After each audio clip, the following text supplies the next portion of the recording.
Komið þið sæl og blessuð, velkomin í þetta úrvals samantekt af því efni sem að okkur þykir hafa verið bitastæðast af dagskrárgerð við Rauðaborðið á samstöðinni þessa vikuna. Ég heiti Björn Þorláksson og með mér Oddný Eir Ævarsdóttir. Komdu sæl og blessuð, Oddný. Blessaður og sæl. Hvernig hefur það á þessum fallega degi? Ég hef bara gott, sko. Já. Ég er búin að vera í stúdíónu svolítið í dag. Já, og þú varst að taka langt viðtal. Já. Svolítið svona helgispjallið. Já, sem við sáum í morgun, sum okkar. Þið Gunnar Smári eru búin að vera með helgispjall og þetta var svona mín fyrsta tilraun. Þetta annað form, þannig að maður að stilla sig aðeins öðruvísi inn á. Við erum nú oft náttúrulega með löng viðtöl hérna, en þetta aðeins lengra og svona óræðara eiginlega. Maður ekki kannski að tala endilega málefni líðandi stundar, heldur svona meira fókusera bara á manneskjuna sem hjá manni. Heimsókn. Þetta eru viðtöl sem að geta farið í rauninni bara, þau geta tekið óvænta stefnu. Þau eru mjög löng. Ég held að Smári hafi tekið 4 eða 5 klukkstunda viðtöl. Já. og hérna, mín hafa nú lengst verið held ég 2 klukkstundur og 15 mínútur. En þegar þú situr sko uppstyttulaust með einhverju viðmælanda sem þú kannski gjörþekkir ekki í svo langa tíma, þá getur náttúrulega allt gerst. Já. Urðu galdrar í morgun einhverjir hjá ykkur? Já, mér fannst þetta nú vera mjög góð reynsla, sko, skemmtileg og þetta var svona kona sem kallar sig leiðbeinandi miðil. Þannig að þetta var svolítið svona áhætta hvort að hún myndi detta í trans í útsendingunni og það var ekki beinlínis trans. Já, en hún fór aðeins yfir í aðra vídd og var farin að sjá raunverulega viðmælendur hérna við borðið sem að ég sá ekki til dæmis, en hérna kannski áhorfendur einhverjir hafa séð og þannig að þetta var dálítið spennandi og mér fannst, það var kannski engin niðurstaða, en svona mér finnst þetta skipta máli að því við erum að tala sko sálfræðinga, við erum að tala við fólk sem að hugsa alls konar í okkar samfélagi og niðurstaðan náttúrulega oft svo að maður þarf einhvern veginn að bæða að hlusta betur á þjóðina, stjórnmálamenn þurfa að hlusta betur á þjóðina, kennarar á börnin, foreldrar á börnin og svo kemur þetta svona að hlusta betur á sjálfan sig og miðillinn kemur með áminningunum, við þurfum að hlusta svolítið á vera opin fyrir því sko sem við heyrum sem sagt, einhverjum röddum innan í okkur sjálfum að það og dæma ekki endilega sem geðveiki eða dæma ekki sem eitthvað bull sko, sálinn kannski talar á annars konar tungumáli. Já. Þið hafið sannarlega farið á dýftina. Já, við fórum alveg út á í listu nöfri að segja, þannig að þetta var en við komum held ég bara komum upp úr kafinu aftur. Þú minntist á almenning og stjórnmálin fyrsta efnið sem við ætlum að kynna af svona úrvali vikunar, það dálítið merkilegt viðtal. Sástu viðtal Gunnar Smára við Höllu Tómasdóttur, forseta Íslands og Guðrúnu Karls Helgadóttur, biskup? Já, ég sá það. Og mér fannst það náttúrulega bara óbæðslega gaman að fá þær hérna inn í stúdíu, að þær skildu vera hérna inn í stúdíunum og það var eitthvað svona tíman að tákna að þær skildu vera saman. Já, svona snemma á embættismannaferli þeirra. Já, svona merkjum minna þjónandi forystu fannst mér. Mér fannst það nefnilega einmitt líka og þetta var áhugavert spjall, við vorum náttúrulega það var náttúrulega eðlilega að það var spurt harmleikina undanfarið og hvort samfélagið hefði sveikt af braut og það veitir kannski ekkit af samstiltum skilabóðum bæði frá biskupi og forseta Íslands og jafnvel fleirum inn í þennan tíma. Við getum ekki bara afgreitt andlega sviðið mitt sem einhver svona fyrir einhverja sértrúarsöfniði, sko, við verum eiginlega svona vera á. Við þurfum alveg líka á henni svona andlega sviði að halda líka núna. Já, þannig að við viljum bara byrja á því að kynna þetta viðtal fyrir ykkur.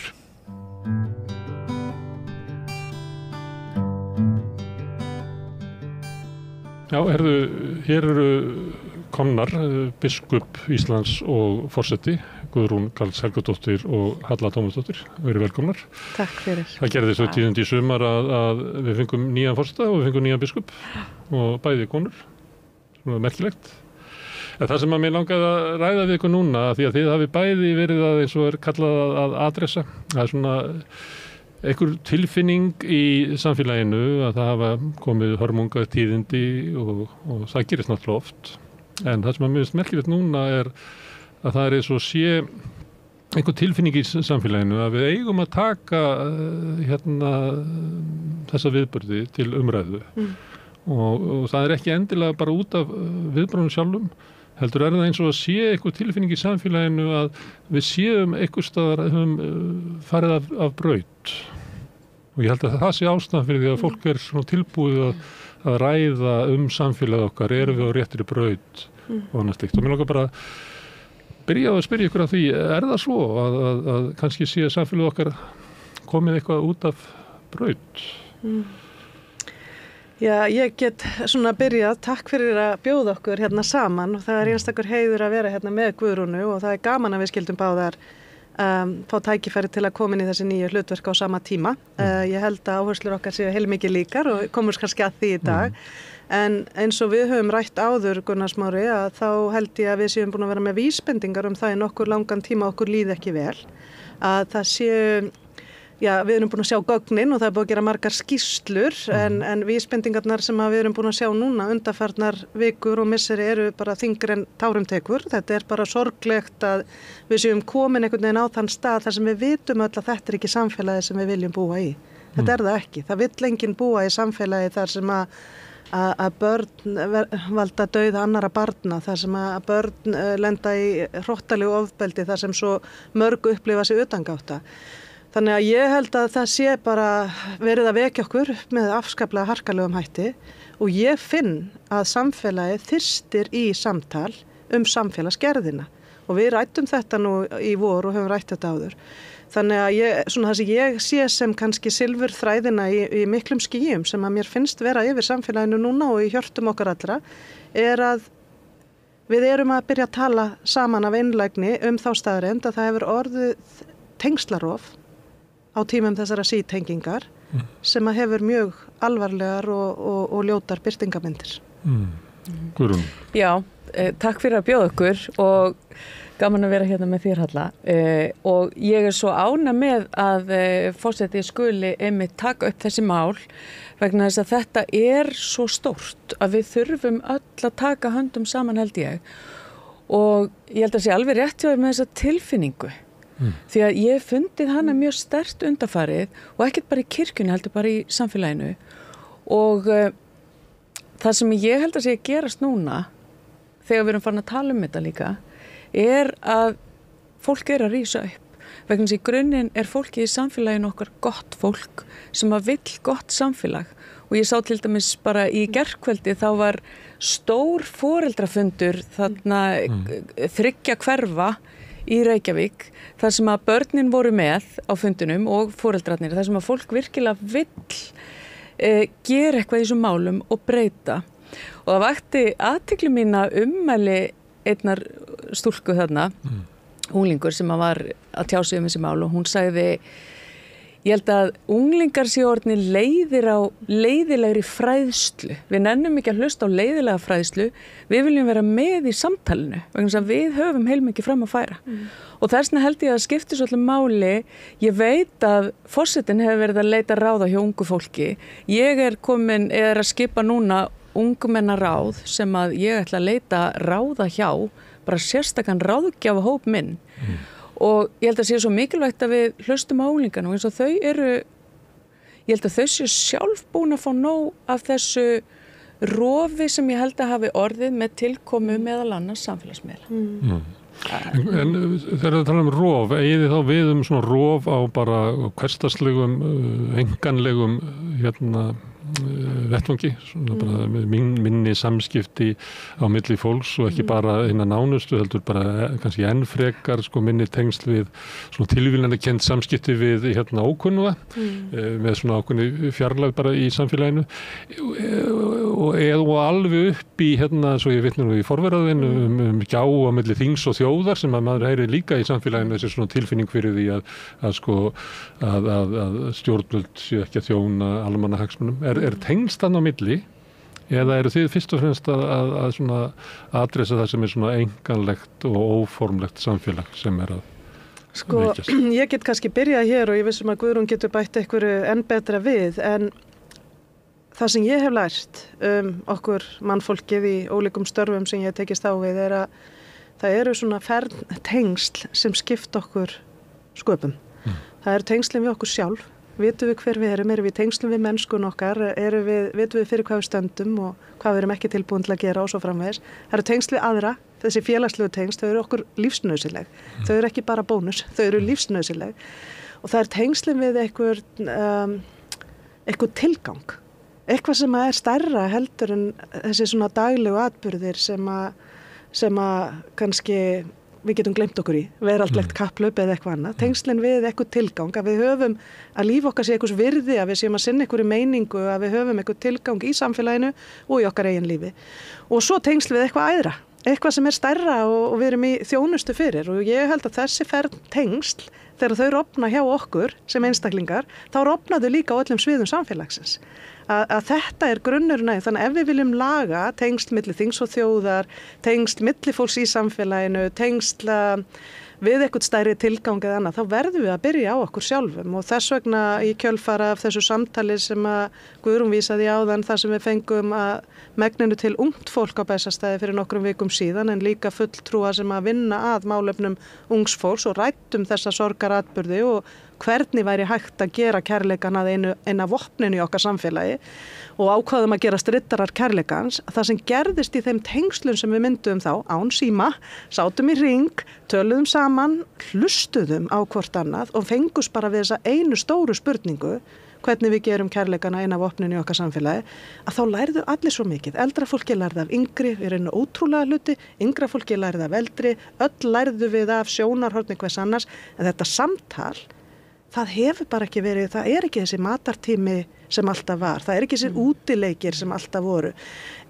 Krakkar tala orðið ótrúlega mikið saman bara í gegnum skjáin og jafnvel við foreldra sína. Bara hvort við ekki við aðra kynslóðar. Já, þannig að þetta kynslóða samtal, þetta kynslóða samstarf sem að ég hef lengi verið að kalla eftir og tel vera stóran lykil að því að við getum svona uppfært samfélagið í betri átt, að það byrjar heima á okkur sjálfum. Þessun eru við sem að köllum okkur núna riddara kærleikans og bjóðum öllum að vera með í að tala bara fyrst einfalda hluti eins og að horfast í augu við hvort annað líka þegar við erum út á götu, eins og að taka utan hvort annað líka þegar við þekkjum ekki fólk en sjáum að það þarf á faðmlagi að halda eða taka utan hvort annað og þora að tala hluti sem við kannski höfum bara látið vera þarna en vitað af í eitthvað tíma. Helsa nágrunum sínum og strætóbílstjórunum og fólkinu út í bakari og þar undir göttunum. Þakka fólkinu sem þjónustar okkur og allt þetta. En Guðrún, hallar að tala svona samskipti okkar við sjálf okkur sem nú eiginlega á þínum vett okkur kirkjur alltaf. Getur það verið að okkur eru við í vanda með það núna allt í nútímanum? Mannskepnan hefur alltaf verið eins. Já, en tæknin hefur breyst, samskiptin hafa breyst. Og reynir þá að samskipta okkar við okkur sjálf? Já. Og sjálfsmynd okkar? Já, hlutur okkar í samfélaginu? Ég held að hluti af því að vaksa sem manneskja og þroskast einmitt að vera í tengslum við annað fólk og við eitthvað sem gefur okkur æðri tilgang og ég held að þarna þetta er líka eitt grundvallaratriði, þetta með tengslin við eitthvað æðra. Það eru til dæmis, ég veit ekki hvort ég hef heyrt þarna, þetta er ekki Blue Line, byggðirnar í heiminum þar sem að fólk Blue Zones, þar sem fólk lifir lengur en annars staðar. Og hamingjusamar. Er hamingjusamra og fær lengra og svona innihaldsríkara líf og þar koma til alls kyns hlutir. En meðal annars það að fólk upplifir að það hafi einhver tilgang og sá tilgangur getur ekki bara verið á Messenger eða einhverju þessáttar. Og ég þekki þetta alveg sjálf. Það er miklu þægilega að bara senda skilaboð, þau þurfi ekki að vera að eyða tíma í að tala saman, þetta tekur svo langan tíma. En ég held samt að þetta með æðri tengslin við eitthvað æðra og að upplifa að við höfum eitthvað tilgang sem er æðri en bara þetta hér sem við sjáum og getum snert og fundið, skiptimáli. Og ég ætla að halda því fram að það hafi verið ákveðið mistök í okkar samfélagi að útrýma trúarbrögðum úr almannarýminu. Ég held að það hafi verið mistök vegna þess að ég held að það hefði verið mun skynsamlegra að bjóða öllum inn í almannarýmið í staðin fyrir að ætla að ýta öllu út vegna þess að þegar þú ýtir trúarbröðunum út og ætlar að setja hlutleysið inn. Hlutleysið nefnilega líka afstaða og hægt að sjá líka sem nokkurs konar trúarbröð. Þannig að ég held að við verðum að opna okkur aftur og það sem hefur gerst til dæmis eins og í skólunum, það sem að kirkjan var alveg tekin út og sumuleyti átti alveg rétt á sér að auðvitað á ekki að boða trú í skólum og ég tek fullilega undir það. En það samt þannig í dag að þegar eitthvað alvarlegt gerist, þá haft samband við kirkjun og það haft samband við presta vegna þess að það við höfum mörg hundruð ára reynslu af því að einmitt eiga við þessi erfiðu mál og núna þegar öll þessi erfiðu mál sem átt sér stað undanfarið bæði hér á höfuðborgarsvæðinu, Austurlandi, Grindavík algjörlega og það til dæmis bara 7 manndráp á Íslandi á þessu ári. Allstaðar á bakvið þetta fólk úr kirkjunni að störfum og mitt hlutverk svona að vera þar á bakvið og styðja mitt fólk sem að að vinna í þessu. En tilgangur. Ég geti fundið tilgang með mínu lífi og þið með ykkar og svona. En þurfum við ekki líka að hafa eitthvað svona tilgang með samfélaginu okkar? Að ef við búum í þessu samfélagi að það þarf að vera eitthvað svona samstaða að það sé á einhverju tiltekinni leið, að það sé, þú veist, hvaða kröfur við getum gert það. Óttist þið það að sú samstaða einhvern sameiginlegan tilgang í samfélaginu okkar, að hún sé að rakna upp? Já, ég held að það sem að ég myndi segja þetta og ég veit að ég ætla að nota orð sem að ég kannski sumum finnst full ofnotað en mér finnst skipta máli að við tínumst, við villumst að leið þegar við höfum engan áttavita. Ef við finnum til sjós eða til fjalls í göngu og höfum engan áttavita þá allavega ef gangan erfið og við erum að upplifa erfiða tíma núna að þá villist við að leið og þannig að hvort sem það kemur í gegnum trúarbröð eða aðrar leiðir þá ég þeirra skoðunar að bæði samfélaginu í heild sinni og okkur sem einstaklingum bara skorti þennan áttavita í dag. Ég held reyndar að við höfum gert heiðarlega tilraun til að byrja að búa hann til sem þjóð með slembiúrtaki á þjóðfundi 2009 en svo líða bara öll þessi ár, allur þessi tími og á þeim tíma, í rauninni 2010, byrjar samfélagsmiðla byltingin þar sem að síminn verður inngróin í hönd hvers einstaklings og augun okkar oftar á þeim heldur en í augunum á hverju öðru og allt þetta að gerast akkurat frá því að það gerist og heil kynslóð komin til áhrifa í samfélaginu og önnur kynslóð að verða til og svo framvegis á þessum tíma að þá höfum við einhvern veginn farið frá því að tengja, að virkja allar þessar mikilvægu tengingar við tilganginn og við hvort annað og við okkur sjálf og við eitthvað æðra og orðið bara svo sítengt að ungt fólk 9 klukkutíma á dag á skjá, þar af 5 á samfélagsmiðlum, fá 240 tilkynningar á dag. Við erum að tala held ég, framheilaskaða hjá börnum og ég held að það sé ekki orðum ofaukið að samfélagsmiðlar séu orðnir og muni verða eftir á tóbak nútímans og það þurfi átak til þess að taka þetta fíkniefni að einhverju leit úr umferð og breyta þessu munstri og þessum tæknum til að styðja við mannlegt líf og manngildi og samskipti sem eru heilbrigð og uppbyggileg og draga úr þeim staðreyndum að það bil 9 af hverjum 10 fréttum sem eða færslum sem við lesum á helstu samfélagsmiðlum eru bara að birtast ákveðnum hóp og eru kannski hatur, ofbeldi eða lygi eða rangar upplýsingar. Og þegar þú ert farin að búa í einhverjum bergmálshelli þar sem bara eitt af því sem þú sérð uppbyggilegt. En restin einhvern veginn að sýna þér ofbeldi eða sýna þér hatur og ljótleika eða sýna þér rangar upplýsingar sem að bara æsa þau upp tilfinningarlega en eru bara kannski ein hlið á máli eða bara illa ígrunda mál, bara fyrirsagnir í fjölmiðlum endurspegla síðan þennan veruleika að þá ertu bara að búa til samfélag þar sem hver og einn býr í súrheysturni og bergmálshelli og þetta held ég Gunnar Smári að sé ofboðslega mikilrót en ekki það eina en ef við ætlum að reyna að búa okkur til þennan sameiginlega áttavita, þá þurfum við einhvern veginn að stíga út úr þessum bergmálsvellum eða byggja brýr á milli þeirra. Vegna þess að við erum ekki að hlusta og foreldrar viti ekki einu svona hvað í bergmálsvelli barna þeirra. Þau hafa ekki hugmynd það. Við sjáum þetta í þessum samtölum sem við erum að taka. Þau hafa bara ekki hugmynd það. Og börnin að segja okkur þetta. En maður velti fyrir sér, hérna vandinn tæknin eða vandinn að þessi tækni kom inn í samfélag sem að tæknin magnar upp annmarka samfélagsins og það sem að tengslarófin voru byrjuð og kannski það hlýtur að vera bæði en þá veit maður aldrei hvernig á maður að bregðast við, á maður að berjast gegn tækninni eða reyna að berjast gegn því þeim meinum sem valda því að tæknin hefur þessar afleiðingar. En það er líka annað í þessu ungt fólk til dæmis er mjög útsett fyrir kvíða og ég man eftir því þegar ég var alast upp og þú líka, við nú svipuðum aldrei að þá var það til dæmis upp í Kópavoginum, svo við lyftum nú Kópavoginum en það var vestur og austur en þá var það kjarnorkuógnin og ég man eftir því að hafa setið með vinkonunum þar sem við fórum í gegnum símaskrána og æfðum okkur hvað við áttum að gera ef það kemur kjarnorkusprengja hér eða jarðskjálfti eða eitthvað þess að þar. Og í dag lifum við á tímum þar sem að þannig að stríða allt í kringum okkur sem að færast nær, sem að börnin eru mjög meðvituð eða unga fólkið og síðan náttúrulega mjög erfiðir atburðir hér á landi líka og ég meina til dæmis það sem að gerast í Grindavík þar sem að flytja heilt bæjarfélag í burtu og krakkarnir hafa svo greiðan aðgangað upplýsingum þetta allt saman, hann er stöðugt í andlitun á þeim og þar kemur kannski líka vandinn að meirhlutan af þessum upplýsingum er ekkert endilega réttar.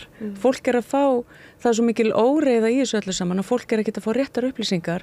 Foreldrarnir eru kannski ekki meðvituð hvað það er sem þau eru að sjá. Því það er líka annað sem að veldur mjög miklum kvíða hjá ungu fólk í dag og það er loftslagskvíði og það er raunverulegur alvarlegur kvíði. Þar sem að ungt fólk til dæmis veigra sér við að eignast börn, ekki eingöngu vegna þess að það hafi áhyggjur af því hvers konar heimi börnin þeirra munu lifa í, heldur vegna þess að þau vilja ekki bæta á umhverfisógnin í heiminum með því að bæta við heilli mannsku.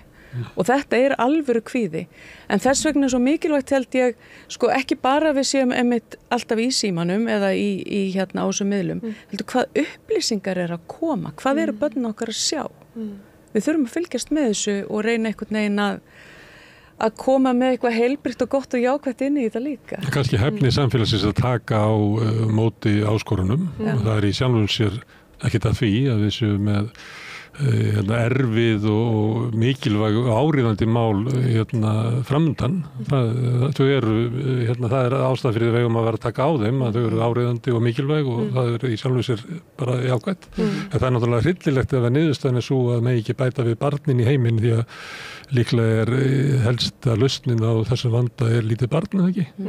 Svo ég vitni.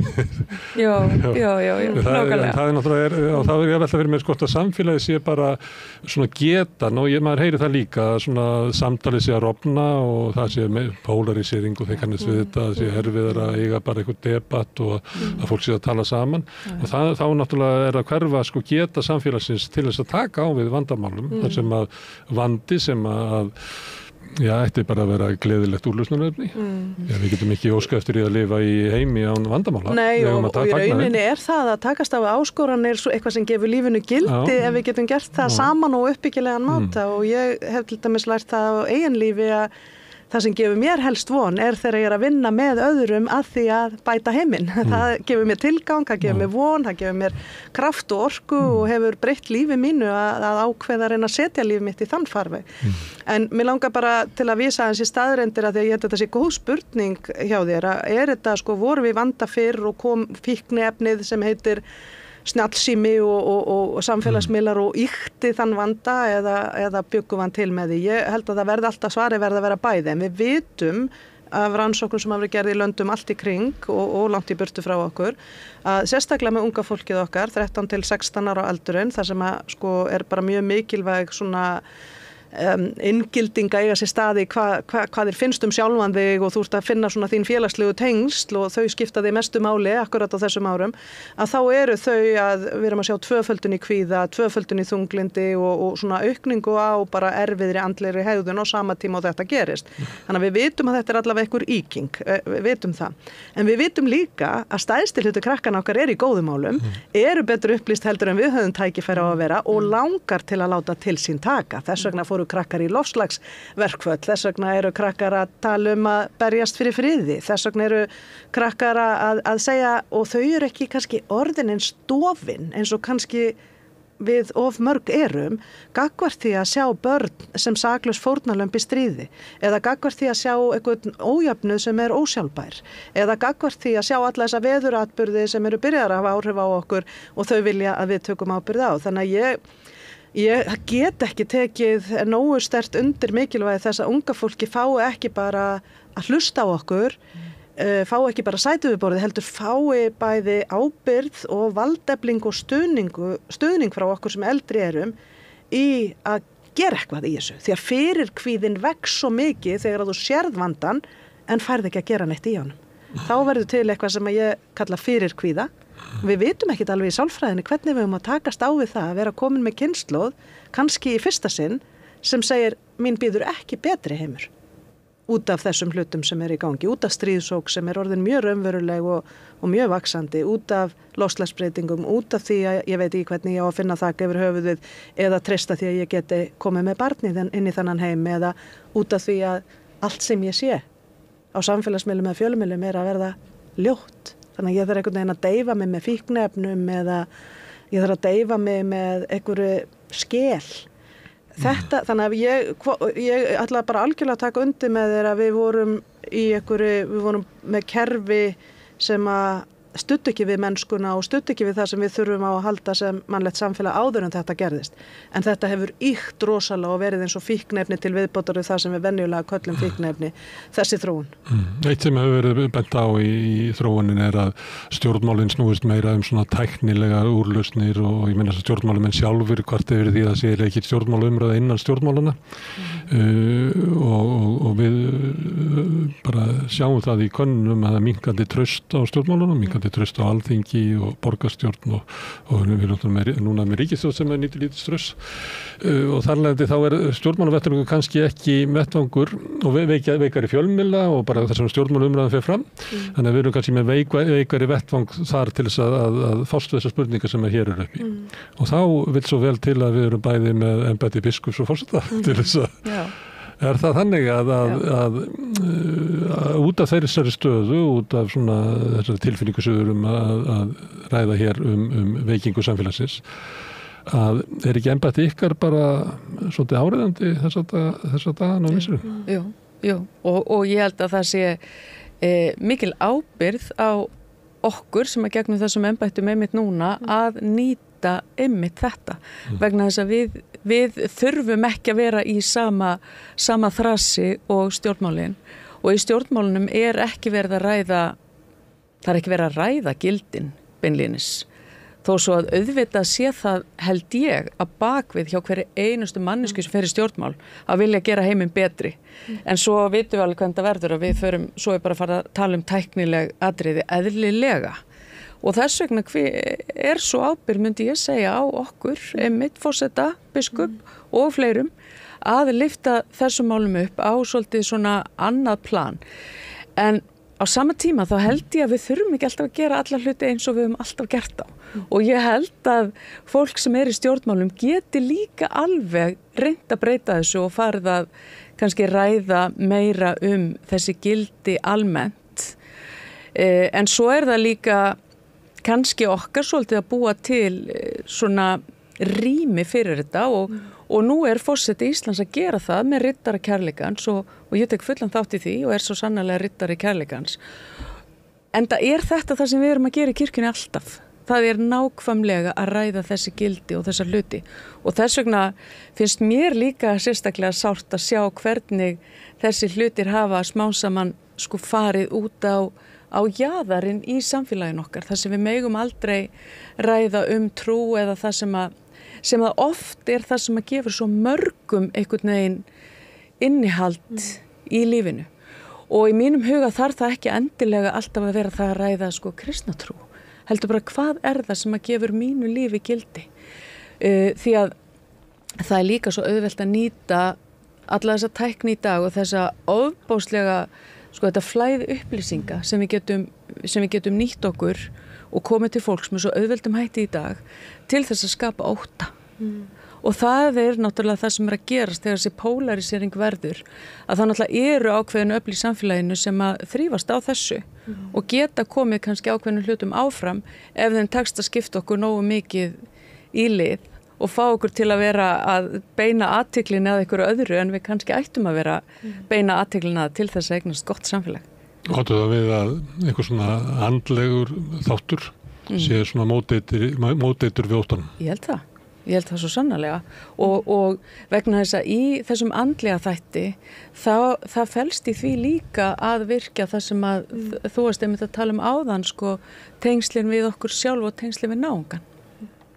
Ekki og bara ótti elur af sér ótta en kærleikur elur líka sér kærleika þetta smitandi orka, þetta allt spurningum hver við erum að velja að vera og ég held að við sem samfélag stöndum frammi fyrir því og það þýðir ekki að það sé ekki mikilvæga lausnir í kerfinu sem stjórnmálafólkið okkar með á sínu borði og þarf að sinna og ég reyni eftir fremsta megni að styrkja þau og styðja í því sem ég trúi eins og Guðrún að sé þeirra tilgangur að reyna að gera gagn og láta gott af sér leiða en ég tek eftir því í stjórnmálunum eins og í samfélaginu að þar súrheysturnarnir sannarlega líka til staðar og ég held að það væri áhugaverð spurning fyrir okkar ágæta stjórnmálafólk að velta fyrir sér hvar og hvenar eigum við samtal þessa stóru mynd andrúmsloftið í samfélaginu, andrúmsloftið á þinginu, stóru myndin hvert við stefnum og samfélagsgerðina.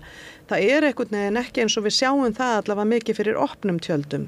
En ég veit þó að allavega þegar ég hefur að hitta formenn stjórnmálaflokka og ráðherra landsins og ég í virku samtali við þá til að ég skilji og viti og reyna að styðja við að við séum að taka á þessum stóru málum sem skipta okkur öll máli að það alveg viljið til þess en það næstu því eins og kerfiskúltúrin sem orðin til sé þannig að við kunnum ekki að lyfta okkur upp úr dægurþrasinu í mennskuna í langtíman og þess vegna hef ég verið að taka upp form á Bessastöðum þegar fólk kemur til mín og sem að ég kalla meira þá samtalsform frekar en að ég sé með einhverja eintölu þegar fólk kemur á staðinn að reyna að búa til ég að reyna að taka minni hópa frekar en að fylla Bessastöðafólki nógu fáa til þess að við getum setið í borðstofunni í ring tala saman, hort í augun á hvort öðru engir símar með og átt samtal og mér langar að vísa bara sérstaklega eitt að þegar mér þótti þetta ótrúlega merkilegt samtal fyrir utan þetta samtal þegar ritara kærleikans urðu til þvert á kynslóður og hóp í samfélaginu það var svo fallegt. Ég hitti kynslóð sem fæddist árið 1944 frá Skagafólk sem kom í bæinn að halda upp 80 ára afmæli sitt og 80 ára afmæli lýðveldisins og við sátum í svona ring, þetta var fyrstu hópunum sem ég sat í svona ring með og við ræddum þá staðreind að æskan okkar virðist vera í vanda og samfélagið okkar þar af leiðandi líka en voru sérstaklega að tala æskuna og ég spurði þau, hvað úr ykkar æsku myndu þið vilja gefa æsku landsins í dag og það fæddist eitthvað það fallegasta samtal sem ég átti í langan tíma en þetta var samt svo einfalt fyrsta orðið var nánd sem kom eiginlega hjá öllum, nánd það var fyrsta orðið, en annað orðið við kærleik eða tengsl annað orðið var frelsi innan ramma þar að segja að það voru reglur og kannski eru það svo þeir týndar en það var frelsi innan þess ramma útileikur engin skjár, ekkert sjónvarp í júlí og ekkert sjónvarp á 50 dögum og allt það kynslóðir meira saman og samfélag sem tekur utan þá sem að verða eftir í samfélaginu, það vissu allir í samfélaginu hver það var sem þurfti að taka utan sem fekk ekki nóg að borða eða þar sem enginn var heima. Þannig að þetta voru svona einfaldur og mannlegir þættir og ég finn bæði frá þessum foreldrafundi sem Guðrún vísaði í gær og öllum þessum samtölum sem við erum að eiga að það hungur eftir þessu. Unga fólkið hefur komið mér mjög óvart þegar þau segja að við getum kannski ekki bannað samfélagsmiðla en við höldum að það þurfi að takmarka þá því að þeir eru bara fíkniefni og við viljum tala meira við fullorðna og við viljum að fullorðna fólki setja staðar fyrir okkur og við viljum fá að ræða tilfinningar og unga fólki okkar hefur sagt svo fallega hluti sem hafa hreyft bara við fullorðna fólkinu sem í þessum samtölum sem við erum að eiga og ég held að bara þessi einfalda aðgerð að byrja á þessu samtali hvar sem við erum á vinnustöðum, í skólunum, í kirkjunni, í vinahópunum, í fjölskyldunum sé ótrúlega heilandi og mikilvægt fyrir okkur en það ekki nóg til að taka utan fjölmarga sem að þurfa á samfélagslegum, kerfislegum lausnum að halda núna. Að læra íslensku, við að fá inngildingu í samfélagið, við að fá hjálp við fíkniefnasjúkdómum eða öll þessi mál. Þau eru orðin miklu fleiri á mjög stuttum tíma heldur en nokkru sinni áður í okkar samtíma sögu. En ég hef tekið eftir einu, undanfarið. Fólk vill tala tilfinningar allt í einu, opinberlega. Þetta nýtt. Og þarna getum við lært af unga fólkinu. Já, og þetta ákall sem hefur komið undanfarið eftir hörmulega atburði núna í lok sumars og haust hafa leitt til þess að það er svo lítið gott að vaksa upp úr þessu því miður þá þarf oft eitthvað hryllilegt að gerast til þess að við áttum okkur. En það þó allavega gott að við nýtum það til þess. Og það þessi hringsamtöl, þau eru svo mikilvæg. Það þetta með að horfast í augu og það það sem við lærum til dæmis í sálgæslunni að oft allt það sem að manneskjan þarf, það virkilega að finna og virkilega að finna hér inn í þér að það einhver sem sér þig. Það einhver sem tekur eftir þér, það einhver sem hlustar á þig og þú ert marktæk. Og þá skiptir raun og veru einmitt engu máli hvort þú ert ung eða hvort þú ert gömul. Vegna þess að okkur þyrstir öll eftir þessu. Og þess vegna svo mikilvægt held ég einmitt að reyna að skapa minni samtöl í samfélaginu og að fólk upplifi að þú skiptir máli. Því ég held að það eitt af versta sem manneski upplifir að missa tilgangin. Missa vonina. Já, að kærleikan og maður að bara ræktan, vera í ræktinni og stunda kærleika í öllum samskiptum við fólk. En við búum líka í samfélagi sem á sig svona formulega stofnanir og það eru kröfur í samfélaginu að stofnanir okkar síni kærleika. Útlendingastofnun síni kærleika eða bara tryggingastofnun eða bara allar stofnanir okkar síni kærleika sem við byggðum upp á kærleika. Það líka markmiðið ekki. Þeir ekki bara að segja mér að flokka sorpið og svo eigum við að láta stóru stofnunina halda áfram að menga. Það lítur að vera markmið okkar að við byggjum upp réttlátt samfélag, allavega mennst samfélag út frá sjónarhóli þeirra sem að búa hérna, þeirra sem fæddir 44 og ég vissum að fólki sem fæddist 54, 64, 74, 84, 94 og 2004 munir vera saman að þessu.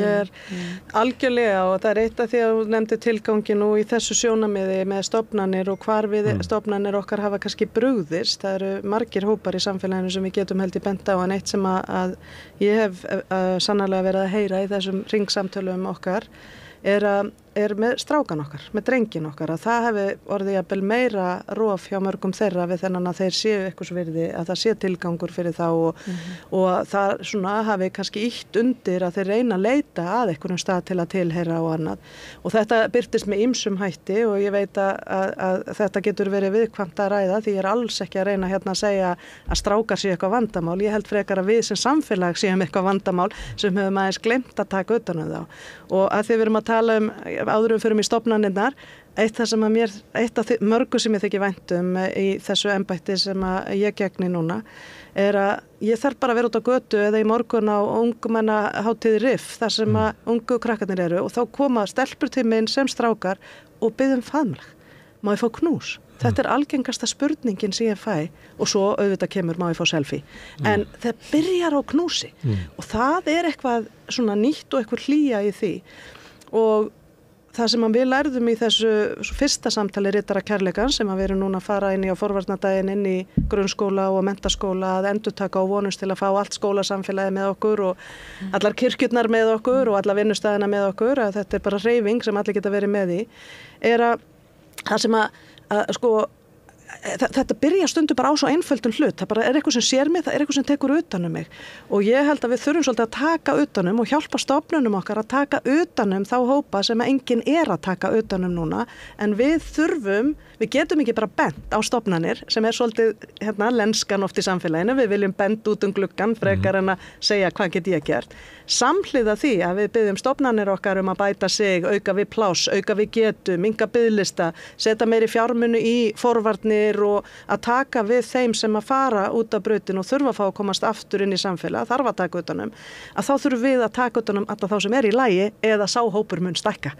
Og það svolítið markmið Riddara kærleikans að bara við séum með fólk sem að ekkert venjulega kannski að tjá sig og ég ætla að leyfa mér að umorða það sem einn ungur menntaskólanemyndi sagði við eldri karla á fundi að því ég fór að vísi strákana hjá okkur á Bessastöðum, hann sagði okkur sárvandar, ég held að hann sé 19 ára eða kannski að verða 20, okkur sárvandar karl fyrirmyndir sem tala tilfinningar og gera það í lagi og gefa okkur sem yngri eru heimil til þess að mýkt sé val en ekki bara harka og það hluta svarinu við því að við ætlum ekki að velja ofbeldi heldur kærleika í okkar samfélagi og þannig að það ekkert okkar held ég, stofnanir sem einstaklingar, konur sem karlar sem hvar sem við erum í samfélaginu, þá held ég að við höfum hlutverk ef við ætlum í rauninni að breyta menningunni í samfélaginu.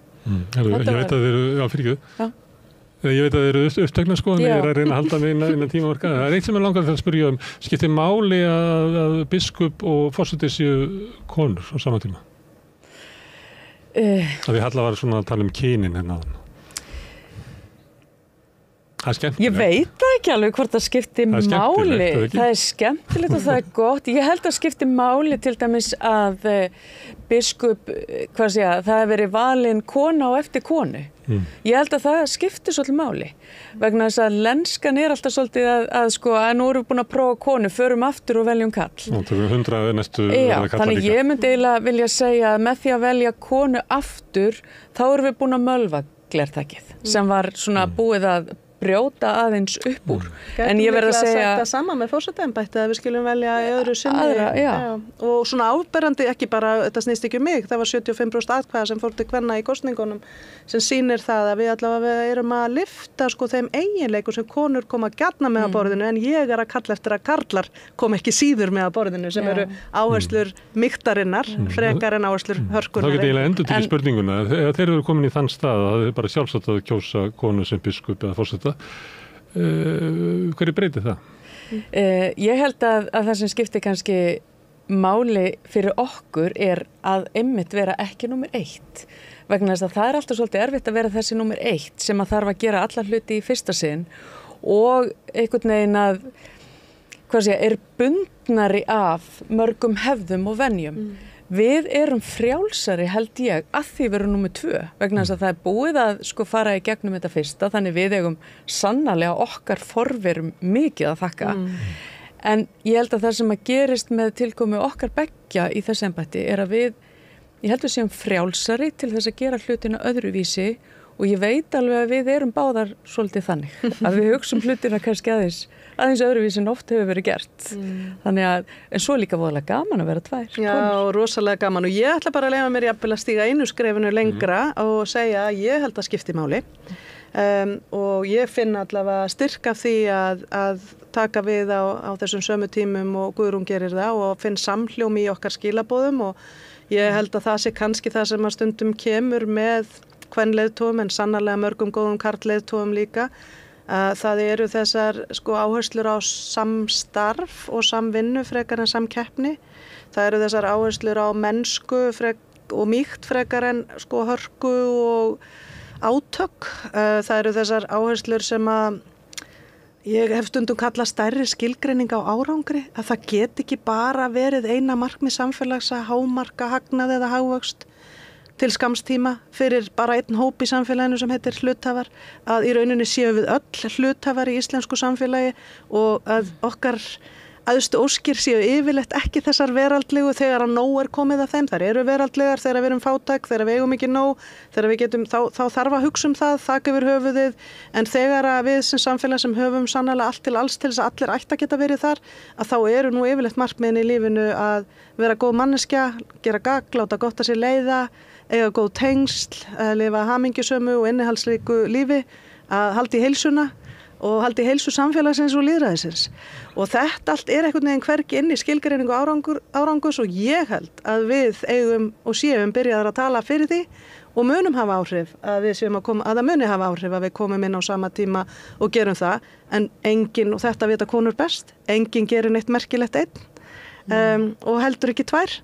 Ef við ætlum að gera eitthvað merkilegt hérna á Íslandi núna, að þá þarf margt að koma til og margir að koma að borðum þvert á kynslóður og hópa samfélagsins og við getum vonandi búið til pláss fyrir það. Og ég held að þetta sé afar mikilvægt. Við gerum ekkert ein og ekki tvær og jafnvel líka gott að vera tengt einhverju enn aðra gildi. Herðu, Guðrún og Halla, kæra þakki fyrir að koma í heimsókn saman í fyrsta skipti held ég í viðtal í þennan minnsta fjölmiðil á Íslandi. Takk fyrir að bjóða okkur. Takk fyrir að búa til rými og hafa borð þar sem við eigum alvöru samtal og þorum að fara á dýptina. Herðu, kæra þakkir. Takk fyrir. Takk. En ég sitt hérna áfram og ætla að ræða allt önnur mál. Við ætlum að ræða vinnumansal. Með því að ganga í leigjendasamtökin styður þú baráttu leigjenda. Leigjendasamtökin eru fyrir öll þau sem vilja vinna að réttlæti og öryggi á húsnæðismarkaði. Leigjendasamtökin.is. Það var heiður að fá frú forseta og frú biskup hérna inn að rauðaborðinu í mjög áhugavert spjall. Og þú ert með næsta viðtal, Björn, við kollegaðinn. Já. Þarna þið voru tveir á líka mjög svona, þetta er svona svolítið hitamál sem er heila starfsöryggi blaðamanna. Já. Og heimildafólks í rannsóknarblaðamennsku. Já. Hvernig fannst þér að taka þetta viðtal við kollegaðinn svona og þú náttúrulega byrjaðir á því eiginlega samfagna yfir þessum sigri í réttarhöldum? Já, sko, mér fannst erfitt að taka þetta viðtal því að það ýfði upp mín eigin sár. Það er mikið ofbeldi í þessari grein og það er mjög oft sem að blaðamenn fá á baukinn, það er mjög oft sem er reynt að snúa öllum hlutum gjörsamlega á haus. Blaðamenn eru svona eins og ég þekki þá góði blaðamenn, þeir eru að reyna að uppræta spillingu ef við erum að tala rannsóknar blaðamenn. Ég hef stundað rannsóknar blaðamennsku á köflum í mínu lífi og Aðalsteinn Kjartansson hefur sannlega verið þar í hópi okkar fremstu manna og svona helgað sig rannsóknar blaðamennsku.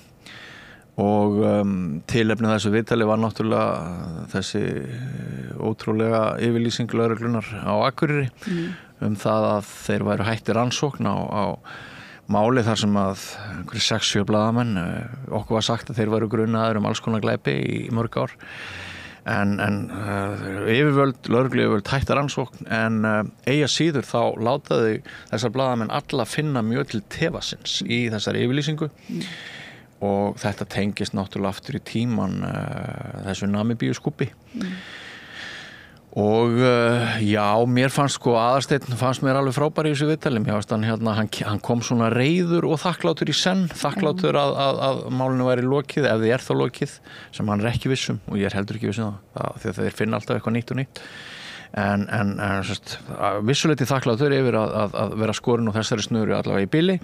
Hann var líka reiður og við vorum það eiginlega bara báðir. Það var nú þessi sterkt svona augnablik í þessu viðtali þegar þið eiginlega veltiði fyrir ykkur eða hann veltiði fyrir sig hvort að jafnvel og fannst það ekkert ólíklegt að sjálft viðtalið þetta mál yrði tilefni til lögfræðibréfs eða lögsóknar. Já, og þá maður hugsa bara virkilega um tjáningafrelsið. Einmitt.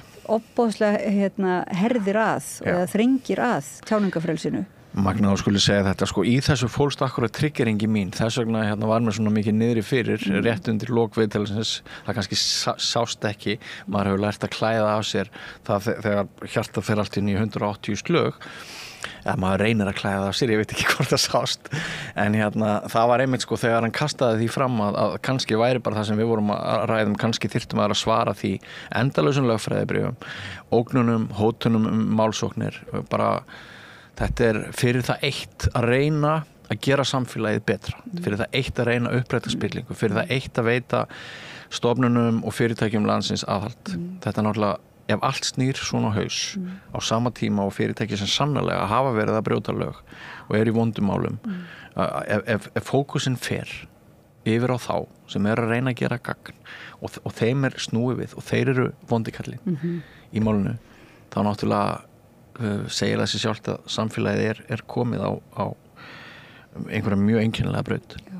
Þetta kom líka fram í helgispjallinu hjá mér í morgun sko, sem sagt að hún kona sem að segir frá kynferðisofbeldi í bók og passar sig á að nefna ekki og raunverulega hylja algjörlega slóðina, enga síður var hún kærð fyrir ærumeiðingar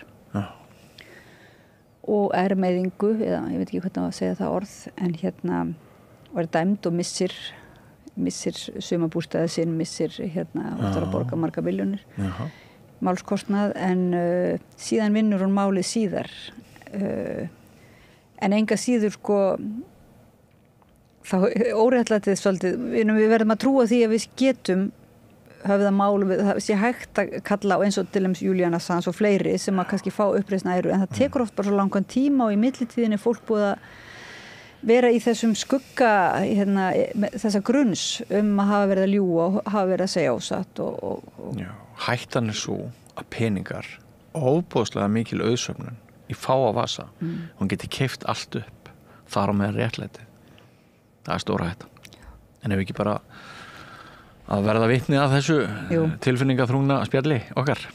Já, gjör það svo vel.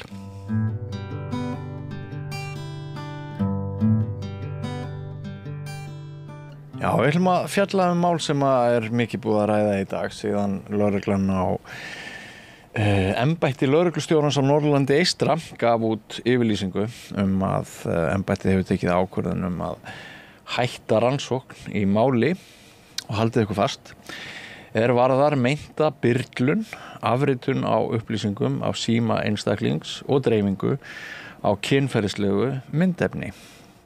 Hljómar ansi krassandi. Ég skal bara henda því á borðið að persónulega hefur verið mjög ónótileg tilfinning fyrir mig sem blaðamann að fylgjast með því í mörg ár að blaðamenn séu vændir að vera þvílíkir skítalar, að við séum að byrla fólki eitur, ræna það sem ljúgandi og sem bara valda samfélaginu allsherjar miska. Mín reynsla af blaðamennsku hefur frekar verið svo að við blaðamenn séum heiðvirðar manneskjur að reyna að nálgast það sem að sumir kalla sannleikan með okkar vinnu, og það svo sem ágætt að þessi niðurstaða orðin í máli lögreglunar þarna fyrir norðan, en þvílíkt mál. Og hingað komin Aðalsteinn Kjartansson sem hefur lengi verið þolandi, getum að sagt, í þessum máli. Vertu velkomin til okkar. Takk fyrir. Hvernig líður þér akkurat núna á þessari stundu? Það auðvitað mikill léttir að það sé loksins komin niðurstaða í þetta ömurlega mál, en á sama tíma finn ég náttúrulega fyrir ótrúlega, ég leyfi mér að segja bara mikill í reiði að þetta hafi fengið að ganga svona lengi. Þetta 2,5 ár síðan að ég fekk tilkynningu að ég ætti að fá þessa réttastöðu sakbornings, að ég verið grunaður eitthvað misjátt. Á þeim tíma hefur lögreglan gert afskaplega lítið annað en að boða okkur blaðamennina í skýrslutöku eða yfirheyrslu. Ég fari í eina slíka og síðan hefur í rauninni ekkert gerst hvað okkur varðar. Á þessum tíma hefur lögreglan hins vegar tjáð sig og saksóknari hjá þessu embætti tjáð sig mjög frjálslega, sem að ef að væri merki að lögreglan ætlaði að vera gagnsari í sínum störfum væri kannski jákvætt, en þetta verðist algjörlega bundið við þetta tiltekna mál og tjáð sig með þeim hætti að að við höfum oft spurt okkur, við sem að höfum verið, komur að segja, undir í þessu máli, sko á hvaða vegferð lögreglan sé, af því að það verið að þyrla upp alls konar ryki og verið að tala eitthvað mál sem að við höfum bara ekki á neinu tímapunkti verið grunuð að hafa átt þátt eða aðild að, eins og þú nefnir í þessari stórfurðulegu yfirlýsingu embættisins sem að birtist á Facebook bara held ég á sömu mínútu og ég fæ tilkynningu í pósthólið mitt. Já, þú varst ekki látið að vita fyrirfram neitt? Nei, lögreglan lætur bara almenning vita á saman tíma á mig sem svo sem kannski ekkert til að kvarta yfir, en þar talað að það sé búið að vera að rannsaka byrlun og dreifingu á okkur kynferðislegu efni, ekkert af þessu höfum við blaðamennirnir verið grunuð og þegar við förum í skýrslutöku þar sem að samkvæmt lögum okkur kynnt hvert sakarefnið þá einfaldlega verið að lesa upp fyrir okkur fyrirsagnir og fréttum sem við skrifum og það sem að við höfum verið grunuð er brot á friðhelgi. Lögreglan hefur ekki geta sýnt fram á og það eru engar vísbendingar að nokkur manni hafi verið byrlað. Þetta símtæki sem ég hef aldrei séð, það hverfur að sögn í einhvern tíma en síminn svo sannarlega í höndum þess einstakling sem að til sig hafa orðið fyrir þessum þjófnaði og þessari byrlun.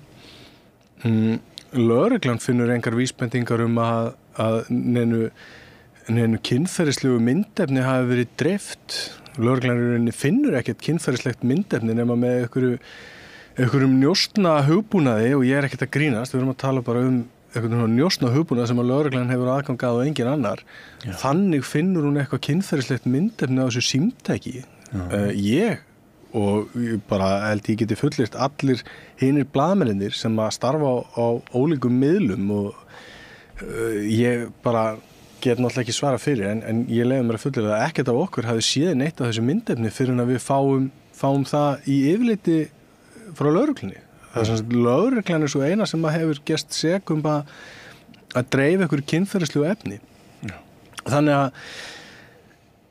já, það mikið léttir fyrir mig og fyrir fjölskyldurinn mína og fólk sem stendur mér nærri en þar á sama tíma bara vaknar svona ónóta tilfinning og reiði yfir því að þetta hafi yfir höfuð gerst og fengið að standa yfir svona ótrúlega lengi og lögreglan og hennar fulltrúar hafi fengið þetta frjálsræði til að bara þvæla umræðina fram og tilbaka og gefa það í skín að hér hafi verið framdir einhverju glæpir sem að ekkert liggur fyrir að hafi verið framdir hvað þá að við blaðamennirnir höfum átt einhver aðild að því. Já, tímabili var umræðan bara svolítið þannig eins og allir blaðamenn væru bara undir einn hatt settir. Þetta væru allt saman bara sálalausir andskotar sko sem væri hægt að þú getur átt vona á öllu því versta. Já, það er náttúrulega líka engin tilviljun af því að saksóknari beinlínis leggur það fyrir dómara þegar ég læt reyna á þá heimild lögreglu að kalla blaðamenn, náttúrulega mínu tilviki bara mig, í skýrslutöku með þessa réttastöðu út af fréttum þar sem að sko augljóst mál að það er ekki hafið yfir allan vafa því að héraðsdómur kemst að þeirri niðurstöðu að það megi ekki gera þetta og Landsréttur kemst síðan að þeirri niðurstöðu að dómur megi ekki grípa inn í lögreglu rannsókn með þessum hætti og tekur þá ekki efnislega afstöðu til akkurat þessarar yfirheyrslu en þar setur saksóknari eða aðstoðarsaksóknari embættisins það fram skriflega gagnrýni á blaðamenn að við höfum verið að hagnýta okkur stöðu veikrar konu í stað þess að veita henni skjól og einhverja aðstoð. Þetta eru bara fabuleringar.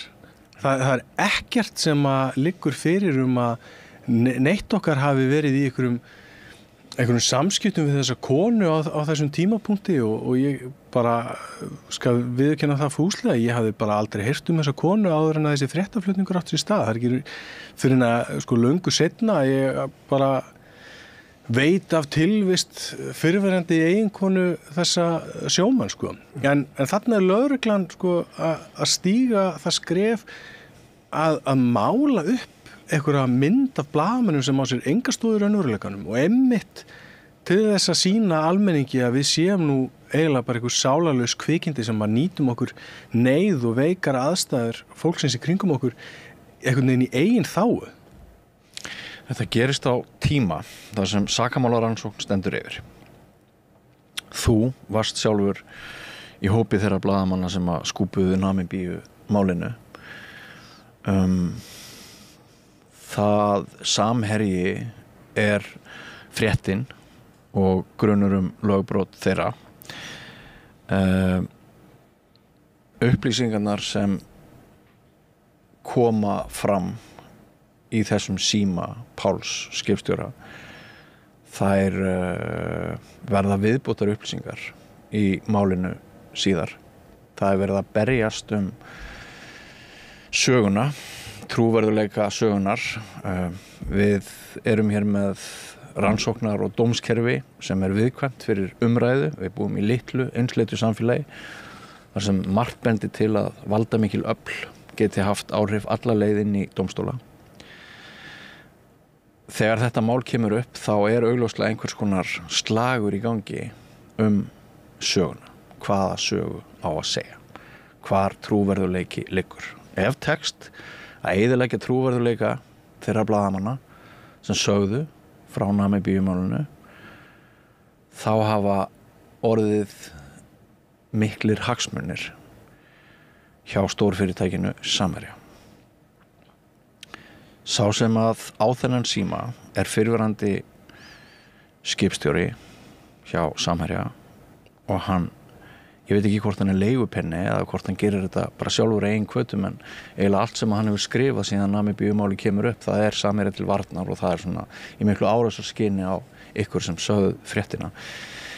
Hvaða samhengi má lesa út úr því sem að ég hér að einbra og að hve miklu leyti hafa menn bara unnið sína vinnu með eðlilegum hætti síðan þið fluttið ykkar stóru frétt? Sko, það eru fjölmörg dæmi þarna sem þú nefnir og við byrjum á því sem að ég held að hafi algjörlega gleymst það eiginlega tvennt sem hefur algjörlega gleymst í umræðu þessi mál. Það hefur aldrei verið sýnt fram á eða staðfest með nokkur einasta hætti að upplýsingarnar sem að við byggðum umfjöllunum skærulega deild Samherja á eigi uppruna sinn í þessum tiltekna farsíma.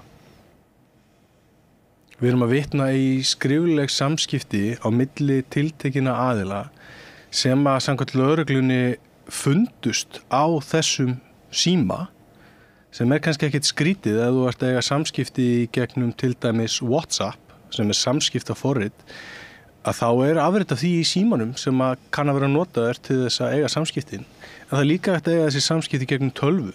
Þessi samskipti eru í fleiri en eina átt. Þannig að bara til að byrja á því. Það hefur ekki einu sinni verið staðfest að gögnin sem að við að sjálfsögðu ekkert okkar með nokkuð tíman gefa upp hvaðan við fáum eða hver heimildamenn okkar eru en lögregla hefur ekki eða nokkur annar sýnt fram á að þau eiga uppruna sinn í þessum síma. Því hefur bara verið slegið föstu án þess að það sé í rauninni hægt. Númer 2.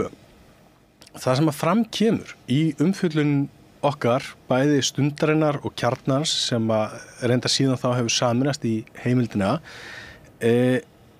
kemur fram að hópur af starfsfólki eða ráðgjöfum Samherja eða eigendum Samherja lögðu á ráðin það að kæra uppljóstraran í Samherjamálinu, Namibíumálinu til lögreglu fyrir þjófnað í þeim tilgangi að reyna að koma í veg fyrir að viðkomandi myndi ferðast til Namibíu af ótta við handtöku til þess að bera vitni í dómsmáli sem að þegar farið af stað og það má ekki gleyma því að fyrir liggur að Samherji greiddi tilteknum áhrifamönnum, ráðherrum og mönnum tengdum þeim peninga í skiptum fyrir aðgengi að verðmætum fiskveiðikvóta eða afnota fiskveiðikvóta í Namibíu. Þetta algjörlega hafið yfir allan vafa og Samherji sem fyrirtæki og stjórnendur þess hafa ekki einu sinni reynt að telja okkur trú að þessar greiðslur hafa ekki átt sér stað af því að það hafið yfir allan vafa. Þessar greiðslur hafa orðið til þess að fjöldi manns 10 manns, ef ég man þetta rétt akkurat núna, sitja í varðhaldi, í fangelsi í Namibíu fyrir að hafa fengið peninga frá Samherja og sæta ákæru. Það sem að skæruliða gögnin, eins og við kölluðum með tilvitnun í þessi samtöl, þar sem að þau sjálf gefa sér þetta nafnum að þau séu skæruliðar og vil tala að vilja stinga og vilja snúa hníf og dreifa síðan salti í sárið sem að eftir verður. Vilja tæta í sig hina og þessa einstaklinga sem tala fyrirtækið. Þetta það sem að kemur fram í þessum fréttaflutningi og það sem að lögreglan ákveður að gera og ég geri engar athugasemdir við það að sá sem að telur á sér brotið leiti til lögreglu. Það fullkomlega eðlilegt og bara mjög eðlilegt að sá sem telur á sér broti leiti til lögreglu og biðji aðstoð eða leiti réttarsýns eða hvað sem það En það sem að lögregla gerir að hún les þessar fréttir. Hún leitar síðan að staðfestingu á því að þetta sé nú alveg örugglega satt og rétt með því að fá símtæki þessa tiltekna manns sem meðal annara andlag þessa fréttaflutnings. En sem voru fleiri, til dæmis eins og PR ráðgjafi eða almannatengsla ráðgjafi Samherja á þessum tíma, Þorbjörn Þórðarson, eða Arna McClure sem var innanúrs lögmaður Samherja, Baldvin Þorsteinsson sem nú einn af aðaleigendum Samherja í dag, fyrirverandi forstjóri Samherja. Það eru svo margir sem eru andlað þessar umfjöldunar, en einn af þessum einstaklingum leitar sem réttarsýns af því að hann telur á sig brotið, fer til lögreglu og afhendir símann og segir, sjáðu, allt sem að mig skrifað á sér stóð í þessum samtölum hér. Og það sem að lögregla gerir, í staðinn fyrir að fara að rannsaka það samsæri sem að sannarlega átti sér stað að reyna að koma í veg fyrir að lykilvitni og uppljóstrari í stærsta spillingar og mútumáli sem hefur komið til rannsóknar bæði í Namibíu og á Íslandi beri vitni fyrir dómstólum, að þá ákveður lögreglan að velta því fyrir sér hvernig við gátum nú komist að þessu. Og svo tekur við einhver ótrúleg vegferð þar sem að lögreglan gefur sér alls konar staðreyndir sem ekki standast neina skoðun og fer af stað í rannsókn á atburðum sem að enginn kærir, sem að engar vísbendingar eru að hafi átt sér stað, dreifir sjálf myndefni, einhver kynferðislegu myndefni í gegnum rannsóknargögn sem að fyrir liggur að hefur farið víða og ekki frá blaðamönnunum sem hafa verið til rannsóknar, heldur frá þeim sem að eiga aðild sem meintir þolendur. Þetta rannsóknarefni hefur farið víða. Þannig að það svo ótrúlega margt í þessu, Björn, sem bara svo skrítið og maður spyr sig hver tilgangurinn Það ekkert augljóst í því, en það fást að sjálfsögðu einhverjar vísbendingar þegar maður rýnir í orð þeirra sem aðild eiga að þessu. Ég nefndi hérna á dómsmál sem að ég höfðaði til að fá úr því skorið, hvort að lögreglan mætti yfir höfuð kalla okkur blaðamennina sem að höfum skrifað þetta fréttir til yfirheyrslu og í dómsal þar segir aðstoðarsaksóknarinn hjá embættinu fyrir norðan að hann ætli ekki að láta blaðamenn komast upp með þetta. Já. Þannig að það erfitt að segja hvað býr að baki, en það eru alls konar vísbendingar að það sé eitthvað annað heldur en sannleiksást, sko. Ein spurningin náttúrulega hvort Samherji með lögguna fyrir norðan í vasanum. Já, ég held að það sé nú kannski alltaf langt gengið með að orða það þannig að eitthvað sé með löggun í vasanum. Löggan líka sem betur fer alltaf svona, hvað maður að segja, stórt batteri að því leiti að það náttúrulega fullt af lögreglumönnum og konum sem að starfa fyrir löggunni, já, og lögfræðingum og hinum á þessum sem að starfa í löggunni bara og gera það af heilindum.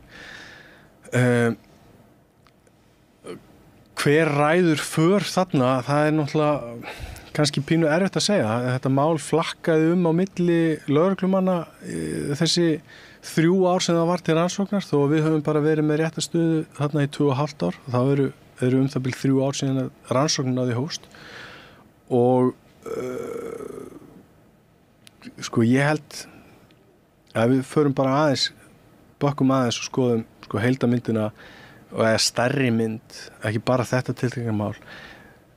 Á Íslandi þá hefur svona, þetta ekki eins og í amerískum bíómyndum, það sem að mútugreiðslur eða einhver áhrifakaup eiga sér stað með því að einhver rétti brúnt umslag með fullt af peningum.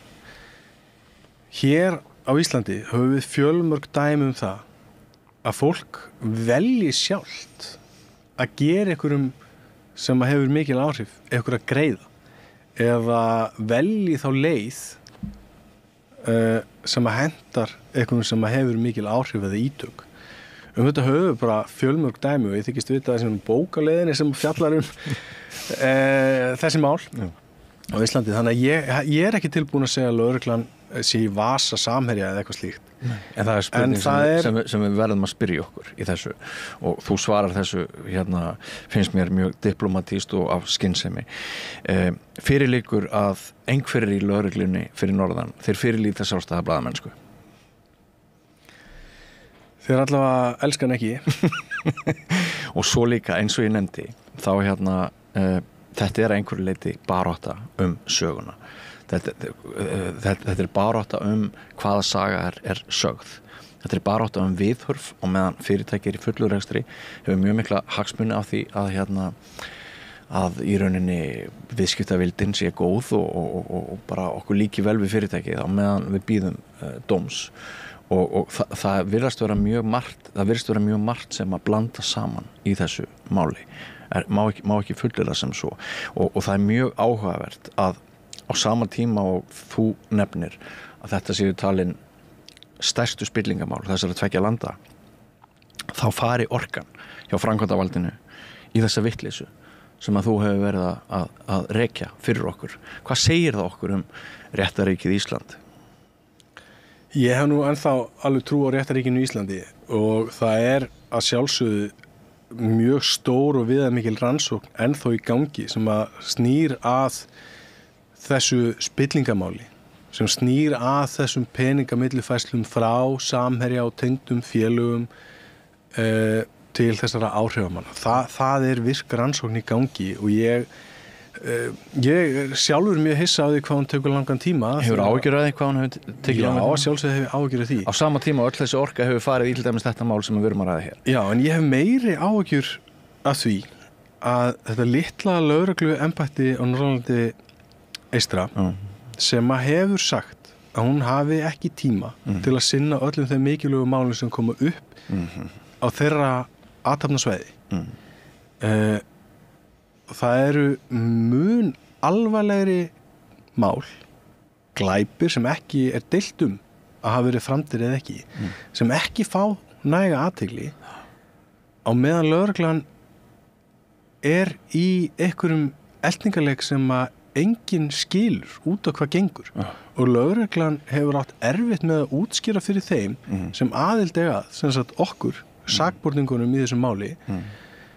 Við höfum ekki getað fengið skýrar bara útskýringar á því hvað nákvæmlega við erum grunuð að hafa gert eða hvaða glæpur var framinn eða hvar glæpur var framinn, hverjir eru hinir raunverulegu þolendur þessa meinta glæps. Allt eru þetta ykkur atriði sem hefur reynst bara mjög erfitt og í sumum tilvikum algjörlega ómögulegt fyrir okkur að fá upplýsingar En lögreglan ákveður að eyða tíma, peningum, orku, mannafla í þetta og ekki bara í þessa rannsókn sem hefur verið í algjöru skötu líki. Heldur líka það sem að birtist núna mörg 100 orða greinagerð á Facebook síðu lögreglunar.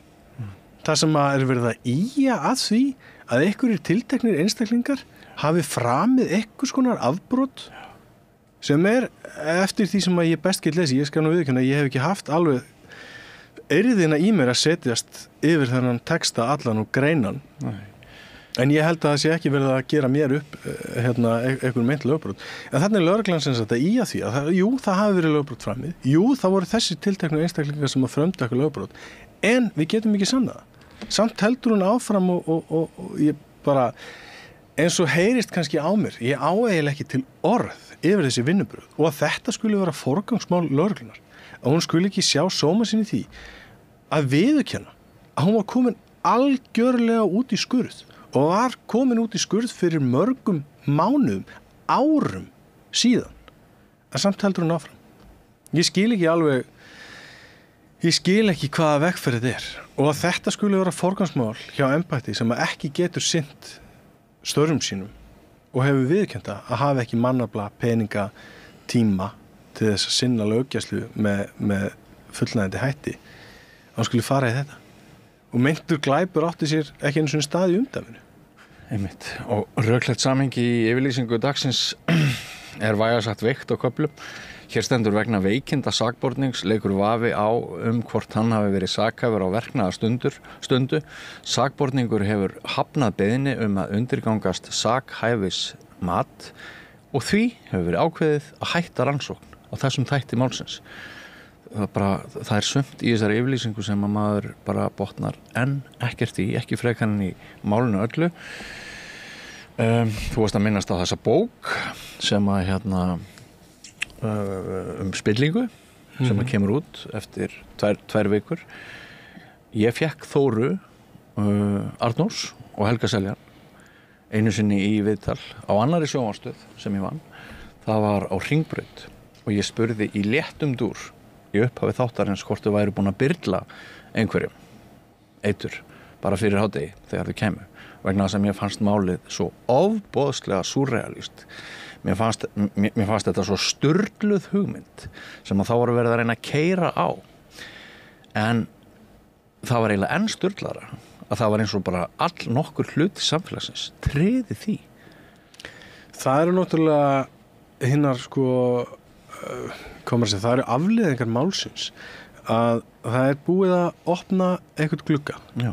Það er búið að gefa samsæriskenningum sem að haldið hefur á lofti á Mokablókinu og víðar. Það er búið að gefa þeim einhvers konar lögmæti með því að fá lögregluna til þess að rannsaka eitthvað. Já, lögreglan hefur ekki einu sinni verið að rannsaka hvort að blaðamennirnir hafi byrlað einhverjum.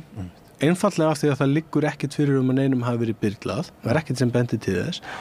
Lögreglan er ekki einu sinni að rannsaka hvort að blaðamennirnir hafi tekið þátt í einhverju stafrænu kynferðisbroti. Það er ekki verið að rannsaka eða var ekki verið að rannsaka hvort að blaðamennirnir hefðu brotist inn einhver staðar eða stólið einhverju símtæki.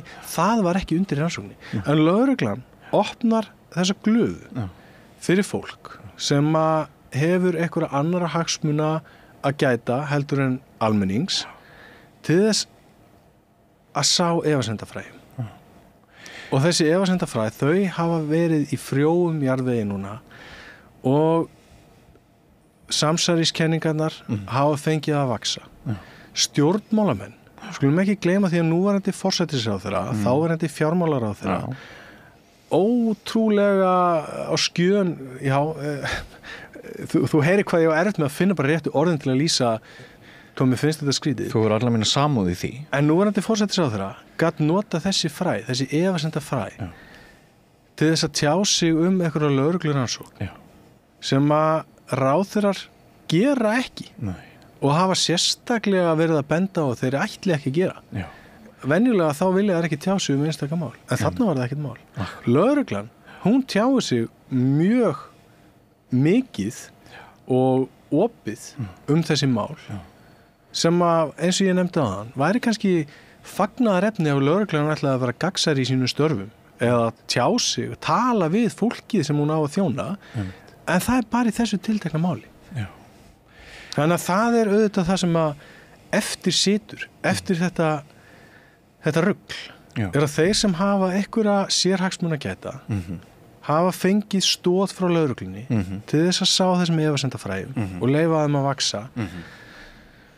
og þegar maður reynir að afrugla ruglið eins og ég gerði á sínu tíma í þessum þætti með þessari spurningu að spyrja Helga og Þóru hvort þau verið búin að byrla einhverjum bara fyrir daginn áður þau komið til mín, þá kallaði það á það að ég var kærður til siðanefndar blaðamannafélagsins. Það var komið bréf frá lögmanni Samherja nánast bara nokkrum mínútum eftir að þátturinn hafi verið sýndur og öll þessi þöggunar, kólnunar, einkenni sem eru í samfélaginu þegar þú gerðir það eitt að þú reyndir að vinna vinnuna þína eins hérna vel og þú gast, það segir mjög óhugnanlega sögu. Já, við slumum líka ekki gleyma því að þessi fréttaflutningur varð til þess að fyrirtæki þurfti að biðjast afsökunar á framkomu sinni. Hvorki í Samherja málinu sjálfu, Namibíu-málinu svo kallaða, eða þessu skæruliða umfjöllunum skæruliða deild Samherja hefur nokkuð verið gert, það hafa engar efnislegar athugasemdir verið gerðar við fréttaflutningin. Þetta hefur allt reynst satt og rétt. Og meira sé að einhver smáatriði sem að Samherji reynda að hnýta í upprunalegu umfjölluninu Samherjaskjölin varðandi einhverja starfsmannalegu sem hún sagðist ekki tengjast. Síðan þá bara komið niðurstaði hjá skattinum að það sem að við sögum var allt satt og rétt. Þannig að bara öll þessi litlu atriði, jafnvel þó að Samherji hafi farið í rándýra framleiðslu á okkur YouTube-vídeóum og prómótira það fyrir framan barnaefni sem sýnt á YouTube og fleira. Þegar upp í staðið hefur engin efnislegur ágreiningur verið gerður það sem hefur komið fram í þessum fréttaflutningi. En við erum hægt að tala það og við erum hægt að tala hvað þessi mál snúast í raun og veru. Já, þeim tókst það að beina athyglinni í annan farveg, en nú það búið. Já, ég veistu, þetta mál kannski búið. Já, það kemur nýtt. Það kemur bara eitthvað annað. Það er það sem ég er búin að læra á þessum bráðum 5 árum frá því að við sögðum þessa fyrstu frétt. Já. Þetta held ég bara eitthvað sem að ég þarf að lifa með og við sem höfum verið að fjalla þetta. Og við þurfum öll að vera vakandi fyrir þessu sem þú segir núna. Bara bíðum eftir næsta máli, en munum að það er aðferð, það er taktík frekar en að það er að hringla í okkar hugum. Ætli það kom ekki bara lögfræði bréf eftir þennan þátt? Það er bara mjög líklegt. En maður verður samt að halda áfram, að tjá sig, tala, benda á það sem að afvega fer. Það verður að hafa það þótt að séu endalausar hótanir málsóknir og annað. Við getum ekki lippast hér, Aðalsteinn. Og þú hefur ekki lippast og þakka þér kærlega fyrir komuna. Ég veit að þú ert að núna hlaupa og ná í barn- og leikskóla eða eitthvað svoleiðis. En ég ætla bara að óska þér til hamingju með daginn. Ég skil að þú sért reiður. Ég skil líka að þú eigir vona á einhverju fleira, en léttirinn þú ert samt og þín áhöfn, þeir eru sigurvegara dags í dag í þessu máli. Takk fyrir mig. Og þá förum við yfir í allt aðra sálma. Allt það besta er ókeypis. Fáðu þér vatn að drekka. Samstöðin þar sem manneskjurnar koma saman. Já, þannig fórust Aðalsteini Kjartansinni orð, blaðamanni. En við ætlum næst að sýna ykkur einslag innflytjendamál. Samstöðin hefur verið ansi virk í því að setja mál innflytjenda á dagskrá og nú kannski bara eini fjölmiðlinn sem reglulega sýnir hópi innflytjenda mikla athygli. Við fengum til okkar ansi sterkar konur, 4.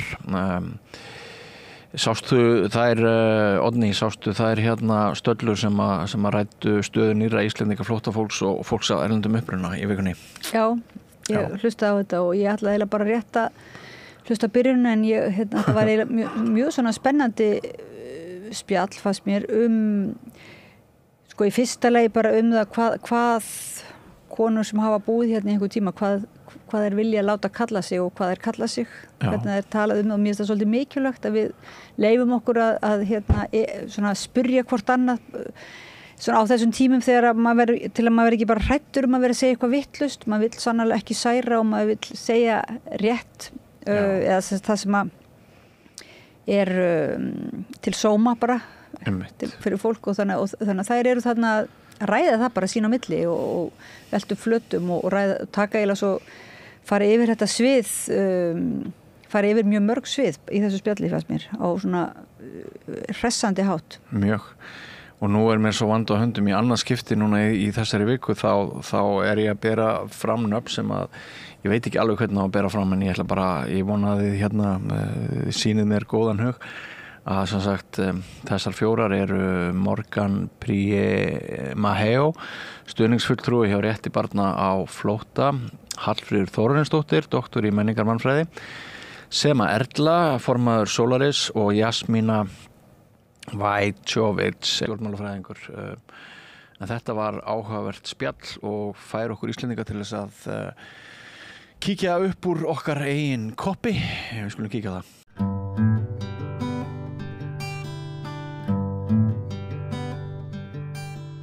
Herðu, nú ætlum við að ræða innflytjendur, kannski hælisleitendur, kannski fólk af erlendum uppruna, erlenda Íslendinga, nýja Íslendinga, bara allt saman.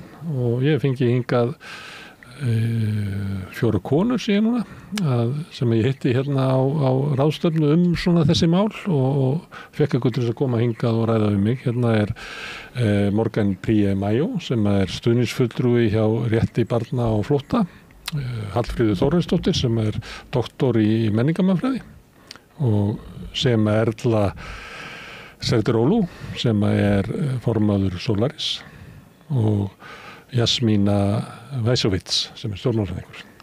Verið velkomnar. Takk fyrir. Herðu, ég var hérna með svona leik af svona nafngiftum.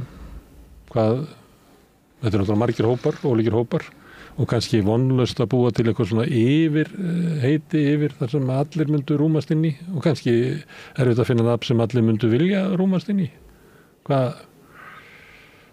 Jasmína, ert þú nýr Íslendingur? Já, ég myndi skilgreina mig þannig, já, alveg klárlega. En ekki bara Íslendingur? Já, eða bara... Taka af þér eitthvað? Já, nei, sko, nýslingur alveg, þú veist, mér finnst það bara að rýma svolítið stóran hóp innflytjenda inn í þetta, þú veist, við erum náttúrulega með 3 hópa, svona, hvað maður segir, svona, sem lagalega skilgreind, sem náttúrulega fólk sækir alþjóðavernd og svo flóttafólk og svo innflytjendur. Þannig þetta getur verið margslungin en ég myndi kalla mig, já, ég náttúrulega Íslendingur, ég búið hérna á Íslandi helmingi lengur heldur í mínu heimalandi, þannig klárlega myndi ég skilgreina mig sem Íslending en það líka ný Íslendingur vegna þess að ég náttúrulega ekkert fædd uppalinn hér, þannig það á það alveg vel við en ég líka innflytjandi af því ég náttúrulega kem á þeim forsendum til landsins þannig þetta hérna já, ég myndi segja bara eins og Hallfríður sagði áðan að hérna þegar við vorum að spjalla að ég held hver og einn þarf bara að skilgreina sig hvað þýðir fyrir þau að vera Íslendingur sem líka mjög flókið því vegna þess að ég fæ líka spurningu hvað að vera Íslendingur og ég á skemmtilega sögu vegna þess að þegar við erum tala samlögun eða aðlögun eins og margir vilja kalla þá var ég einmitt að spurð og hérna á sínum tíma fyrir nokkrum árum þá fannst fólki ég vera ekkert aðlögu í íslensku samfélagi því ég hélt ekkert upp á jól eða réttra sagt ég hélt upp á jól en ég setti ekki jólaskraut það var bara alveg því ég átti ekki jólaskraut og maður mér var ekkert rosalega duglegur að skreyta þannig ég var ekki nóg mikið aðlögu fannst mörgum en ég spurði líka viðkomandi hvort hann borði hérna þorramat og hans horfði svona á mig og akkurat spurði því ég sagði borðar hákall og það var svari bara nei, borðaru hérna hrúspunga, nei, borðaru súramat, nei og ég sagði bara, já, ég borða þetta allt saman, ég þá ekki þá meira Íslendingur heldur þú þannig þetta bara, þú veist, þetta svona típisk hvernig þú sér sjálfa þig En að við erum að ræða það hérna, Sema, þú ert Íslendingur Ég Íslendingur, ég líka Tyrki talaði lengi sjálf á mig sem hálf þetta og hálf hitt algjörlega hætt því ég var eins og spurði því af hverju talaru á sérst hálf eitthvað þú veist, mér finnst þú verið að gera lítið og sjálfur, ég bara, já, það rétt ég ekkert hálf neitt, ég Íslendingur ég Tyrki og mér þykir að vera algjör forréttindi að einhvern veginn tilheyra og vera hluti af tveimur svona ótrúlega mismunandi menningar heimum, ef svo má segja og ég held að það hefur algjörlega mótað mig sem mannesku, mína lífsýn og hvernig ég bara svona hvernig ég ólst upp og hvernig ég sé heiminn. Þú myndir aldrei segja að væri nýrýtlíkur, þú ert bara ítlíkur. Ég nú bara fædd á Fjórðungssjúkrahúsi á Akureyri og skýrð og fermd og hef nú alveg þurft að sýna fram á það, sko. Já. Og þú ert ekki íslendingur erlendum uppruna? Nei, en ég Íslendingur með kannski erlendan bakgrunn, ef þú vilt fara út í það er margir Íslendingar sem eins og þú, sem rekast einhvern veginn á að fá ekki að vera alveg fullir þátttakenddur. Þú hefur aldrei fengið að kenna þessu því, sett að fara heim. Já, það er fólk sem sér mig ekki sem Íslending, sem er mjög áhugavert. Við hefum ekki alveg orðið yfir þetta. Hvað segirðu? Við hefum ekki alveg orðið yfir þetta, Íslendingar sem einhverjir að reyna að ýta út. Nei, kannski bara einstaklingar sem þurfa að þola áreiti og fordóma og ofbeldi af hálfu þjóðurinn sinna og annars aukafólks. Kannski eitthvað hugtakið við það, ég veit ekki. Það er bara, og það er stór hópur. Já. Það var nú Facebook status hjá ungri konu núna í vikunni sem að fór víða, sem að var að lýsa þessu áreiti. Hún er ættleidd og íslenskt foreldri og lítur ábyggilega ekki á sig sem sko, þó hún komi frá okkur landi að þá hefur hún ekki alveg stuffið og hefur ekki þekkingu af því. Þetta er bara svo dapurlegt að því þetta er umhverfið að segja þér að þú mátt ekki tilheyra, að þú fáir ekki að hluta þessu samfélagi og það sem er náttúrulega kannski svo hættulegt í þessu, sérstaklega þegar maður tala um börn og ungmenni, að ef umhverfið, ef samfélagið er áallt að segja þér að þú tilheyrir ekki og sért ekki Íslendingur, mátt ekki vera með, þá er mögulegt að á endanum þá ferðu sjálfur að trúa því og þar leðandi skilgreina þig frá samfélaginu, þannig að þetta náttúrulega ítir undir mismunun, þetta ítir undir jaðarsetningu og hefur bara rosalega neikvæð áhrif á alla einstaklinga sem verða fyrir áreiti eins og þessu og þetta er bara óþolandi. Já, og eitthvað svona útlendinga andúð eða getur haft áhrif sko langt út fyrir þann hóp, fólk sem að orðræða frá valdhöfum smitast inn í skólakerfi til barnanna, þetta er ekki bara fjölmiðlar, alþingi, kommentakerfi, þetta er bara gegnum gangandi í samfélaginu og þú einhvern veginn verist hvergi vera óhultur frá þessu og færi ekki einmitt þetta tækifæri bara til þess að skilgrina sjálfa þig og upplifa og sért hluta þessu samfélagi og það sem við þráum öllum, það er það að tilheyra. Morgan, þú nýr Íslendingur, innflytjandi? Já, ég nýr Íslendingur. Möndur þú segja innflytjandi? Ég segi innflytjandi og immigrant á fransku, immigrant og immigré.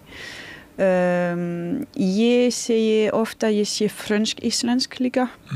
Ég fyrst og fremst frönsk auðvitað, en í rauninni ég verið á Íslandi síðan ég kom til Íslands þegar ég var 18 ára fyrst og ég flutti inn þegar ég var nýlega búin að klára masters en á milli var ég að koma í sumar og vinna og ég fór líka í áskólanámi þegar ég var 20 ára eitthvað svoleiðis til Íslands. Svo ég hef upplifað mesta lífið mig sem fullorðin á Íslandi. Svo ég með bara, ég skil kannski ekki alveg mjög vel lífið sem fullorðin í Frakklandi. En samt hvernig ég að hugsa heiminn frönsk. Ég var að alast upp. Og eins og þú, ég á börn sem eru 100% frönsk, 100% íslensk og ég alltaf að sitja á æslu að þau eru 100%. Og þetta bara eitthvað sem gera þau sterkari. Mér finnst að öll menning eru bara alltaf bónus. Það skiptir ekki máli hvaðan þetta kemur. Menningar eru alltaf jákvæðar. Það engin menning sem neikvæðar. Og fólk sem á aðgang í meira þekking og menning eru ríkari. Og ég syns það eitthvað sem við þurfum að fagna í rauninni. Ég mjög stolt að búa á Íslandi. Ég elska Ísland. Ég val að koma til, ég svona heppin að geti valið að koma til Ísland. Ég þurfti ekki að koma hér. Ég á bakland í Frakklandi og ég var aldrei í erfið stöðu. Ég var að koma hér af því mér finnst landið falleg, mér finnst samfélag bara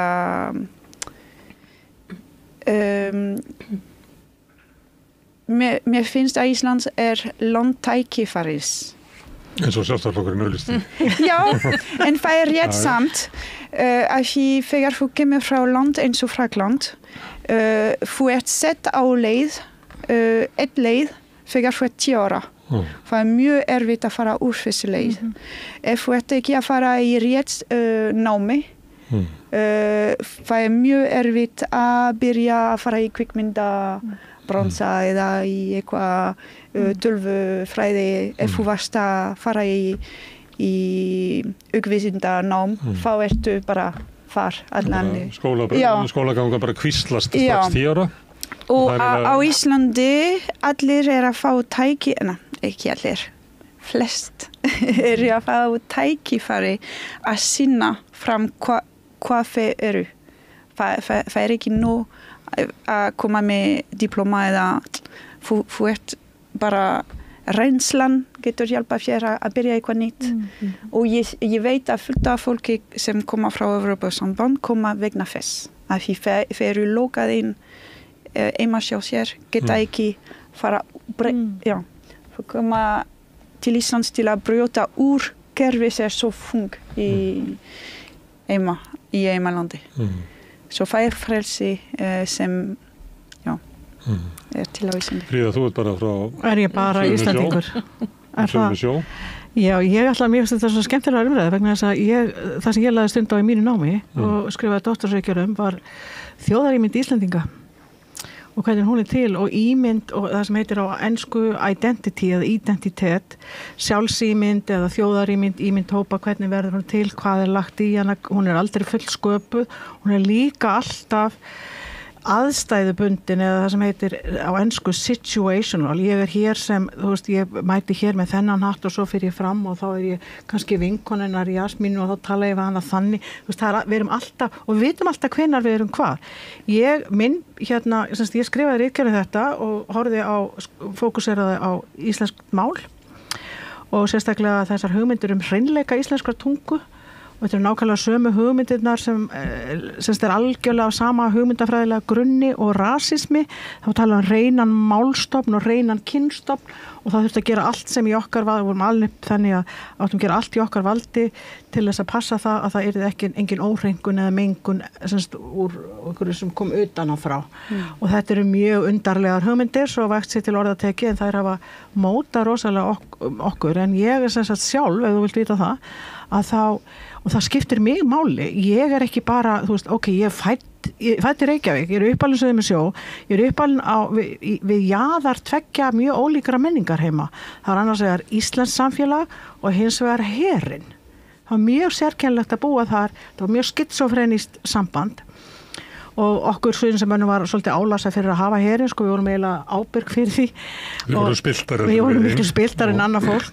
En svo var ég bara eins og mín kynslóð, ég var mikið í sveit og ég var á heimavistarskóla og ég var að vinna út á landi og ég átti foreldra sem skildu og mamma var eina að basla með okkur 5 krakka og þú veist, og það hefur allt mótað mitt identitet og ég hef búið erlendis í 15 ár samtals og það bara alveg þó nokkuð, þannig ég hef komið tilbaka, ég þekki gamla Ísland eins og það var fyrir aðstreymi eða einsleita, trillislega einsleita Ísland, þannig að ég bý yfir mikillir reynslu og mér finnst bara, það svo margt og í þessum innflytjendamálum að þá þeim eitt af því sem að vantar rosalega mikið að tala að og það bara vantar alveg ég ekki að fara alveg út í það en það vantar svo mikið bara umræðu og umræðan til dæmis það, hvað þýðir það að vera móttakandi innflytjenda, að vera gestgjafi.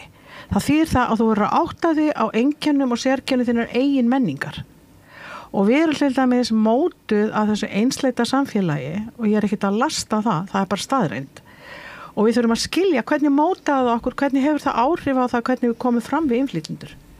Til dæmis, ef ég væri við værum bara Íslendingar og Gunnar Smári væri, við erum að vinna saman og svo kemur hann og hann nýr og ég hef aldrei síðan á kaffistofunni, þá myndi ég að segja svona býtu, Sema, veistu nokkuð hvaða maður þetta er þarna?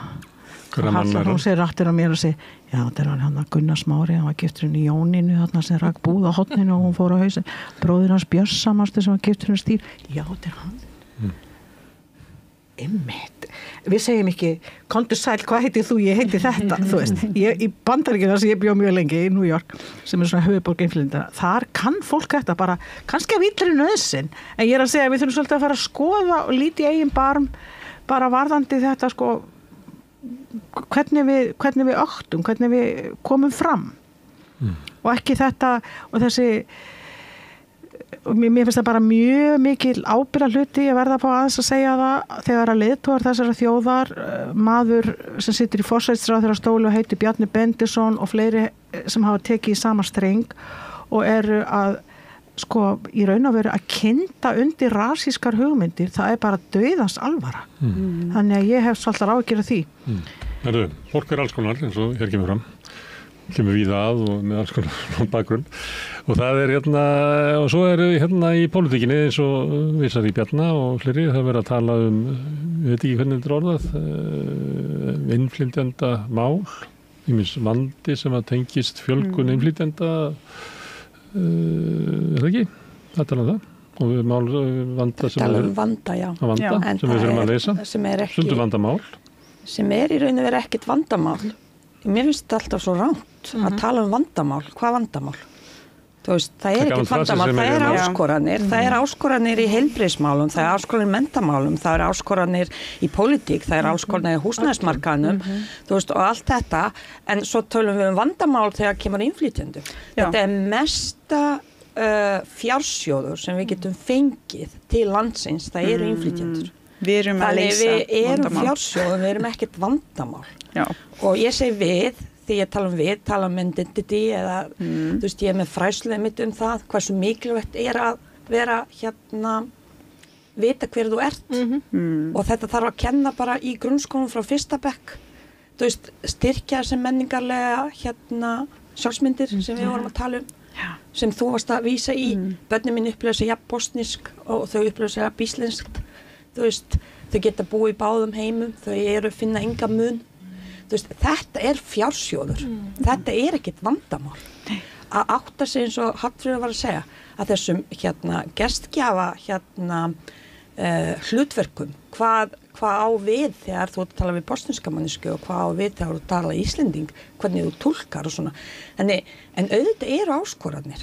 Það eru áskoranir að fá að þessum stuttum tíma þennan fjölda fólks til landsins en áskoranir felast í innflytjendum. Við skulum líka skilgreina það, þetta er innflytjendur. Við erum ekki að tala um 1% hælisleitenda eða orfa flóttamenn. Við erum að tala um áskoranir felast í innflytjendum sem eru að koma og velja að setjast að á Íslandi sem eru að koma frá Evrópusambandinu. Þarna liggja mestu áskoranir sem við sem samfélag þurfum náttúrulega að leysa eins og bara öll önnur mál sem koma inn á borð til okkar. Ég meina, við vorum með vá fyrir nokkrum mánuðum síðan sem var COVID og við þurftum að takast á við það. Þú veist, það tala enginn um vandamál. En aldeilis kannski var þetta kannski vandamál þegar við máttum ekki tala og spjalla og svona. Þannig hvernig við tölum og orðaforði sem við notum í þessu, það þarf að koma skýrt fram. Fólk þarf að vita hvað þið vera innflytjandi, hvað þið flóttamar, hvað þið þeir sem sækjum vernd. Það þarf að skilgreina áskoranir, ekki vandamál og lengi má telja. Má ég grípa bolta bara því að það sé líka kannski mikilvægt að árétta áskoranir felast ekki í fólkinu sjálfu, heldur í kerfinu og kerfið sé ekki undirbúið og mér finnst líka skipta máli, þú veist, að á einhverjum tímapunkti ég meina, við erum búin að tala um móttöku flóttafólks núna næstu í 10 ár og við skiljum alveg kannski árið 2016 þegar það varð snögglega aukning í fjölda fólk sem hingað kom að þá höfum við kannski ekki verið undirbúin undir það. Núna erum við að vera búin með árið 2024.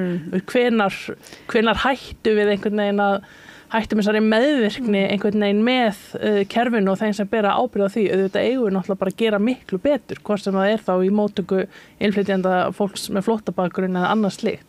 Og þetta náttúrulega, sko, ekkert af þessu að gerast eitthvað óvart eða þetta ekki sprottið upp á einhverju tómi. Ég meina, við höfum séð þá þróun síðustu ára og áratugi hér eins og annars staðar sem felur í sér þessa öryggisvæðingu fólksflutninga. Ég meina, það hefur ekki alltaf verið þannig að það var hort svona neikvæðum augum á fólksflutninga. Ég meina, hér eins og annars staðar var sótt fólk til þess að koma til þess að starfa og setjast hér að og annað slíkt. En það sem hefur gerst og enn gert að stóru hlutum. Já, en ákveðna hópa þá, alveg svo við stjórnvöld eru til í að aðstoða ákveðin hóp fólks sem hefur verið á flótta, en þannig að þetta náttúrulega orðræðan, þetta eru völdin og þessi tengsl sem eru þarna á milli og þegar eins og við höfum komið inn á hvernig valdhafar tala, íta náttúrulega undir þetta, þannig að allt í einu sko fólk sem að flýja einhvern vanda, það orðið vandamál, fólk sem að flýja ótta orðið að einhverjum utanaðkomandi ótta fyrir þau sem eru nú þegar í samfélaginu, þannig að þú veist alltaf verið að búa til vanda úr fólki og auðvitað er ekki, við heyrum flóttamanna vandinn til dæmis sem heyrist oft, vandinn ekki flóttafólk, vandinn aðstæður sem fólk þarf að flýja meðal annars sem við berum ábyrgð á því það gerðir alls konar hlutir í nafni okkar lands, þið vitið, þannig að en þetta ekkert óvart, þetta svo meðvitað og við sjáum það bara í breytingum á lögum til dæmis hérna á Íslandi og það alltaf verið að ýta undir þetta að búa til ógn, skapa þennan ótta og það svo stórkostlega merkilegt að það þurfa að beinast að fólki sem að flýja hörmulegar aðstæður og kemur svo og fær þær móttökur sem við þekkjum öll. Já. Þetta alveg stórmerkilegt og ég tek undir með þess Erma og líka bara í ljósi þess að það var þessi þáttur í gærkvöldi á Ríkissjónvarpinu mansal og mansal ekkert nýtt og ég var einmitt að velta þessu fyrir mér var mjög illa brugðið, ekki það að þetta væri, ég vissi alveg af þessu en ég held að það væri búið upprætt eitthvað þegar komið upp skelfilega mál áður og í raun og veru þá þetta svolítið á skala, það talað það heitir social dumping á ensku, félagsleg undirboð þegar ekki farið að samningum og svoleiðis og svo yfir í mansal, hvar liggur munurinn, hann allt í einu stað, þetta svona, þetta á skala og þetta hefur viðgengist hér að sauma í raun og veru að komast af með eins lítið í umbun fyrir unninstörf ef að innflytjendur vinna þau, skiljiði. Og stundum og ég hef rannsakað þessi mál hérna á Íslandi og það sem að gerist það að það ákveðin skilgreining á, þetta eru félagsleg hugtök og pólitísk miklu frekar en einhver fræðileg þannig, en félagsleg undirboð með svo mansal þvingun og kúgun. Hvenær félagsleg undirboð, það líka ákveðin þvingun fólkin í því, þannig að ég svona að sko velta fyrir mig hvernig stendur á því að það viðgengst það sem við sáum í þessum kveikstætti í gærkvöldi og það bara hort í hina áttina, allt í lagi, það ekki refsivert, en svo eins og þú segir sem að svo hlaupið á eftir fólki sem á sér enga björg og það farið með sko bara sérsveit lögregluna með djöfulgangi og látum eins og íslensku samfélagi standi alveg trillingsleg ógnaf sko lömuðu barni og ykkur sko fólki á flótt, þetta glórulaust og það sem vantar svo mikið finnst mér bara svo mikið stefnuleysi eða kannski það bara stefna í sjálfu sér en yfirvöld, ég segi yfirlega og ég bara biðst velverðingar við hljóma eins og hérna bíluplata en eftir höfðinu dansa limirnir segir íslenskt orðtak að hérna þeir sem stjórna, þeir leggja línunar og ef þeir hugsa svona og gera svona að þá dreifist það út samfélagi og það engin framtíðarsýn það sem hort fram á veginn og sagt, já, mikið verður þetta gaman að fylgjast með þegar að, þessi menningarlegu áhrif bara komið nýjir straumar inn í samfélagið og þetta verður frjóra og skemmtilega, nei, það ekkert slíkt, það kemur ekki bofs frá þessu fólki og mér finnst það einhvern veginn, mér finnst það bara ótrúlega dapurt, svindla á þessum krökkum í skólakjörunum, þau fá ekki íslensku kennslu, þau að detta út í framhaldsskóla ég held að við séum bara, ég veit ekki, er það meðveitu stefna yfirvalda að búa þannig hnútana að jaðarsetja kerfisbundi stóran hluta þess fólk sem býr í landinu, bara svo hægt sé að græða nú á peningum.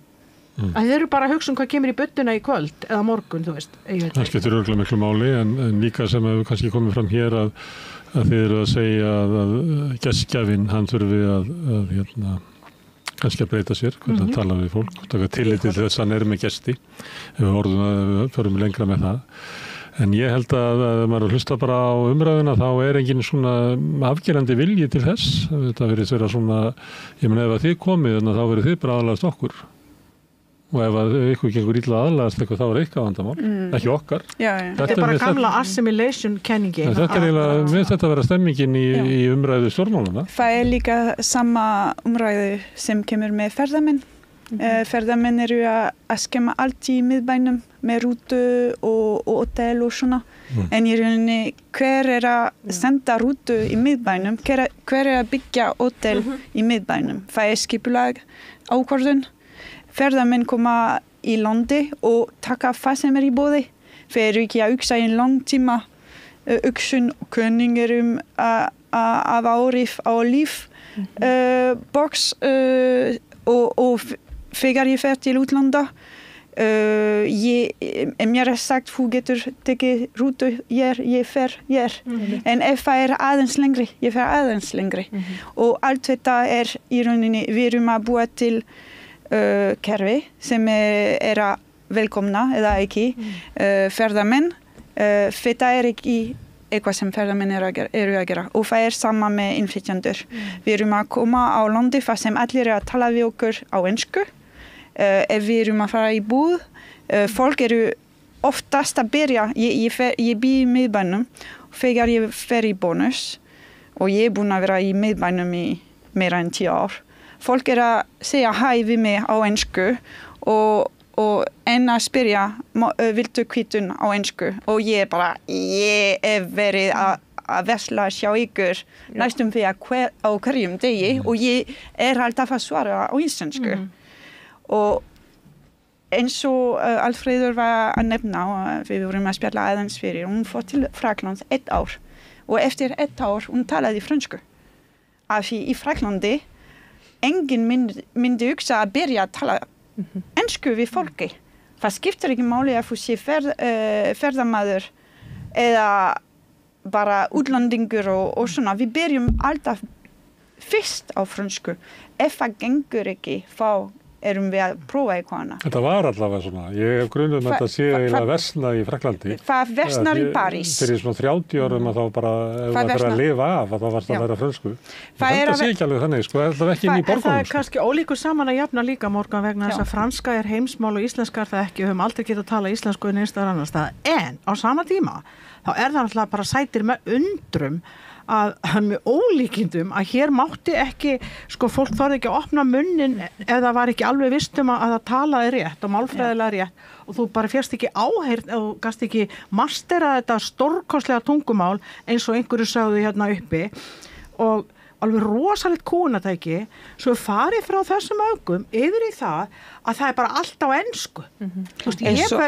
Ég held þetta sé rakin leið. Fyrsta leið er þetta alveg geðvikislegur undirlægjuháttur. Það er ekki allir túristar enskumælandi. Í annan stað, þú veist, þá einhvern veginn sko þetta er undirlægjuháttur og þetta er líka bara alveg ótrúlega sérkennilegt að fara úr einum öfgum í aðrar, ég næði ekki og ég held, annað og merkilegra og kannski mikilvægar er það að þegar að allir fara að tala ensku, það er enga kröfur gerðar á innflytjendur, engin viðleitni til að kenna þeim íslensku eða gera ráð fyrir að þeir geti talað eitthvað íslensku, settir í framlínu í þjónustu, þeir ávarpa fólk á ensku, það er samskiptamálið og hvað gerist? Jú, það kyndir undir anduð gagnvart innflytjendum, ekki gagnvart atvinnurekendur sem anduðin ætti að beinast að, heldur gagnvart þeim sem veitir þjónustuna og það er alveg hræðilegt. En þetta er þetta finnst mér alltaf svo skondið því ég kom til landsins þá var náttúrulega að tala bara íslenska en það kom ég fyrir 29 árum. En svo það sem gerist er fyrst í dag er fólk tala við mig ensku og það sem mér finnst kondi við þetta líka til þess að ég get klára háskólanám á íslensku þá þurfti ég að læra ensku til þess en það sem ennþá betra það að hvað tilgangurinn að Íslendingur sem með ensku sem annað tungumál segjum það sem ekki, heldur bara þau læra það í skólanum hvað tilgangur að tala jafnlega ensku sem Íslendingur við einhvern útlending eins og að tala á íslensku. Ég meina, ég skil ekki, Íslendingar tala ekki fullkomna ensku og ekki hinn aðilin kannski jafnvel heldur og kanninga ensku en læra hana jafn þá kannski vittlust.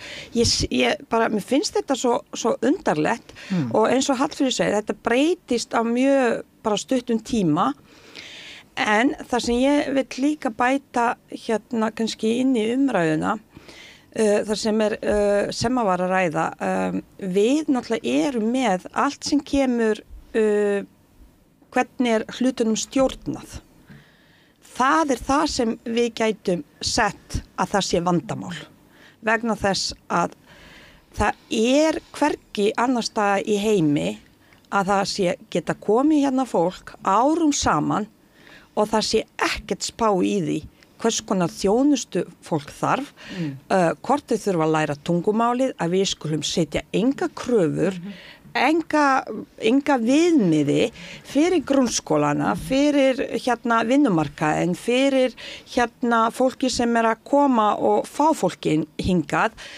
Þú veist, það engin umgjörð og ekki nóg með það sé engin umgjörð, það engin eftirlit heldur. Þannig í raun og veru við erum að bregðast hlutverki ríkisins til þess að sinna örygginu, sinna stefnunni. En Jasmína, svona gerum við þetta á Íslandi. Svona gerum við fiskaldið, það var bara, allir fóru bara að setja net út í sjó, eða þú veist þessar kvíjar út í sjó og svo þegar þetta var komið í óefni þá smíðuð einhver reglu það. Það bara utan það sko, utan viltavestrið. Og sömuleyti finnst manni eins og að þessi mikla aðstreymi vinnuafls að utan sé eins og eitthvað sem við ætlum að græða á og má ekki stoppa það og má ekki hefta okkur í því að við erum að koma inn með einhver verðmætin í Íslands samfélag til þess að bara ná vinnun út úr því. Já, og senda svo heim. Hver eru þessi við, Gunnar? Það sem að stjórna. Það sem hefur verið að gerast á Íslandi að drifkrafturinn í það sem heitir alþjóðlegi fólksflutningar til landsins er efnahagslífið, hagkerfið og efnahagsþenslur og þeir sem ráða það, þeir hafa fengið gjörsamlega frítt spil, vil ég segja, með það að fyrst var það byggingariðnaðurinn fyrir hrun sem endaði náttúrulega þetta endaði með ósköpum, síðan datt eitthvað manna af himnum ofan eitthvað bara svona húha, allt í nú komið milljónir af túristum og þetta var bara eins og ný gullnáma og allir hlupu til og þá engin kontroll á einu en einu þannig að þeim sem dettur í huga byggja hótel allt í lagi, þú gerir bara svona og þú gerir svona, það engin yfirsýn menn vissi ekki hvað er að byggja mikið á hótelum eða byggja mikið á íbúðarhúsnæði, það er bara vaðið áfram og þetta er svo típist einhvern veginn fyrir eins og þú segir líka fyrir okkur og þetta er svo hættulegt. Þetta er bara að blasa við, en hvað er það hvað ættum við að gera? Ég stundum tala um íslensku nám og það kemur náttúrulega óvart að það að vanta bara námsgögnin og það vantar aðgengið í íslenskuna og við komum svolítið óvart sko að maður heyrði innflytjendur nefna það að það ætti að vera kannski kröfur íslensku kunnáttu í tiltekið störf sem er svona krafa sem kemur þar eins og eigi að vera þá auknar kröfur á fyrst og fremst það sem eitthvað fyrirtækin en líka á innflytjendur af því að maður það svona eitthvað svona hugmynd í samfélaginu að við værum að gera innflytjendum greiða með að vera að tala við ensku sem er svona ekki í loftinu. Þannig að maður heirt vatnsabæti í íslenskuna en það er náttúrulega miklu fleiri atriði sem ef við ætlum að leysa vandan áður að verður á vandamáli að þá ættum við að gera hvað? Setja þessar kröfur. Já. Setja þær absolutt eins og allstaðar í nágrann löndunum þegar fólk segir það er ekki hægt að setja svona kröfur. Það er bara alveg hægt að setja kröfur, málkröfur. Ég held samt að þetta sé miklu stærra heldur en það og að mínum að öll þessi umræða til dæmis að íslenska sé að hverfa og það sé vera að útrýma íslenskun og eitthvað svona. Mínum að þetta bara hluti af þessari ótta umræðu sem alltaf verið að búa til. Svo líka ef ég maður skjóta inn að það ef íslenskan hverfur þá er það ekki út af innflytjendum. Nei, þá er því að Íslendingar að leggja niður íslensku og ganga inn í enskt menningarsamfélag. En það er alltaf tengt við þennan hóp fólks einhvern veginn sem hefur ekkert með hlutin að gera og svo er það náttúrulega líka bara sko það sem svo brenglað í þessu til dæmis að við erum með stjórnvöld sem eru núna árum saman búin að tala einhverja inngildingar stefnu og það er svo mikið stefnumótun í gangi og í málefnum fólks á flótta og eitthvað svona.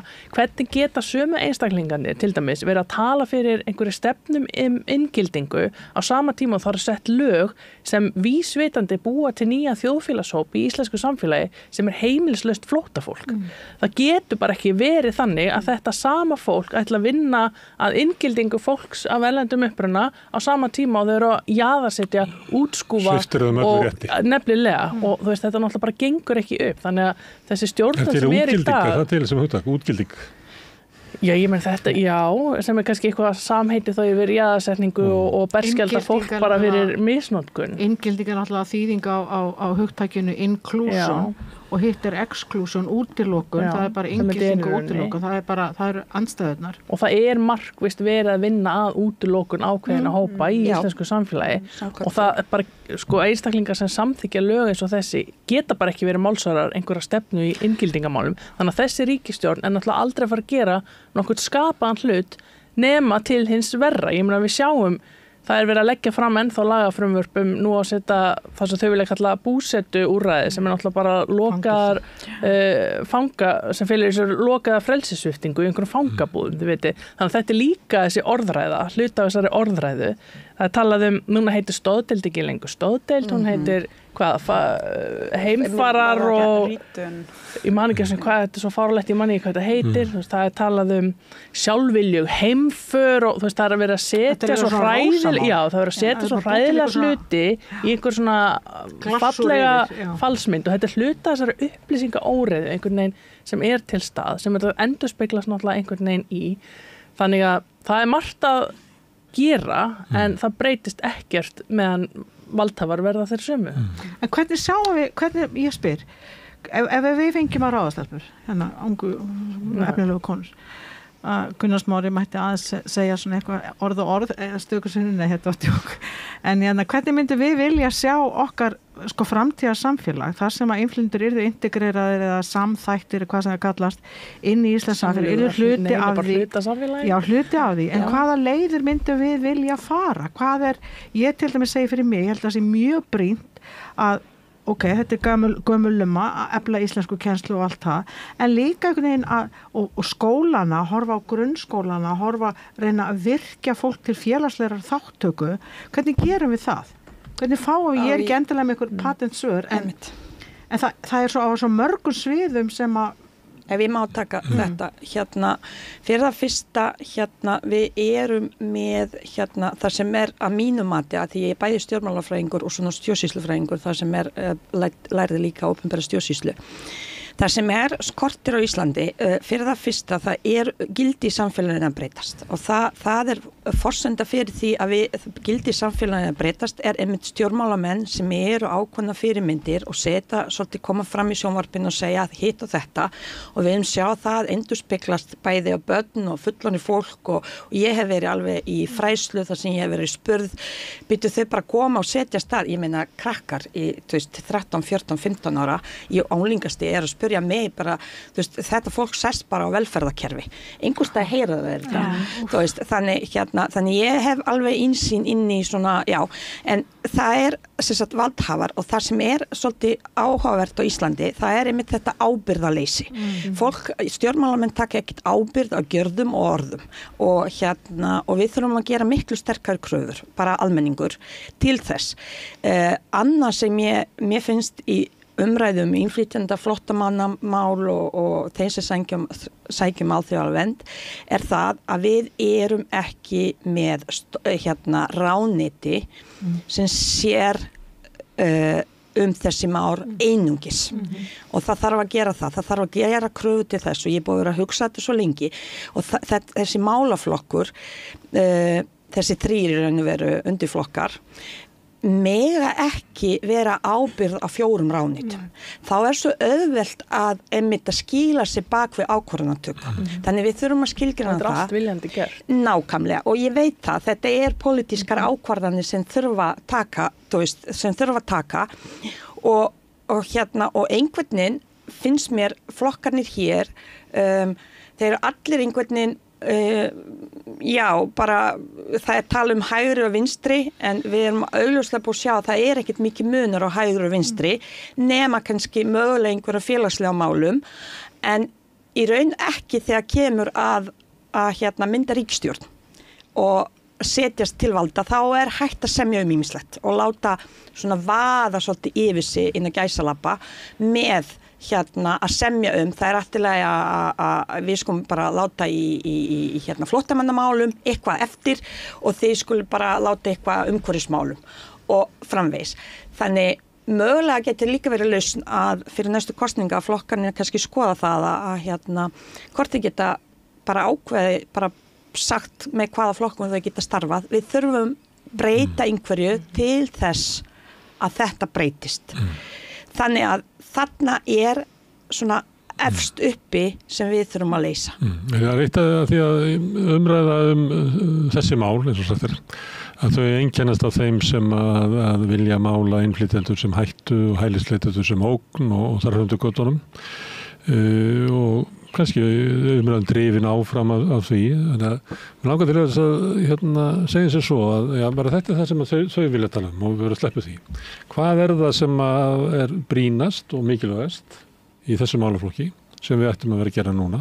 Ekki til að laga orðræðuna sem í gangi, heldur ef við verðum bara í ákvæðu samfélagi sem að litið á þetta sem tækifæri og innflytjendur sem auðlegð. Hvað það sem við sem samfélag ættum við að vera að gera? Við höfum aðeins rætt íslenskuna og ég held að það komið aðeins frá hvað en það hljóta að vera okkur miklu fleiri þættir. Já, ég alveg viss að það stótt listamenn og bókmenntafræðingar listamenn geta hjálpa mjög mikið samfélag að kynast þetta mál. Það vantar barnabækur til að tala fjölbreytni á Íslandi, að tala fjölmenningar og það vantar lög til að tala lífsfólks á flótta. Það vantar alls konar umræður og ég alveg viss að list getur hjálpa okkur mikið. Ég búin að reyna og ég sé að það sé mikið breyting núna í samfélag, fullt af listamenn sem núna að taka þátt í að tala svona málefni og mér finnst að mun breyta hvernig börn og fólk að sjá. Við sem samfélag getum setja frysting á stjórnvöld. Það nauðsynlegt. Ég ekki viss, ég held að stjórnvöld miklu erfiðari að breyta innan, það eitthvað inertia held ég. En sem samfélag við eigum ekki að samþykkja þetta og strax við getum breytt hvern áorf á málefni í gegnum.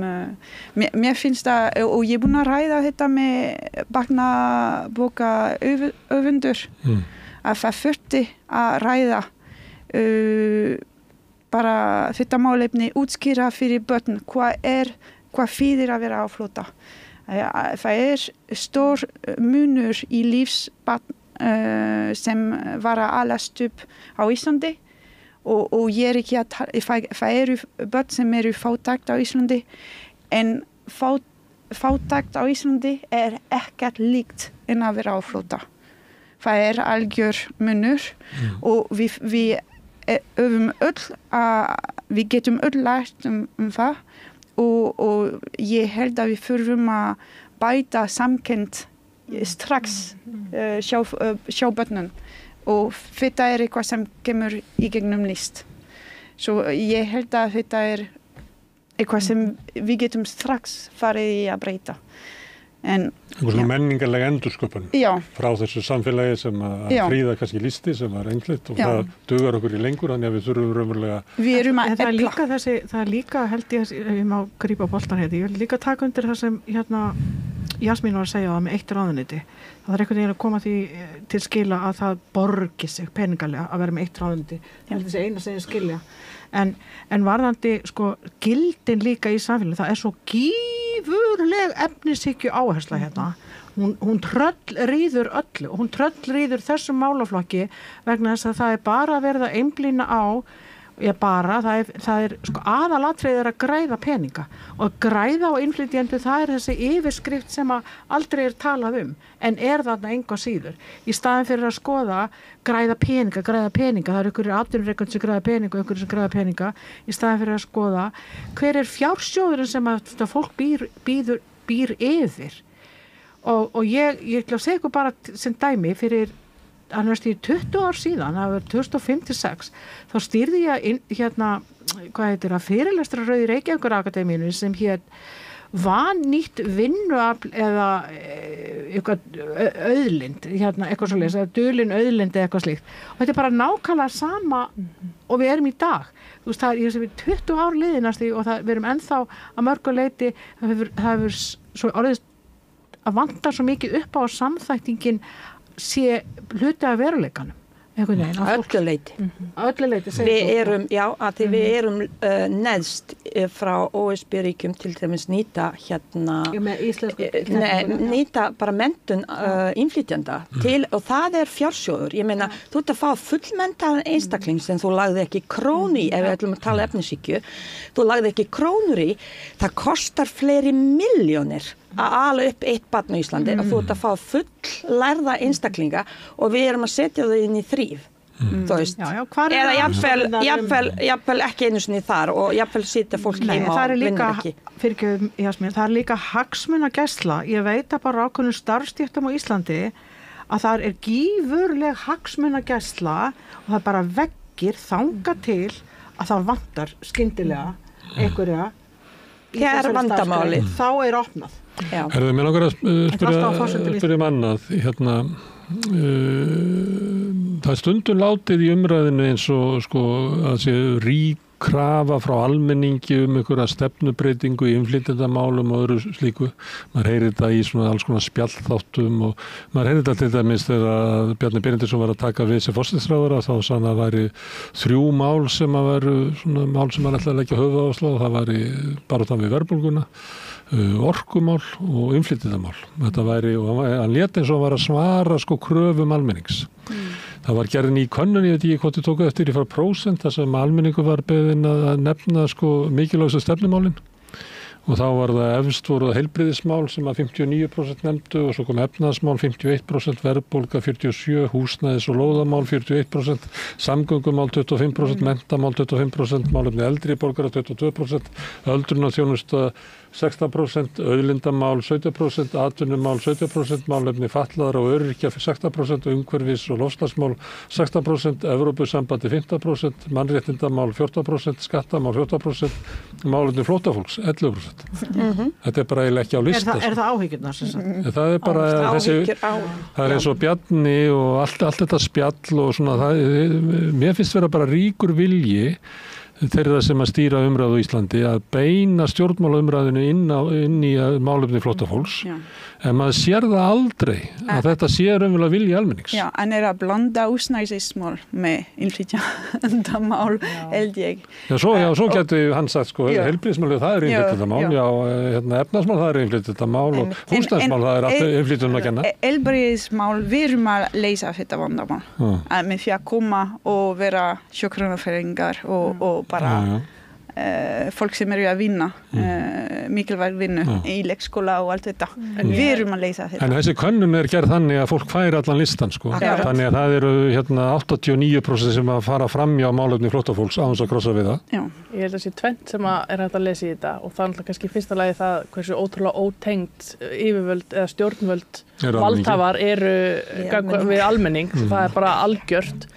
Hitt er náttúrulega það að það það hefur verið og kannski svona þekktasta triksið í bókinni pólitík og hvernig þú nærðir í völd og viðheldur völdum, það náttúrulega ala á ótta, skapa ótta og andúð í garð einhvers hóps. Þá myndi það virka ekki sem það. Þá myndi þetta virka og innflytjendamál væri ofarlega. Já, en þeir eru búin að reyna að kveikja elda, en það kveiknar ekki eldur. Það ekki. Hvernig til dæmis staðan Miðflokksins í dag? Hvernig er staðan? Það er þessi 11%, það var farið frá Sjálfstæðisflokknum yfir á Miðflokkinn. Það er eina sem gerði, sko. Það þýðir samt að það eru ennþá einhver 30% sem eru þarna, meira flokkur fólksins. Sko, ég held að líka hluti, ef við horfum bara á Alþingi í dag, er náttúrulega það að málsvarar, mannréttinda og mannúðar á Alþingi í dag eru orðnir rosalega fáir og það eru nánast engir flokkar sem eru að tala þessi viðfangsefni. Það er mikil breyting verið þar. Já, og það er áhyggjuefni hvað er búið að færa mörkin líka einhvern veginn bara sína þessi ríkisstjórn tók við. Já,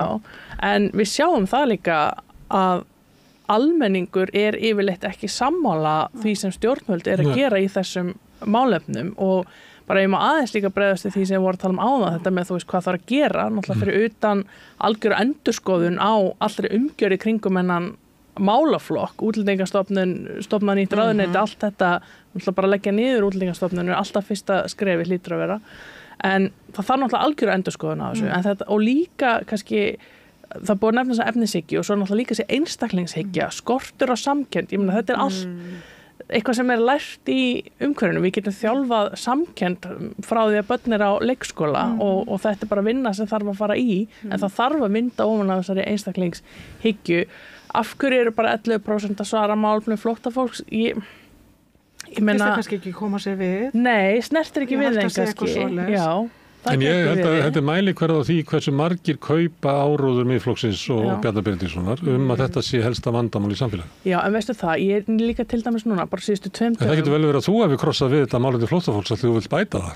Já, ég með örugglega alls konar ástæði fyrir því hvað svona fólk krossar við þetta, en það líka, sko, ef maður horfir bara hvað búið að gera síðustu dag, ég er búin að sjá nokkra færslu núna á Facebook síðustu 2 daga, þar sem er að tala alla þessa ókeypis þjónustu sem flóttafólk fær. Þetta er bara svona, þetta kemur oft svona í bylgjum og núna er það, sko, það er búið að benda svo oft á en að þetta sé rangur málflutningur, þetta er ekki satt, þetta eru einhverjar krónur sem fólk er að fá hérna á vikum, en við sjáum þetta aftur og svo sama tíma erum við að sjá fólk, jafnvel ungt fólk, ganga til liðs við flokka eins og Miðflokkinn og þá til dæmis viðtal núna veit nýjan meðlim þeirra og hann talaði um það að hann var búin að vera til Bandaríkjunum og hlusta á podcast eins og ein pæling, þjóðmál, eitthvað svona og hann er mættur heim og farin í Miðflokkinn og þetta er bara áhyggjuefni að hérna hversu auðvelt er að ná með svona áróður. Þetta eru lukkurittara sem stíla inn á einmitt rasisma af því það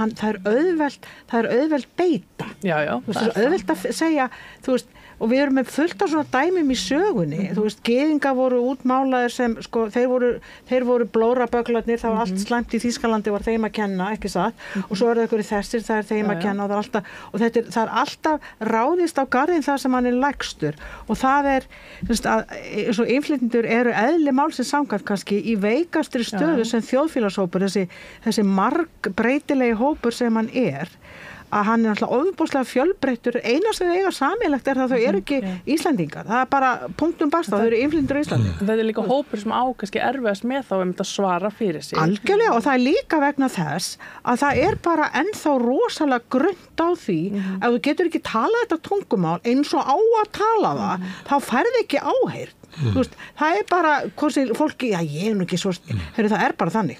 Erum við langar aðeins að staldra við þetta hérna með hvort það sé breyting í samfélaginu. Ég meina, við gætum fengið hérna einhverja fólk sem myndi sitja hérna við borðið og segja að næstu kosningar muni snúast málefni hælisleitenda og flóttafólks að einhverju leyti og innflytjenda.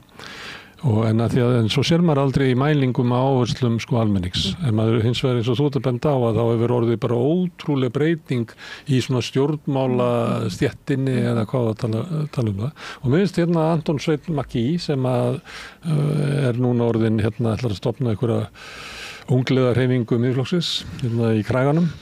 Það sem hann sagði meðal annars í Silfrinu var það að hann fyndi til meira óöryggis á Íslandi heldur en í Bandaríkjunum. Ó, Guð. En þetta líka áhyggjuefni, þú veist. Hvernig er hægt að magna umræðina þannig upp að Ísland sé eiginlega bara að bresta í ykkur óöryggi og ykkur ógn? Já, það bara þessi orða. Ég tók þetta með heimildinni í vetur þegar Bjarni Ben lýsti hérna yfir komið frægan status þarna og síðustu 3 setninga voru fjalla bara hælisleitendur og ógnin og fólk sem sækir alþjóðlega vernd eins og það væri einhvers konar ógn, Palestínumenn væri einhvers konar ógn hérna á Íslandi og það þarf aldeilis taka til í þessu málum sem bara óvægið og mjög stór hættuleg umræða vegna þess að ég kem náttúrulega samfélagi náttúrulega úr stríði fyrst og fremst þar sem einmitt þessi umræða var við og þið, þú veist, við hérna og við ætlum verja okkur fyrir ykkur hinum sem alltaf, þú veist, ráðast á okkur en svo ofbeldi náttúrulega það sem ég upplifði, þú veist, var gegn, þú veist, mér persónulega á minni fjölskyldu að ég þurfti fara að flótta og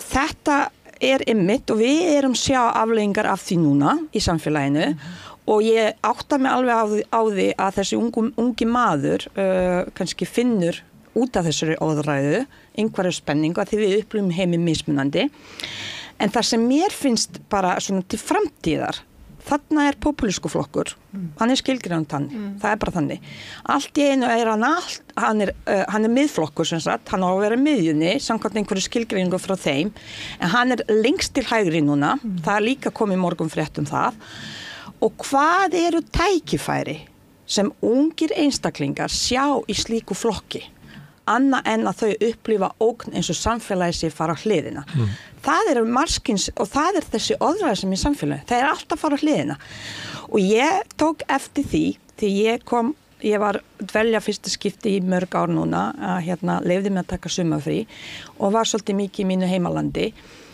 og svo kom ég heim til Íslands og þá gat ég svo auðveldar að bori sama umræða þarna úti sem náttúrulega líka bara, við erum að díla við alls konar, mikið af heimilisofbeldi til dæmis í mínu heimalandi.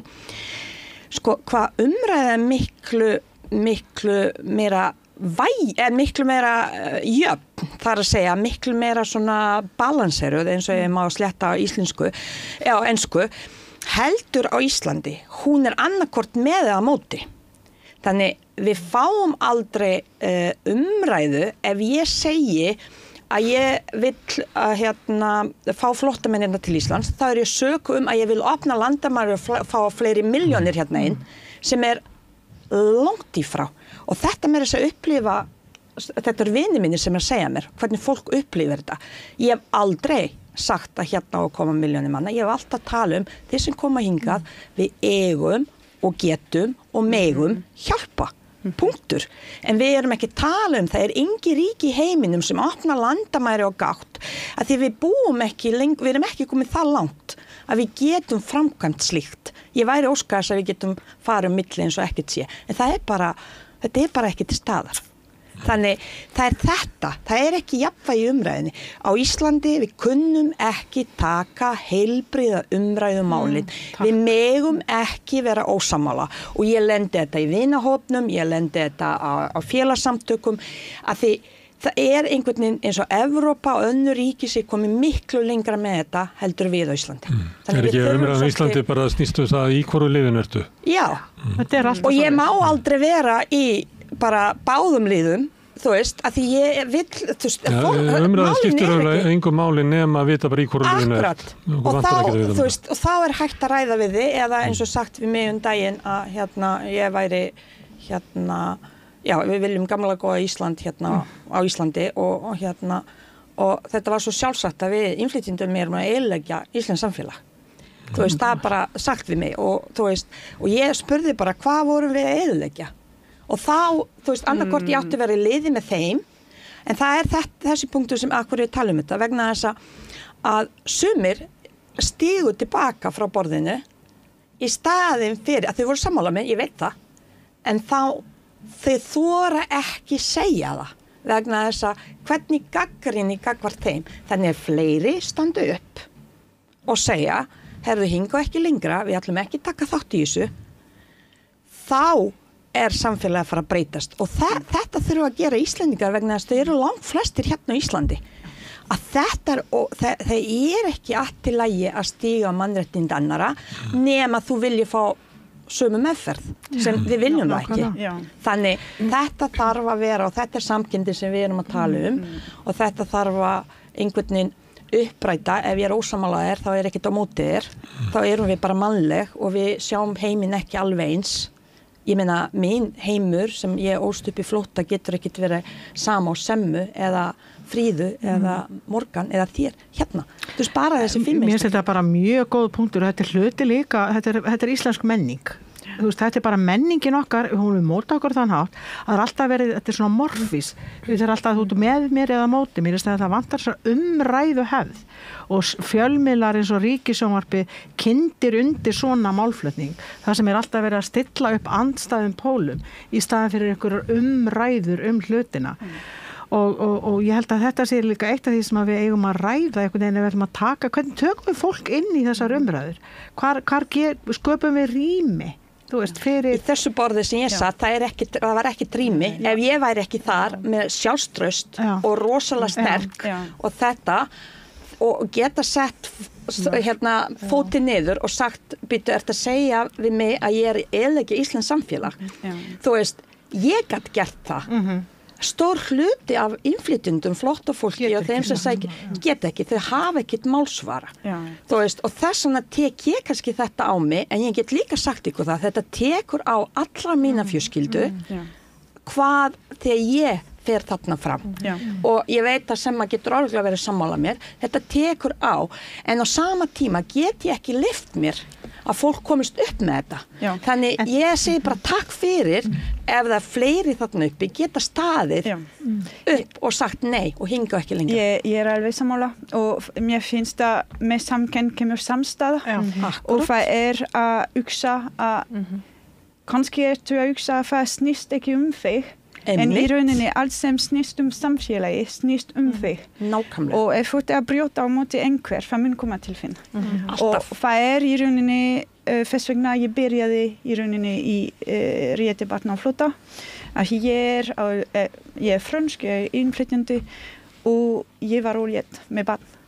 Og ég sá hvernig rægt að mismuna börn svoleiðis. Það gæti verið ef samfélagi væri að breyta fyrir verri, hvað minn börn? Hvað þú næst? Og ég? Og börnin minn eru að íta börn á flótta, kynnast þau, verða vinnir og allt þetta á afleiðingar. Mannréttindabrot brot á samfélagi og allir í samfélaginu. Og við þurfum öll að taka afstöðu fyrir því og samstæðan, það þarf að byggja upp menning samstöðu. Það vantar á Íslandi. Já, það vantar ekki vera ekki endilega allir á sömu skoðun því að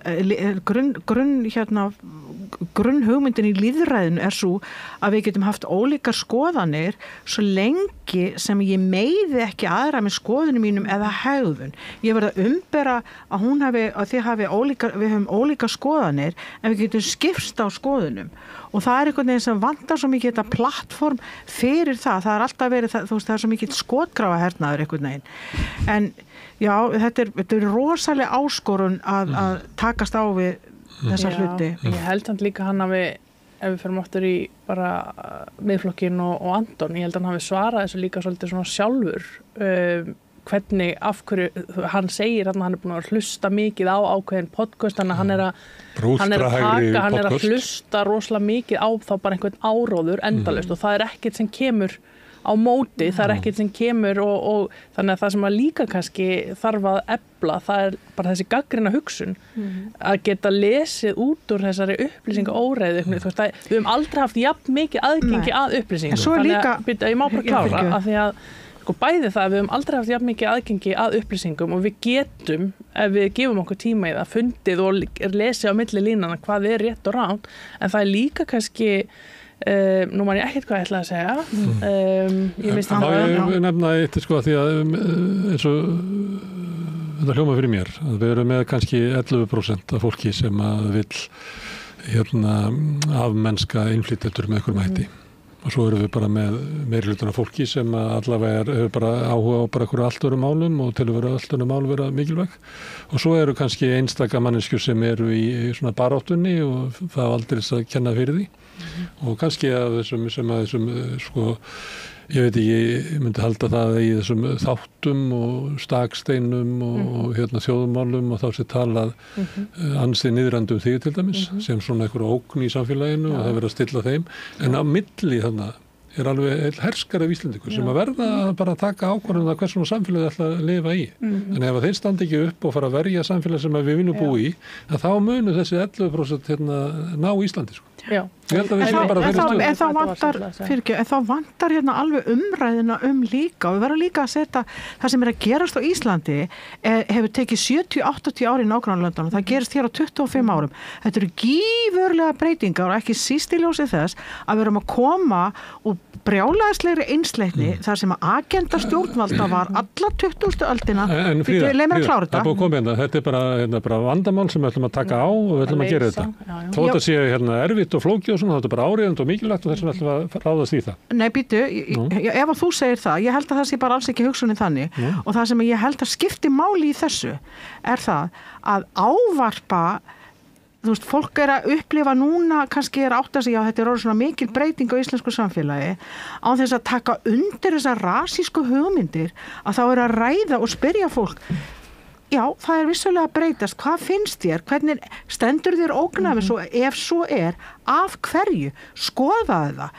Settu þér hlutina í samhengi, það sem ég held að fólk, við getum heldur ekki bara afgræðast að, þú bara ykkur rasisti, ég nenni ekki að hlusta á þig, þú fari ekki rödd út af því, heldur reynum að skilja hvaðan þetta fólk er að koma og þá hjálpum þeim að víkka út sjóndeldarhingin og sjá meira heldur en bara ykkur á rörsi. Það sem ég er að leggja til er að þessi 80% sem er ekki rasistar og svara spurningunum bara eðlilega út frá svona sínum hagsmunum og fleira og er ekki með útlendinga á heilanum, að þau rís upp.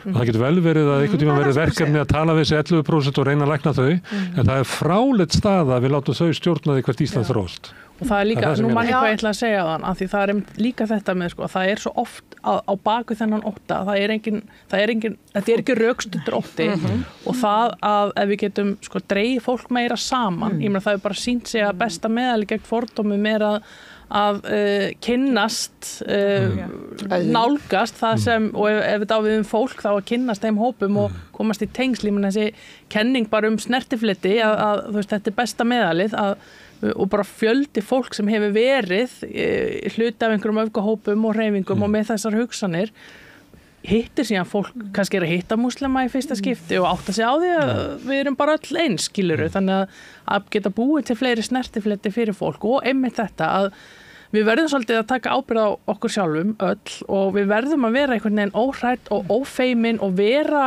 þessi breyting sem þarf á að halda. Við getum ekki verið 10 að takast á við heilt samfélag og valda strúkturinn í því og hvað erum við að segja? Hvað erum við að skrifa? Það er eitthvað sem gerist þegar börn 8, 9, 10, 11, 12, 13 ára eru farin að tala eins og kommentakerfin.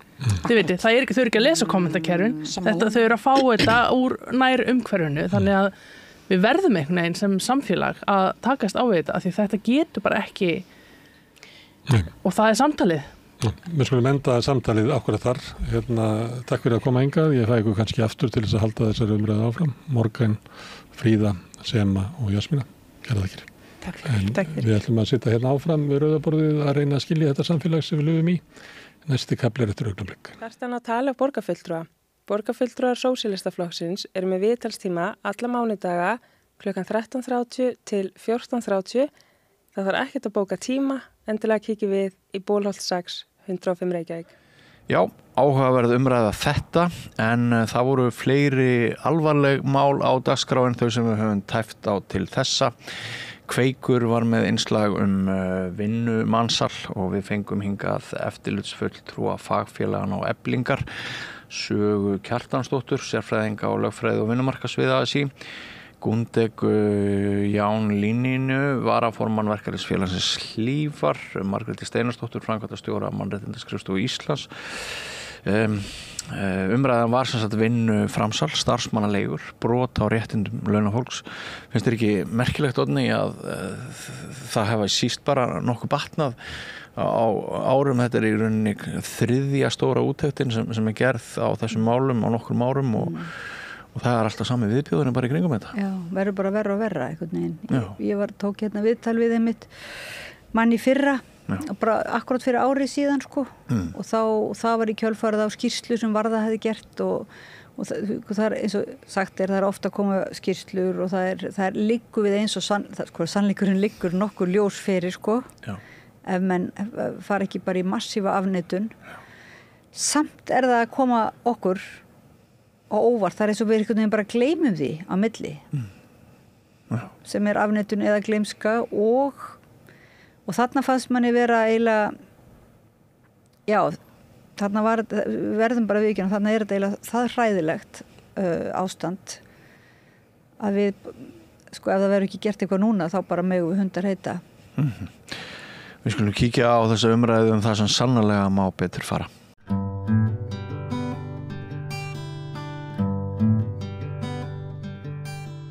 Já, við ætlum að ræða vinnumansal af gefnu tilefni. Það á morgun er ráðstefna Alþýðusambandsins vinnumansal og í gær var þáttur Kveiks sem að fjallaði þetta sem að ég heyrði forseta Alþýðusambandsins nefna í morgun sem krabbamein í íslensku samfélagi. Hingað er komið fólk sem að bæði mun vera með þáttöku á ráðstefnuna morgun og þekkir þessi mál. Hérna er Adam Kári Helgason, hann er eftirlitsfulltrúi fagfélagana á Eflingar, Saga Kjartansdóttir, sem er sérfræðingur á lögfræði og vinnumarkaðssviði ASÍ og Gundega Ján Línina, sem er varaformaður verkalýðsfélagsins Lífar og Margrét Steinarsdóttir sem er framkvæmdastjóri Mannréttindaskrifstofu Íslands. Verið velkomin. Takk fyrir það. Takk. Hérna, ég býst við að margir sem er að hlusta okkur og horfa núna hafi séð hérna þátt Kveiks í gær. Má ég bara byrja á því Adam, hvernig fannst þér þátturinn? Það er bara mjög góður og þarft að koma þessu aftur á efst á blað.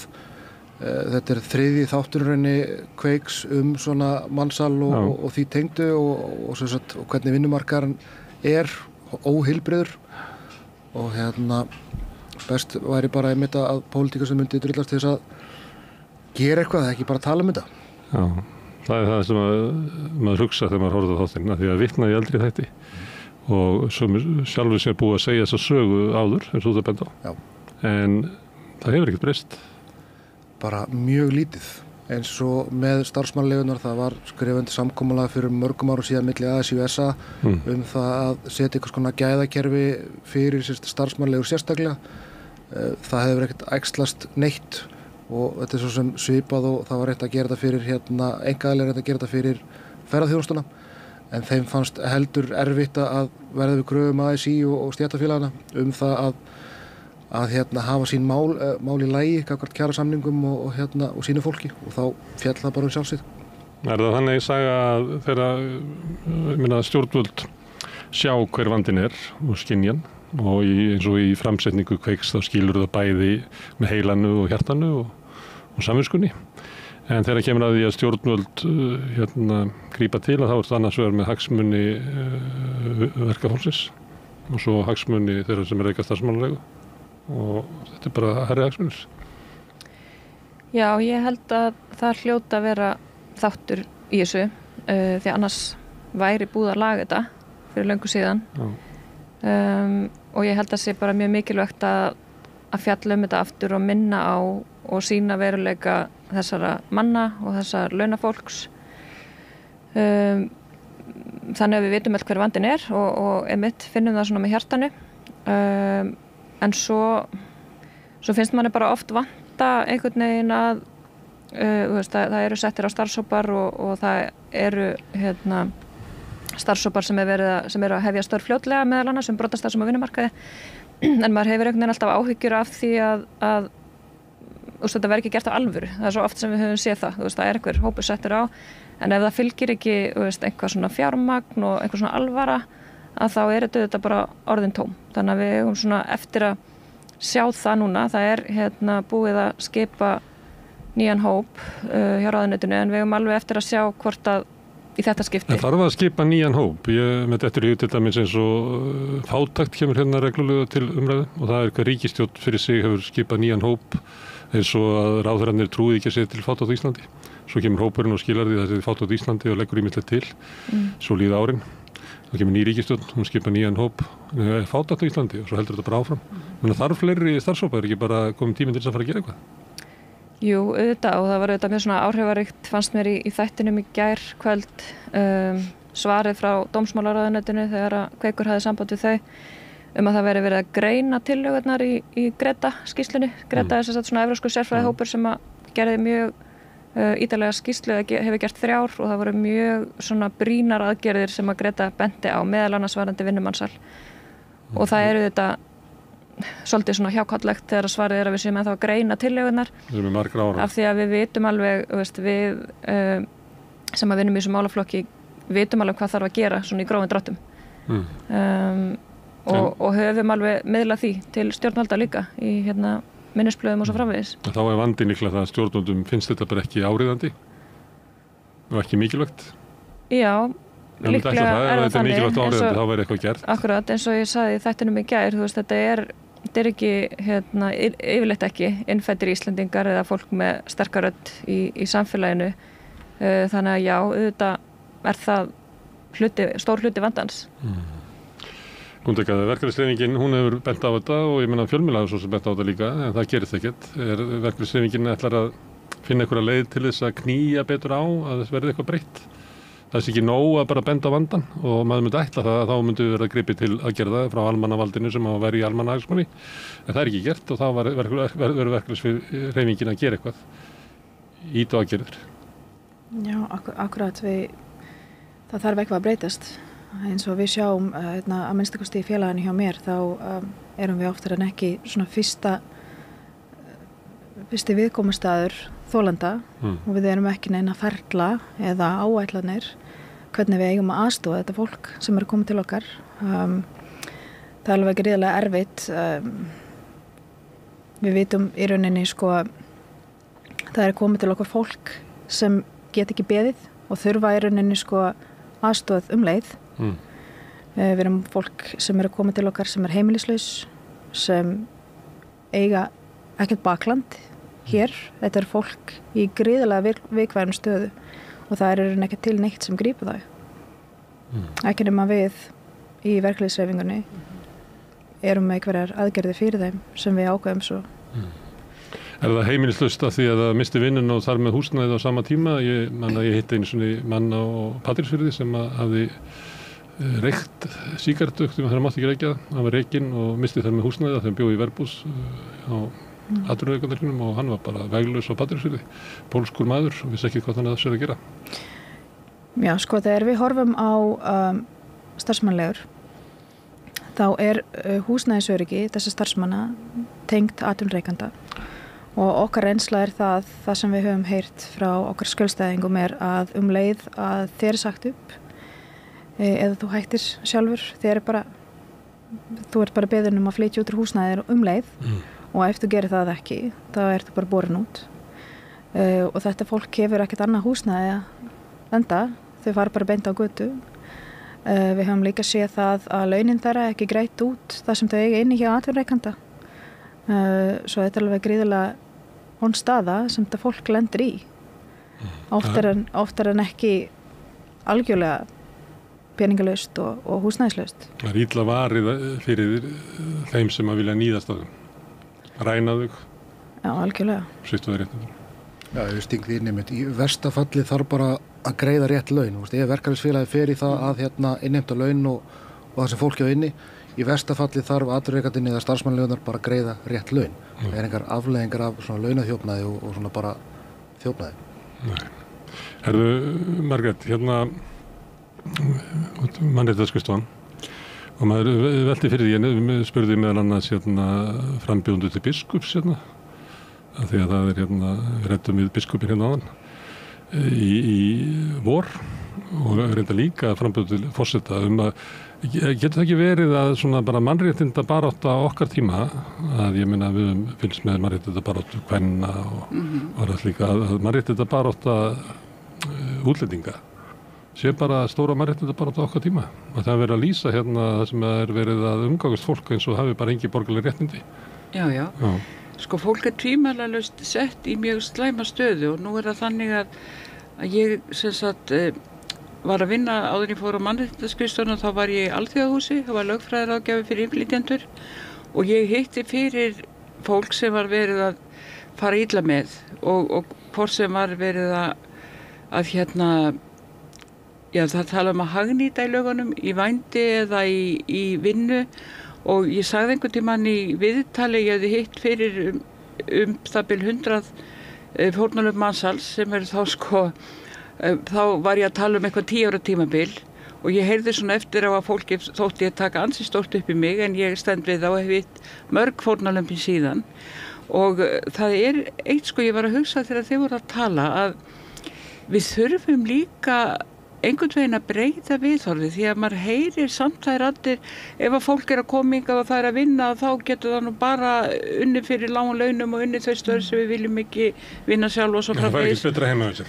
Já og það verður samt betra fyrir þau hér heldur en heima og þannig að það líka þarf að breyta viðhorfi en þá ég ekki að segja að fólk vilja að sé farið svona með fólk eins og kom fram í Kveik í gær því að það alls ekki og þess vegna svo mikilvægt að svona þættir eins og Kveikur séu gerðir því þá fer fólk að skilja betur hvað átt við og hvað þetta. Það kom fram í þriðji þátturinn sem fjallað. Já, reyndar en vonandi hefur nú viðhorf almennings eitthvað breyst en það sem að ég að binda voni við núna að það eru samstiltar aðgerðir sem að grípi til núna fyrir árinu, það mál sem í gangi og það verið að fara í fleiri mál og eins og var að því öllu staði, það var afskaplega vel gert, það vantar bara að fylgja því eftir, koma þessu alla leið, því að ef við náum í gegn sakfellingu í 1 eða 2 svona málum að þá held ég að eftirleikurinn verði auðveldari, eða það svona mín trú.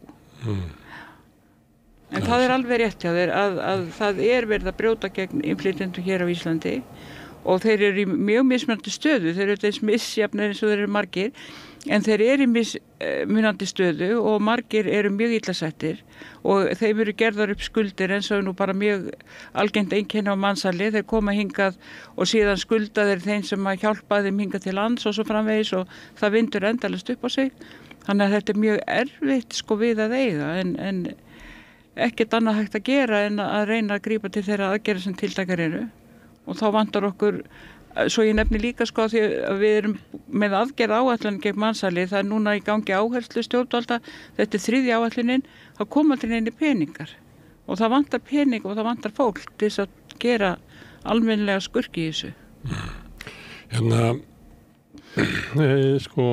Ef við reynum að átta okkur á því svona stærð og umfangi að þá þetta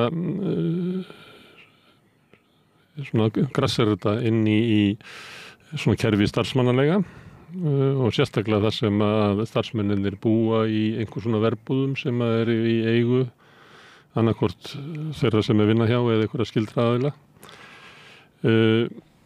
og inn í því kannski eitthvað dæmum að fólk verður bara að borga samkvæmt taxta og leigan sængjum, það má vel vera en þetta er svona óljós svæði en ef við förum alveg á ystu mörkin til dæmis eins og þessi ræstingafyrirtæki þar sem að áður var ræstingafólk sem að vann hjá Reykjavíkurborg og skúraði skrifstofu Reykjavíkurborgar. Nú það eitthvað ræstingafyrirtæki sem rekur það og starfsfólki kemur inn á skrifstofuna og tilir ekki í vinnuhópnum, ekki í hluti árshátíðinni og borðar ekki í kaffistofunni og bara eitthvað hitt fólkið sem eitthvað lýsandi að þetta svona nýbreyting og svo ertu með starfsmannaleigunar það sem að og þetta eiginlega út allt við getum farið inn á bara á N1 bensínstöð og þá eitthvað sem afgreiða okkur frá Securitas og þetta er orðið svona gegn og gangandi þessi breyting á vinnumarkanum þar sem að launafólki vinnur ekki hjá fyrirtækinu sem það er raunverulega að vinna hjá tilir ekki þeim starfsmannahóp það meinið eða það bara fínt kerfi en svo einhverjir menn innst inn í kerfinu sem að misnota aðstöðuna. Ég bara velta mér eigum við að berjast bara gegn þessu að þessi vera að leigja fólk. Neins það ný hugmynd ég svo gamall að fólk hefur bara hlegið að einhverju sem hefði nefnt þetta þegar ég var að koma á vinnumarkaðinn Þetta er bara mjög góðir punktar og hvernig rammar þetta inn þarna að þá er þetta bara sem sagt galið að við séum að færa okkur meira og meira í þetta og það er bara vilt verið að auglýsa gjaldkera og öryggisverði og fleira á til þess að vinna jafnvel bara hvað heitir þetta? Já, öryggisverðir og síðan eitthvað annað, það var búin að vera í útvarpinu síðustu dag auglýsinga einmitt vera að auglýsa fullt af starfsfólki fyrir alls konar búðir.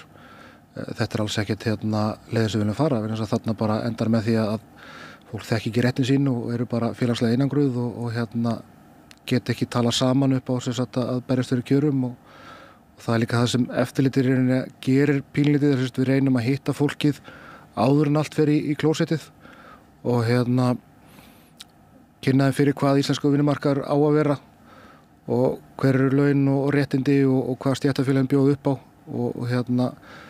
og líka þá ef að kemur eitthvað upp á þegar þá viti hvert á að leita það sé ekki bara að reyna að skrapa saman fyrir næsta flug með að komast heim heldur verkalýðsfélögin geta einhverjum tilvikum hjálpað. Heldur þetta sé aðferð til þess að halda launakjörun niðri, halda samstöðu verkafólks niðri? Þetta sé svona eins konar union busting svona óbeint? Klárlega. Þetta er bara það sem þeir eru að gera. Þeir eru að segja fólki upp eins og ræstingafólkinu og færi til landsfyrirtækis og hitt fyrirtæki segir hlaupir hraðar og það bara brennur fólk út í því og hefur ekki sömu orku. Og tilboðið er líklega það að ég skal taka launin þín launin hennar, ég er að gera samningu þig tek launin hennar, en þú þarf bara að borga 90% af þeim, en svo tek ég auk þess 20% af laununum hennar í komissjón til mín, þannig að hún lappar í burtu með 70% af laununum sem hún hafði áður hjá þér. Já, þú veist, við höfum alveg séð þetta bara bæði ræstingum og líka bara í iðnaðarstörfum að það er verið að taka, það var einhverjum árum síðan tekið hús í gegn að utan, átt að vera sérfræðingar í því að taka utan húsinu og þetta var sögufrætt hús og þarna var starfsmannlega með mannskap og verktakinn var bara einn maður og þeir voru seldir út á tæplega 4.000 kall án vask til þessa verktaka en áttu samkvæmt tilboði áttu þeir að vera sérfræðingar í það að taka svona hús í gegn, svona gömul hús og þeir eru sannarlega ekki það Ég þurfti bara að blöffa mig í gegnum það með aðstóð eftirlitsaðila að stoppa vinnuna og og láta laga þessu laun þessa manna vegna þess að þeir voru ekkert að fá rétt laun með ætluð sérþekkingu þeirra. Saga, mér finnst þess og þessi bara ákveðin velvilji stjórnvalda við þessar breytingar á vinnumarkanum að þessi liti á þetta sem bara aukinn sveigjanleiki og ég get alveg séð fyrir mér svona þannig umræðu að alltaf sé engin svona ekkert neitt tala það til dæmis á þingi eða í ríkisstjórn að þetta sé eitthvað vandamála að vinnumarkarinn sé að breyta svona og hvað ætla þess ekki 20.000 sem að búa við þessa stöðu sem við erum að lýsa hér. Við tökum saman allra svona ræstingafélögin og allt þetta með og pluss starfsmannaleigunar og þetta 20.000. Einmitt. Og þetta eru þetta okkar áhyggjur af þessu starfsmannalegu módeli. Þú veist, það er þessi fjarlægð þeirra sem að vinna vinnuna og svo þeirra sem er að kaupa verkið og þetta að það sé einhver milliliður sem er auðvitað líka að fá borgað sem að hefur svolítið allt á hendi sér með starfsmannaleigunar, yfirleitt húsnæði, mjög oft húsnæðið, bílalegu, við sáum nú á launastælunum sem birtur í gær líkamsagt hjá World Class og það er einhver sem hefur raunni yfir laununniðinum og sér allan að frádótt áður en að þú færi launniðin og það er þetta banneitra. Tekur á þér völdklassgjaldið áður en að borga út? Það er ákveðin starfsmannalega sem að stunda það. Einhvern tíma var ég að skrifa þetta, ég held þetta að verið sett lög 1930 sem að banna þetta. Já, akkurat. Þannig að það eru þetta svona mjög eitrað þegar að það er komin einhver milliliður sem að bara er að sýsla með launiðin áður en að þú færði það í hendurnar. Og ég hef náttúrulega mjög miklar áhyggjur af ræstingafólki líka eins og þú segir, þetta er rosalega stór hópur, einhverju leyti frekar ósýnilegur. Erfitt að hafa eftirlit með þeim, erfitt að tengjast þeim fyrir okkur í stéttarfélögunum. Bæði náttúrulega þessi fyrirtæki sem eru með samninga þá við stofnanir og skrifstofur og mathallir og svo framvegis. Og allt Airbnb-ið og svo er það Airbnb-ið og svo þessar heimarestingar sem ég held að séu gríðarlega mikið ég sé það bara í svona hópum sem ég er í á Facebook að það er mjög mikið heimarestingar og mjög mikið auðvitað svarta vinnu þar og svona undir yfirborðinu. Já, ég hvet fólk bara til þess að googla þetta, svona heimaþrif og eitthvað svona, þá kemur allir í ljós að það eru bara 50 fyrirtæki sem að starfa, ég held að það hafi bara ekki verið neitt fyrir 10 árum. Sko. Nei, það eru mjög mörg fyrirtæki af öllum stærðum, mjög mörg lítil fyrirtæki, en svo er þetta líka bara einstaklingar og þetta er yfirleitt konur og aðflyttar konur sem að hafa kannski litla aðra starfsmöguleika sem er að fara heim til fólks og þrífa og maður bara hefur ofsalega, maður veit að það eru undirbúð þarna, það sést nú bara á Facebook að það er verið að, þetta er svona race to the bottom sko, að finna sem duglegustu manneskjuna fyrir sem minnst en maður líka bara áhyggjur af öryggið þeirra í alls konar, inn á alls konar heimilum og algjörlega óvarðar og svo framvegis og auðvitað má líka þessu saman við starfsmannalegunar á einhverju leiti sko. Þannig við erum að tala 2000. Örugglega, ég meina það er mjög mörg af þessum restingafyrirtækjum eru nú á félagsvæði Hlífar í Hafnarfirði, þannig að Gundega þekkir þetta frekar vel. Já, ég myndi horfa á þetta eins og starfsmannalegur, það sem í rauninni þú ert með einhvers konar fyrirtæki sem þú er ráðin til og svo er þetta bara leigður út í einhvers konar verkefni að starf. Það er gríðilega erfitt fyrir þessar konur sem er aðalega erlendar konur að vera ekki í rauninni aðili á starfsmannahópnum. Það eru ósýnilegar. Það er erfitt fyrir þær í rauninni að vera partur af samfélagi eða partur af vinnustæðanum sínum sem þau eru mæta mögulega, marga klukkutíma á dag og eru að vinna þar. Andlega getur það verið bara mjög erfitt. Og það sem við höfum séð hjá okkur er líka að það eiginlega má ekkert koma fyrir. Við höfum séð svo mörg tilfelli það sem viðkomandi starfsmaður fyrirtækis leið og það veikist, slasist eða eitthvað kemur fyrir, þá er bara látin fara. Vandamálið er leyst þannig. Þetta er svona pínu eins og Saga sagði í gær í þættinum, fólkið er bara einnota, bara því miður. En vestlanda þau sem að búa í einhver svona verbúð sem að er oft í eigu viðkomandi starfsmannalegu en eitthvað stundum bara skilt fyrirtæki eitthvað og það sem að fólki er þá háð launagreiðandunum launin sín og húsnæðið og svo tekur launagreiðandinn sér það vald eins og þú ert að lýsa, tekur frá húsnæðið og hvað sér völdklasskort? Já, það er einn starfsmannalega minnstakosti sem að stunda það. En ég sagði áðan að ég hefði einhvern tíma verið að skrifa þetta fyrir einhverjum árum og mér minnir að það hafi verið lög, mér minnir að það hafi verið sett 1930 sem að banna þetta. Ef ég með því greiðir laun, þá má ég ekki taka af þér nema með þínu samþykki. Óheimil. Skuldajöfnun það var gert 1930 þetta er það.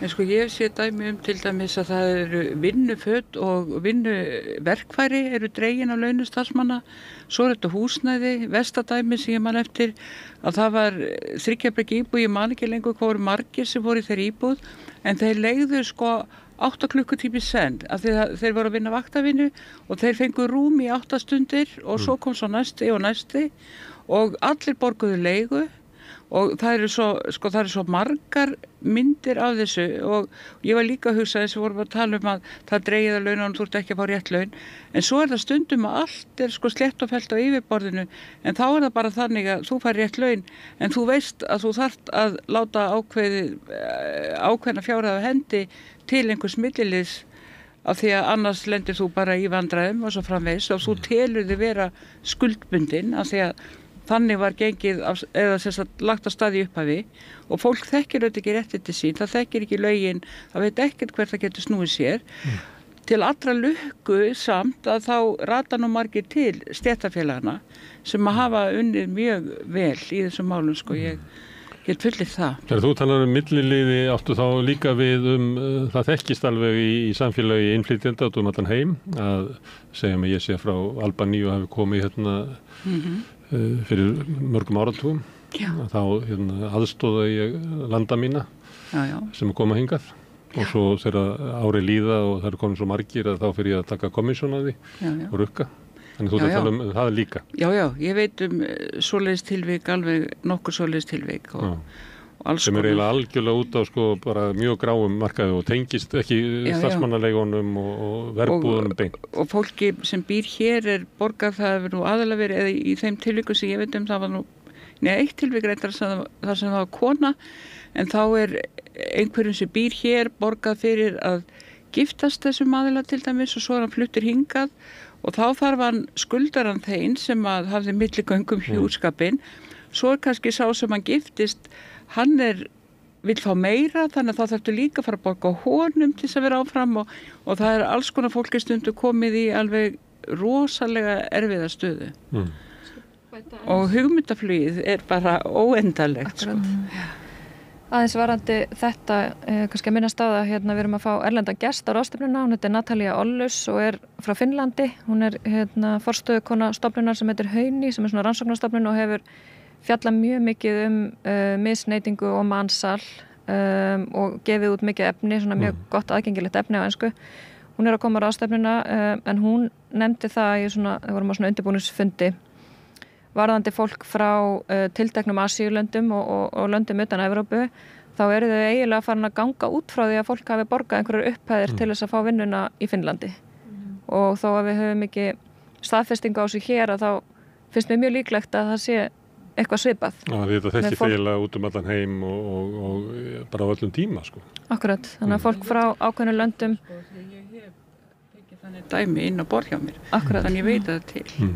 En varandi starfsmannaleigur og réttindi launa fólks og annað slíkt, þar erum við með lög og þau þarf að herða þau út af að mæta breytingum sem verður starfsmannalegum, þetta ætti bara að koma fyrir þingið, sko, hvort ættum að leyfa starfsmannaleigur yfir höfuð, það ætti bara að vera almennileg samfélagsleg umræða það og samfélagið bara komist okkur niðurstöðum það. Það verður ekki bara látið svona eins og margt gert eins og með fiskeldið og fleira, bara braskandi fá að bara hafa sínu og svo að búa til einhvern lagaramma svona í lokin í kringum allt sem að þeir hafa braskað, sko. Það má ekki þrengja að þeim þegar að því kemur. En það svona eitt atriði sem að þarf að vinna í, en annað kannski sem að tengist þessu, að það við eigum að vita að svona hlutir í gangi, en það ekki ennþá byrjað að sko sitja lög eða reyna að ná utan það eða verja fólk sem lendir í þessu. Að þetta eiginlega bara á okkur svæði sem að bara hefur allavega verið nefnt. Já. Þannig að við erum svo aftarlega að það ekki eins og orður til alls fyrst, sko. Það ekki komin orðin, sko. Ef við myndum bara skoða rauninni sko starfsmannaveldu hjá starfsmannalegum, þá myndum við sjá hversu gríðarlega margir fara þarna í gegn. Og þessar sögur sem við erum að segja frá í rauninni fólki sem hefur í rauninni komið til stéttarfélagsins og sagt frá og við erum með mál þeirra á borði hjá okkur og höfum aðstofað, þá fyrst og fremst þetta bara toppurinn á ísjakanum. Það eru bara svo ótrúlega margir sem hafa komið, lendi í slæmum aðstæðum og hefur bara verið bara sendið heim. Við höfum heyrt fólk sem hafa slasað sig, lendi í vinnuslýsi, ég meina, þeir eru engis virði lengur, þau eru bara sendið heim, þannig virkar það, þetta bara eins og vel. Og ef starfsaldur hjá starfsmannalegu að meðaldali 3 til 6 mánuðir, Já, þetta verður hestar og þá var þeir dregnir undir húsvegg og skotnir ef þeir slasa sig. Því að það sem þeir að lýsa svona, þetta bara barátta fólk sem eiginlega utan réttinda í samfélaginu. Já. Herðu, en hverjir eru þolendur í þessu? Hvaða fólk það? Fólk af erlendu bergi brotið. Það bara svoleiðis. Úr öllum deildum jarðar? Já. Þú veist, þetta eru innan Schengen og utan? Já. Bara í verstri stöðum myndi ég samt segja þeir sem koma lengst frá og frá fátækustu löndunum og fjarlægum menningarsvæðum og svo framvegis. Þannig að það auðveldast að fara illa með það fólk, getur maður sagt. Hvernig meinar þessu auðveldara? Það vegna þess að okkur finnst það auðveldara í okkar menningu að brjóta gagnvart þeim sem eru brúnir? Ég veit nú ekki hvort að það sko, það bara það að þá kemur fólkið sko svo langt að það kemur úr öðru menningarheimi. Stundum hefur því verið hjálpað hingað eða komið hingað með milliliði sem frá þeirra eigin landi, en þau eru mjög einangruð og hafa lítið tengslanet.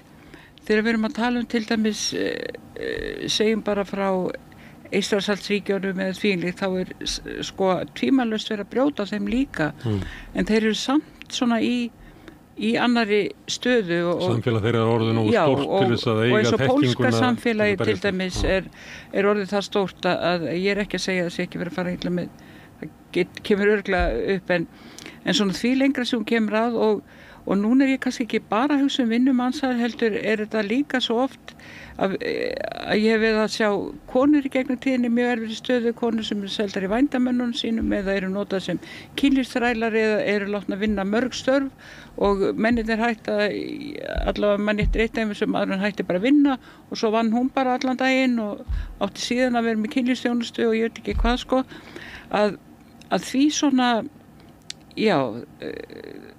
fátækari umhverfi sem kemur úr öðrum menningarheimi, því minni tengsl sem þú hefur minni innsýn og því einangraðri sem þér er haldið, því auðveldara er auðvitað að brjóta á þér og hagnýta sér þeirra hagnýta þeirra báa aðstæður og það finnst mér eiginlega mikilvægast af öllu í mansalsákvæðinu í hegningarlögunum að það er þetta að hagnýta sér báar aðstæður einstaklingsins því ég held að það sé það sem er mest verið að gera.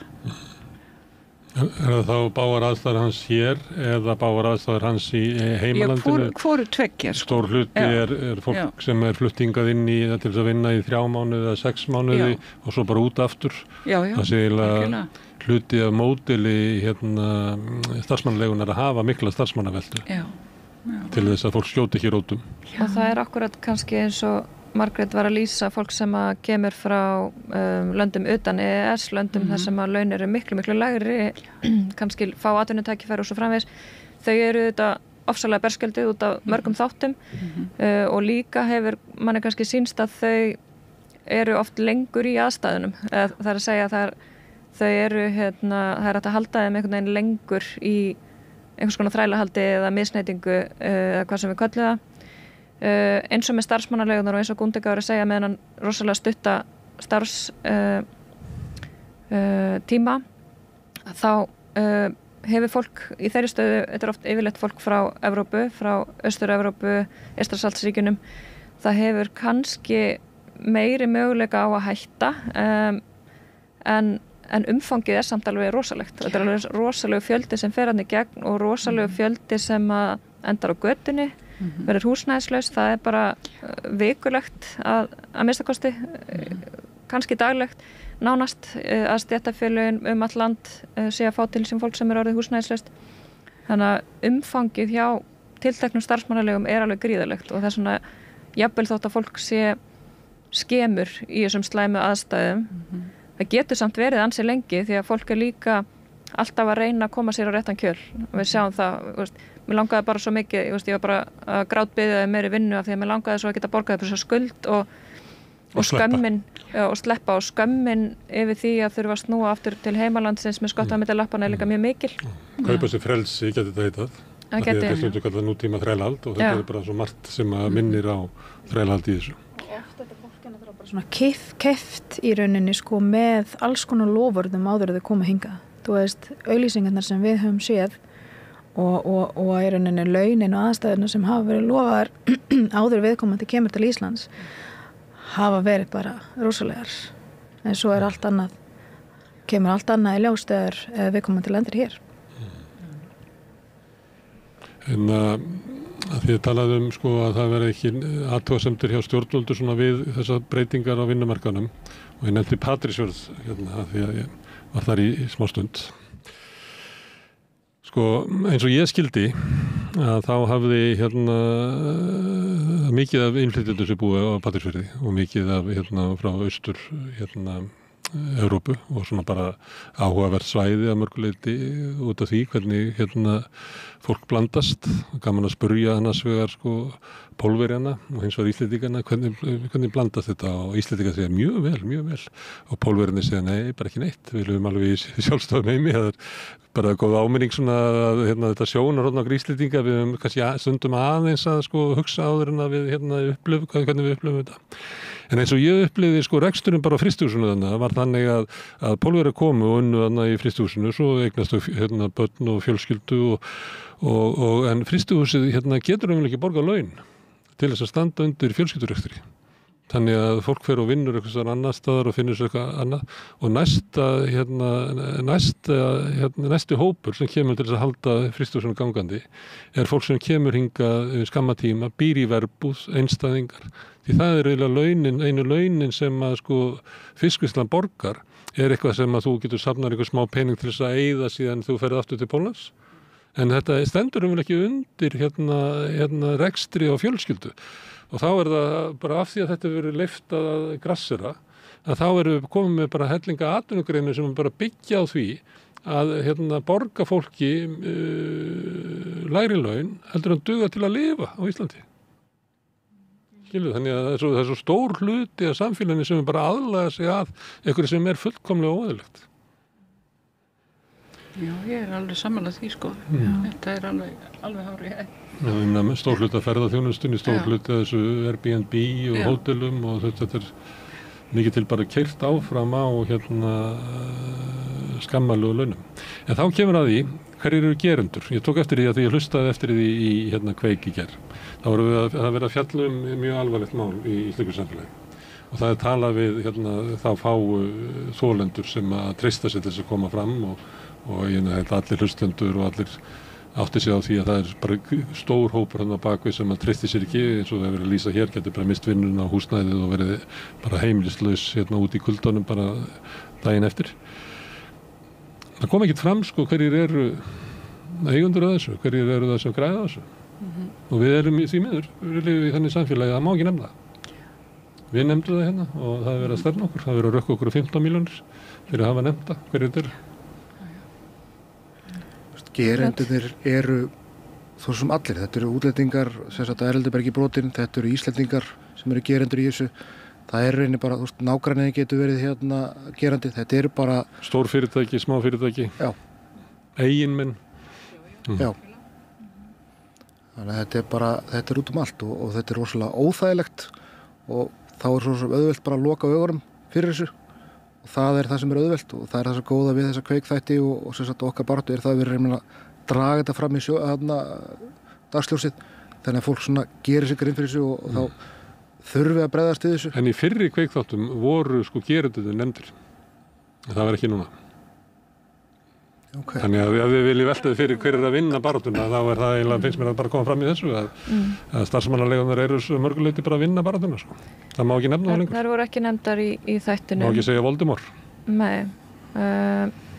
Það svo sem ekkert útilokað að það verði nefndar í framhaldinu, ég veit það ekki. En já, af því að þú myndist á ráðstefnuna í byrjun þá vildi ég bara árétta að það ASÍ og SA sem eru að standa fyrir ráðstefnunni. Það var rauninni SA sem við höfum svo sem ætlaði okkur að halda ráðstefnu en þau höfðu samband við okkur á fyrrabræði og vildi halda sameiginlega ráðstefnu. Þannig að það bara áhugavert. Það var mjög langt síðan að ASÍ og SA gerðu eitthvað svona saman í þessu málaflokki og auðvitað eru gerendurnir tiltekin fyrirtæki og SA áttar sig alveg á því allavega svona orði að það eru þetta slæmt fyrir markaðin og fyrir þeirra fyrirtæki að það séu önnur fyrirtæki að undirbjóða og það er svo sem fyrir eitthvað algengt að verktakar leiti til okkar, koma bara á skrifstofu ASÍ og örugglega til stéttarfélagana líka að kvarta yfir undirbúðunum og segja þetta sé nánast bara ómögulegt að starfa í samkeppni við aðra. Þannig að það gefast örugglega mörg tækifæri á ráðstefnunni einmitt til að líka varpa spurningum til atvinnurekenda. Þannig að það verður bara örugglega áhugaverðar umræður. Já. Hvort að hvernig SA metur þetta mál, hvort þetta sé svona kerfisbundi vandamál þar sem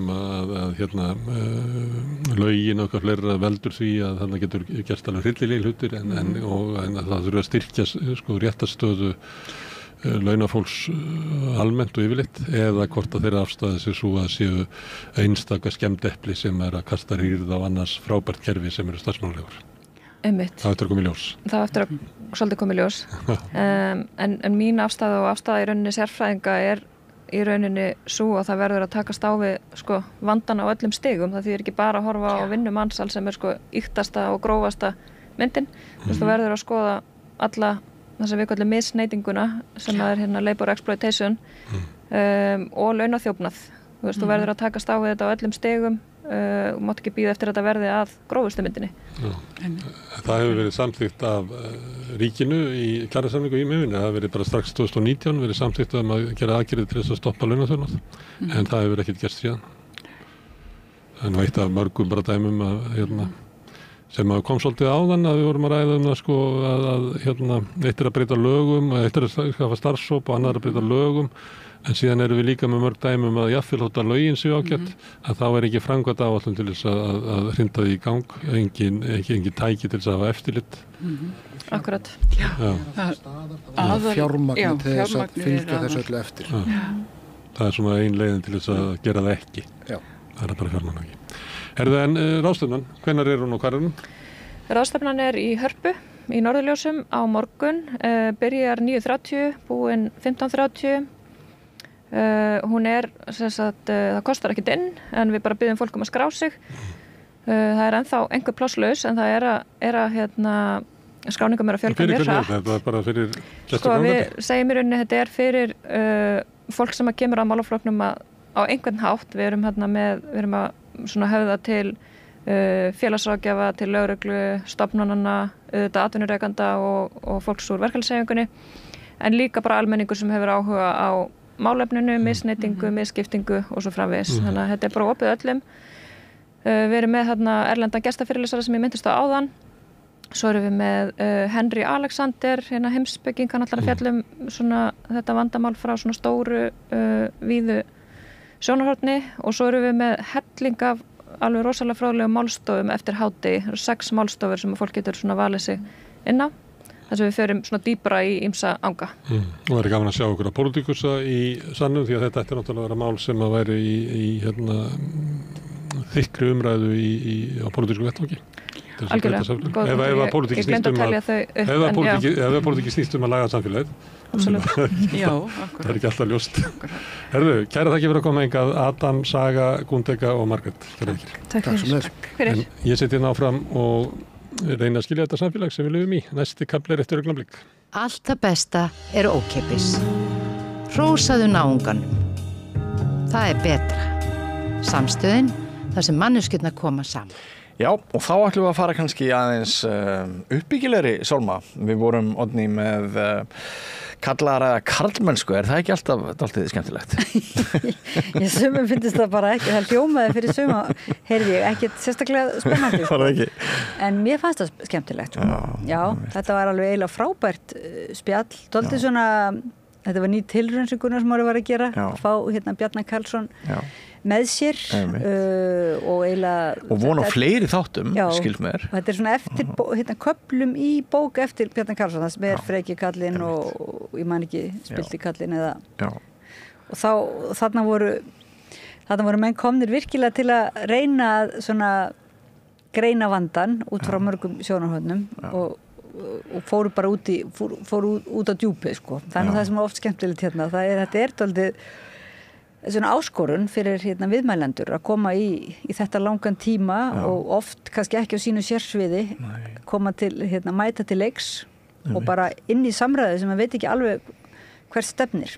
En þá dættu mér í hug, ætli konur hafi hér sérstaklega komið að þessu rauðaborði til að ræða kvenmennsku, veistu það? Nei, ég man ekki alveg til þess, sko. Þó er maður bara svo minnisleg, sko. Ekki kannski kvenmennsku beinlínis. Og hvað er kvenmennska? Þetta er hugmynd. Já, þetta er eitthvað. Það sem að tókst líka vel í þessari umræðu var að Auk Bjarna og Gunnar Smára þá var salurinn var vel skipaður. Það voru þarna Bergsteinn Sigurðsson, blaðamaður, Atli Þór Fandal sem var starfsmaður Pírata og kynntur sem slíkur, en ég held að sé ekki lengur núna, ég held að hann sé hættur. Já, hann sagði það nú líka í þættinum held ég undir lok þáttar. Nú var það, já, því hefur kannski bara verið skúpað í þættin. Og svo Páll Baldvinsson, leikstjóri. Já, þetta voru mjög vanir menn og þeir voru svo vanir að það var eiginlega unnað, maður hefði alveg getað hort á 2 tími viðbót og ég hefði viljað bara heyra þau líka tala meira sína eigin reynslu af karlmennskunni og þetta var bara svo stórt svið, sko, að þeir hefðu auðveldlega geta setið þarna í mun lengur. Já. Freki Karlinn, gjörðu þið svo vel.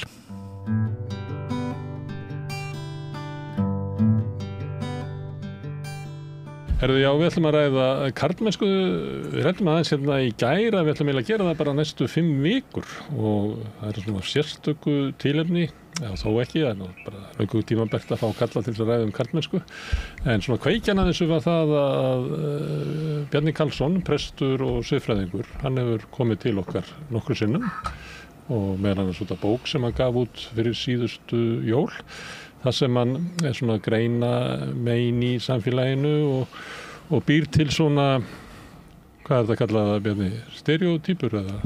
Já, það mætti nota það hugtak. Já. Erkitýpur bara. Erkitýpur. Já, og það er hérna, þær eru 5, þannig að þessum ætlum við að hittast í 5 vikur.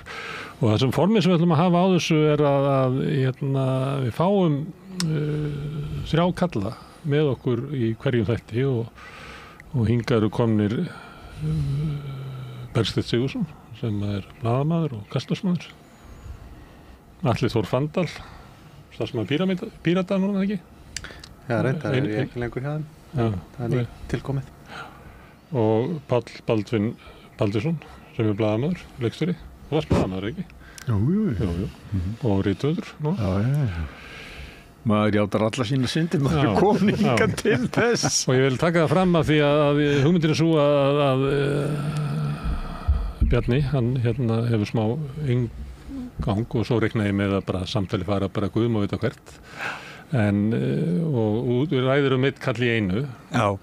Ég held þú ætlar að byrja á frekakallinum. Jú, við fengum þá. Það er einmitt það sem ég ætla að taka fram. Það var ekki valið, það er tilvílunarkennt hverju mæta, þannig að hér er ekki frekustu kallar Íslands. Og þú. En Bjarni, þú bara hérna ferð að kveikja í umræðinni. Já. Kjúsvel. Takk fyrir. Fyrsta lagi bara, takk fyrir að hérna gefa mér færið og svo og taka þetta upp og ykkur að koma og af hverju viljum við gera þetta? Við getum haft alls konar forsendur fyrir því en ég gæti trúið því að ef við værum alveg heiðarlegi með innst inni þá finnum við, heyrðu, það er rosalega breytt andrumsloft. Það er einhvern veginn, það er gríðarlega djúp þörf á því að ná einhvern veginn að tala saman heiðarlega á nýjum nótum. Við finnum það að allavega mín kynslóð, held ég að skynni það mjög vel núna, að það er eins og allt sé svo laust á límingun og það er eitthvað sem hefur farið fram hjá okkur. Það er eitthvað sem okkur er yfirsést. Það er eitthvað sem veldur því að það er bara eins og allt sem er viðkvæmt, sé að fallna, visna og fara að halloka. Eða hvað, allavega líður okkur þannig, hernaðar ástandið, visskerfisvandi sem við höfum ekki haft tíma til að tala um, Þegar við ætlum að fara að tala um hann þá bara byrjaði ástandið í Úkraínu og svo koll á kolli fyrir utan COVID og þannig að manngert ástand er að yfirþyrma okkur með þeim hætti að við erum orðin svolítið svona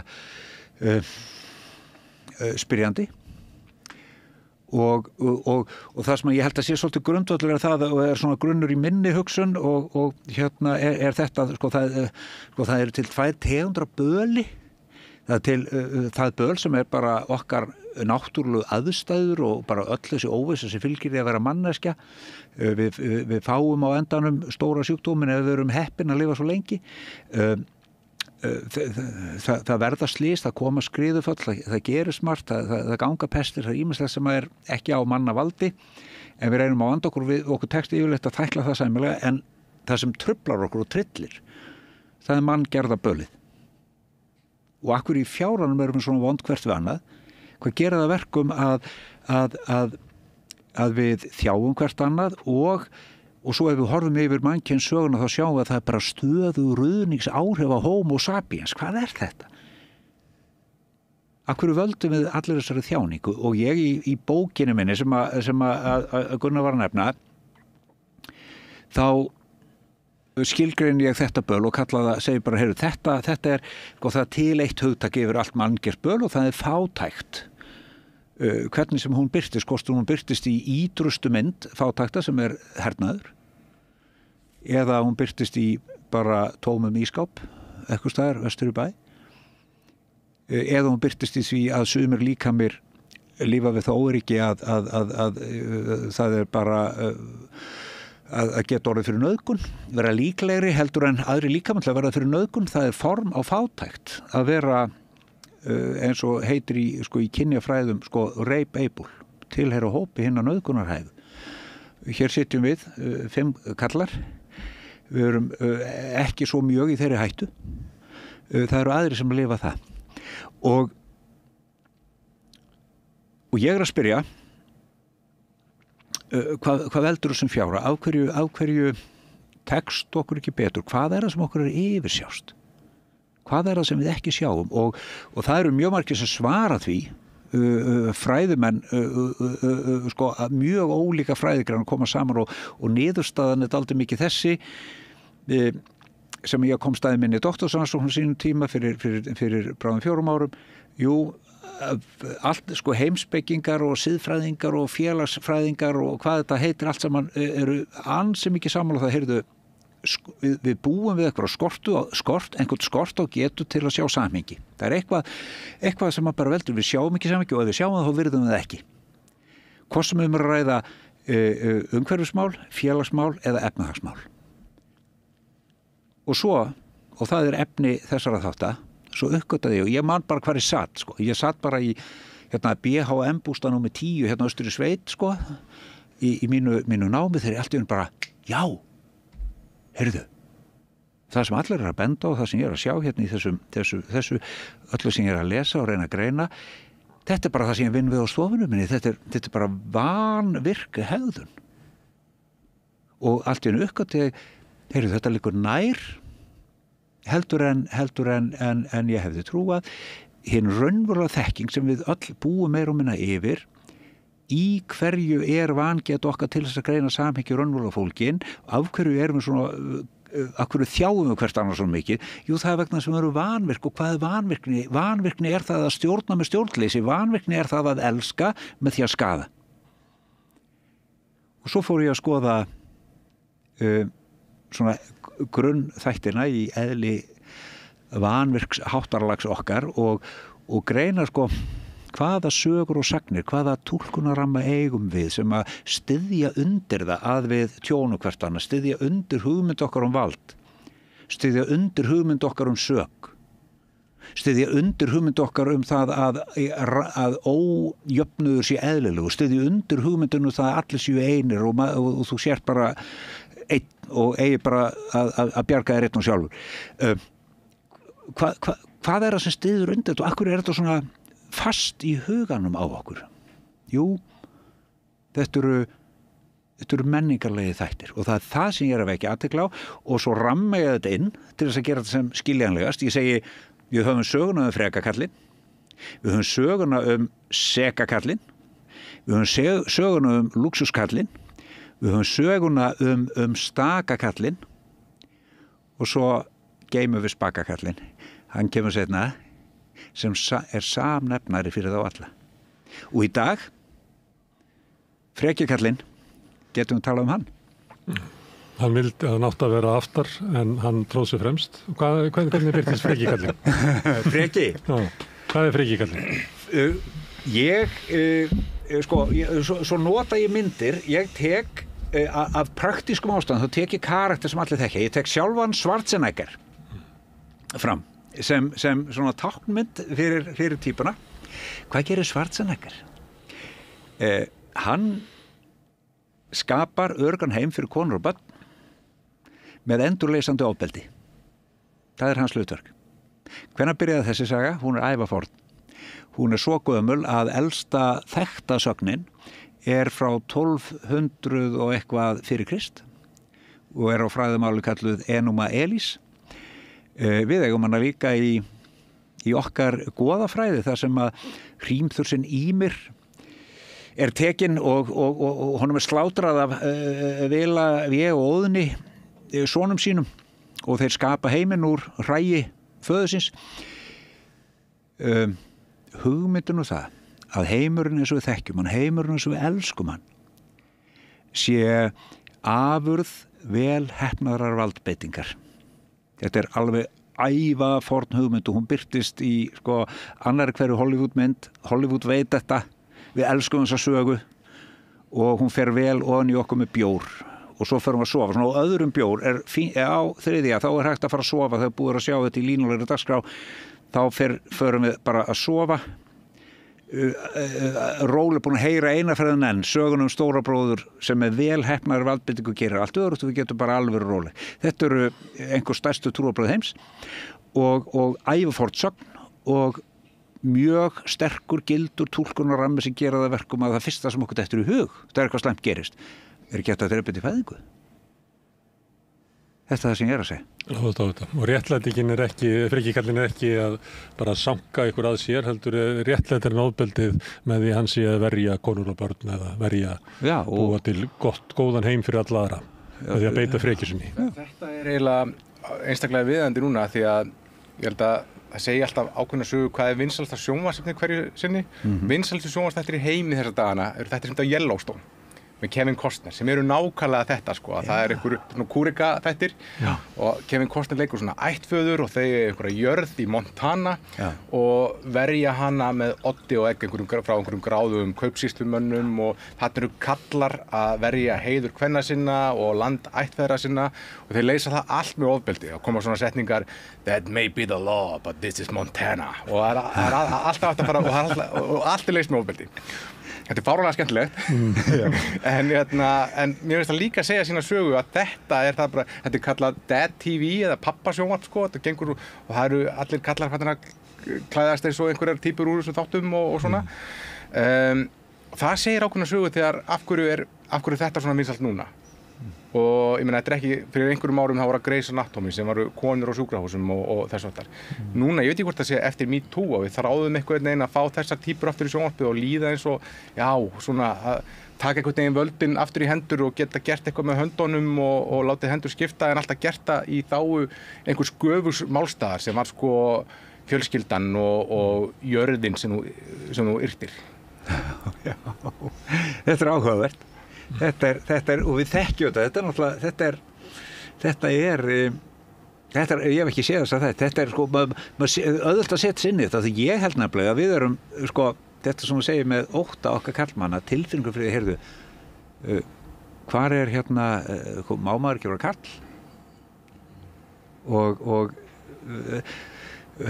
og menn eru að horfast í augu og spyrja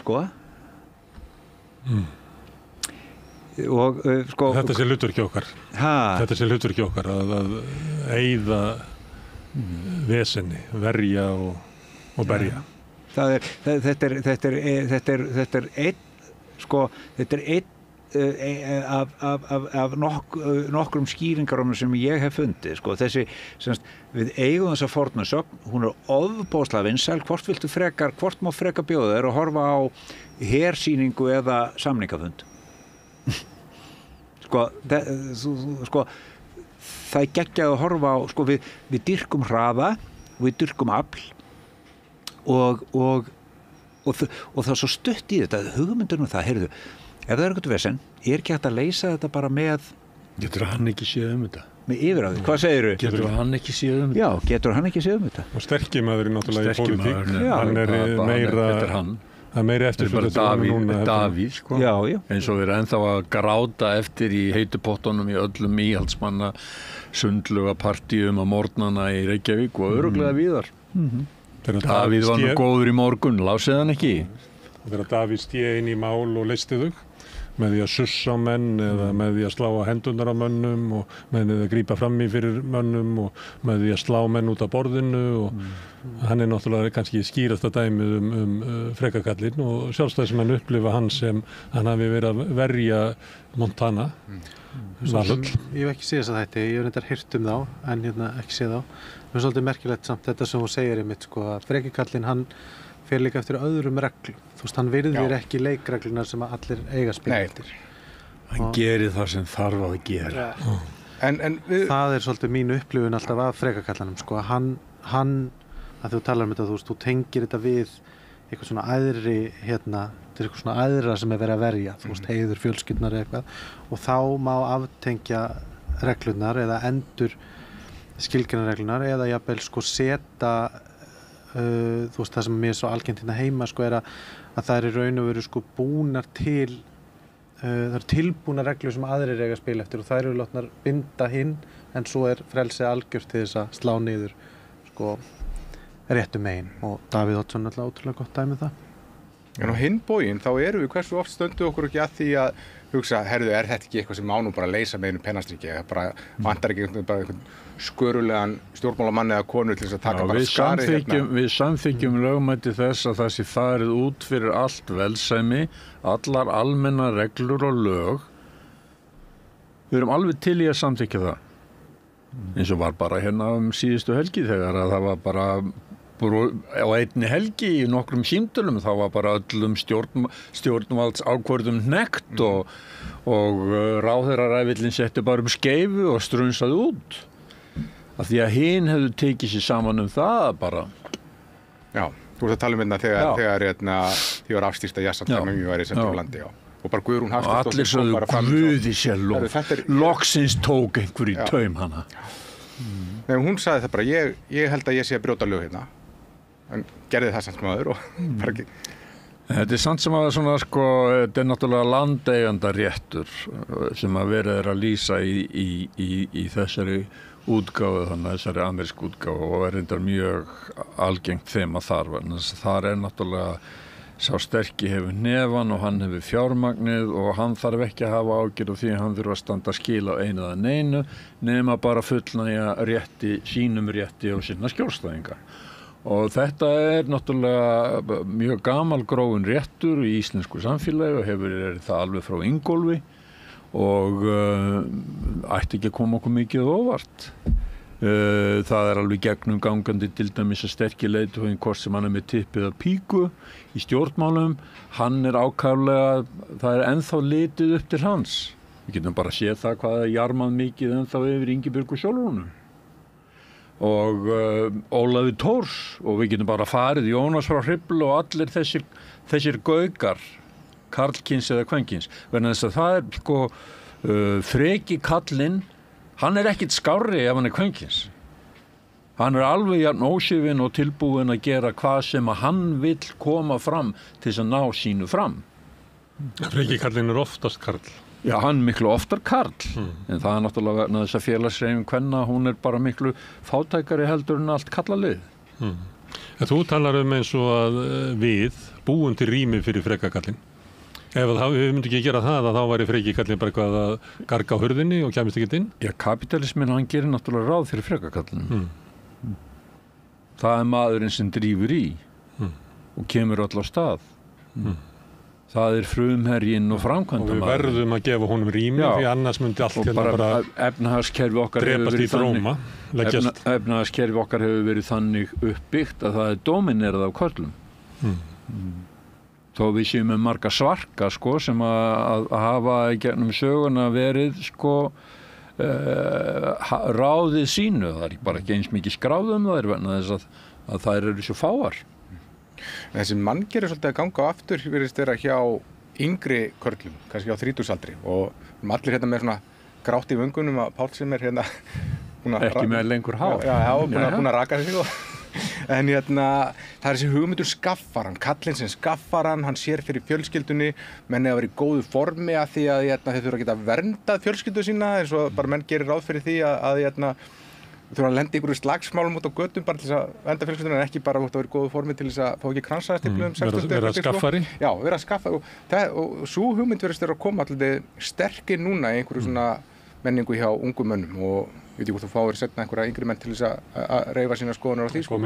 Ég var nú með einn af þessum mönnum bara hérna á föstudaginn í vikuskamti, Bergþór Másson sem er mikill postuli í þessum fræðum sem að boðar það að menni bara borða testosterón og svo er endi ekki bara sem einhverja lesbjur og ég að lifta og bara gera út á karlmennskuna vegna þess að þetta bara hlutverk okkar í samfélaginu að vera þessi Yellowstone maður. Það nú líka kannski svolítið merkilegt. Búum rúmið sitt, svo maður vitni nú í Jordan Peterson. Það nú líka kannski eitthvað sem ágætt að hafa í huga. Við tölum oft þetta eins og þetta sé svona eitthvað náttúrulegt fyrir bara sem svona nánast sjálfsbrottið, sko. En ég myndi nú líka leyfa mér að hugsa það að það eru miklir hagsmunir að ýta þessum hugmyndum að okkur, sko. Ég meina við sjáum það bara meiri segja á Íslandi að það er að verða til eitthvað svona vistkerfi svona þessa hugmynda í einhverjum hlaðvörpum og einhvern veginn gengur þetta upp og menn þú veist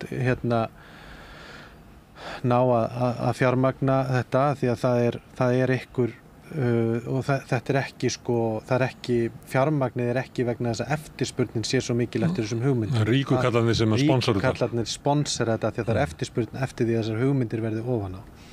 Og þannig að og svo þetta er stríð í gangi þar sem að hernaður stundaður meðal annars með því að reyna að destabilisa lýðræðiskerfum með því að dreifa hugmyndum eins og anti-vax hugmyndum, hættinu af innflytjendum. Það er til dæmis alveg merkilegt að forsætisráðherra tala stundum bara eins og rússnesku botti, sko. Og svo þessar hugmyndir að sko vestræn gildi séu undir vegna þess að sótt sér svo að karlmennskunni og við þurfum bara að fara að éta með testosterón og eitthvað svona, sko. Þannig freki kallinn þú veist, ekki bara sjálfsprottinn af því að þetta er einhvern veginn í eðli okkar. Freki kallinn líka vel fjármagnaður og ýtt að okkur vegna þess að það eru miklir hagsmunir á bakvið það að freka kallinu sé ekki svarað, þú veist, og hún sé ekki haldin innan leikregla. Það verður að breyta leikreglunum og mér finnst það alltaf vera bara, þú veist, af því að maður hittir fólk sem er ákveðið og það er fólk sem er berst af mikilli hörku og svona, en það sem að mér finnst alltaf skilgreina frekakallinn þetta sko skilgreiningavald sem hann tekur sér, þar sem hann bara reynir að einhvern veginn að slengja öllum inn í aðra reglur en getur svo með sko tilvitnun í svona einhver svona aðri hluti sko brotið allar þessar reglur. Ég meina, og þið nefndu Rambo og þú nefndir Yellowstone sem ég hef reynda bara séð ykkur klippur úr og ég held að væri eiginlega gaman þáttur, sko. Þetta virkaði mjög fyndið, sko. Já, ég meina, þetta er mjög ítt alls saman, sko. Þetta er alveg... Og ég mun horfa á núna. Þú ert að segja að hluti af frekakallinum er eiginlega skilgreiningin á það sé alltaf farið til fjandans og þessum sé þörf á hann. Og það þurfti að nefna podcast og svona, þá Sigmundur var núna daginn að tala hnignunaskeið vestræna menningar, sem það er þá eiginlega, það er vettvangur frekakalsins. Það þarf að skilgreina fyrst að segja alltaf farið til fjandans, svo að segja kallað á hann, eins og de Gaulle, að fólki komi og sækja hann, ekki? Jú. Og svo er spurning, sko, gott að heyra, sko, þetta er svo áhugavert að tala saman. Þegar, sko, hér kemur þetta með sko, sterka manni sem hefur sko óskoruð völd af því að hann er landlord og hann er sjálfsög ekki að taka mikla áhættu, hann er bara að spila innan þeirra leikregluna sem honum eru gefnar og í vegna sko eignarhalds síns sem er bæði efnislegt og félagslegt. Sem eru aðrar leikreglur heldur almúgin hefur. Og hefur aðrar leikreglur. Síðan svo höfum við hins vegar sko mjög mikilvægt tvist í þessu held ég er líka það að svo höfum við líka þá hetju sem er sko þegar Schwarzenegger, þess vegna valdi ég hann, þegar Schwarzenegger er að vinna sitt endurleysandi ofbeldi, þá er hann sko í alls konar áhættu, hann er einn sko og það er ekki víst hvernig þetta fer og í öllum sko, og það er ekki að binda okkur við þessa típu sem að örgulega kannski líka margir áhörendum okkar hafa ekkert endilega stúderað, við þekkjum bara öll þessar spennandi sögur, það eru geimverur að koma og yfirtaka jörðina eða það er spilling í kerfinu eða það er búið að ræna dóttur aðal og að mannhastu dúf og hvað gerir hann? Hann þarf ekki að virða lögum sko vopnaburð eða hraðakstur í þéttbíli að bara gera það sem það er að gera og ekki er það allt fagurt en í lokin sko þegar stafirnir renna niður og mín kynslóð mann sko maður satt bara í bíóinu sko svo byrjuði stafirnir að renna og þú dustaraði poppið og svo var eitthvað svona fjölskylda að því að þokkadísin var alltaf þarna að byrtast hann hafði bara ekki tíma fyrir hann og svo samanast þau alveg í lokin barnið finnur bangsa sinn einhver svona fjölskylda það er sameinast. prinsessun á launum. Já, það er prinsessun á launum og stafið er hann niður og svo var gengið út í íslenska Karlsson og rökkrið í endurnýjaðri trú á stórabróður sem muni alltaf að lokum koma og gera það sem gera þarf. Og það er þetta endurleysandi ofbeldi, þessi hugmyndu það að þau eru uppi staðir heimurinn eins og elskumann, afurð vel hefnaðrar valdbeitingar. Og það er eins og sýslumaðurinn sagði við mig einu sinni þegar ég var sóknarprestur í Laugarneskirkju og þurfti að hringja út á land út af einhverju ofbeldismáli og rætti þar við sýslumann sem þekkti vel til í byggðarlagi. Svo kom þessi setning sem ég leyft mér að vitni, ég vitna ekki í það hver þetta var, né hvert byggðarlagið var. Þú veist að, séra minn, að það kemur svo tími í lífi sérhvers karlmanns að hann þarf að standa á fætur á sínu heimil og berja borðið. Ok. Nei, þetta vissi ég ekki. Eða allavega var ekki reiðbúin að taka við. Og þarna, sko, og hvað getum við, sko, þetta er ein birtingamyndin af þetta og það sem ég er að vekja athygli á í bókinni, sko, hérna, ég ætla að fá að afhenda ykkur hérna svo þið bara láta hann að ganga kæru hérna þetta er eins og útsvari þetta er útsvari kæru bekkjur þetta er svona heima Bjarni þú getur sagt kæru bræður í hérna í kallabölunu sko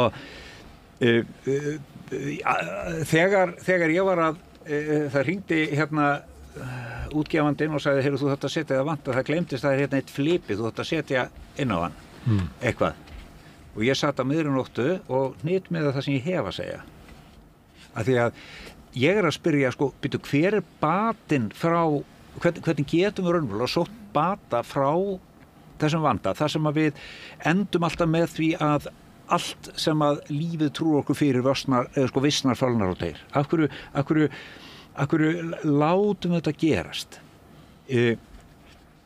og svo segi ég bati er að vera farvegur næringar og fegurðar viljir þú meta tilgang eiginlífs skaltu horfa á þig í augum barnanna sem eiga öryggi sitt og heilsu undir þér komna það sem þau sjá er sannleikurinn þig við erum það sem við miðlum og það sem ég vil meina sem er svona mitt gildislaðna viðhorf bæði sem náttúrulega bara kristinn maður og prestur og siðfræðingur ég er að halda þið fram að við þurfum að horfa í augun á börnunum sem að eru dæmd til að treysta okkur fæðast bara inn í þjóðfélagið okkar dæmd til að treysta okkur sitja uppi með okkur og hvað sjá þau í okkur ég held að það sé mjög praktísk leið ef maður vill meta hvernig er ég sem persóna hvort sem ég er karl eða kona eða hvaða kyni sem ég hvernig erum við sem samfélag ef við horfum á okkur sjálf í gegnum augu barnanna sem að verða að treysta okkur það held ég sé svolítið edrú nálgun og það er það sem ég er að leggja fram í þessari bók, það er það sem ég er að horfa á og þess vegna er ég að draga fram þessa típu og nú mun ég sem sagt, að því að ég er hér til að plugga, ég er að á þriðjudaginn kemur sem er svo mikið sem 1. október klukkan 16:30 þá verð ég með erindi sem er ekki á hvaða stað sem er, það fer fram í Kjötheimum sem sagt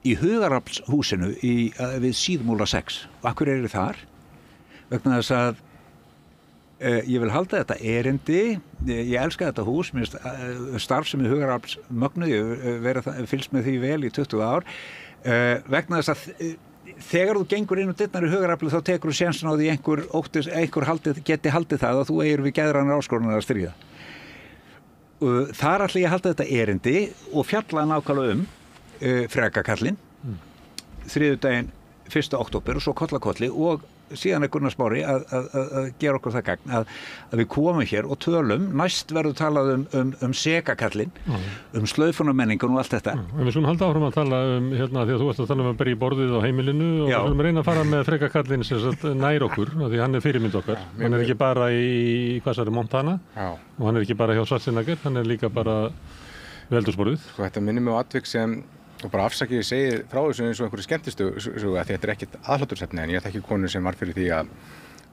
maðurinn hennar þáverandi barði hann svo fast í borðið og hún var í smá bæ út á landi og hringir á lögreglu og vill að hann sé fjarlægður og það þekki allir alla og það er bara dæst hinum inn á línunni og sagt getur mamma hans ekki sótt hann.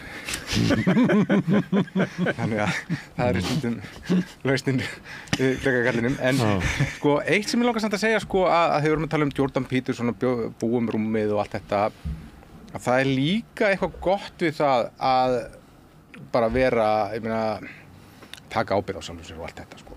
Ég býður rúmið. Já, sko, ég er frá Patreksfirði, ég er bara á Sjávarþorpi og fyrirmyndir mínar helstu, ég meina það var afi minn sem var meðhjálpari og tenorsöngvari og hann prjónaði og stekti kleinur. Svo er pabbi minn sem er bara svona sjóari af gamla skólanum með tattoo af akkeri sem hann fekk í húl einhvern tímann og segir andskotans helvitis djöfulsins í annar hvori setningu. Óbúrslega ljúfur maður og bóknefur samt sko og ég næ svona í skottið á þessum tíma þar sem við erum send úr skólanum að fara að gella og eitthvað svona, það vantaði eitthvað fleiri hendur í frystihúsið og í 9. og 10. bekk þá erum við að læra sjóvinnu og siglingafræði. Ég fann hins vegar allan þann tíma að þetta átti ekkert við mig, mér langaði ekki að gera þetta og mér langaði bara að fara í skóla og ég fór í Flensborg í menntaskóla og svo fór ég í háskólan og svona. Svo líða árin og ég kann ekki neitt í höndunum og svona og pabbi selur trilluna sína og ég fer að finna fyrir svona smá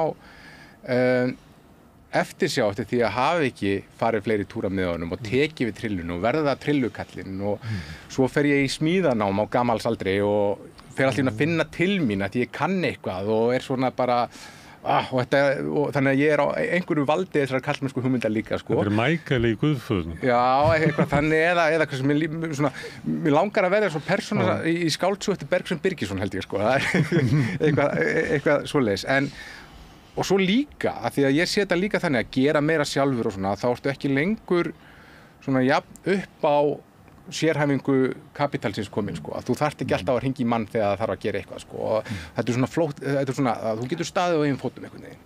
Þannig að ég er líka svolítið snokinn fyrir þeirri hugmynd sko, þannig að það er svona þversögnin í þessu eða ég veit ekki hvort það fari saman eða þarf það að vera þversögn? Það er engin þversögn í því.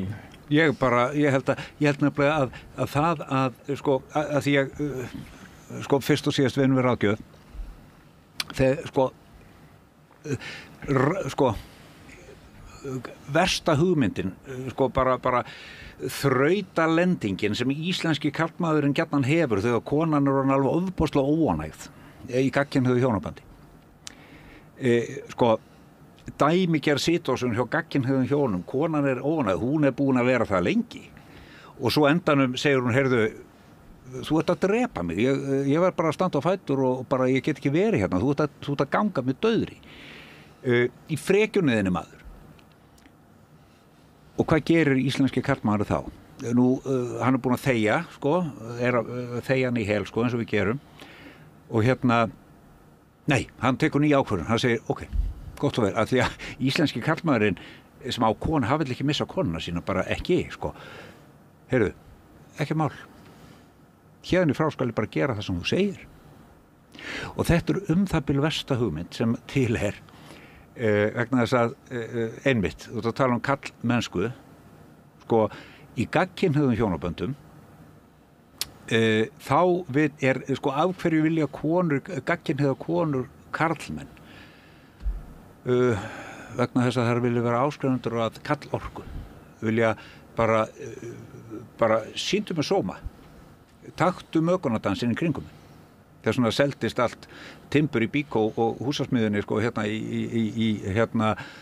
í COVID sko því að kallar á sko mín kynslóð var bara að smíða palla sko. Mögunardans og sko þetta var metár í húsasmiðunni. Þetta var metár, þetta var bara mögunardansi fór þetta. Það var enda niðurgreitt af ríkisstjórninni. Já. Og vegna þess að sko, þannig að þessi hugmynd að leggja niður, semst, ef við ímyndum okkur það, að karlmennska sé í því fólkin að taka af skarið og hérna, sko, semst, að þetta bara hafa dræf og hafa drift, sko, já, við þurfum nefnilega, sko, ef við hefðum ekki kalla, ef við hefðum ekki kallorku, sem konur geta rétt eins haft eins og karlmenn, skiljið, þetta ekki spurningu nefnilega kynfæri, ef við hefðum ekki þess að tegund á orku, þá væri ekki þetta frétta hérna úti, það væri enga götur, það væri engin kerfi, það væri enga byggjur. Þú trúir á frekakallinum, ef hann væri ekki hérna þá myndi ekki dreifast. Ég held að frekikallin, hann dreifir ekki völdum, sko. Nei, það er nefnilega að tala um að dreifa völdum. Já, það er nefnilega þetta, sko. Sko, þetta er akkurat tvistið sem máli skiptir. Við megum ekki leggja frá okkur, sko, ekki leggja frá þér orkuna sem þú ert bestur í. Ekki leggja frá þér það að vera, ef þú hefur 500 hestablundur útinu, ekki leggja það frá þér. Verður alltaf að vera með hamarinn? Nei, þú þarft ekki að vera það. Þú þarf bara að sko, það sem ég bara að segja er þetta, við þurfum að taka kallorkuna, við þurfum að unenni, við þurfum að taka hana úr því hlutverki að vera það usual suspect og líka í okkar eigin lífi og snúa, sko, og í stað þess að lifa karlorkan út sem fælingamátt, þá þurfum að lifa hana út með þeim hætti að við séum að yrkja og gæta. Einhver elsta verklýsing allra verklýsinga, og þið verði bara fyrirgjá þau réttni í forna reikningar hérna, hún er þessi: þá tók Guð manninn og setti hann í aldingarðin Eden til þess að yrkja hann og gæta hans, rækta og hlúa hann. Ég held að þetta er ekki spurning um hvað við höldum um Guð, það skiptir engum máli hvað við höldum um Guð. Þetta er ævaforn verklýsing í langtíma minni mannkins. Til hvers erum við hérna, hvað eigum við að gera hérna? Jú, við erum hérna til þess að rækta, það er að segja, þekkja eðli, sko, þekkja bara lögmálin eins og þau eru og hlúa því sem til verður og vera segir við það. Þannig en svo erum við að lifa tíma þar sem að karla orkan er einmitt lifið út með frekju, með yfirgangi, með þjöstnaskap og hápunktur þess. Skelfilegustu dæmin er náttúrulega hernaðurinn sem við verðum vitna núna. Einhver getur sagt að þetta er svo erfið leiðsögn, sko, að því að hvenær verður hérna nóg of mikið? Því að þú vilt eiginlega nota þessu orku, en frekikallin er það sem hún er ofnotuð. Það getur einhver sagt hérna úti, sko, ég meina, öll leiðbeiningi sem við höfum í samfélaginu er eiginlega of mikið, að nota of mikið. Ég myndi segja, hinn vanvirki þáttur, það sem gerir sterkar mann að frekonkalli, er það að hann keyrir mannkosti sínur úr hófi fram. Ég hef kynst mörgum frekonkallum. Er ekki einn besta lýsing sem hefur verið gerð á frekakallinum There Will Be Blood eftir Paul Thomas Anderson með Daniel Day-Lewis í aðalhlutverki það sem ég með alltaf fundist vera Bjartur í sumarhúsum. Já, kannski er það bara Bjartur sem drepur allt með frekunni. En það er setning í henni það sem að segir, sko, í mér býr samkeppni og ég vil ekki að neinum öðrum gangi vel. og bara allt hans lífi eiginlega gengur út á það, sko, ekki að það er ekki nóg að efna sjálfur. Hann drepur allt. Já, hann þarf að engum öðrum á farnast vel. Mér nefnilega, ég upplifi þetta sem svona kannski lykilatriði með frekakallinn, sko, að hann drepur allt í kringu sig. Hann byggir ekki upp, hann dreifir ekki völdum, hann styrkir ekki aðra. Þú veist, og ég held að þetta er mitt. Á Bjartur í sumarhúsum, Men það sést náttúrulega bara, sko, í fyrirtækjasögu á Íslandi þegar að einhverjir kallar í skjóli vensla og peninga búa eitthvað fyrirtæki til og stjórna því þannig að það getur engin andað eða gert neitt nema þeir hafi ákveðið á lagt blessun síðan og svo hrökkvaður upp og þá er bara fyrirtækin ónýtt. Já. Mér nefndu Davíð Oddsson hann, það er Sjálfstæðisflokkurinn í Reykjavíkurborg ennþá í rústum eftir hann. Já. 33 árum eftir hann fór. Ég er að segja það, skilur. Það er það sem að, ég held að það er mótvæði við hann, sko, að þú getur alveg staðið með einhverjum sem gengið á og þú getur alveg varið heiður fjölskyldnar og landið, en þú mátt ekki, sko, rústa öllu og kæfa allt í kringu því og ég meina Sjálfstæðisflokkun auðvitað ótrúlega gott dæmi þetta, ég meina þau eru í sínu vanda því að það fyrir að fyrsta ógeðslega leiðilegt allt sem við kemur því að starfa hjá Sjálfstæðisflokknum og við fáum fréttir af því í hvers skipti sem menn tala og það hefur ekki orðið til neitt leiðtogi sem getur sko undirbyggt eða styrkt aðra. Ég meina, þarna ertu komið með eitthvað sem fórnalamb frekakallsins, en vandinn ekki að þú veist, það ekki sjálfkrafa þannig þó að einhver hefði verið þarna öflugur sem geti staðið með öðrum að hans frekakall. En við getum sagt það sama í pólitík, þú nefndir Ingibjörgu Sólrúnu, við getum talað kannski hóluna eftir henni, svona svolítið flóknara út af þess að kemur hann á Jóhanna og svona, en við getum sagt Katrín Jakobsdóttir, hún frekikallinn?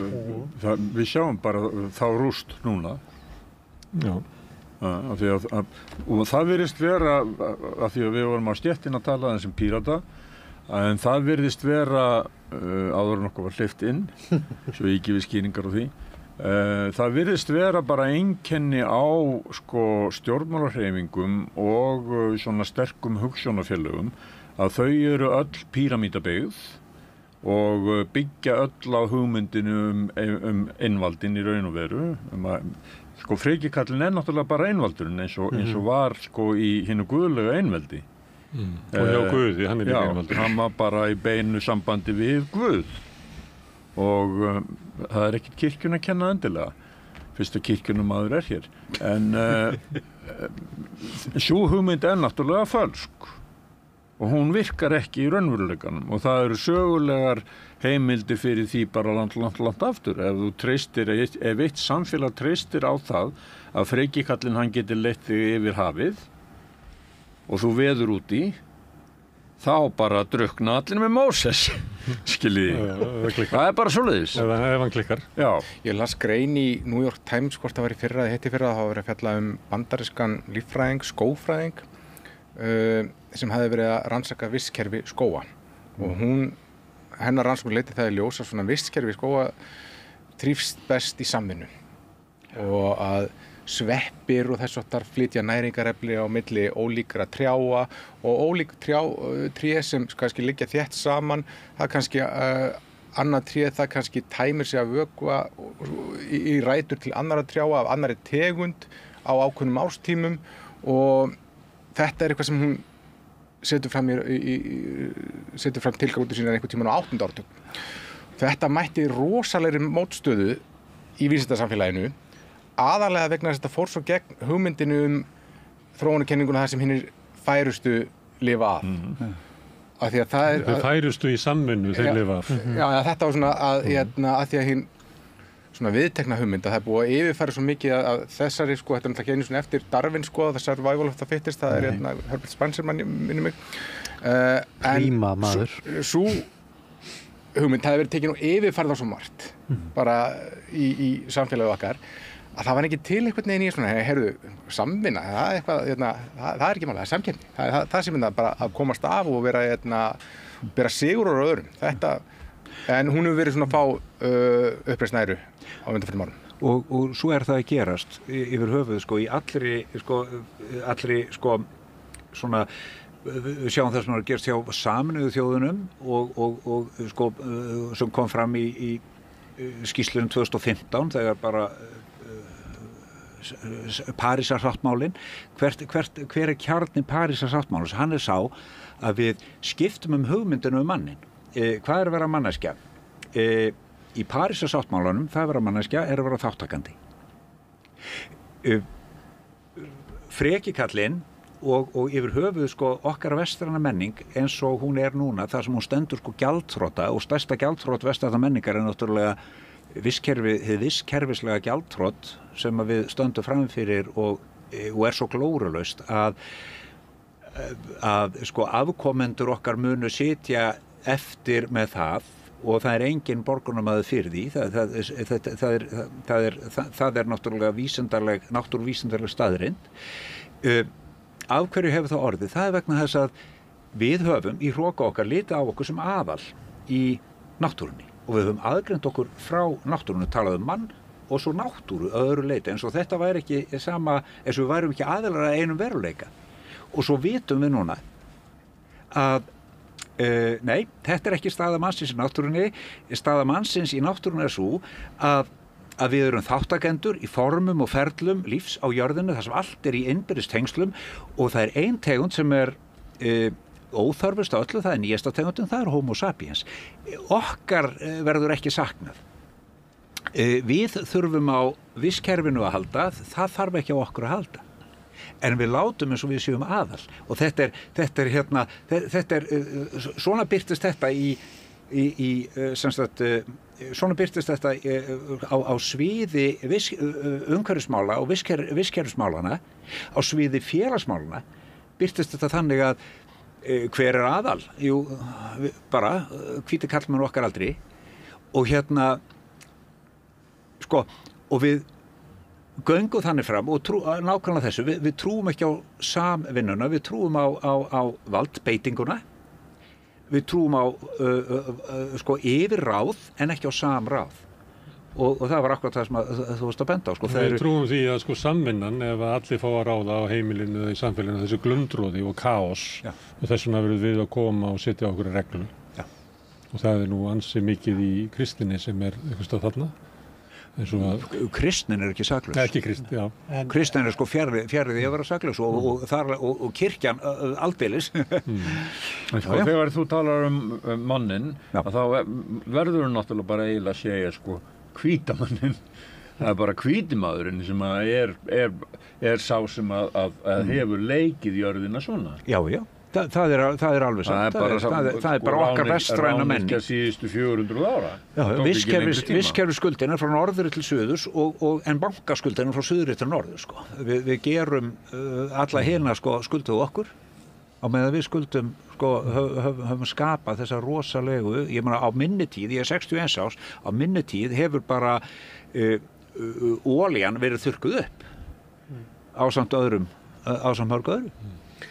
En ég velti samt fyrir mér, ekki líka hluti vandans að við erum alltaf svolítið þannig innstilt að við trúum svo mikið á skort. Ég held að það sé líka hluti að því að vera svona einhvern veginn kallmaðurinn að gæsalappa, eða kallmennskan. Hún trúir á svona zero sum game. Þú þarft að taka frá einhverjum öðrum til að njóta sjálfur. Það verður ykkur að hafa það verður en þú.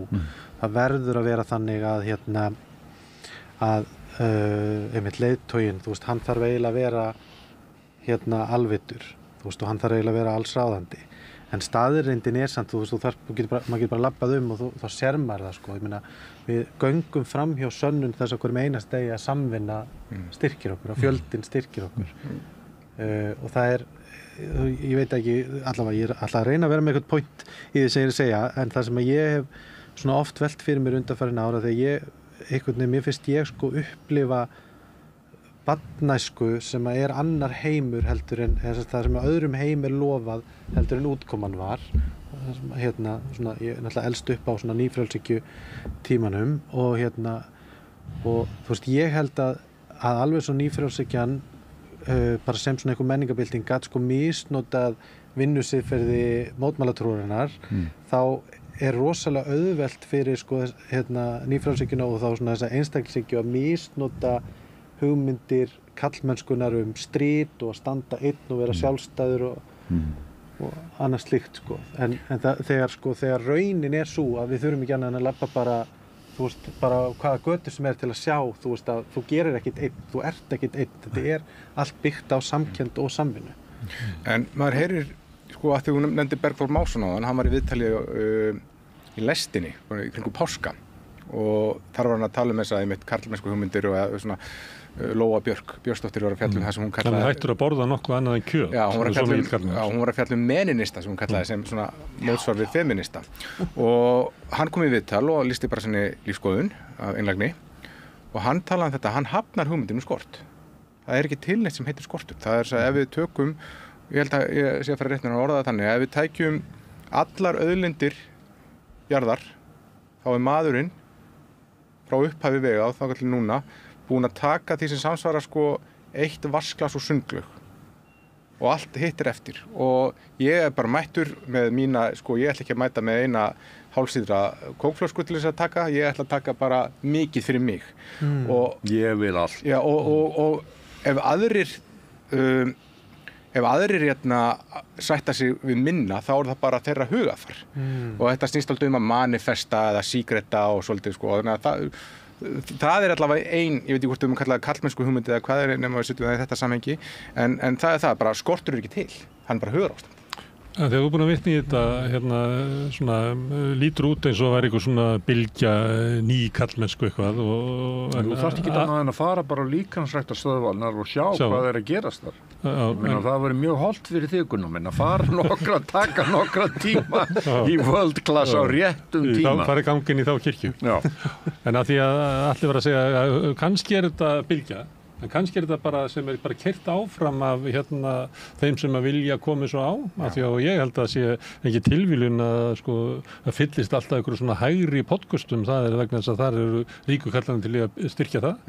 Það eru ekki margir ríki kallar sem að styrkja samstöðun, held ég.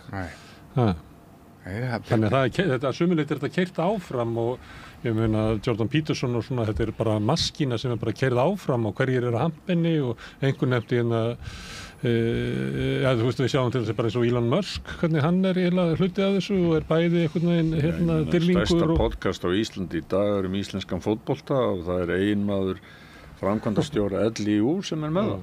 Hafið þið hlustað á það? Þið ættu að gera það. Það er mjög sérkennilegur heimur og það verður mjög fróðlegt að sjá hvernig þetta sögulega hlutverk sem að Biggi Más búin að taka sér. Það verða svona oddurinn í þessari hreyfingu. Hvernig hrapið verður þegar oddurinn brotnar? Þú spáðu því. Tech-bros eru mjög miklar fyrirbyndir. Tech-bros alveg, það sko, segjum mér Bergsteinn, það sem að þú varst að vitni í viðmælandaginn sem að fullyrðir að raunverulegar auðlindir heimsins séu svo miklar að við höfum bara varla snert þær. Það til nóg.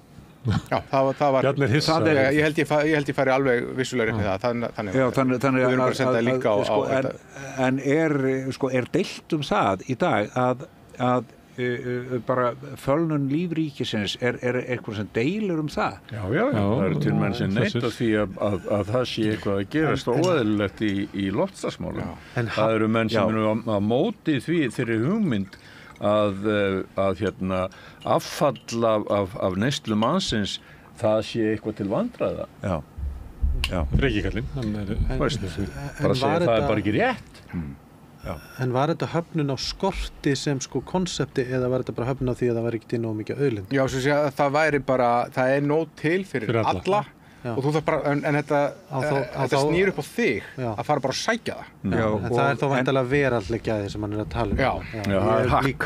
Ég er líka að meina, þú veist, að til dæmis, ef að þú ert bara manifesta að græða 12 milljónir á næsta ári, 120 milljónir ári eftir, miljard ári eftir. Það er bara, það er nóg til. En ég er líka kannski að meina þú skort á svona öðru sviði, þú veist, eins og ég til dæmis ef að við ákveðum að fara og gera eitthvað saman, eitthvað verkefni, skilur, og kannski get ég alveg gert það einn, en ég tapa ekki á því að við gerum þetta saman. Ég græði samstöðu og vinskap og stuðningskerfi, skilur. Góður hópur sterkari heldur en summa einstaklinganna. Við getum búið til eitthvað á milli okkar. En mér finnst þetta reyndar áhugavert svo að segja, ég er ekki að draga það í efa, að hann hafi hafnað, mér finnst bara að því að ég upplifi alltaf þessa umræðu svo mikið, umræðu út frá okkur svona skorti, það að ég sé mjúkur eða deili mínum völdum eða þú veist, sínu öðrum samkennd eða jafnvel styrkjaðara einhvern veginn sækja á mig, en þú veist, það er ekki þú veist, þetta er ekki takmörk, ég meina manngæska er ekki takmörku auðlind, en þetta takmarkast hún kannski af einhverju getu. Má ég aðeins breyta að því að sumrið erum við bara að tala um Adam, hvernig hann hefur farið með jörðina og þarfleikotunum svona kallmennsku svona tengda bara heimsögun og svona. Ef við tökum bara við heyrum það oft í umræðinni svona kallmennska sé ykkur vanda, hvernig er þetta drengirni kunni ekki að lesa og tínast inn í unglingaherbyggjónum og alltaf ná þeim út fyrir fertugt og svona þessi ykkur óvirkni í köllum og þeir eru 70 og þetta séu komin eftir upp í 80% af háskólanemum séu konur og kallarnir séu bara tínast og tapast og þetta séu Stundum er talað að þeir rati ekki að þeir hafi ekki fyrirmyndir í þessu breytta heimi að samt sem að vantar okkur pípulagningarmenn. Já, þeir gera það ekki, kallaðir. Það er legur en þeir kom ekki og redda.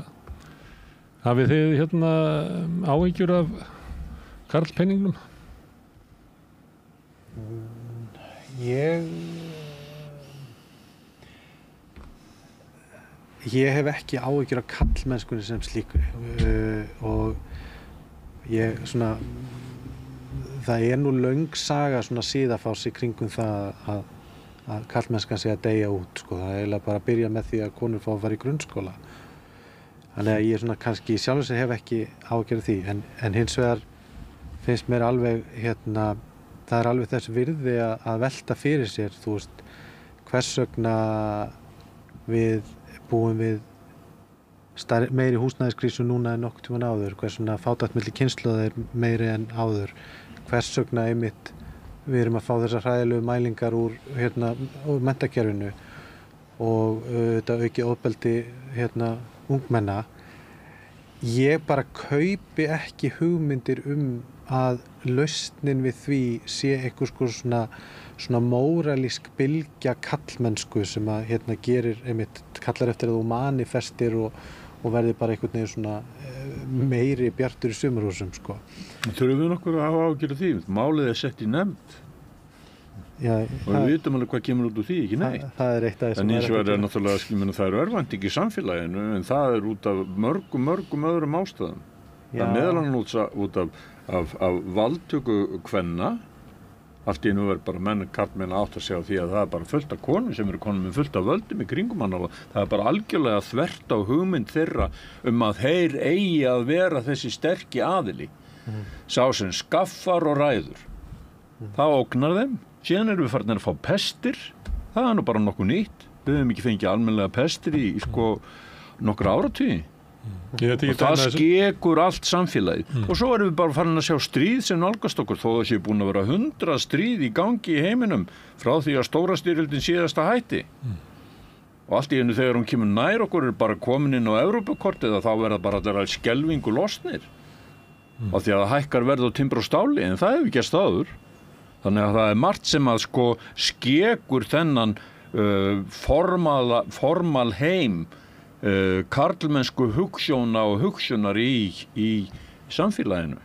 Ég hef stundum nefnt að þið varst að tala svona upprisu kvenna að þegar pabbi fór út á vinnumarkaðinn þá var hann kannski að keppa við 10% af konum.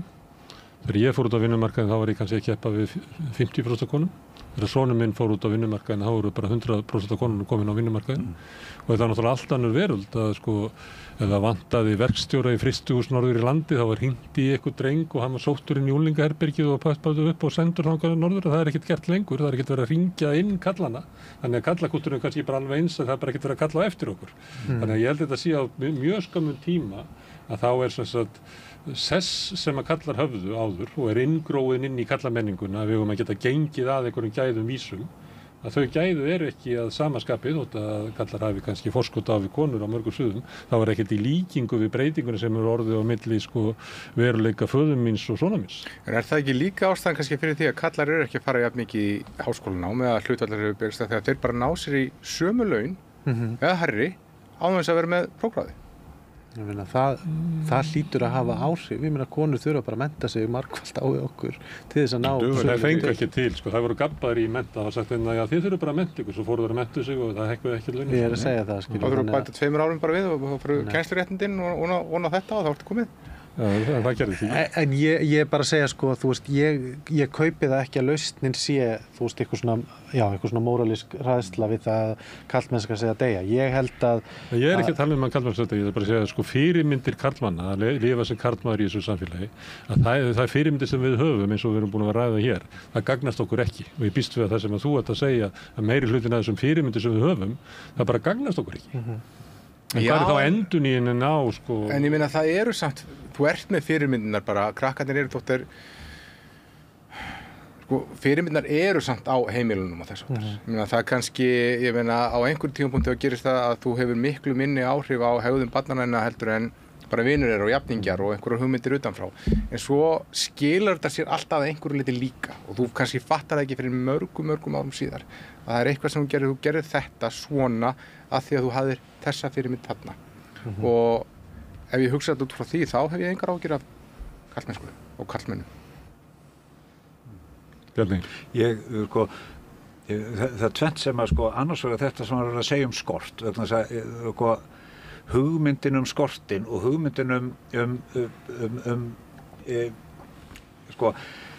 þess vegna mér svolítið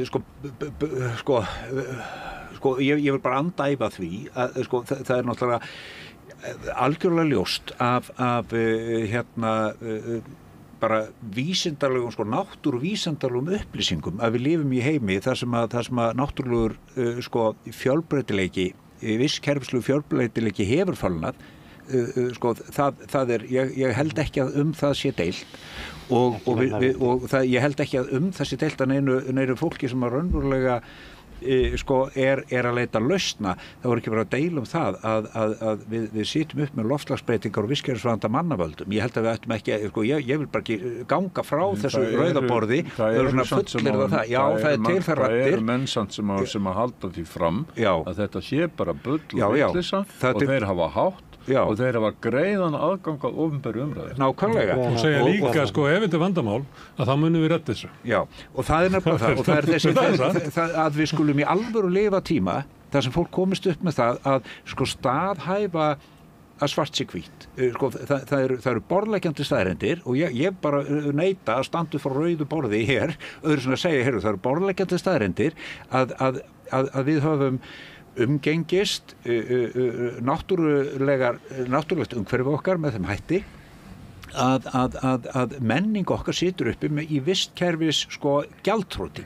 Það er staðreynd og við erum ekki borgarmenn fyrir því sem við hefum gert og þó til sig fólk sem haldi fram að jörðin sé flöt, þá er hún nött og en það að segja hins vegar í öðrum anda og með annari menningu, við erum stödd í veislu já, við skulum virkilega koma auga á það er nefnilega nóg til það sem er vandinn er það og það er það sem að trillir okkur gera verkum að við þolum svo illa við það er bara til eitthvað sem heitir réttlæti og hinn stóri vandi menningarinnar okkar er sá held ég að við höfum komist einhvern veginn samið okkur bara niður á það þetta er svo flókið með réttlæti við skulum ekki vera að tala um það við skulum bara tala um hagsmuni og leiðu búið að segja það þá bara réttir einmitt freki kallan pönd og segja já, ég veit nú margt hagsmuni og hann sá að ég ætla að ganga eftir mínu en svo er bara eitthvað varðandi manneðlið það eru takmörk fyrir ójöfnuðunum sem við getum borið og fyrir því eru líka félagslegar og mjög vandaðar rannsóknir sem að hafa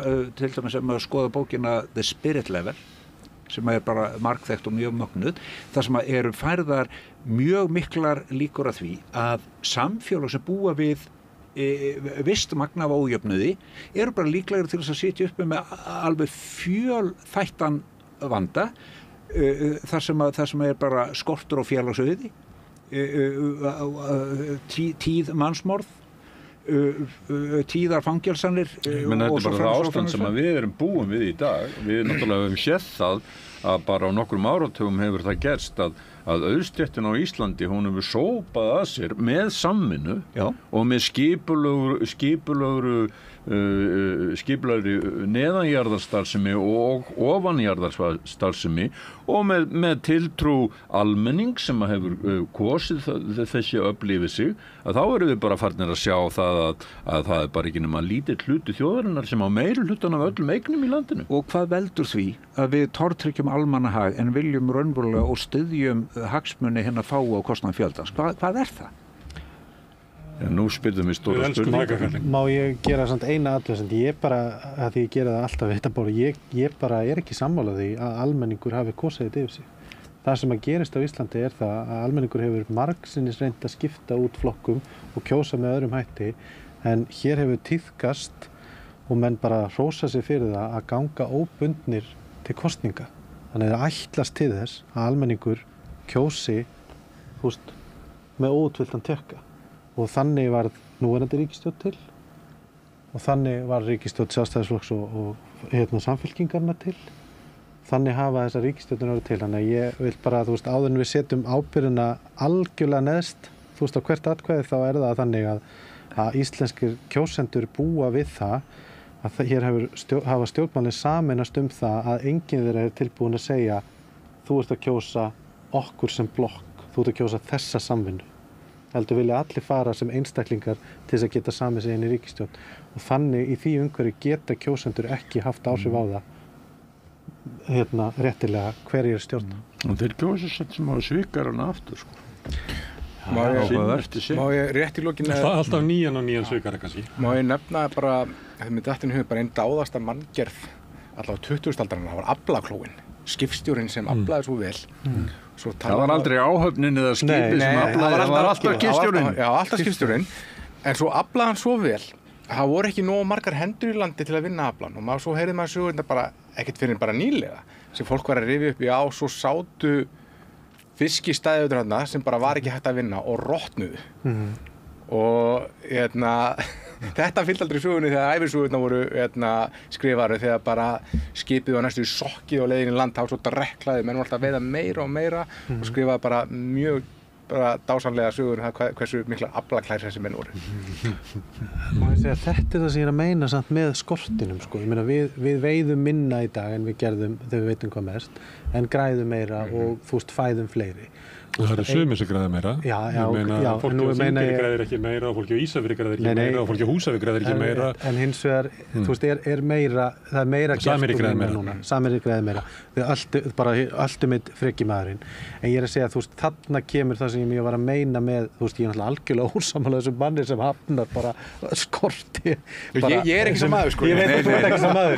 Ég tek líka fram að þetta var sagt í allt öðrum þætti og kannski ástæðast. Ég bara hef en ég ætla að hlusta á þetta en það sem ég á við er svona hugafar skort sko að einmitt þetta sko að þú bara mokar upp úr sjónum en þú hugsar ekki hinn anga keðjunar sem að einmitt samvinnana, einhver þarf að geta unnið úr þessu, einhver þarf að og það er það sem býr til skortin í samfélaginu dag, þess vegna við erum ekki svona á þeim stað eins og í Star Trek sko að það er engin skortur, það er vegna þess að skorturinn birtist í getu okkar til að vinna úr gæðum og vinna sem mest úr sem minnstum resursum. Og það er fengið með samvinnu. Það er það sem ég átti við með þessari skorthugsun sem mér finnst alltaf notuð. Það er bara til þess að ég geti verið karlmenni, þá þarf að vera einhver sem er undirlega kona. Eða ég gat einu sinni unnið fyrir fjölskyldu einn og konan var bara heima að gera ekki neitt. En það birtist ekki ég gat borgað fyrir heimilið vegna þess að ég fekk hundruði klukkustunda af frýrri vinnu annarra mannesku. Er það ekki svolítið svona frekju kallalegt að þeir voru að ræða vanda karla og til þess að leysa hann þá viljum við bara leysa öll vandamál heimsins. Er þetta ekki svolítið svona miðlægt? Jú.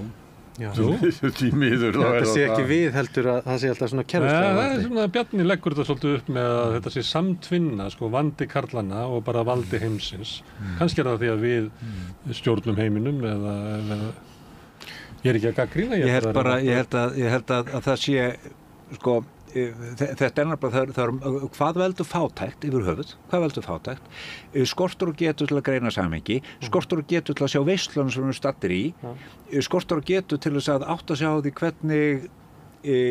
hvernig raunverulega farsæld og velsæld fungerar bara hagvaxtar hugtæki sem við höfum, það er nýklassist það er nýþröngt, það er ætlað ég meina hagvaxtar hugtak nýfrjálsíkjurnar er það er hagsmuni fárra á kostnað fjöldans, það gengur út frá þessari skorthyggju sem þú ert að tala sem ég held að sé alveg liggja alveg til grundvallar þetta er bara mjög mikilvægt þáttur allavega í minni hugsun, það er akkurat þessi undirliggjandi skorthyggja, við trúum því ekki að við séum stödd í veislu, alveg eins og Bjartur í sumarhúsum hann er nefnilega, hann er ekki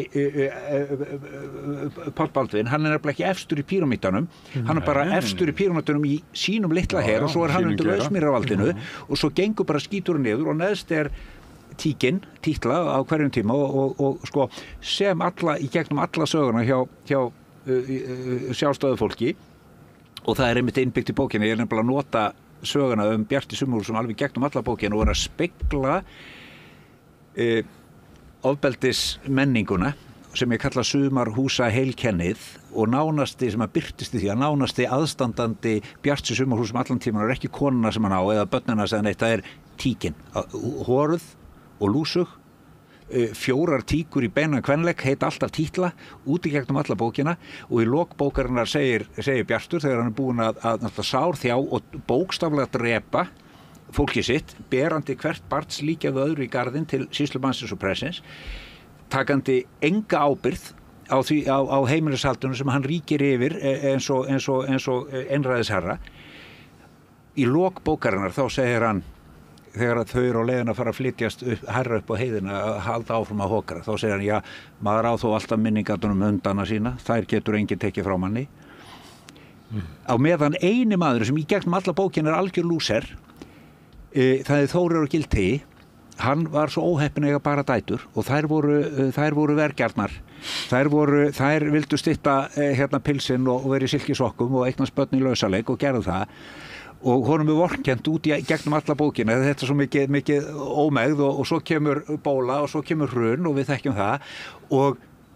En í bókarlok, þá er hann orðinn meðhjálpari pressis og orðinn hundarhreinsunarmaður og Þórir og Gildtegi og eina búið sem hefur fjánast í gegnum alla sögu Halldórs Laxness er Gildtegur og þegar Bjartur segir já maður á þó alltaf minningur hundarna sína það verður ekki tekið frá manni þá það sem þeir sitja á réttarvegnum alblóðir eftir að vera búin að marka lömpin þá segir Þórir og Gildtegi já ég hef nú alltaf litið svo á að maður ætti aldrei að reka börnin sín frá sér ég hef alltaf trúið á mín börn og þessi maður sem var vorkennt út í gegnum alla bókina hann er þegar uppi staði sá sem stendur uppi sem sigurveri hann sem einmitt bara vann að sinni ómegð trúði á sín börn hlúði að sínu og enginn gat séð að þetta er nokkur heil brú í þessum rekstri en hann sá heildarmyndina og þarna held ég nefnilega Halldór hann er 32 ára gamall hann skrifar þessu bók galið ég held að í alvöru að þarna höfum við hagfræði Þóris eða Þórðar og Gildtegi og ég held að við ættum að snúa okkur aftur og lesa sjálfstætt fólk og skoða hagfræði Halldórs Laxness í gegnum það. Og ég láti þetta verða loka orðin í spjalli okkar Karla að sinni. Takk. Við hittumst aftur Bjarni eftir viku en við þökkum ykkur kærlega fyrir að hafa komið hingað og tekið þátt í þessu Bergsteinn, Atli og Páll. Takk fyrir boðið. Takk fyrir boðið. Takk. Og við höldum áfram á rauðaborðið að reyna að skilja heiminn sem við lifum í, samfélagið og okkur sjálf. Næsti kafli er eftir augnablik. Með því að ganga í leigjendasamtökin styður þú baráttu leigjenda. Leigjendasamtökin eru fyrir öll þau sem vilja vinna að réttlæti og öryggi á húsnæðismarkaði. Leigjendasamtökin.is Já, þetta var Frikikallinn og þá ætlum við yfir í loftslagsmál. Oddný Eir, þú varst að fjalla aðgerða áætlun eða bara skorta á aðgerðum í vikunni. Já, það var í tilefna þessu að stjórnvöld kom með aðgerða áætlun í loftslagsmálum og það var svona samráðsgátt, það er samráðsgátt sem að borgarar landsins og frjálsfélagasamtök og á að fólk getur sendt inn athugasemdir, gert athugasemdir og það er frestur og ég greip þessa sem ég sá að hefði verið eða virkastir, lagt virkilega mikið í athugasemdirnar til samræðunar hérna strax á eftir og það kom, mér fannst þetta svolítið svona þó ég segi sjálf frá, mér fannst þetta svona skemmtileg samræða frábær umræða já, því að hún var einhvern veginn þau sögðu eiginlega bara svona hreint út að þau væri vonlaus, heldur bara hvað þetta væri erfið barátta og að þau hefðu oft skilað inn athugasemdum, unnið, lagt mikla vinn í það og þetta væri erfitt að því að sem sagt kynningar maskína, stjórnvalda og fyrirtækja þá, sérstaklega stórfyrirtækja er það, þetta eru öflugar maskínur. Fyrir að koma aftur að peningaræðinu sem vorum að ræða þann. Svoleiðis að og einhvern veginn kom í ljós líka kannski að almannavaldið ekki alveg með almenningi í liði, þannig að svona einhver frjáls félagsamtök og bara einstaklingar virkir borgarar þessa lands finna sér knúna einhvern veginn til þess að koma þarna og gera athugasemdir og reyna beita þrýstingi á einhvern átt og faglegum þrýstingi. Þannig að mér fannst svona gaman að heyra dálítið það, hvernig þau virka og fyrir utan. Svo eiginlega, við náðum ekki lengur, við raunverulega þyrfti að kalla á þau aftur til þess að heyra nákvæmlega svona teknilega hvað þau eru að pæla og hvaða hugmyndir í loftslagsmálum, en ég kannski ásættur að mér langaði meira heyra hvernig þetta fúnkeraði, skilur og hver staðan á loftslagsumræðinu því hún sko, því hún á það til náttúrulega að verða svolítið sérhæfð og erfið og maður og mjög margir bara missa þolinmæðina sko áður en að skýrslunni lokið sko. Þannig að þarna var þetta meira svona, þau voru bæði þarna sem fagmenn en líka svona sem bara einstaklingar sko. Einmitt. Við skulum heyra hvað þau hafa að segja, þau Árni Finnsson, formaður Náttúruverndarsamtaka Íslands, Auður Anna Magnúsdóttir Auður Önnu Magnúsdóttir, framkvæmdastjóri Kvenréttindafélags Íslands, Guðmundur Steingrímsson áður framkvæmdastjóri Landverndar Guðmundur Steingrímsson, umhverfisfræðingur varaformaður Landverndar og Þorgerður María heitir hún ekki Þorbjörg María Þorbjarnardóttir formaður Landverndar Við skulum aðtöku hvað þau hafa að segja. Það var eins gott við vorum tvö hérna því að það þurfti tvær manneskjur til að koma fram á þessu. Já, kannski einhverjar villur með þessu. Smá fyrirvara. Sjáum til.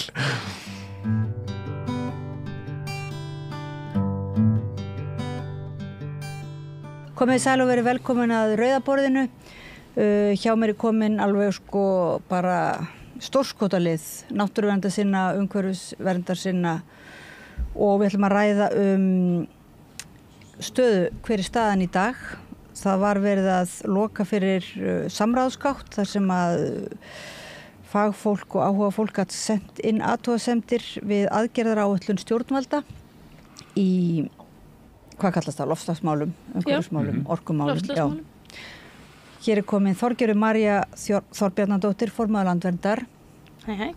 Árni Finnsson, formaður Náttúruverndarsamtaka Íslands. Auður Önnu Magnúsdóttir, framkvæmdastjóri Kvenréttindafélags Íslands og Guðmundur Steingrímsson, umhverfisfræðingur og varaformaður Landverndar. Verið velkomin og takk fyrir að mæta hérna og svona eiginlega þið eruð svolítið, setja okkur inn í stöðuna, þið eruð svolítið fersk, það ekki, eftir að hafa, það ekki það, þið eruð náttúrulega alltaf fersk en þið eruð nýbúin að svona virkilega reyna, það ekki, setja fingurinn á vandan, svona hvað að helst hjá hérna í þessari aðgerðaráætlun stjórnvalda. Getið nokkuð áður þið farið að kannski segja nákvæmlega frá hvað ykkar sérstaklega fjall, því þannig að svo frábært að vera með mismunandi hópa, þannig að það koma athugasemdir frá mörgum áttum. Áðurnum fyrir inn í svona hvar kannski hvar ykkar sérstakar sjónarhorn kemur að, getið þá bara svona almennt aðeins greint stöðuna fyrir okkur, hver staðan í þessu máli núna, af hverju þarf að gera alvarlegar athugasemdir? Já, ég ekki viss að fersk sér rétt orðið til að lýsa því hvernig manni líður þegar maður einhvern veginn kemur upp úr kafinu eftir að vera ofan í þessum blaðsíðufjölda og aðgerðafjölda sem er eiginlega meira og minna allir á hugmyndstigi. Hjá ófjármagnar, sem sagt það er bara ekki búið fjármagna aðgerðirnar, það er ekki búið útfæra þær, þetta er bara svona svolítið óskalisti án fjármags, þannig ég er ekki mjög fersk komandi upp úr því, en auðvitað hefði maður viljað koma bara inn í miklu fyrr. Þetta var þannig að einhvern veginn atvinnulífið var með frá degi 1 og svona almenningi var haldið frá. Sem sagt náttúruverndarsamtökum, stéttarfélögum, neytendasamtökum, öllum svona almenningssamtökum og svo almenningi bara sjálfum sem að geta svona tekið þátt að mínum mati, senda inn athugasemdir og svona meðan þetta er í mótun, en við komum öll bara að einhvers konar hugmyndahlaðborði og eigum að skrifa umsögn og þannig eru örfáar aðgerðir sem draga saman og örfáar aðgerðir sem eru fjármagnaðar og eiginlega ennþá færri aðgerðir sem eru fjármagnaðar ef að svona frá litið því hvaða aðgerðir fjármagnaði með styrkjum úr orkusjóði sem ég veit ekki hvort það sko megnir að styrkja öll þau verkefni sem að lofað að verði og muni skila samdrætti í þessari aðgerðaáætlun. En þegar þú leist yfir þetta fyrst og sást þetta var svona einmitt bara eins og kynningar glæri sjó til þess að kynna eitthvað sem nú þegar búið ákveða verði þó á frumstigi, furðulegt plagg virðist vera. Þér hafa ekkert fallist hendur, þú eru ákveðið samt að láta vaða og leggja mikla vinnu í að gera athugasemdir. Þú lítur þá að hafa trú á því að einhver taki mark á því eða? Já, ég var ekki hér og var ekki formaður landverndar ef ég var ekki með svona ákveðið drifkraft í því að reyna að koma hlutum á framfæri og bregðast við hlutum. Ef ég væri búin að gefast upp þá væri ég ekki hér. En Árni, þú hefur ekki gefist upp, þú ert búin að vera manna lengst í þessum bransa og hefur trú á því að stjórnvöld muni, þóttu hafi haldið ykkur frá sem sagt, hingað til og bjóði síðan upp á þessar formlegu leið að senda inn einhverja svona athugasemdir. Hefur trú á því að það verið tekið mark á ykkar vinnu? Ég veit það bara ekki, ég held að stærstu mistökin sem að umhverfisráðherra gerði og ríkisstjórnin, það voru að halda úti öllum frjálsum félagasamtökum, hinn borgarlega samfélagi. Það sem sagt stofnað einhver grúpa með 2 milljóna króna framlagi frá ríkinu, heiti Grænvangur og þessir aðilar, þetta fyrirtækin, atvinnulífið, þeir fá sérstakan aðgang. Svo þegar aðgerðaráætlunin er tilbúin þá segir samtök atvinnulífsins nei, við getum ekki verið með þessu. Og ráðherra var bara hnífinn í bakið. Ef hann hefði skýrskota til almennings og fólk fengi að vera með í þessu samráði frá upphafi en ekki bara þegar að búa að skrifa einhverja langa skýrslu, þá er þetta mínu viti heppnast miklu betur.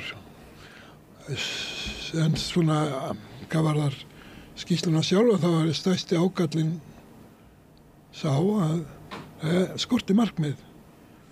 Það var að draga úr losunum einhver 35–45% fyrir 2030. 45 vel gengur en 35 ekki gengur. Þetta það vel sömu tölur voru kynntar fyrir 4 árum.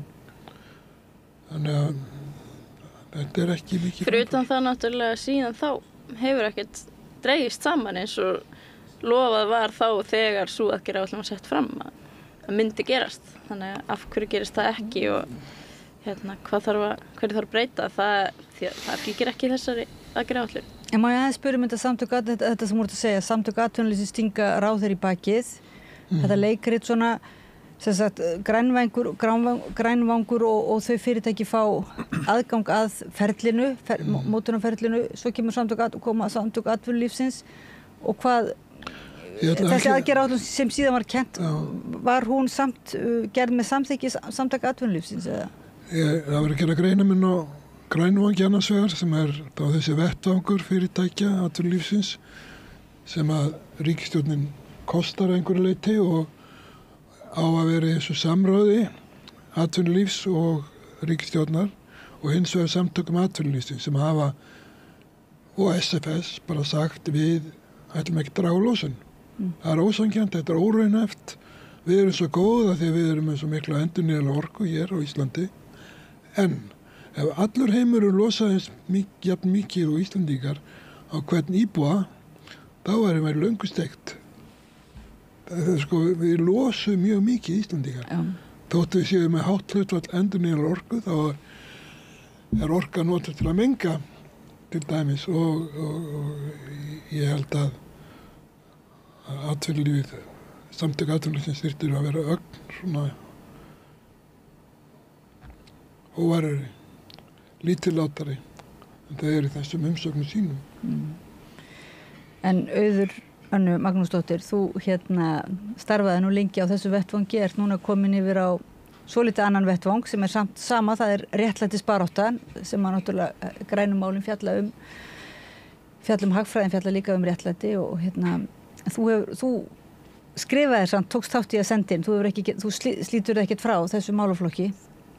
Nei, alls ekki og sko aðgerðir gegn loftslagsbreytingum aðgerðir svona aðgerðar áætlun varðar náttúrulega allt samfélagið og eins og Þorgerður og Árni sögðu hérna þá náttúrulega algjörlega út í hött að útiloka frjálsfélagasamtök frá því að móta svona áætlun og þar að ekki algjörlega óljóst hvað verður þessar athugasemdir sem við erum að senda inn. Við sáum það síðast þegar aðgerðaráætlun var sett fram og við sendum inn athugasemdir. Það var ekkert að sjá sko hvað varðum athugasemdirnar. En bara svo ég nefni dæmi út frá jafnrétti og kynjasjónarmiðum hvers vegna það gríðarlega mikilvægt að bjóða félagasamtökum að borðinu til þess að móta eitthvað sem að skipti samfélagið allt máli að þá var hérna kvennanefnd Sameinuðu þjóðanna sendi athugasemdir til Íslands það að kynjasjónarmið skorti við mótun og framkvæmd á stefnum og áætlunum loftslagsbreytingar og þetta var 2022 held ég. Umhverfisráðuneytið ákveður að taka ekki mark á þessu, okkur ekki búið til neins samráð. Svo sjáum við að það sett í innganginn að aðgerðaáætluninni að aðgerðirnar hafi verið rýndar út frá jafnréttismálum og einhverju fleiru.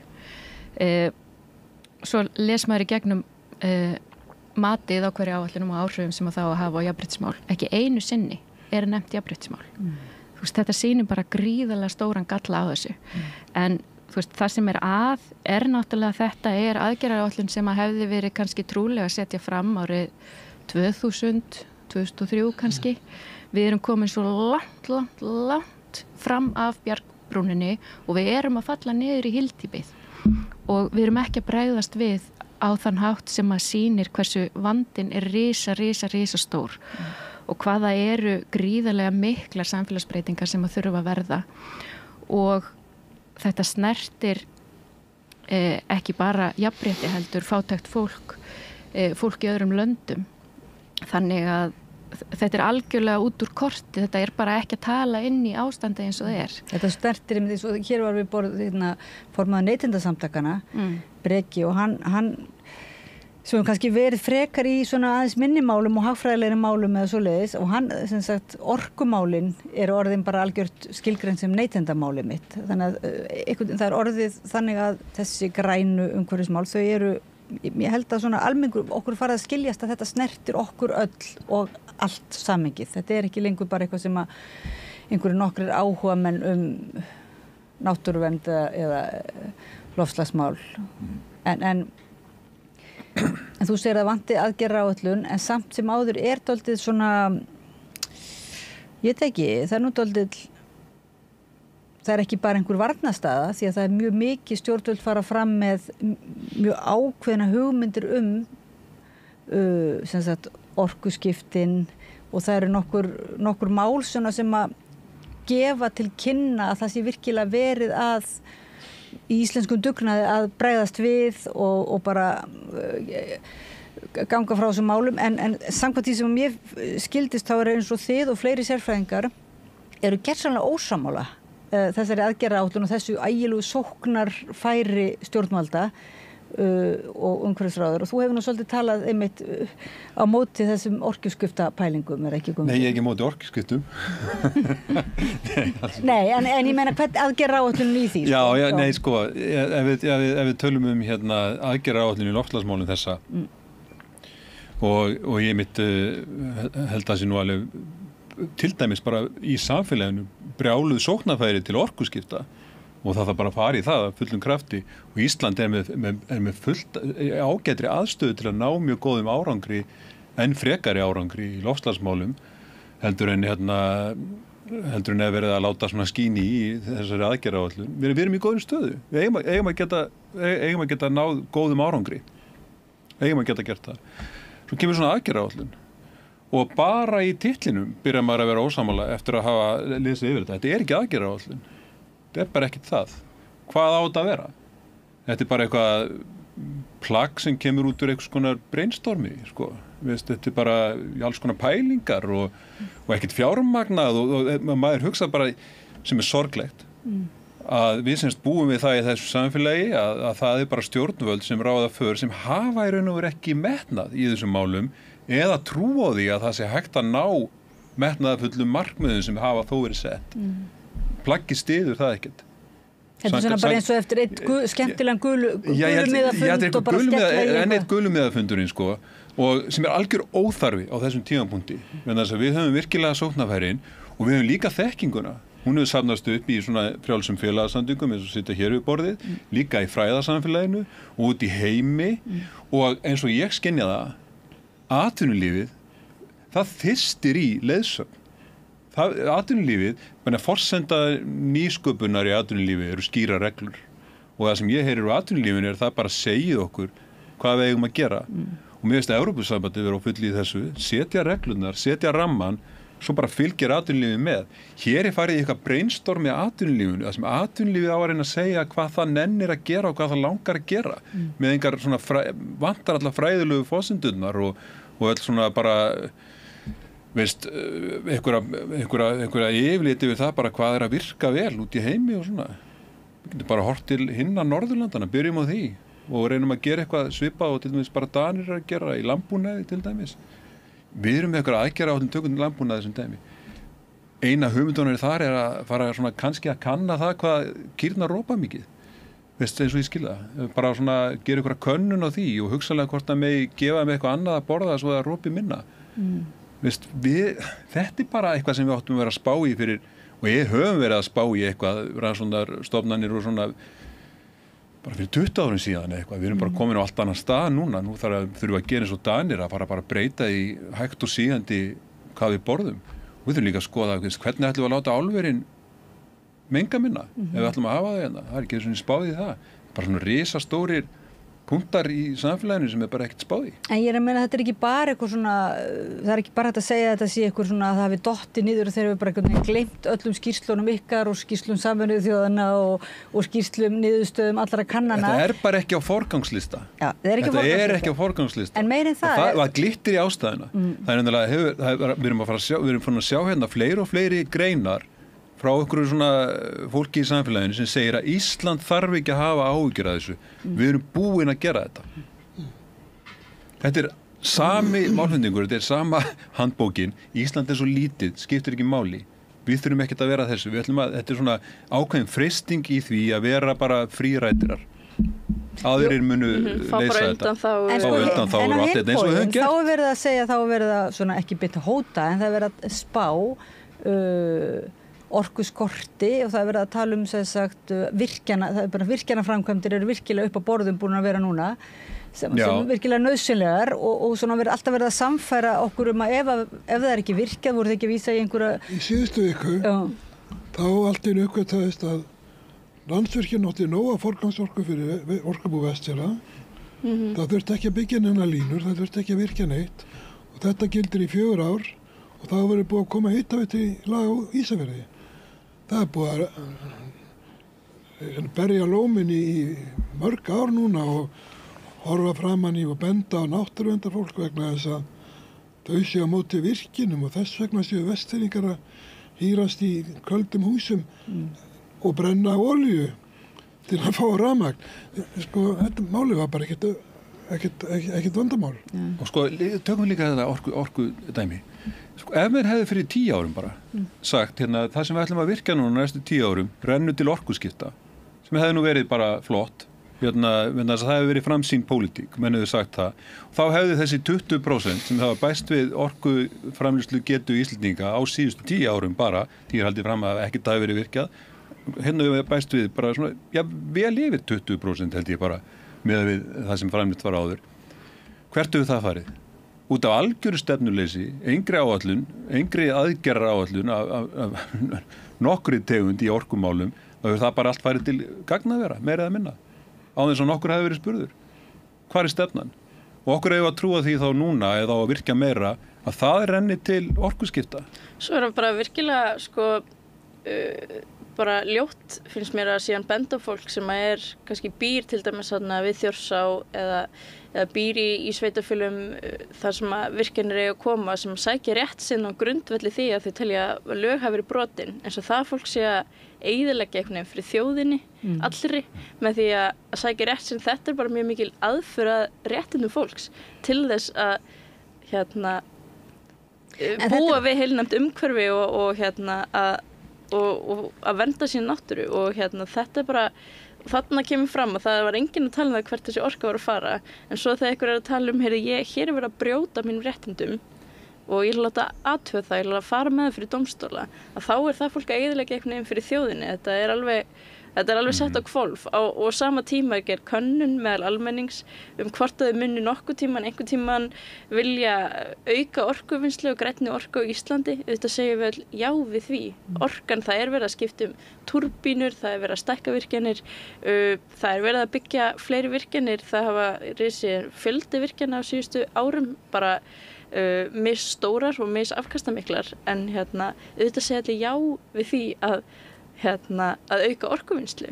Ef að spurningin bara sett fram svona já, nei, hvort myndir vilja auka orkuvinnslu einhvern tíman eða ekki og þessu kastað fram sem einhvers konar meðmæli þjóðin vill öll fá allar virkjanir sem á borðinu í gagni. Það bara alls ekki það sem spurt Þetta náttúrulega, já, þetta mjög skakt hvernig spurt og hvernig dæmið sett upp, hvernig valkostunum raðað.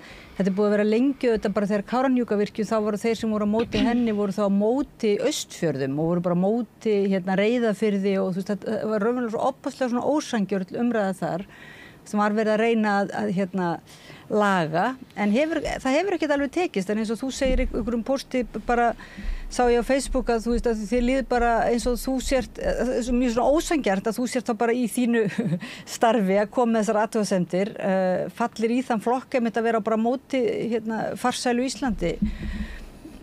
Já og það enda að mála upp þannig og það auðvitað eitthvað sem að bara ljótt að gera og það er ekki borin virðing fyrir bara þeim sjónarmiðum sem eiga fullan rétt á sér.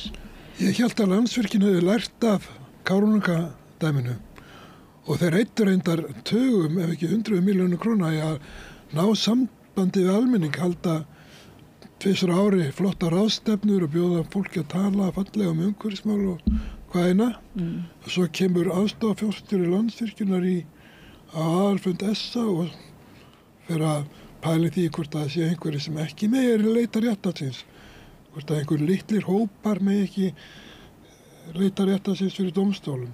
Þetta er ótrúlegt. Hún reyndar myndist nú á það að Ísland væri aðila Árósasamningnum réttindi almennings til heilbrigðisumhverfis og að leita réttarsins en hún tekur þátt í þessu. Þannig að Landsvirkjun ekki með almenningi í liði. Hún ekki með sjálfu sér í liði heldur vegna þess að hún bara fer gegn því sem hún segist vilja að gera, að hafa gott samstarf við almenning. Það skaða bara Landsvirkjun. En það verður náttúrulega að horfa á það að við erum að nota allt of mikla orku. Við erum langstærsti raforkuframleiðandi heims á íbúa og þetta stóra vandamál sem að umhverfismálin eru heilt yfir bara að það verið að nota allt og mikið af auðlindum og það þarf að draga úr auðlindanýtingunni og þá getum við ekki sagt við framleiðum langmesta rafmagni per íbúa í heimi og við þurfum að bæta við. Við þurfum að ganga undan með góðu fordæmi og segja, heyrðu, við erum til í að vera saman í fyrstu og öðru sæti með Noregi og þá þurfum við að takmarka raforkuframleiðsluna okkar næstu í helming. En það er selt, en það einhvern veginn næri gegn á því fórstum að það sé grænt. Þannig að það eiginlega sama hversu mikið unnið af orku að því það er grænt að þá einhvern veginn það látið ganga eða hvað. Hvernig það grænt? Já, skilgreiningin á grænu mjög reiki. Hún ekki til. Hún allavega, það eru takmörk fyrir því hvað má valda miklu skaða á líffræðilegum fjölbreytileika og vistkerfi og að virkjunin sé græn en þá þetta er nú svona það þarf að gæta því og það eru kannski vel nokkrar íslenska virkjanir sem að geta nú ekki talist grænar ef við tökum með áhrifin sem það hafa haft á vistkerfi og náttúru, sem umræða sem mjög skammt á veg komin virðist vera á Íslandi og lítill skilningur á þessu, en við framleiðum hins vegar endurnýjanlega orku, það er alveg rétt og hann þarf til þess að glíma við loftslagsvandann og ég myndi segja að Ísland sem mitt svona gríðarlega mikill framleiðandi og endurnýjanlegri orku sem ekki bruna á jarðefnaeldsneyti og við keyrum okkar samfélag hérna, veist, upp undir 90% með endurnýjanlegri orku. Í þessu eiga að vera sóknarfæri fyrir Ísland og það áfellisdómur yfir stjórnvöldum að hafa ekki náð að búa til enn loftslagsvænna samfélag heldur en við búum við með þetta sóknarfæri í höndunum. Hvað gerðum við? Ég meina sú ákvörðun var tekin hérna einhvern veginn að nota þessa orku að langstærstum hluta til í mengandi stóriðu og því var haldið fram að Íslendingar þyrftu að gera það vegna þess að þeir þurftu einhvern veginn að stökka fyrir þessa byssukúlu og nota alla þessa orku í það, fórna sér fyrir restina af veröldinni. Ég Sigmundur Davíð með það er bara svo gott að þetta sé hér en ekki einhvern Já, og það átti að vera ekki bara 3 álver, það átti að vera 6 þannig að við héldum virkilega að við ættum orku í þetta allt saman. Mér er svolítið athyglisvert að skoða hvað aðra þjóðir hafa verið að gera á sama tíma. Bretar að draga úr sinni stóriðu. Þess að þeir segja bara, raforku þörfin getur ekkert farið í þetta og við verðum að finna aðra leiðir til að keyra okkar samfélag og byggja upp okkar atvinnulíf. Bandaríkjamenn líka. Þeir eru búin að draga úr sínu frumframleiðslu á áli en þess að þetta er of orkufrekt. Þannig að þeir fara í endurvinnslu á áli. Þannig að við bara erum einhverju fangar í heima tilbúinni nauðung búin að selja alla okkar orku í stórmengandi stóriðu sem síðan bara stærsti hlutin á okkar kolefnisspori. Þetta kalla ég að klúðra sóknarfæri algjörlega og mér finnst bara ekki setna vænna og ef við erum að tala aðgerðaáætlun í loftslagsmálum, það að snúa þessu öllu við og það þarf ekki að gerast endilega á morgun eins og með að breyta atvinnulífinu á Íslandi þannig að það veri loftslagsvænna á grunni þessar orku. Það þarf að gerast bara á núna nokkrum áratugum og segja bara þangað stefnu við. En það eru ekki fólki sem bara gerði þessa samninga sem enginn hefur fengið að sjá, ekki alltaf svona leynd yfir raforkuverði stóriðuna? Jú, það var talað að afhenda orkuna sem nú svona svolítið lýsandi orðalega og það var alltaf bara eiginlega gefin. Það var ókeypis ef sótt. Og engin skattar og ekkert eftirlit. Stefna Íslendinga í þessu eina aðgerðaáætlun hefur verið ókeypis ef sótt og við framleiðum upp í pöntun. Ég held að þetta aðeins breyst varðandi raforkuverði, það sé auðveldara að ná hvað það er en á sama tíma hefur Landsvirkjun takmarka upplýsingar hvað er verið að selja miklu orku til gagnavera. Og þar kemur allt inni líka svolítið merkilegt. Áður fyrir var alltaf sagt, við ætlum að byggja upp hennar stóriðnað vegna þess að við þurfum að bjarga atvinnulífinu út á landi og svoleiðis og maður var þá á móti atvinnulífi út á landi maður var á ótið og svona sagði, ef eitthvað sagði eitthvað annað þá var hlegið því og svo komir reyndar þetta eitthvað annað sem í ferðaþjónustunni sem núna mest gjaldri skapandi atvinnurekstur Íslendinga maður sá það ekki fyrir eða hvað og margir sá það fyrir komin inn í smáfleiki en segðu svo allt í einu koma gagnaverin inn sem eru svona mestmegnis vil ekki fullyrða það en þau eru mjög mikið notuð bara til að grafa fyrir bitcoin og rafmynt og svoleiðis þau eru ekkert atvinnuskapandi það var skýrsla á vegum stjórnvalda starfsskilyrði gagnavera og það var sagt að einhver 300 störf með afleitum störfum myndu skapast við þetta og þau eru ekkert út á landi eitthvað sérstaklega og þetta er bara held ég innan við helmingurinn af því sem að vinnur bara hjá krónunni eða eitthvað, ég meina þarna ekkert allt í einu engin atvinnusköpun og þarna allt í einu komin bara raforka að fara sem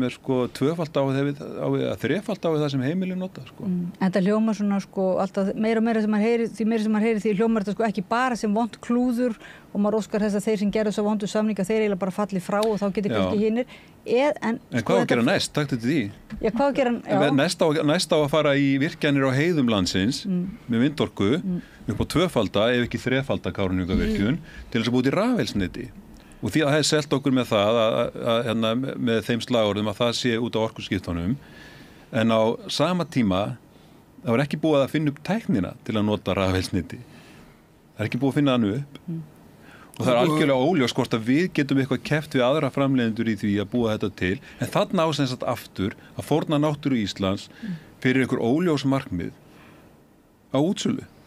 Ég líka bara miklar áhyggjur af því af hugtakanótkun og það sé verið að svona taka hugtök í rauninni af manni. Ég meina, Greta Thunberg benti þarna á í Glasgow að hún sagði bara hérna koma græn tilbaka, bla bla bla, hérna, allt þetta, það búið að taka allar svona aðgerðaáætlanir og allt þú lest bara inngangin og rosalega falleg orð.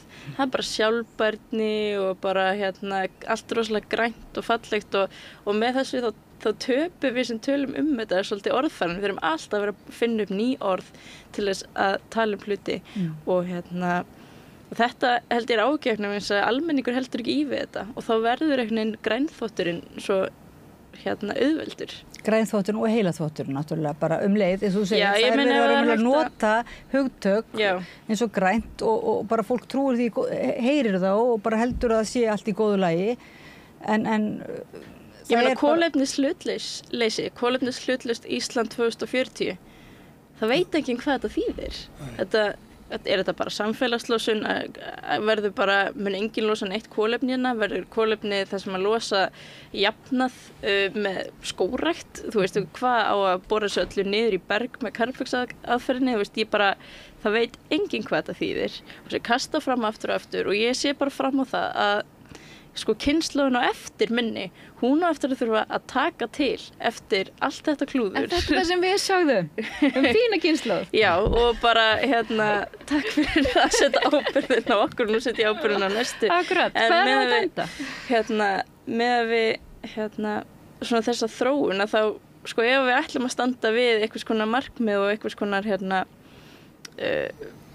eitthvað svona viðbrögð við loftslagsbreytingum, við ætlum ekki bara að hleypa þessu áfram, þá er það þá þarf að bregðast við núna en þess að eftir því sem það líður lengra þá verða mótvægis eða sko aðlögunaraðgerðir miklu dýrari, þá þarf að fara í miklu fleiri aðlögunaraðgerðir og með því að humma þetta svona af sér, þá erum við alltaf bara að kasta boltanum áfram á næstu kynslóð og það er bara, þar komum við inn á þetta kynslóða ójafnrétti. En þá einmitt Auður Önnu, ég man eftir viðtali við þig, ég man ekki hvort það var fyrir 2 árum, 3 árum, 4 árum, þar sem þú varst bara mjög skýr og varst að eiginlega bara útskýra algjörlega og mannamáli hvað þetta fjallaði og orkuskiptin og einmitt þessi orkuþörf og settir þetta, hvað þetta væri raunverulega verið að búa til svona einhvern veginn falskan valkost og raunverulega nota svona óttastjórnun svolítið, þú veist, ef við tækjum ekki þann valkost sem að atvinnulífi byði upp á að þá væri við bara komin í moldarkofana næstu áramót. Rafmagnslaus heimili bara? Já, rafmagnslaus heimili og allt bara hræðilegt, sko. Þannig að það er svona ótta og hvað, en svo eru nokkur missir í liðin. Hvernig liður þér svona bara, er þetta bara þið að móti PR, einhverju svona, einhverju PR skrifstofum eða? Já, eins og Þorgerður var að tala þá er þetta risastórt áróðustríð sem er í gangi. Og við erum bara, ég ætla ekki að kalla okkur lúða, en þú veist, við höfum ekki rosalegt fjármagn á baku okkur og ekki stórar PR-skrifstofur eða neitt. Og þetta snýst náttúrulega það að það eru mjög fjársterkir aðilar og valdamiklir sem að vilja græða pening núna eða eftir 5 ár og láta kynslóðina á eftir borga síðan fyrir það. Og þetta er það sem var líka í gangi þegar ég var 15 ára og var að byrja að kynna mér þessi mál. Að þá voru líka kallar sem að vildu, og konur, sem að vildu vera rík eftir 5 ár og láta mig og mína kynslóð borga fyrir það í dag. Þetta er bara sagan endalaus og við höfum ekkert fæst áfram. Ég held að eina ástæðan fyrir þessu er að almenningur er óttasleginn. Fólk styður aðgerðir. Almenningur vill að hlutin breytist til þess betra og svo koma fyrirtækjum þegar við ætlum að virkja græn orku, það hljóma bara vel hjá Pétri Páli og þess vegna er svo auðvelt að koma inn með einhver falleg loforð þannig að almenningur vill heyra slíkt og það kostar ekkert. En það er líka þetta, þú veist, það eina sem við ætlum að breyta er að við ætlum að taka út í jarðefnaeldsneyti vera áfram með þetta klikkaða samfélag sem að notar auðlindir jarðar umfram það sem hún getur endurnýjað og við ætlum bara að taka jarðefnaeldsneyti og setja rafeldsneyti í staðinn, case closed, bara búið og það við þurfum ekki að hugsa meira málið, það var bara verið ekkert mál og auðvitað þetta boðskapur sem að væri frábær ef hann væri sannur en hann bara algjör lygi. Þetta gengur ekki upp. En hann auðvitað hljómar, þetta líka auðvitað kannski að sannfæra einhvern, annars verður maður að vera hrættur og svo þetta líka bara þægileg lausn, því það þurfum við ekki að leggja mikið á okkur, þetta virkar bara, þetta eitthvað svo þægileg lausn, en það sem vantar sem sagt inn í þessa jöfnu, kynningarjöfnu, að það raunverulega almenningur sem borgar brúsan á endanum, það ekki? Sko, eins og þetta mér finnst mikilvægt að nálgast loftslagsmálin og umhverfismálin þannig að það þarf mjög margt að gerast og auðvitað þurfum við nýja orkugjafa og ég vona svo sannarlega að það finnist eitthvað leið til þess að breyta orkunotkun í flugi og það bara eitthvað sem að fullt af heilum í samtímanum að reyna að finna út úr og ég hef alveg, ég finnst mjög mikilvægt að horfast auðvitað það að þetta þurfum við allt saman, en við þurfum líka breytingu á háttum, breytingu á neysluháttum og alls konar svoleiðis hluti, við þurfum breytingar á regluverki, þetta margliðað verkefni sem þarf og það finnst ekki hægt að nálgast það og segja bara, sumt eldsneyti bara út af borðinu, það getur hentað mjög mörgum þjóðum vel að veðja á vind til dæmis og sól og svoleiðis og bara mjög ánægilegt hvað mörg þjóðfélagur á flegi ferð að breyta sínu orkunotkun í þá átt og svona. Við þurfum að greina okkur. Við þurfum að greina hvað hendar okkur og hvað við þurfum að gera og það það sem að vonast eftir að sjá í svona aðgerðaráætlun. En við sér ekki síðan. Ég hef líka verið að skoða svona eins og það verið að fagna því að það sé aukin orkuöflun endurnýjanleg. Og það auðvitað sko í heiminum og bara og í jarðefnaeldsneytis hagkerfi þá bara jákvætt að það sé eitthvað að gerast en af hverju þá ekki meira að minnka af hverju ekki því sem nemur því sem að koma inn af endurnýjanlegri orku af hverju ekki þeimin meira af jarðefnaeldsneyti að minnka á móti ef við erum að reyna að breyta lifnaðarháttum okkar þannig að við notum minni orku og við erum að skipta út þeirra orku sem við notum þetta ekkert að gerast kakan bara að stækka þess vegna það góða aðgerð á en það ekki hort á hvað nákvæmlega vandamálið rosalega mikil kjötframleiðsla og rosalega mikil bruna á jarðefnaeldsneyti og vandamálið með jarðefnaeldsneyti á að leysa með því að framleiða rosalega mikið af endurnýjanlegri orku en ekki setja hömlur á jarðefnaeldsneyti og það náttúrulega mun alltaf niðurstaðan í því mun alltaf verða að við höldum áfram að brenna rosalega miklu jarðefnaeldsneyti þangað til við förum að takast á við nákvæmlega þann vanda og líka eins og varst að segja, já, frábært að það hægt að finna einhverja lausnir í flugi en hvað ætlum við að gera þangað til?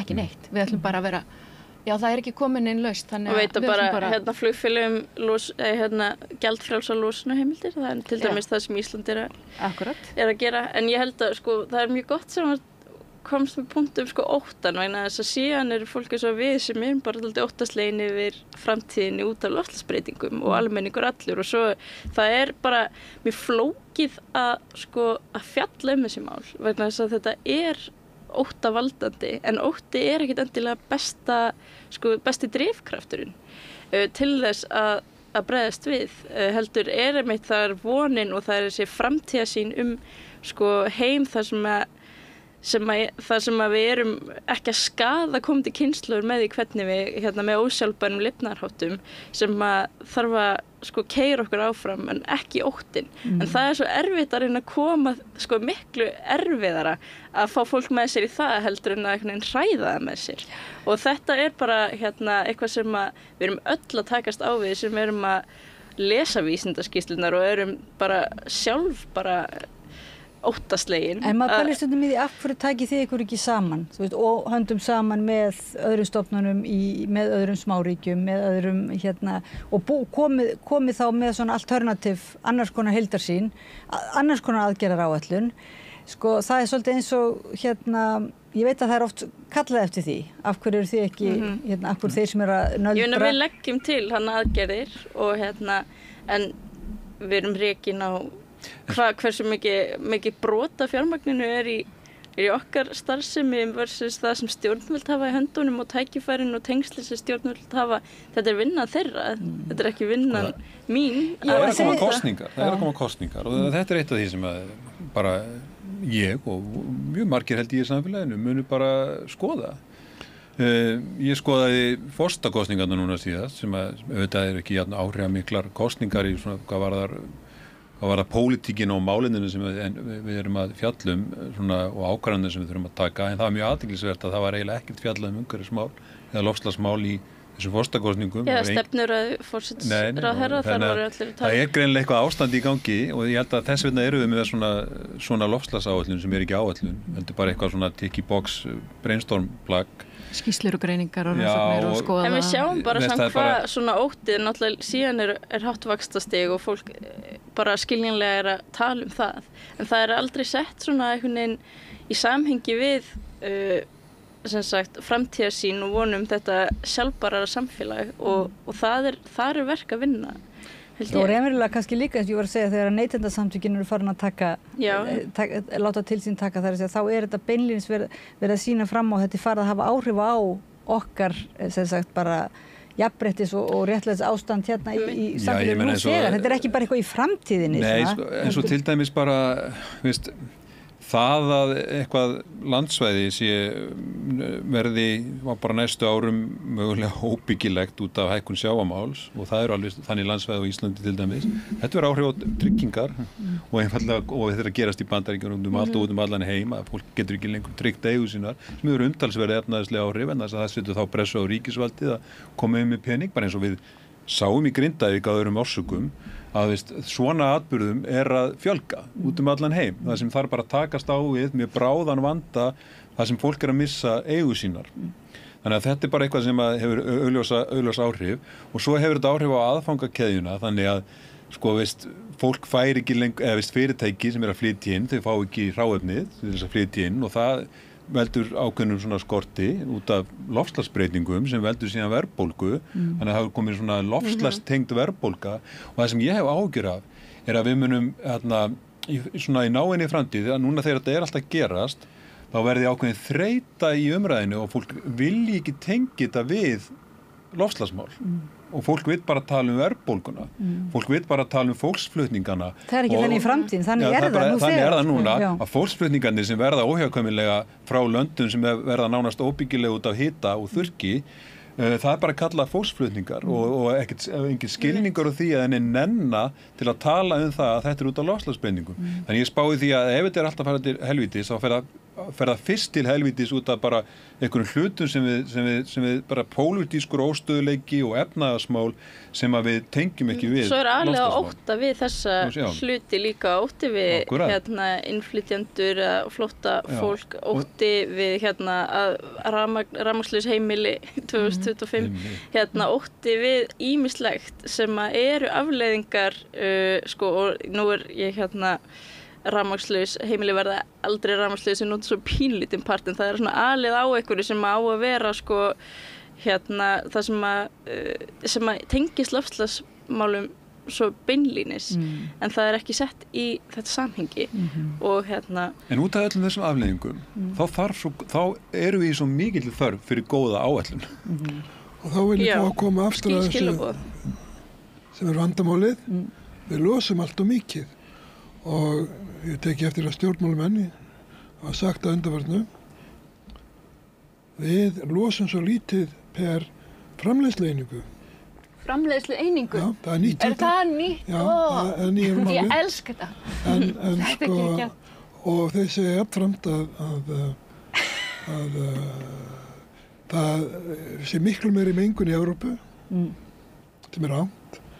Þannig að þess að notkun eða nýting endurnýjanlegra orkugjafa í Evrópu eykst stöðugt og svo þjóð sem losar mest í heiminum er Kína en það er líka sama þjóð fjárfestir langmest í endurnýjanlegum orkugjafum, sól og vindi og við þurfum aftur að komast að því hvað ætlar ráðherrann að gera til að Ísland geti staðið við sína skuldbindingar að draga úr losun hann veit það ekki. Það er ekki í þessari aðgerðaáætlun. og að vera að setja sig á háan hest með því að segja við erum svo frábæri, við erum svo mikið að hlutfalla af endurlegar orku og ekki nefna það að við losum líka mjög mikið. Það er bara ekki heiðarlegt.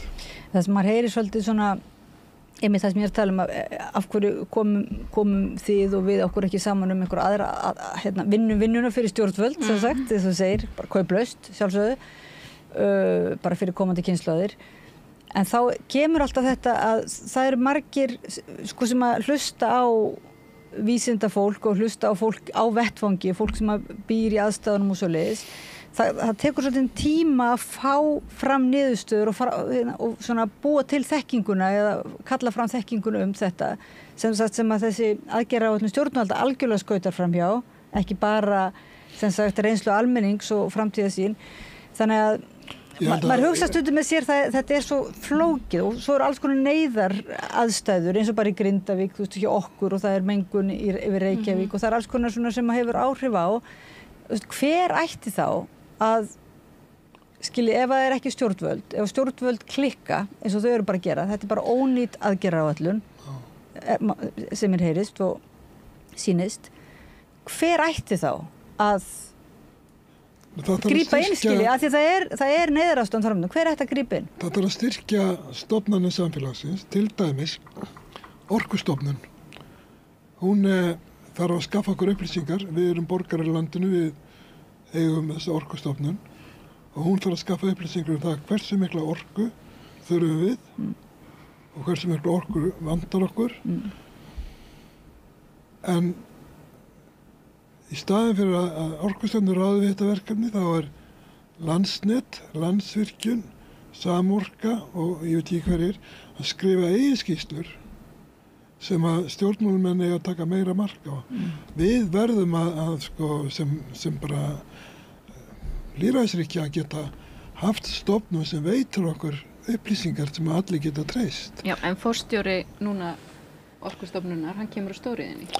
Eða hvað þetta heitir núna, ekki Orkustofnun. Menna bara gagnsæi og fagleiki, þá náttúrulega alltaf sko sviðsmyndir og Orkustofnun gefur út sem sagt orkuspá og þú skrifar það Guðmundur í FF7 og ég gerði myndasögu þarna upp úr því til þess að reyna að lýsa sko hvaða sviðsmyndir eru í boði og hvað Orkustofnun segir og orkuþörfin sé fyrir það og síðan ef við skoðum sko hvað þarf mikla auka orku hverju getum við líka hægt, við þurfum að skoða það líka, við þurfum að endur forgangsraða og hvernig ætlum við að sko hvetja til þess að orkan sem losnar úr samningum fari í orkuskiptaverkefni, það enginn sem tilbúin að svara því, meira segja Rangárþing búið að senda fyrirspurn til umhverfisráðuneytisins Búrfells vindorkuverið til þess að meta þar samfélagsáhrif í hvað þessi komið einhver stefnu það hvert þessu orka á að fara og hefur þetta einhver tengsl við aukna stóriðju og orkufrekan iðnað sem áætlaður í Þorlákshöfn. Þessu hefur ekki verið hægt að svara. Það hefur ekki komið svar við þessu.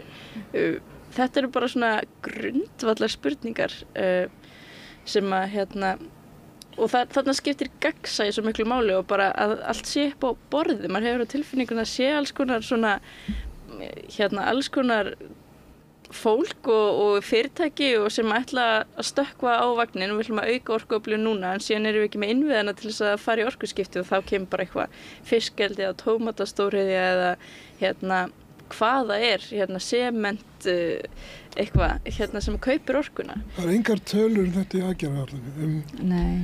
Sko ég svo hissa á þessari aðgerðaáætlun út af því að sko það eru svo eins og ég talaði í upphafi, ég held að sóknarfærin séu mjög mikil og ég held að við kannanir að sýna það að almenningur mjög til í að taka loftslagsmál með í reikningin og umhugað loftslagsmál, hefur áhyggjur af loftslagsmálum, þetta sýna kannanir síðan endurtekið á Íslandi og almenningur ágætlega upplýstur. Almenningur á fullu að skipta út bílaflotanum sínum og nú það bara að koma veg fyrir allir að vera einn bíl og mann, alltaf svona ákveðið svona bakslag í svona byltingum og við erum ríkt samfélag með mikla kaupgetu og við erum aðeins svona líka, en ég held að það sé bara mikill vilji til þess. Mínar rannsóknir undanfari hafa sýnt að það virðist vera eitthvað svona samdráttur í neyslu til dæmis á fötum og raftækjum, svona einhverja vísbendingar það, samfara aukin umræðu hringrásarhagkerfi og meiri nýtni. Neyslukannanir sýna að Íslendingar hafa dregið stórkostlega, finnst mér, 10% á áratug úr neyslu á rauðu kjöti og mjólkurafurðum. Þannig að það bara ýmislegt sem að almenningur tilbúin að gera og eins og ég sagði líka að atvinnulífið tilbúið að gera, atvinnulífið á fullu að reyna að uppfylla kröfur Evrópusambandsins hitt og þetta. Hvar eru stjórnvöld? Og eitt sem að til dæmis mjög athyglisvert, það eitthvað bábilja núna að það eigi að gera allt án boða og banna. Þetta er fyrsta setningin hjá Bjarna Benediktssyni þegar hann kynnti sem forsætisráðherra loftslagsáætlunina. Við ætlum að forðast boð og bönn. Of hverju? Vegna þess að boð og bönn, auðvitað er það ekki eina verkfæri sem það er að beita, það er líka að beita hvatningum og alls konar hlutum sem það er að beita, en einn árangursríkasta aðgerðin og undanförnum misserum er bann við urðun á lífrænum úrgangi. Það er bara bannað og hvað gerist? 90% strax heimilin á höfuðborgarsvæðinu flokka lífrænan úrgang, sérstaklega í sér tunnu og enginn að væli því. En meiri sér samtök iðnaðarins, Sigurður Hannesson kom inn í spjallum mig og ég meina hann bara kallar eftir sem sagt, þau eru með innri hvata, þú veist, en það vantar sem sagt þetta raunverulega ytri hvata frá stjórnvöldum. Já, maður hægt bara að segja hvað það er að gera. Þess vegna er líka bara mjög góð aðgerð að segja nýjir jarðefnaeldsneytisbílar verða bannaðir 2028, bara eins og Norðmenn eru að gera og svona. Og það er bara skynsamlegt, við verðum að hætta með þá, þeir eru að valda skaða á lífríki og heilsu okkar og þetta er bara alveg nógu góðu tími og það er konur í innviði fyrir það. Þannig að það er bara eitthvað svona svakaleg einhver svona órökstuð hræðsla við það að taka ákvarðanir í þessu máli. En þetta er ekki bara órökstuð, ég man þegar ég var með hópið sem að sýndi Evu Jolie sem var svona rannsakaði samningar ríkisins eins og í Frakklandi og kom til Íslands eftir hrunið og hún leita á aðgerðar áætlun ríkisstjórnarinnar þá það allir að selja þriðja stærsta hitaveitufyrirtæki í hendur einkaaðila. Hún sagði að þetta er svo ógagsætt og þetta er svo skrítið allt saman að maður geti ætlað að þetta veri bara glæpamál. Eða skilu, þetta þarf að rannsaka eiginlega sem glæpamál, þannig að mér finnst einhvern veginn eins og þið talið, almenningur er til, þú segir að fyrirtækin atvinnulífið sé til, Árni segir nú atvinnulífið sé kannski ekki alveg til. Ekki samtök atvinnulífsins. Ekki forystu þeirra samtaka. Og ekki viðskiptaráð. Og ekki viðskiptaráð. Nei. Og ég veit ekki með samtöku iðnaðarins og Grænland. Jú, ég held að samtöku iðnaðarins séu miklu framar. En hvað er þá, eins og þú segir, þú sagðir þetta áðan, það eru bara ríkir, einhverjir sem sagt, ríkir aðilar, segjum, sem ætla sér bara að græða og einhverjir milliliðir sem græða líka og stjórnvöld eru með þeim í liði að því er virðist en ekki almenningi og ekki einu svona fyrirtækjunum sem eru öll að vilja gera að breyta. Er það Kannski svo kom spurningunni sem að þú reyndir að spyrja tvisvar og við vorum svo æst og að SSU spurningin. Hver á að setja fram almennilega aðgerðaáætlun? Og Landvernd hefur náttúrulega gert það trekk í trekk bæði með því að svara í gegnum samráðsgátt þegar aðgerðaáætlunar koma, með því að setja fram eins og til dæmis í byrjun COVID, þá kom Landvernd með hvatningu til stjórnvalda að grípa tækifærið, fullt af aðgerðum. Ykkar samtök eru ítrekka búin að leggja til fullt af góðum tillögum hvað er hægt að gera. Það er aldrei hlustað á það af því að það má ekki kosta neitt og það má ekki takmarka neitt og það eina sem að virðist mega gera er að taka af því sem að kemur umfram. Það má ekki, eins og Þorgerður var að segja, við verðum að skoða, erum við að nota orkuna skynsamlegan hátt og það er algjörlega bannað að tala um það. Þannig að, já, hver á að gera þetta og þetta verður að vera top down og bottom up. Ég held að lýðræðislega kjörin stjórnvöld bera ábyrgði að gera þetta. Þau gera það. En þau gera það ekki þessar aðgerðarfýtli. Ekki nóg. En þegar þau gera það ekki, þá dettur þetta því miður og okkur. Og Orkustofnun, eins og þið segið, Orkustofnun er ekki að standa, er ekki eitthvað sem heitir umhverfisstofnun líka og er ekki einhverja fleiri stofnanir sem ættu kannski að styðja stjórnvöld hverju sinni við að minna þau á En það er svolítið málið að þau styðja einmitt stjórnvöld. Það er alltaf starfa í umboði stjórnvalda sem eru í umboði okkar, en það er svona... Já, styðja stjórnvöld í sinni aðgerðaáætlun. Já, ég meinti sko veita í aðhald. En ég meina þau veita aðhalda að ég að gera það sko, en það gerist kannski meira inn á við. En síðan þegar allt kemur til alls þá er það alltaf sko pólitíkin sem að, eða sko ráðuneytið og ráðuneytin og alþingi sem að svona ræður. Sko þess vegna þessi kosningavetur núna, hann er mjög áhugaverður í þessu samhengi og sko hvað kemur út úr málefnastarfi í flokkana og ef engin flokkur ætlar að tala neitt loftslagsmál eða neitt dýft eða koma með neina tillögur í því, þá skapast heldur ekkert umboð fyrir næsta kjörtímabil að gera neitt og ef það er ekkert aðhald á stjórnmálaflokkunum núna til þess að tala þetta, ef flokkar sem að tala loftslagsmál fá lítið fylgi, þá verður lítið gert næsta kjörtímabili, allavega svona minna. Mér finnst líka alltaf áhugavert eins og að tala boð og bönn. Sko, mér finnst gott sem að Andri Snær sagði í viðtali í Sprengisandi að sko svona nýfrjálshyggju svona 90s er þannig að þú mátt eiginlega gera hvað sem er og meðan það skaðar ekki aðra. En núna erum við bara komast að því að rosalega margt sem við gerum bara er að skaða aðra. Þá hlýtur að þurfa að banna það. Að skaða aðra, eða þú veist, og það er auðvitað bara rosalega stort verkefni sem við erum án svo háði að gera þetta, við þurfum að fasa þetta út, en það er fullt af hluti sem við megum ekki gera. Já, ég má ekki bara kýla Árna í andlitið og þú veist, hann á rétt á því að ég ger það ekki. Það er alls konar sem við bara megum ekki gera, við megum ekki bara hella úr einhverjum einhver efnasulli bara onni í næsta það er bara alls konar sem við megum ekki gera. Það eru bara ástæður fyrir því og það má ekki gleymast að hlutir og boð og bönn eru af ástæðum og eru með ávinning sem og vissulega þarf að mæla það og stjórnvöld þurfa að setja reglur og svo þurfa þau að árangursmeta sko reglurna sem þau setja og þau eru alls ekki nóg dugleg að því. Já, sko annar hlut hefst að frjálshyggju, ég veit ekki hvort að Andri Snær myndist að það er einmitt að allir með að gera allt sem þau vilja og svo höfum bara eftirlit með því að þau brjóta ekki lög. En eftirlitsstofnanir eru oft mjög veikar og það getur kannski tekið einhver áraður en að ný orkustofnun og loftslagsstofnun líka hefur fengið tennur, fullorðinstennur, getur bitið. Munum hvernig var með eftirlit, fjármálaeftirlitið á sínum tíma, ekki var það nú öflugt.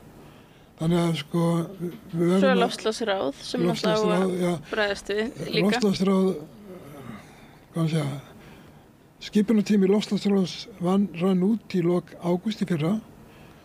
Nýtt ráð var skipað 28. maí í ár. Þetta er að ráði sem átt að veita aðhald. Ég held að...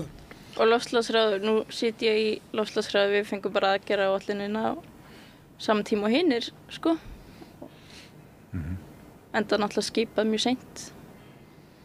Þannig að það er eitthvað sem má gera betur, en það eru auðvitað sko eftirlitsstofnanir og loftslagsráð og svona sem og samtök eins og okkur sem eiga veita aðhald og það má ekki óttast aðhaldið sko, heldur. Nei, því að svo er náttúrulega tala þeir það sem eru kannski minni fyrirtæki og einstaklingar sem reyna að gera eitthvað, að þeir svo sem reka sér nú á ýmis boð og bönn líka. Þannig að þetta er líka ákveðin svona tvískýringsháttur að tala að vera móti boðum og bönnum meðan að það er mjög margt sem er boðið og bannað. Ég meina það þarf að árangursmeta, það þarf að skoða af hverju þetta bannað og já, það er bannað því það er bara slæmt fyrir þetta og hitt og með þessum lögum erum við að ná árangri er sleppa ennþá fiskar úr fullt af fiskeldum ef við setjum þessi lög að þú veist það þarf alltaf að skoða þessa hluti vegna þess að ég er alveg sammála sko viðskiptaráði og mörgum í því að það eru örugglega fullt af lögum einhvers staðar inni sem eru ekki ná árangri sínum en eru bara auki flækjustig að þú ert að sækja hjá þessum og hinum og öllum og það sé einhvern veginn ekki ná mikið samþætting en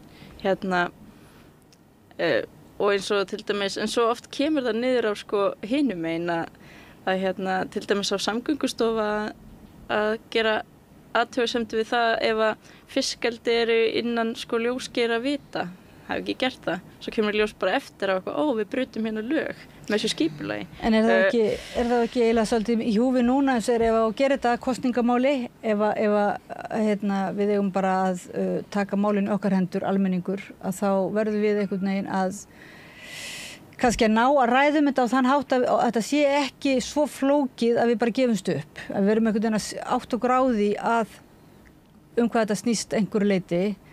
Allavega það mikið að við getum svona ákveðið að kjósa þann sem að ætlar sér að gera eitthvað, er það ekki? Verðum ekki svolítið að Í kosningu til Evrópuþingsins í vor hafði sænskur almenningur kjósendur mestar áhyggjur af loftslagsmálum.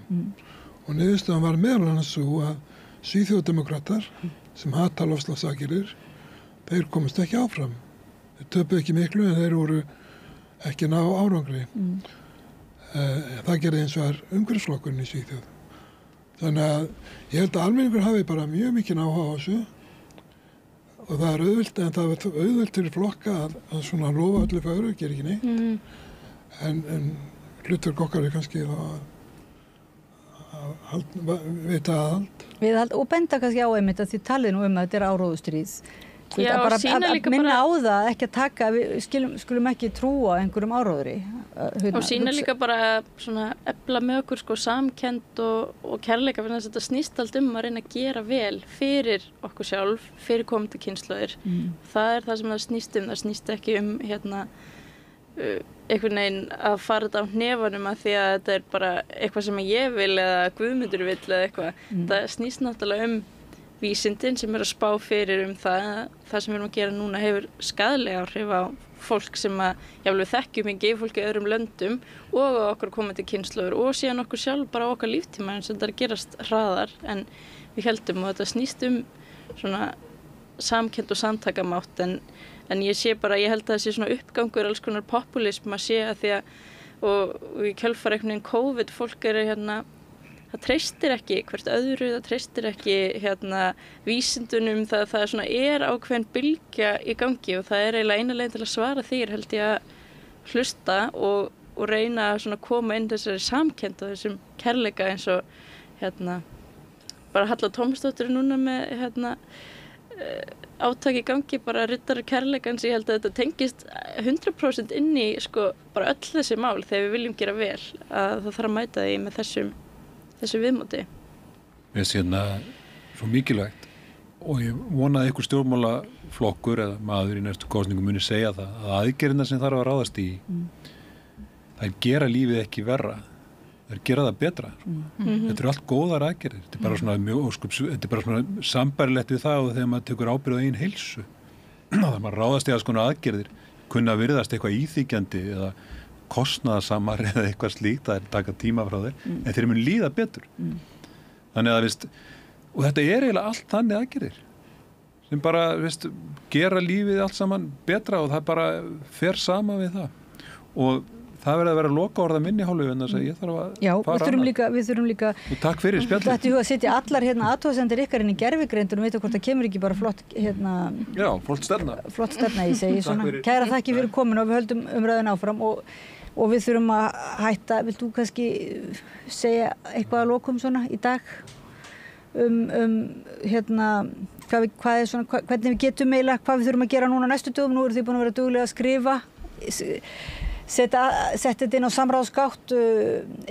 Getur almenningur einhvers staðar nálgast þetta inn á samráðsgáttin náttúrulega er hægt að fara inn á og vefsíðu samtakana og vefsíðu samtakana ykkar, Náttúruverndarsamtaka Íslands, Landverndar og fleiri samtaka og líka muna að þetta er stærra samhengi. Þú ert í Kvenréttindafélagi Íslands og þetta var það líka jafnréttið og þetta bara varðar náttúrulega bara samfélagið alltaf því við þurfum að breyta þessari svakalegu orkunotkun sem við erum með og sem fer bara vaxandi og kljást við rótvandans sem er losunin, ekki það við framleiðum ekki nógu endurnýjanlegri orku, heldur losunin sjálf.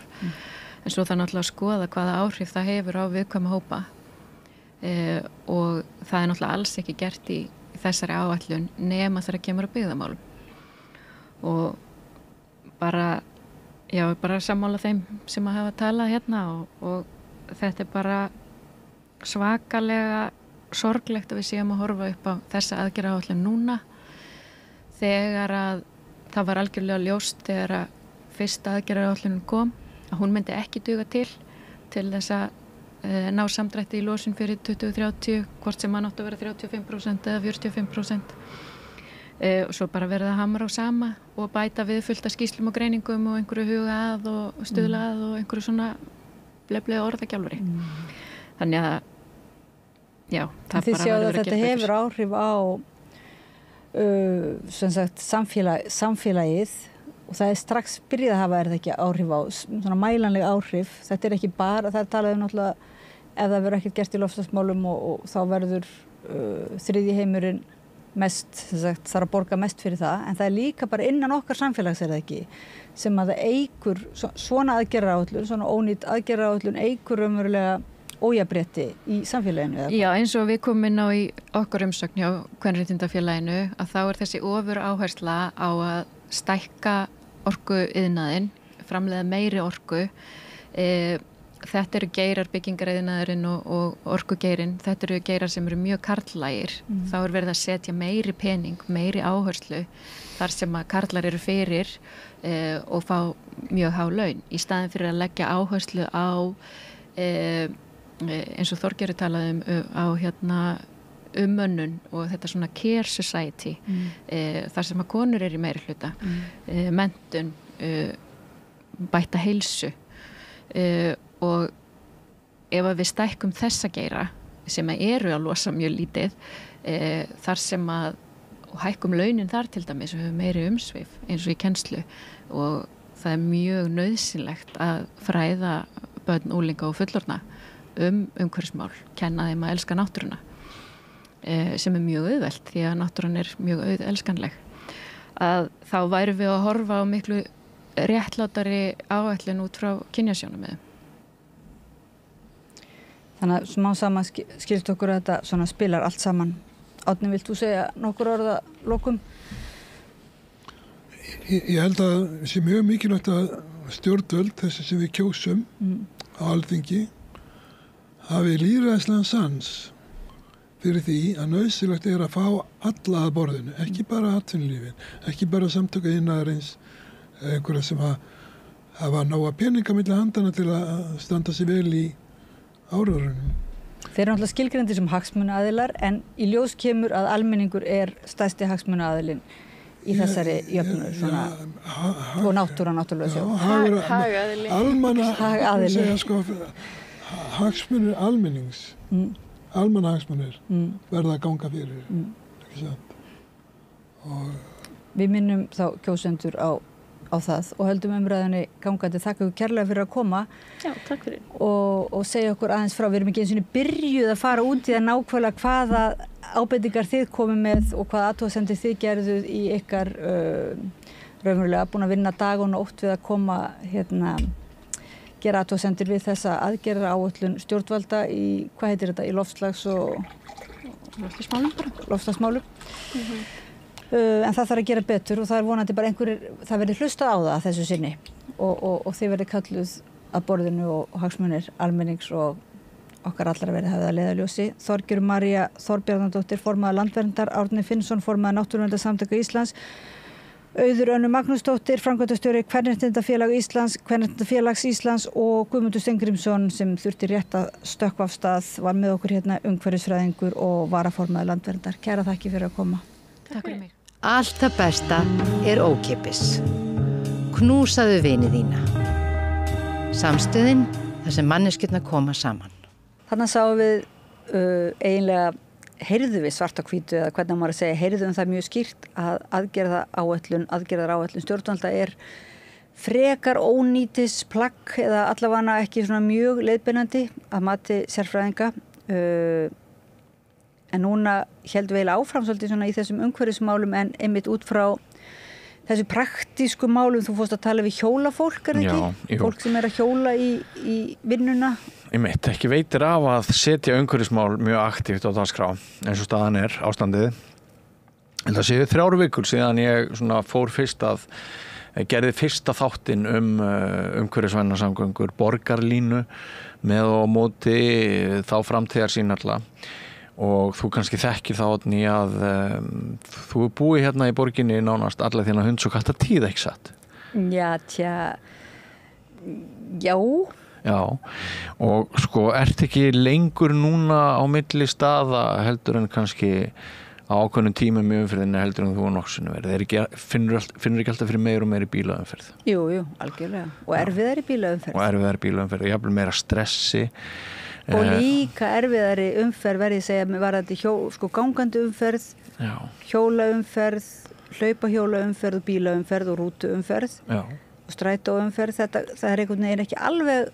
Þetta ekkert svona í góðu flútti. Nei, og stundum finnst manni eins og þessi talað okkur öll sem bara svona einslita hjörð og við erum bara öll að fara til helvíts. Það allt margir bílar, borgarlínan ónýtt, hún bara strætó og sterum og eitthvað svona og engin lausn. En við gleymum því að það hellingur af fólki sem hefur nú þegar breytt hegðun sinni og venjum í mannvænum og umhverfisvænum tilgangi og þannig að ég náði þarna í 4 höfuborgarbúa, ég held að þau búa öll á stór Reykjavíkur svæðinu, veit nú ekki hvort þau eru öll Reykjavíkingar en hvort þau búa öll í höfuborginni en eru hér öll á höfuborgarsvæðinu og þau sem sagt fara alltaf gangandi eða hjólandi til vinnu og til flestra erinda og það sem var alltaf skemmtilegt í þessum þætti fannst mér að það kom á daginn að lífsgæði þeirra kunna vera bara þrátt fyrir allt meiri heldur en margra þeirra sem að sko eru pirraðir fastir í umferðinni hvað veldur meira stressi heldur en einmitt það að vera bara á klukkunni þú ert föst í umferðanót og frelsið að geta hjólað, að geta labbað, að geta skokkað frelsið að sko búa yfir hreyfi getu að vera með líkam sem þú getur notað til þess að komast frá stað A til B. Mér fannst þessi sjónarmið koma ágætlega fram í þessum þætti og sko eftir stóð hjá mér eftir að hafa rætt við þetta góða fólk að maður á ekki að vorkenna þeim sem að skokka í rigningunni eða hjóla eða eitthvað svoleiðis. Maður á eiginlega öfundan.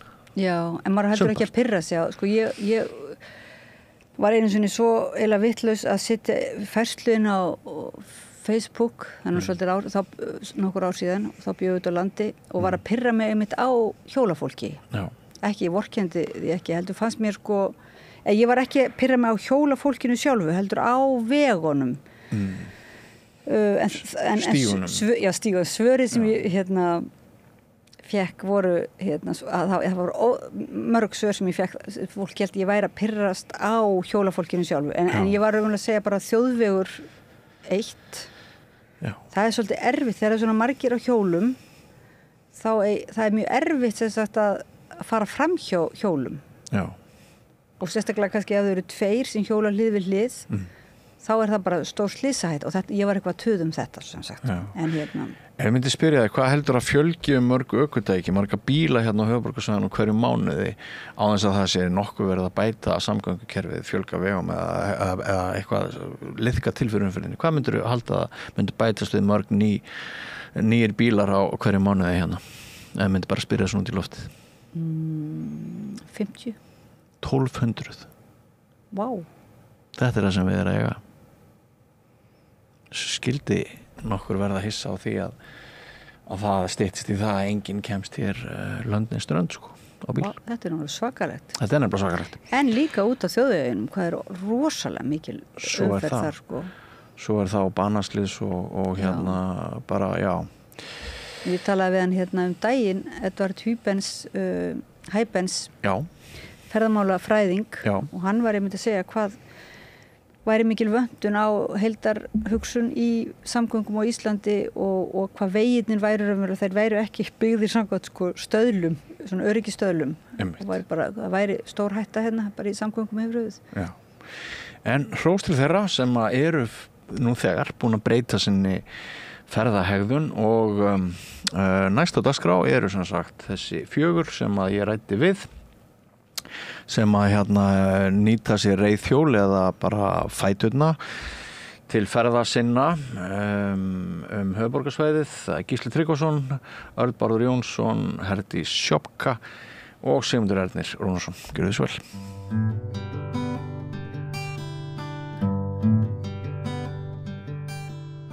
Já, næstu klukkustundina svo ætlum við að ræða umferðaröngþveitið á höfuðborgarsvæðinu. Þið eigið kannski bíl og þið hafið sennilega tekið eftir því að það tekur okkur æ lengri tíma ef við erum á bíl að komast frá stað A til staðar B. Við vorum hér í síðustu viku með umræðu þar sem að við heyrðum ólík sjónarmið borgarfulltrúa, þeirra sem styðja borgarlínu og þeirra sem hafa efasemdir borgarlínu.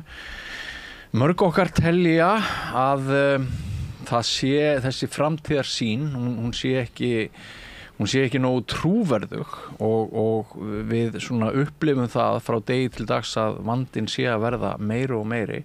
En það er til fólk sem að sýnir ábyrga hegðun og er hægt að taka þátt í því að sitja fast í bíl jafnvel klukkustundu saman í umferðarteppum. Fólk sem að sjálft gengur eða hjólar til vinnu.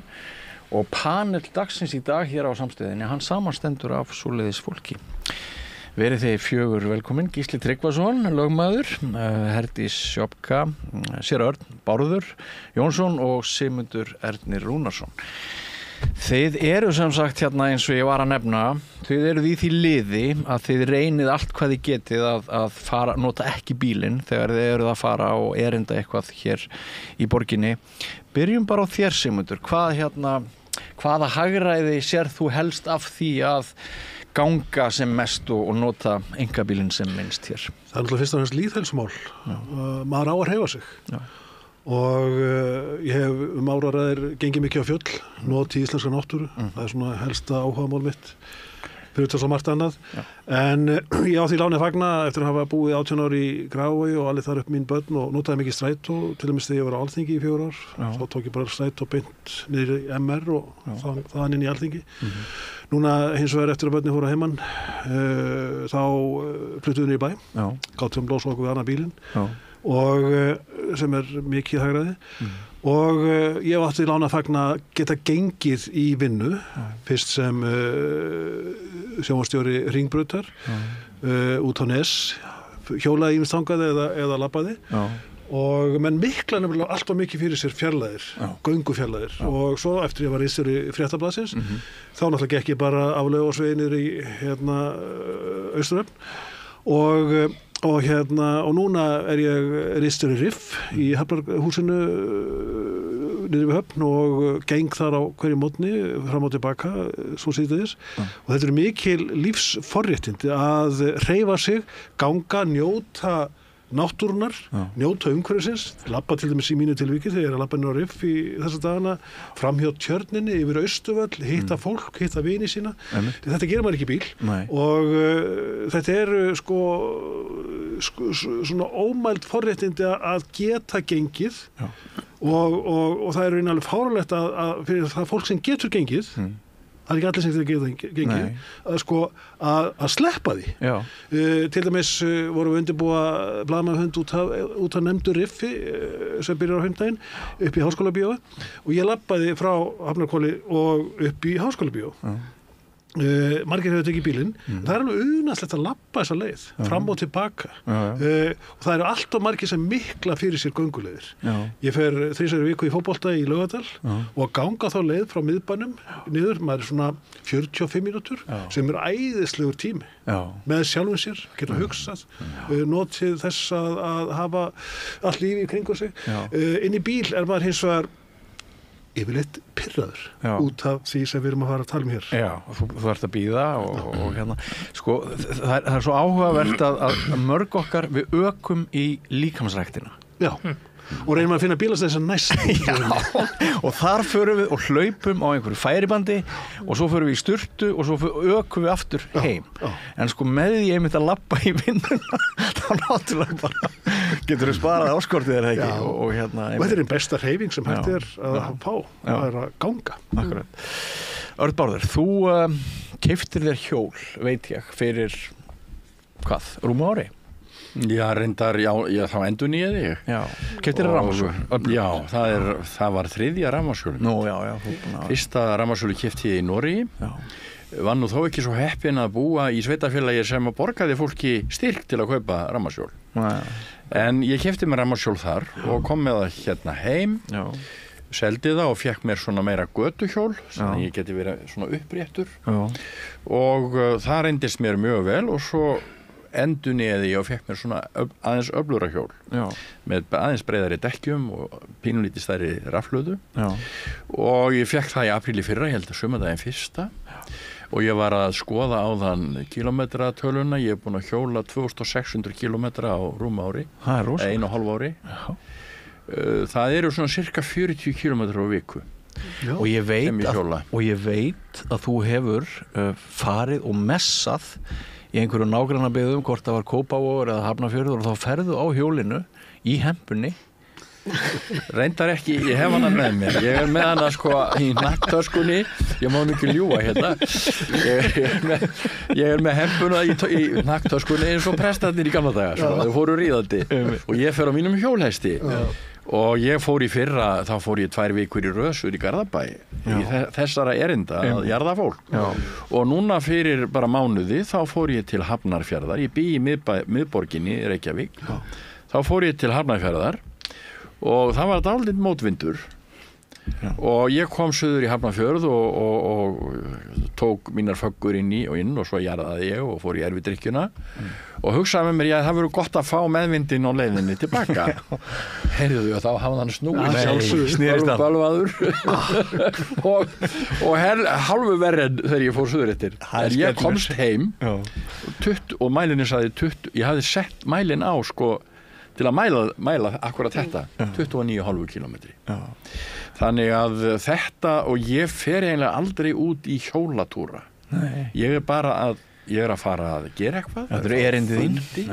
Það er í innkaup. Ég er með 2 töskur ef ég fer út á Granda eða í einhverja verslun í nágrenninu, í miðbænum, að kaupa inn matinn. Og tekur bara það sem passar í þessar 2 töskur. Fer oftar. Og svo þetta að maður getur verið með sjálfum sér. Ég er aldrei með neitt í eyrunum. Nei, ekki aldrei. Nei, eyrum verða bara að vera fyrir umferðina og taka eftir og svona.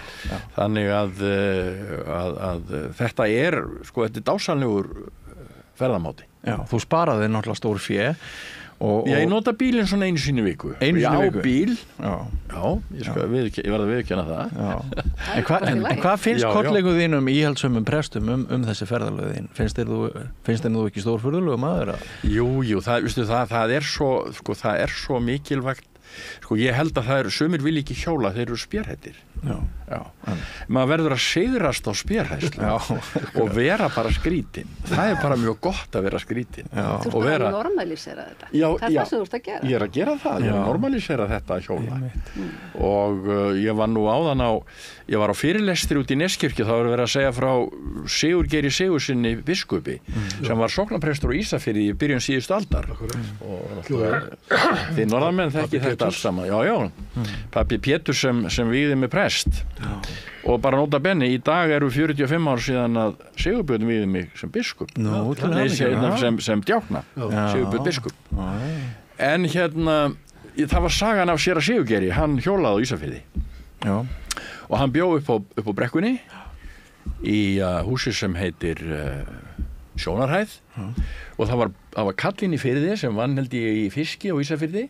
Hann fór snemma í vinnun á mótnana og hann vann fram lengur en margir aðrir og þegar hann gekk inn í Seljalandsveginn þá sá hann hjól pressins og það var við Stakkætið eins og náttúrulega girðingar heita í almennilegum bæjum. Og hann tók hjólið, hann fekk það að láni, spurði engan og hjólaði inn í fjörð og svaf þar og svo fór hann undan öðrum í vinnuna daginn eftir og setti hjólið á sama stað fyrir utan hjá Sigurgeiri. Svona tvín, góð nota þessu hjóli. Það er kallað deilihagkerfi í dag. Akkurat, deilihagkerfi. Þetta er flott sko. En ég læsi nú mínu þannig að menn taka það nú ekki svona hjá mér í miðbænum. Og Herdís, hver er þín svona saga í þessum efnum? Heyrðu, mér hefur bara alltaf verið svo gaman að hjóla. Já. Mér finnst þetta fyrst og síðast bara rosa skemmtilegt. Það er ósegjanlega leiðilegt að vera í bíl í svona umferðarstöppu.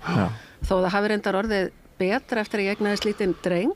Ég á 5 ára strák, sko, ég viðurkenni það er oft mikla gæðastundir í bílnum eftir leikskóla og leiðin heimspekilegar spurningar. Og en ég svona segja svolítið eins og hann Sigmundur, við erum með 2 fætur, við höfum að nota það og maður verður að algjöru fransbrauði þegar maður alltaf inn í bíl. Það er rosalega auðvelt að missa niður einhvern veginn svona nennuna og hæfileikan bara til þess að fara út í vont veður. Og ég finn það alveg sjálfur mér og þegar maður byrjar að nota aðeins bílinn þá freistast maður alltaf meira og meira til að nota hann. En þannig að ég á sem sagt bíl og nota hann oftar en þú. En ég á líka hjól og ég ákvað svona þegar ég eignaðist strákinn og flutti í Vogabyggðina og var með hann á leikskóla í Vesturbænum að reyna að festast ekki alveg í bílnum. Þannig ég keypti mér affjallahjól og ég keypti svona vagn fyrir barnið aftan í og baulaðist í þessu í 2 ár og ég ætla ekki að segja að ég hafi hjóla á hverjum degi, alls ekki. En ég var samt með hann í þessu vagni og við hjólum rúma 1000 kilometra saman í heildina og það var rosalega gaman og honum fannst þetta æðislega skemmtilegt. Og svo svo fluttum við nú í Álftamýrina og við erum nær, sko, ég vinn sem sagt niður í Borgartúni, þannig að ég er mjög nálægt vinnunni minni núna og strákurinn er orðinn stór, þannig að hann passaði ekki lengur í vagnin, þannig að ég bara skipti núna bara fyrir rúmri viku yfir í svona fjölskylduhjól, þar sem að barnið getur setið bara aftan á. Og það er ótrúlega skemmtilegt og honum finnst það bara mesta sport í heimi, sko. Hann hefur beðið mig að skilja hjóli eftir fyrir þetta leikskólan, svo labbi ég sjálf í vinnuna, svo hann getur sýnt vinnu sínu hjóli sett nýja, sko.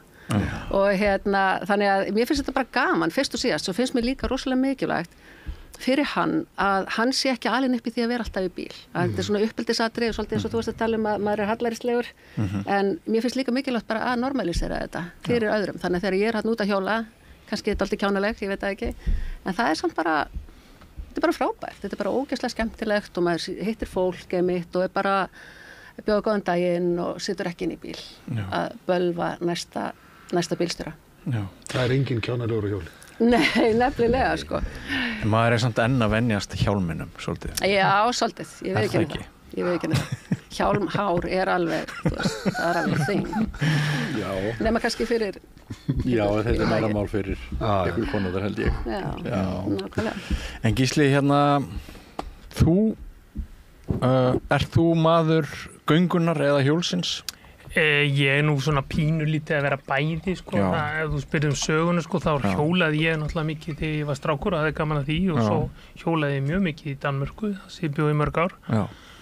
Svo þegar ég kom heim þá náttúrulega neyddist ég til þess að taka bílpróf og fara að keyra þegar ég fór að vinna og svona. Já. En tíma fyrir svona 20 árum þá var ég að reyna að vera á einum bíl og hjólaði töluvert til vinnu þó ég byggi í Kópavogi. Já. Og það var eiginlega ekkert nema hálka og mikil snjór sem að hamlaði mér, sko, vont eða hvað segja, rigning eða hvassviðri var ekki neðin fyrirstæða þá. Hvaða viðhorfi mættirðu þá fyrir 20 árum? Það var örugglega svona skrýtnara þá. Ég skar mig nú eitthvað úr þá en nú finnst mér bara fjöldin vera svo mikill að hjóla að nú er ég nýfluttur í Bryggjukverju og það er bara stöðu umferð á framhjá hjá okkur og eftir að við fluttum þangað þá fór ég að hugsa mig gott til glóðurinnar og vildi fara að hjóla og var aðeins byrjar að ganga í vinnu þó ég hefði búið í Grafavogi, það var mjög langt að ganga. En heilsunar vegna vildi ég hjóla og ganga og er aðeins verið að gera hvort ekki og ég er ekki nema hvort að hjóla á Bryggjukverju í Kringluna þegar ég vinn. Nei. Og finnst það gaman og ég get í rauninni sleppti að vera á bíl held ég 4-5 dögum, sko. Já. Ef ég skipulegt með þess. Náttúrulega gríðarlega kostnaður sem að fylgir því að eiga bíl og reka bíl. En sko það sem er alveg óhugnanlega skuggalegt að við deilum náttúrulega öll því að þegar við þurfum að fara á bíl að maður tala nú ekki sko í þessum brjálaða síðdegistíma á föstudögum eitthvað svoleiðis, þá getur það ég get bara hent því á borðið ég hef verið klukkustund að komast frá Bolholti að Fjólugötu í Þingholtum á bíl. Ég er 25 mínútur að labba rösklega held ég. Ég held að þetta sé svona cirka það sem við erum að eiga og við erum alltaf að heyra fleiri og fleiri hryllingssögur. Ég var með borgarfulltrúa hér í síðustu viku þar sem vorum að ræða borgarlínuna og þar kom fram að 79 bílar þeir bætast við umferðina á höfuðborgarsvæðinu í hverri einustu viku. Það eru 320 bílar á hverjum 4 vikum. Markvaldið það með 12 og á þessum tíma sem við erum að verða vitni að þessum breytingum þá hafa engin samgöngumannvirki verið gerð hér í borginni sem að létta á þessu. Bara Sigmundur, þú ert búin að segja fréttir í marga áratugi og þú ert búin að búa hérna í þessari borg ansi lengi. Þú hefur örugglega oft verið fyrsta frétt á Stöð 2 undir þinni stjórn að nú búið að Sundabraut í stokk bla bla bla, þá að gera þetta og hitt og svona, en það verður minnum eftir. Hvernig meturðu ástand? Ég veit ekki hvað svo oft ég búin að segja eftir af Sundabrautinni í gegnum þessa allan tíma í 40 ár. Og ekki bólar ennþá á henni og fyrir vikið sitjum við höst í umferðar öngþveiti og þetta 4.000 til 5.000 nýjir bílar á hverju ári sem bætast við flotan í Reykjavík og ekki bara í Reykjavík. Ég heyri í vinum mínum á Akureyri, það ekki vel til þar, allt mitt fólk býr þar. Og við erum hver hér með rætur þangað og þar þetta byrjað að verða vandamál sömuleiðis. Þegar ég var alast upp sem strákur á Akureyri þá var ekkert endilega til siðs að húsbændur á heimilinu hreyfðu bílinn sinn af því þeir áttu bílinn og vegna þess að menn gengu til vinnu en núna þetta verða orðið vandamál jafnvel á Akureyri þar sem svifryksmengun svo mest á landinu vel að merkja og hér í Reykjavík og höfuðborgarsvæðinu þetta orðið svo mikið vandamál að ég bara vorkenni stórum hluta íbúa á höfuðborgarsvæðinu sem hangir ef til vill í bíl í 2 tíma á hverjum einasta degi. Ég lenti í því að skutla dóttur minni áður fekk bílpróf, yngstu dóttur minni sem núna 20 mær út í Árósum í lýðháskóla. Hún var að æfa inn í CrossFit Reykjavík í Skeifunni og þið veitir hvernig umferðarumhverfið þar kring og hún var átt að mæta 4:30 á daginn og ég þurfti að leggja af stað 3:00 til að vera alveg viss hún kæmi vegna þess að ég var yfirleitt meira en klukkutíma á þessum tíma að keyra þennan örstutta spöl frá Laufásvegi í Skeifuna og ég var að byrja að reyna að fara einhverstað inn á milli Flókagötun og svona og það svo alltaf lenti af einhverjum sultum og þetta var til þess að heila vetur, ég klárlega ekki einstæmi þá beið ég eftir að hún kláraði tíman og skutlaði svo eftir þannig að í þetta fóru hjá mér og ég bara einn af 100.000 sem búa hérna á þessu svæði í þetta fór hjá mér rúmir 2 tímar 2 í viku og ég satt uppi með þetta og vinnustaðurinn minn galt fyrir þetta þetta bara ein saga og það eru 20.000 svona sagna. Eitt sem skýrir rýra framlegð Íslendinga þegar kemur að atvinnu. Og það þurfa allir að skutla börnunum sínum óra vegalengdir vegna þess að skipulag borgarinn með þeim hætti að þjónustu kjarnar eru ekki nógu sterkir í nærumhverfinu. Það þarf alltaf að vera að skutla á milli hverfa. Mér finnst mjög góða punktur þetta sem þú nefndir að það hellingur af fólki sem að bíða klukkutími saman í sínum bílum og það hefur ekki hugmyndaflug til þess að breyta ferðamáta sín eins og þið hafa verið að gera. Ég ætlaði að spyrja, af hverju hjólaði ekki dóttir? Ef hún gæti farið í CrossFit þá hefði hún getað hjólað. Já. En þetta var náttúrulega bara linkinda minni hálfur. Eða af hverju tók hún líka strætó? Maður vill dekra börnin sín stundum. Það rifjast upp fyrir mér. Þetta var örverfið Já, ég skilji.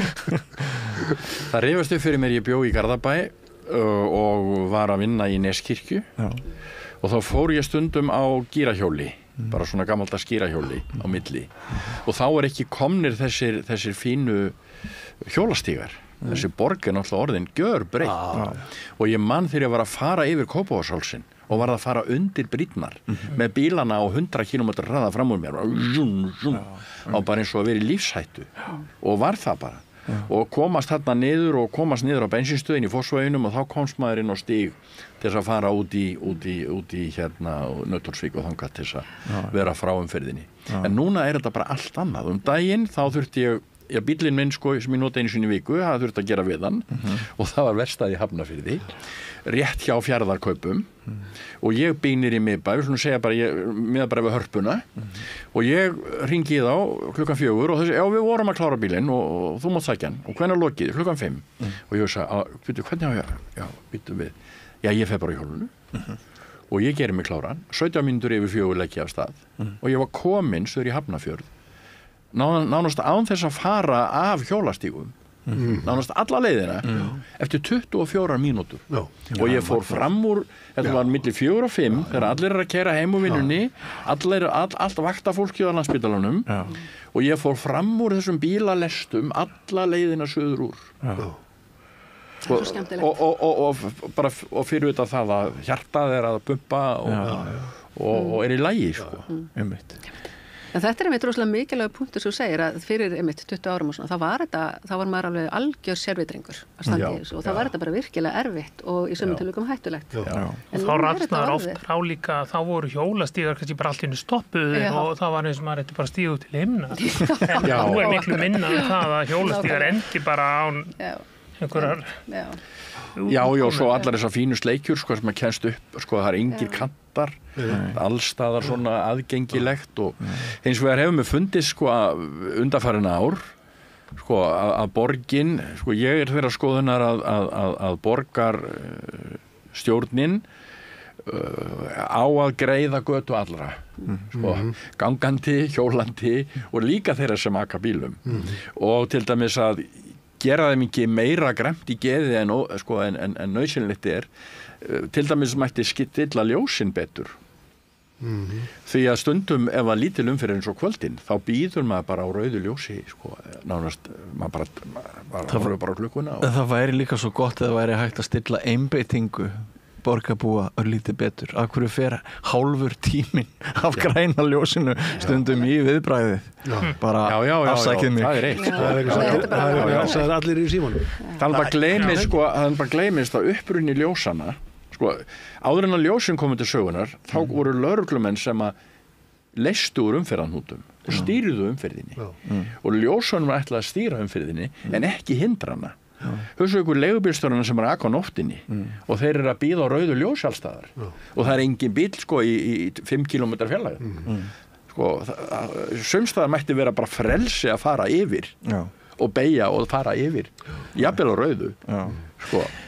En sko nú erum við öll hér bara einstaklingar og ég er aðeins að slást í ykkar lið upp á síðkastið, ég er aktíft að reyna að fjölga ferðum mínum gangandi og jafnvel skokkandi í vinnuna frekar en að sjá líf mitt brenna upp í hérna umferðar og öngþeyti þar sem ég sitt fastur í bíl sem að dælir ógeði út í hérna andrúmsloftið sem steikir jörðina og drepur okkur öll að lokum en sem sagt og það gildir einu, við erum ekki hér til þess að tala fyrir okkar stéttir eða störf og ég veit að hérna þú vinnur í umhverfisráðuneytinu en þú ert hér ekki sem fulltrúi umhverfisráðuneytisins en ekki sko alveg plús allt það sem að þið hafi verið að ræða hér ekki þetta með sko bara ábyrgð tikkar það ekki inn í þinn hvata þegar kemur að samgöngum ekki spurning, það gerir það ábyrgð og skyldur jafnvel getur maður sagt Já, ég veit ekki, sko ég get alveg viðurkennt það, ég er mjög upptekin af loftslagsvandanum og þetta er alveg algjörlega hérna, ég líti á þetta sem svona lítið brot af mínu framlagi í það sko og það er svolítið gaman, ég skráf alla mína ferðir á Strava og þar getur maður merkt hérna ferðina sem commute og þá sérðu hvað er búin að spara mikið hérna CO2 útblástur og hérna þannig að jú, einmitt þess vegna líka upp á sko sína syni mínum að hann geti hjólað það sé sem sagt svona bara eðlilegur ferðamáti innan borgar að það sé og bara allstaðar sko við þurfum ekki alltaf að vera bundin á klafa bílsins og líka ég keypti mér fyrir 9 árum þegar ég loksins sko varð að kaupa mér bíl ég var búin að reyna að vera bíllaus í borginni en ef maður ætlar að heimsækja ættingja sína í Garðabænum og eitthvað svona sko það eiginlega þarf maður að eiga bíl og þá keypti ég mér metanbíl á sem sagt íslensku eldsneyti það var hérna En jú, þetta er vissulega sko, samfélagslega ábyrgð líka, sko, það er gróðurhúsa hérna, lofttegundirnar svo er það mengunin sem við talaðum það er svifrykið og líka bara allt plásið sem fer undir þessi borgar eða bílamannvirki, sko, eins og þú myndist á Sundabraut það Sundabraut hafi ekki verið byggð, það náttúrulega ekkert eina ástæðan fyrir því að það umferðaröngviti, það líka því að almenningssamgöngum hefur ekki verið sinnt og við notum all bílinn okkar sem úlpu. Gísli, framundan verkefnið að reyna að selja Íslendingum það að borgarlína sé góð hugmynd. Hún byggð á kerfi sem ekki að virka. Þetta er strætó og styrum og við vitum að strætó hefur bara ekkert verið að virka. Það mikil óánægja með strætó og mín skoðun og sko það ekki ákveðin vandi fyrir okkur að við erum í þessu ástandi sem við erum öll sammála að hefur aldrei verið erfiðar að komast ef við ætlum að nota bíla þá hefur aldrei verið tafsamar að komast frá einu stað til annars og það ekki svolítið vandi þeirra sem styðja borgarlínuna að það meiri strætó, það betri strætó en strætó sem almenningssamgöngur einhverju hluta vegna ferðamáti sem ekki hefur gengið nógu vel meðal annars vegna þess að það var komið upp alls konar vandamál við framkvæmdina. Þetta byrjaði náttúrulega með því að íhaldið byrjaði að fækka ferðum Ég man að ég var tiltölulega nýfluttur til Íslands og vanur bæði hjólreiðum og almenningssamgöngum og þá spurði ég fyrir akkurat 30 árum borgarstjóra íhaldsins þáverandi akkur þeir væri að skera þetta niður og fékk eitthvað lélegt svar og síðan hefur ekkert mikið lagast. Heldur hafa eyðilagt þetta að skemmt þetta vísvitandi? Já, ég hugsa það sumir. Og tilgangurinn hver? Já, mennur hrifnir af bílnum og bílaborgin náttúrulega grunnurinn eins og segir. En sem betur nú komin nokkuð góður einhugur að meira segja íhaldi að fara að klofna í þessu. Já. Og hvað segja, íhaldsstjórnir í sveitafélögunum kringum Reykjavík eru líka farnar að styðja þetta. En þegar þú heyrir þessar fjárhæðir 311 milljarðar eða hvað þetta í heildina samgöngusáttmálinn finnst þér þetta trúverðugt af því við heyrum líka svo margar óánægjusögur á notendum hjá strætó. Ég meina rök bæðistur á Kópavog sem nú sjálfstæðiskona eru að það hefur ekkert betra fundist þannig að það alveg nóg fyrir mig. Ég hef ekki stúderað þessar tölur en auðvitað þetta erfiðar af því að borgin byggð upp í áratugi eins og bílaborg nánast eins og í Bandaríkjunum. Þannig að það búið að vera núna í nokkra, 3 áratugi kannski að reyna að vinda ofan að þessu þegar ellistinn byrjaði á því og auka almenningssamgöngur en mér finnst það ganga hægt. Og ekki hjálpar til að við erum með Reykjavíkurflugvöll sem og alls konar svona furðuleg skipulagsslys held ég að maður getur bara að tala út frá samtímanum. Hvað segir þú þetta, Sigmundur? Já, talaðu Reykjavíkurflugvöll. Ég stuðningsmaður þess að Reykjavíkurflugvöll sé í Reykjavík. Það allar höfuðborgir í heimi með mjög góðar samgöngur til sín. Ég meina húðborgarinn í Kaupmannahöfn í miðborginni og yfirleitt eru lestastöðar í miðborgum eðli málsins samkvæmt og það skylda Reykjavíkurborgar hafa greiðar samgöngur til sín vegna þess að það eru öll miðlæg þjónusta, svo að segja öll. Þetta var nú það. En það bara ein lausn við þessum vanda sem blasir við. Það að auka almenningssamgöngur. Ég tek undir bara með Ásdísi Kristjánsdóttur bæjarstjóri í Kópavogi. Það engin önnur lausn í sjónmáli. Hún mun ekki detta af himnum ofan.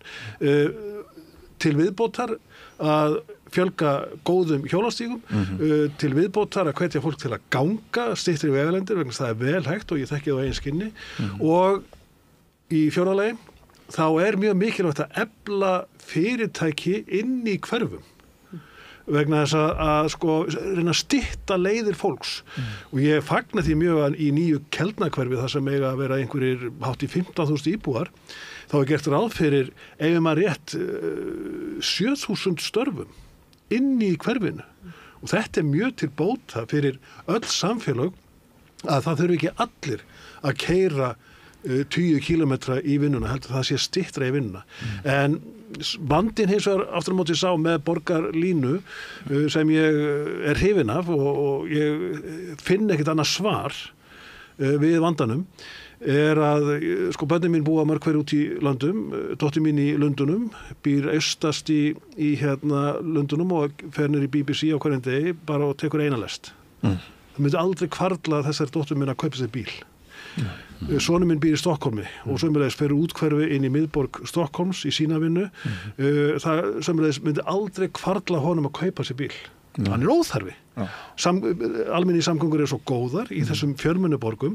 Vandinn í Reykjavík sá að við erum á stærð við Coventry á Englandi, við erum svo lítil, við erum svo fá að borgarlína og öflugar almenningssamgöngur ekkert endilega auðveldar fyrir svona fáa.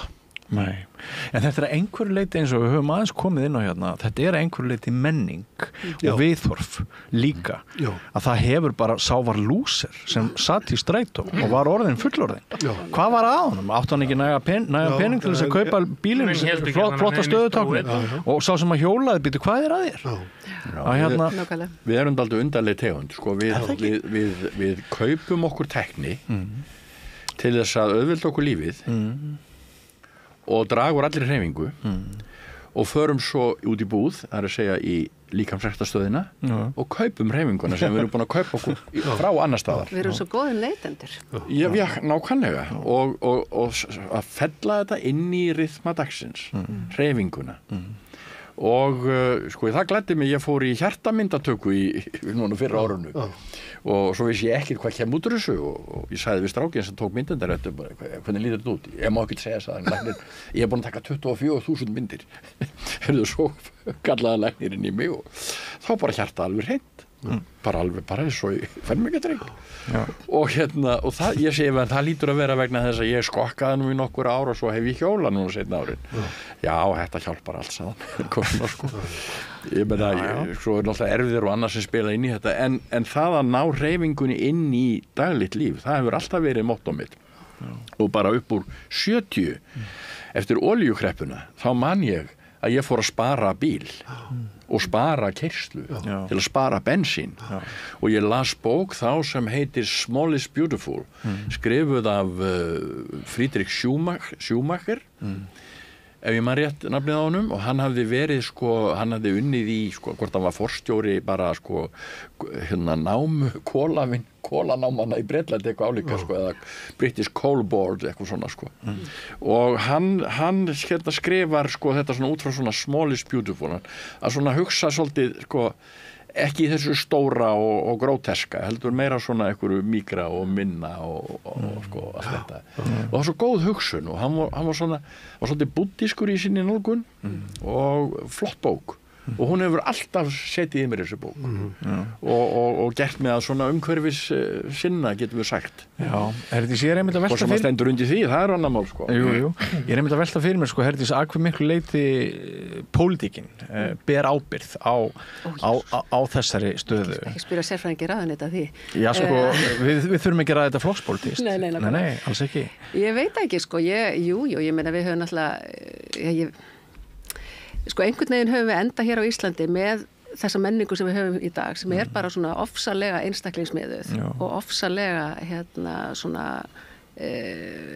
við erum bara neytendur við erum bara neytendur fyrst og síðast og mér finnst það svolítið daburt, svolítið nöturlegt maður hefur séð þetta meira í einhverju svona námskeiðs heitum hvernig maður á að vera betri manneskja við erum bara neytendur nei, ég er bara manneskja, fyrst og síðast og þannig að var ekki Thatcher sem sagði að við værum ekki samfélag heldur einstaklingar en mér finnst en það sem ég upplifði þegar ég bjó í Berlín ég fór þangað eftir doktorspróf bjó þeir í 2 ár og tók alltaf einmitt lestarnar og mér fannst það svo frábærlega skemmtilegt að í lestinni þá sá maður að maður var hlut af samfélagi en á Íslandi þá sér maður eiginlega mjög sjaldan að maður sé hlut af samfélagi og þess vegna einmitt bind ég vonir við borgarlínu og að og það allt saman að við förum svona aðeins meira að upplifa okkur sem er hlut af einhverju stærra íslensku samfélagi Það vantar líka allan stórhug eins og dæmis lest frá Keflavík til Reykjavíkur alltaf glæsilegast sem við erum stoltust af það voru byltingakend skref sem að litu mjög langt fram í tíman og kostuðu hellinga pening ekki allir hér við þetta bara sammála því að lest til Keflavíkur væri frábær hugmynd Algjörlega Allavega Keflavíkur ef að Reykjavíkurflugvöllur aflagður en hefði Sigmundur Ernir verið annars Sigmundur Reykjavíkurflugvöllur á að vera höfuðborgin ég stið flugvöllin en ég er ekki verið alveg ég er ekki alveg á þessu hugmynd en það má færa en akkurat þetta að þetta eru svona einhverja smá skammtalækningar, það er ekki tekin alvöru skrefin sem breyta hegðun og auðvelda okkur lífið. Ef að ég væri pólitíkus og mætti ráða hvað er gert í hérna almenningssamgöngum á Reykjavíkursvæðinu og höfuðborgarsvæðinu, þá myndi ég vilja bara stórbæta strætó, ég myndi vilja setja bara fullt af pening. Ég hafa bara mjög tíðarferðir og hérna og bara nánast ókeypis í strætó í svona 5 ár. Ekkert eitthvað 2 vikna átak eða 1 bílausan dag á ári, það er bara kjaftaði. Það er átak að hætta að nota bíl. Ég er öll að vilja gert, samt er það átak fyrir mig. Það þarf að kaupa sér hjól. Samgöngustyrkur, ég veit ekki hver ákveður hvað hann er hár, en hann er 10-11.000 kall á mánuði. Það er ekki neitt. Opinberi starfsmenn njóta hans, en yfirleitt ekki þeir sem eru hjá einkaframtakinu er það. Og þetta er bara djók, þessi upphæð sko, ef þú spáir í hvað þetta er mikið rask. Þú veist, eins og til þess að fá fullan samgöngustyrk hjá mínum vinnuveitanda, þá þarf ég að skuldmynda mig til að hjóla 4 sinni í viku. Fyrir það fæ ég 10.000 kall skatt fyrir allsta mánuði. Og hérna... En er nokkurt eftirlit með þessu? Getur ekki bara logið? Jú, algjörlega, skilur. Þetta er náttúrulega, þetta byggir á svona traustkerfi, sko, en ég meina ef ég hjóla ekki þá þarf ég að fara bílnum og þá þarf fólk að fara bíl og þá þarf að finna sér bílastæði. Þú getur ekki fengið niðurgreitt bílastæði á sama tíma og þú ert á samgöngustyrk. En þetta er bara, sko, þetta er svo lítill hvati í þessu. Þú þarft að vera svo, þú veist, giftur þessari hugmynd til þess að nenna þessu fyrir þennan pening. Og ég held að það sé, sko, líka bara ef það ætlar að kaupa hjól, þetta er bara rándýrt. Og þannig að ég held að það mætti vera miklu meiri hvati og hann má vera bara mjög lengi vegna þess að við þurfum að breyta venjum. Líka því að sko sumir, eins og Sigmundur Ernir rendi á hann, sko sumir geta ekkert gengið að hjólað eða tekið strætó yfir. Sumir þurfa að nota sér bíl eða bílaþjónustu og þá er kannski ennþá meiri ábyrgð á hinum sem geta þetta eins og við að gera það. En þess að sumir eru bara ekki færir að og þess vegna er mjög skrítið að heyra sko andstöðu svona hérna þeirra ákofustu andstæðinga sko þess að þessi lagðir hjólastígar og svo leiðis. Það er bara þessi hjólamenn út út og þetta er bara fyrir manni og nei, þú veist bara hver bíl sem fer á götunni, það er gott fyrir þig. En svo eru líka fleira, það er náttúrulega hlaupahjólin, sko þau spara marga bílana og svo eru til líka sko litlar vespur sem að komast ekki hraðar en 30 km eða 25 og mega fara á svo hjólastíga og fólk sem að getur ekki hjólað eða treystir sér ekki það gæti keyrt líkar vespur og það eru líka til með 3 hjólum þannig að það er ekkert valdur og þannig að það eru alls konar sko leiðir. Ég fann að hugsa það að ég er nú alltaf að skoða mótorhjólaauglýsingar en ég átti skellinurður hér fá úlingur og það er í manni alltaf þetta gamla. Rafmagnsmótorhjól sem sagt. Já, heyrðu, ég er búin að tala við Verksmiðju í Bretlandi sem þeir framleiða alveg dásanlega flott svona retro rafmagns mótorhjól. Það hefur slegið í gegn hjá þeim. En þeir selja það ekki sko í landi sko, ég var að kaupa það í Pólandi, það sem svona minn býr. Nei, við erum ekki komin umboð þar, við getum ekki þjónað hjólunu sko. Þannig að, og gert við það og svona, og tekja ábyrgð á því. En þetta er að koma. Þannig að rafmagns mótorhjól og annað, þá er maður alltaf komin út í umferðinu sjálfa. Og hún er nú ekki skemmtileg hér, hún er svo ruddaleg oft. En sko þessi hugmynd, enn og aftur kemur hugmynd hérna við þetta borð sem við erum öll sammála, að væri frábær, bara frítt í strætó, bara aktíft átak í 5 ár. Það var gert á Akureyri. Það var og er gert. Er ekki ennþá frítt? Ég er ekki alveg viss, ég þarf ekki að vera með það, en það var að mista gert langt árabil. Já, og hérna, af hverju eru við ekki að heyra þessar hugmyndir í pólitískri umræðu? Já, ég hef verið stundismæður þessa mjög lengi, en það verðist ekki, hafa verið gert neitt í því. Ég veit ekki hvernig þetta gekk á Akureyri, sko. Ég held að það gengi mjög vel. Það snarjókst. Af því að við erum við ekki öll sammála að það þarf byltingakennt inngrip. Komast ekki 50 manns í strætó, hann eru á 4 hjólum, 4 nagladekkjum og veiturnar, en þessi 50 er verið á 50 bílum, sinnum 4 hjól, það er 2000 dekk. Já, 2000 dekk, sem spæna hér upp ríkið, sko. Ef þú tala Akureyri, það sem er svona mikil mengun, svo mikið að nagladekkjum, ég hef ekki notað nagladekk í 30 ár. En svo er annað varðandi sko borgarlínu sem ég held að, og við erum kannski flest hver sammála hér við rauðaborði að sé framtíðin, og ég þekki þetta frá syni mínum í Svíþjóð, þar sem er sko þetta óðbóðslega vel heppnaða lestarkerfi, og þar sem eru þessar borgarlínur milli hverfa í gegnum og fram hjá Gamlastan og miðbænum að sko það er öll þjónusta á þessari línu og þetta er það sem vantar á Íslandi á höfuðborgarsvæðinu og eftir aðtökum á Akureyri að þú getir á einni línu orðið út allt sem þið vantar og þá ég að tala mat, drykki, bókasafn, apótek, allt sem við að éta í þessum efnum og þurfir ekki að vera að gaufa þetta út all hverfi og þetta einn lykil þátturinn í borgarlínu heimspekinni. Það að þjónustan sé á línunni. Já.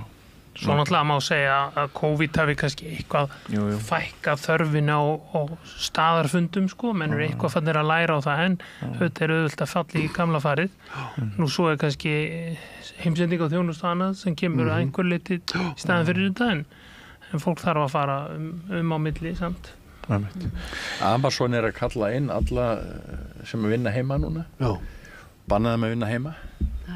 Krefja að koma á vinnustað og það kostar auðvitað samgöngur allavega samgöngur. BHM lét einmitt vinna mjög flotta greiningu í COVID hvernig fjárvinna geti haft áhrif á samgönguþörf á höfuðborgarsvæðinu. Það var alveg ótrúlegu þjóðhagslegu sparnaður sem yrði að því ef allir myndi bara vinna heima 2 daga í viku. Þessi geta. Það voru bara einhverju milljarðar sem að sparast í uppbyggingu vegakerfisins og viðhald og Ég hef mikið unnið heima og við hjónin bæði. Hún að framleiða sjónvarpsþætti og getur mikið unnið heima og ég skrifa bækur og það svona við tölum stundum að þetta svona súrt á köflum vegna sem heitir ekki fólk þegar maður makar sér en mér finnst þetta dásalegt og við förum ekki bara út í göngutúra til þess að fríska okkur upp en það afskaplega gaman og hollt og gott að vinna heim hjá sér. En svo er líka hægt að vera með, maður hugsa sér að ég vinn hérna hjá stjórnarráðinu í staðin fyrir að þessi verið að beina fólki inn í einhver 10 ráðuneyti að koma allir sem vinna í félags- og vinnumála að fara í Sigurmúlan og svona að þau sem að vinna hjá stjórnarráðinu og búi í Grafarvogi þau hittast bara á einu skrifstofuhúsnæði þar og þau sem eru hjá stjórnarráðinu og vinna og búi í Hafnarfirði þau vinna bara í Hafnarfirði. Það séu vinnustöðvar í hverfum þessi skrifstofusettur. Já, nákvæmlega, ekki bara einhvers á Hvolsvelli og Akureyri heldur líka inn í hverfunum. Og svo maður tali ofnótkun einkabílsins aktíft niður þá virðist manni nú að fréttum að ef þú ætlar þér að hreyfa bílinn eitthvað þá sé komið eitthvað svaka bílastæða gjald á þig bara ef þú ferð nálægt einhverjum ferðamannastað og eitthvað svo leiðist þannig að og það svo sem bara innan borgarmarkana heldur það nú ekkert grín að eiga bíl og þar sem áður var frítt að leggja kostar náttúrulega núna pening og þetta kemur niður á félagslífi hópa ég þekki það sjálfur dæmi það að sellur sem að hittust kannski á einhver ákveðnu kaffihúsi að þetta bara búið að leysast upp núna af því að það er svo dýrt að leggja bíl einhvers staðar í nágrenni. En svo eru bílar líka montfrík. Bílar eru stöðutákn og það eru fyrir marga að selja jeppan og fara að hjóla með hjálm og láta lægja sér. Veistu hvað eru margar Teslur til á Íslandi? Já, nei, það eru margar. Það eru tæplega 8.000. Já, svo sér maður þessar stóru. Þar getur bæði verið með stöðutákn og verið flottur, verið umhverfisvænn. Já. En maður sér líka suma af þessum stóru bílum. Maður sér alveg karakterinn, maður sér stundu hvernig þeir leggja. Já.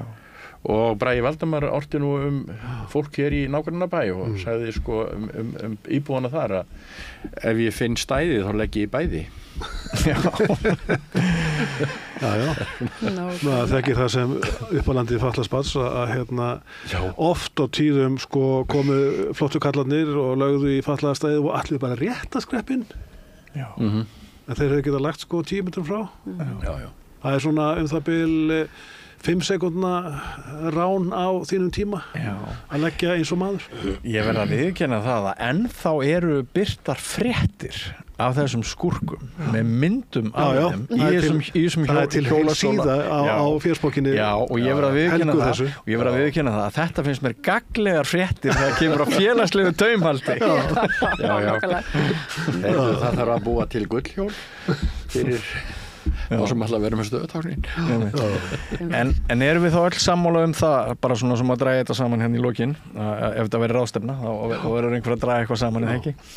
Erum við ekki öll sammála það að sko, þetta einhverju leyti svona huglæg hindrun að hvernig við ofblínum á mikilvægi einkabílsins. Ég bara ætla að segja það í lokum frá mér að sko, ég held að fólk almennt mikli göngufjarlæðir. Og sko ég gaf mér það sjálfur í 40 afmælisgjöf eða hvort það var 45 ára afmælisgjöf að hætta að flýta mér. Ég var búin allt mitt líf sko, sérstaklega í vinnu að flýta mér og komst það niðurstu að ég var bara sko fyrra næsta rauða ljósi. Það var allt sem ég græddi og sko ég held við séum ómikið flýtókur og ætlast til þess að vegalendi séu sko eins stuttur og hægt í staðis bara að njóta.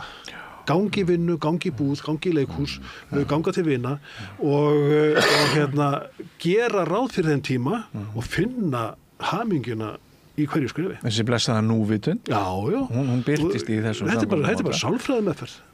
Þú þegar nei, sálfræðingur á göngu. Einmitt. Vilt þú segja eitthvað sálgæslulegt til samfélagsins? Já, þetta bara dásanlegt fyrir líkam og sál að hreyfa sig og vera úti og sko ég bara veist, ég fór norður á Akureyri núna akandi með vinnum mínum. Ekki á hjólinu þú? Nei, kom tilbaka í bíl sko og ég, sko, bara fyrsta sem ég hugsaði í morgun, nú þegar ég fór út að hjóla og hjólaði vestur í bæ og svo hingað og hjólaði heim og eftir og þetta bara, þetta svo yndislegt og maður sér borgina allt öðru vísi. Varstu komið bílaskömm? Já, kom með bílaskömm sko. Já, það var ég var reyna komin með það sko. Bílviskubitt. Já, bílviskubitt, já. Þannig að Já. Er ekki nýrið? Eindómi plúsar. Nákvæmlega. Já, sko, ég er alltaf með svona smá loftviskubitt en það má samt ekki taka, eða loftslagsviskubitt og það má ekki sko taka gleðina úr þessu og þú varst að mæla með bók sem frábær, ég las hana fyrir löngu síðan. Ég ætla að mæla með annari, hún heitir Under the Sky We Make og hún fjallar loftslagsmálin á mjög svona aðgengilegan hátt og úr henni þá lærði ég eitt sem ég finnst mjög sem ég á með auðvelt með að yfirfæra á það að hjóla í vinnuna. Það er sko allt sem er gott fyrir loftslagið er gott fyrir geðslagið og það er gott fyrir budduna. Og og það að hjóla er bara, það er aðalega bara svo skemmtilegt. Það er ótrúlega næs að fara út á morgnana og úr vinnunni, úr stressinu, úr ruglinu og bara setst á hjólið og geta bara orðið alltaf svona 7 ára aftur. Fólk verður að prófa sig áfram sko, það er auðvelt að tala þetta upp núna og þegar haustlitinur í hámarki og sólin skín fyrir þetta er rauð eitthvað sko. Það er sennilega erfiðar í huga margra að fara út í rigning og rók og hjóla en mér hefur fundist það oft bara hressandi sko þegar ég prófaði það forðum og aðeins farin að prófa aftur núna Og gísli veturinn að verða nýja sumar á Íslandi? Það er sennilega rétt. En ég verði sennilega að æfa mig í því sem að Örn Bárður og Sigmundur Ernir nefna að vera ekki alltaf með eitthvað í eyrunu sko. Ég er alltaf að hlusta á fréttir eða podcast sko. En þessi núvitund kemur auðvitað bara eða auðveldar en maður er ekki að hlusta á einhverjar gáfulega speki sko. Já, en sko ég hlusta mikið á Rachmaninoff. Er það ekki allt í lagi? Jú, þá heyrur ekki umfyrirna með en sko þá er ég kannski bara skokka á einhverjum stíg. Já. En þetta er alveg rétt sem að hefur komið fram að maður má ekki hegða, hvað maður að segja, afþreyingar, neyslu, þörf sinni þannig að valdi hættu í umferðinni. Og kannski er maður stundum svona aðeins á mörkunum þar, ég veit það ekki. En frábært að fá ykkur öll hér og Gísli Tryggvason, takk fyrir að koma og deila með okkur þínum lífsmáta. Herdís Sjópka, sér Örn Bárður Jónsson, Sigmundur Ernir Rúnarsson. Við ættum eiginlega að hafa bara svona pallborð reglulega sko það sem að við höfum ekki verið að hafa pallborð alla jafna það var einhver fyrir upptökuna sem spurði er þetta nógu stórt og annars sagði þetta er bara það stærsta. Risavaxið. Þetta er risavaxið. En kæri þakkir fyrir komuna. Takk fyrir mig. Og við víkjum úr þessu áhugaverða umfjöllunarefni yfir í allt aðra saman. Þarftan að tala borgarfulltrúa. Borgarfulltrúar Sósíalistaflokksins eru með viðtalstíma alla mánudaga klukkan 13:30 til 14:30. Það þarf ekkert að bóka tíma, endilega kikið við í Bólholt 6, 105 Reykjavík. Já, þið hafið líka tekið eftir því kannski að gæludýrum er að fjölga töluvert. Hundaeign í höfuðborginni slægir sennilega öll met Og Oddný, þú varst að ræða við Lindu Karen Gunnarsdóttur, dýraverndar sinna og sérfræðing hvað velferð dýraníð og svona allt sem að. Já, það var svona kannski minna gæludýrin, meira búfjárdýrin og hvalina og raunverulega almennt. Hún var að lýsa ástandinu svolítið á Íslandi almennt, varðandi hvað vantar eftirlit. Já, erum við ekki góð við dýr sem skildi?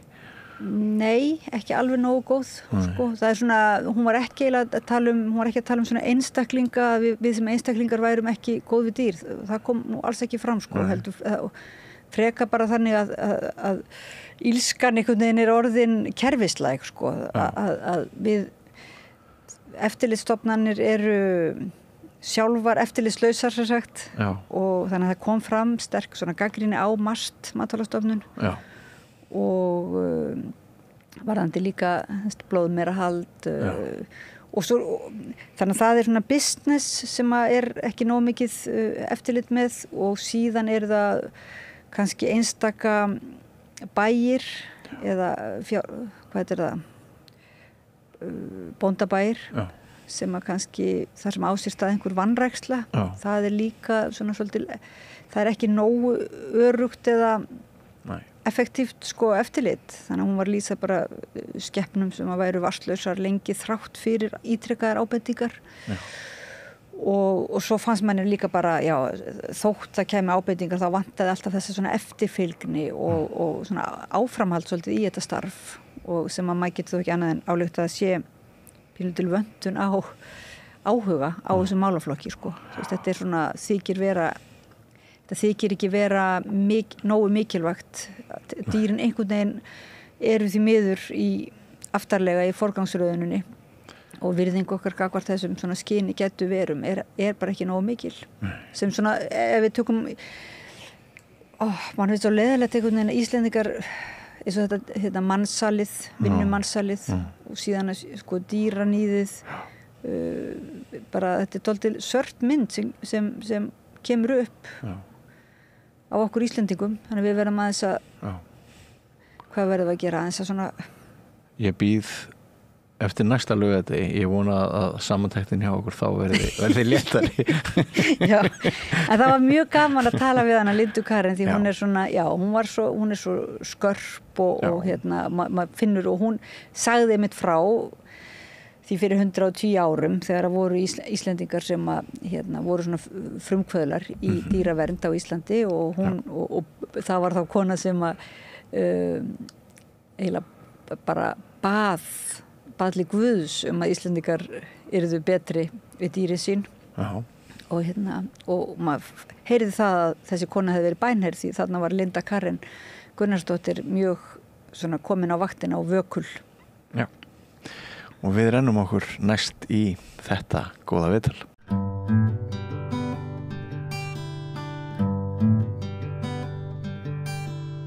Við hefum verið duglega að tala líðan barna og líðan okkar í þessu samfélagi og við hefum stundum talað líka líðan og meðferð dýra en það kom áskorun eða svona beiðni frá dyggum hlustanda að fjalla meira dýravelferð og jafnvel sko ræða dýraníð á Íslandi, hvort það sé fyrir hendi og í hvað mæli og til okkur er komin Linda Karen Gunnarsdóttir, formaður Dýraverndar Sambands Íslands og hún ætlar eiginlega svona aðeins að bara kynna, mig langar alltaf að biðja þig að setja okkur kannski pínlítið inn í málin svona fyrir þá sem ekki eru vel inn í því sem á þessu sviði og ég sá að Dýraverndar Samband Íslands fagnar í ár 110 ára afmæli.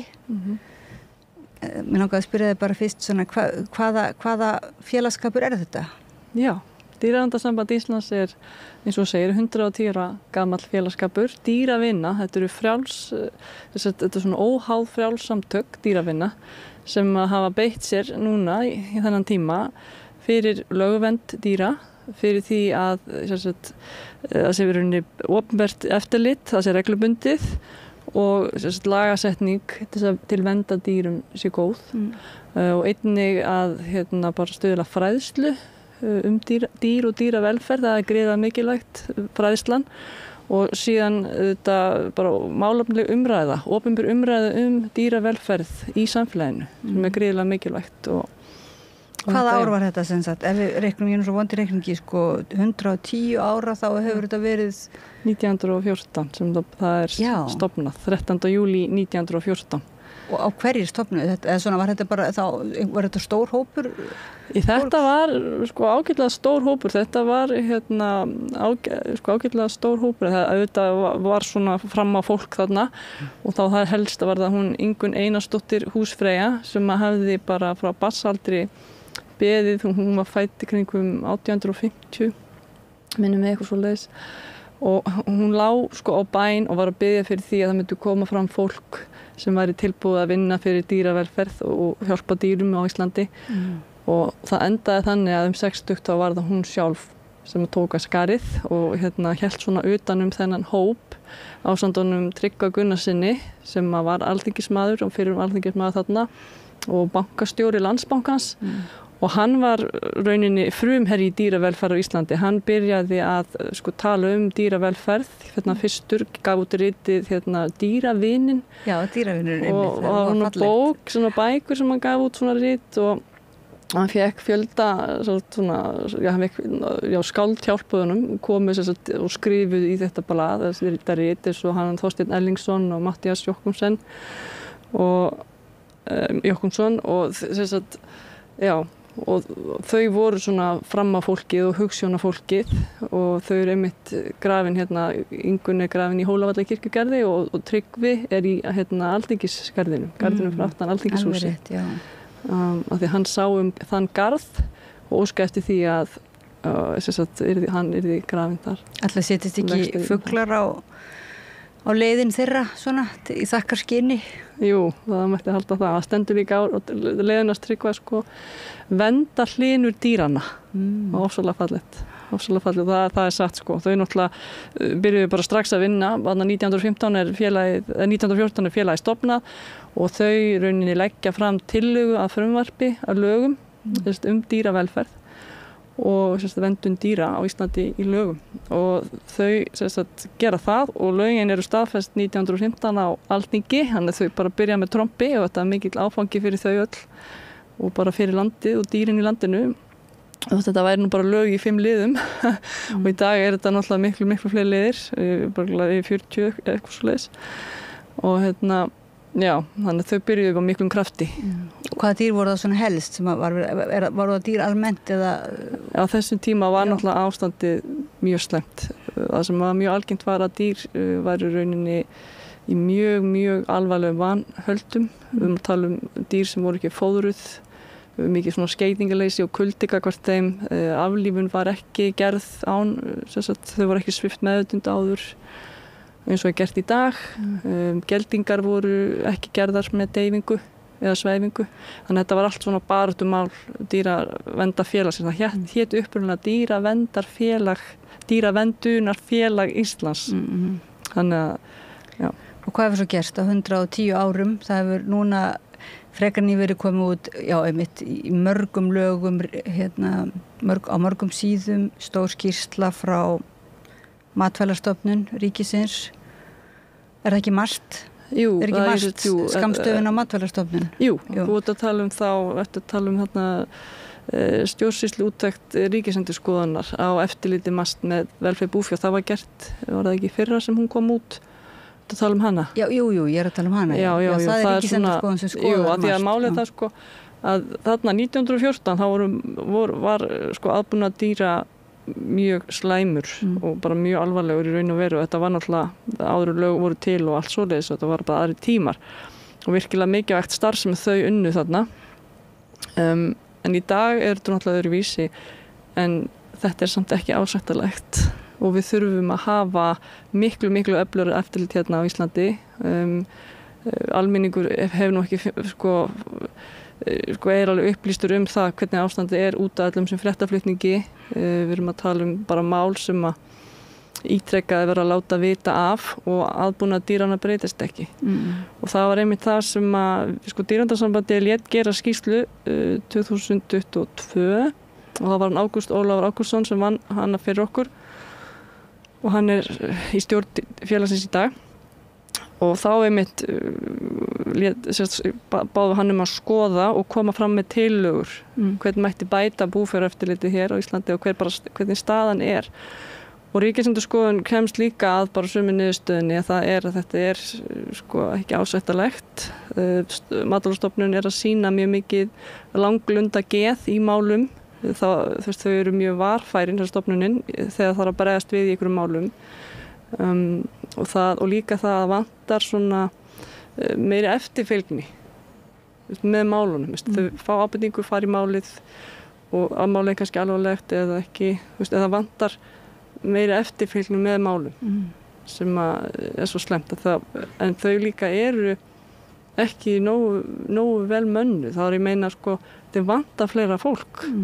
Dýraeftirlitsmenn eru gríðarlega fáir með við verkefnið. Verkefnið náttúrulega risavaxið og það var áður þannig að þegar dýraeftirlit með dýravelferð var hjá sveitafélögunum þá voru það forðagæslumenn, í dag heitir þetta dýraeftirlitsmaður eða fólk.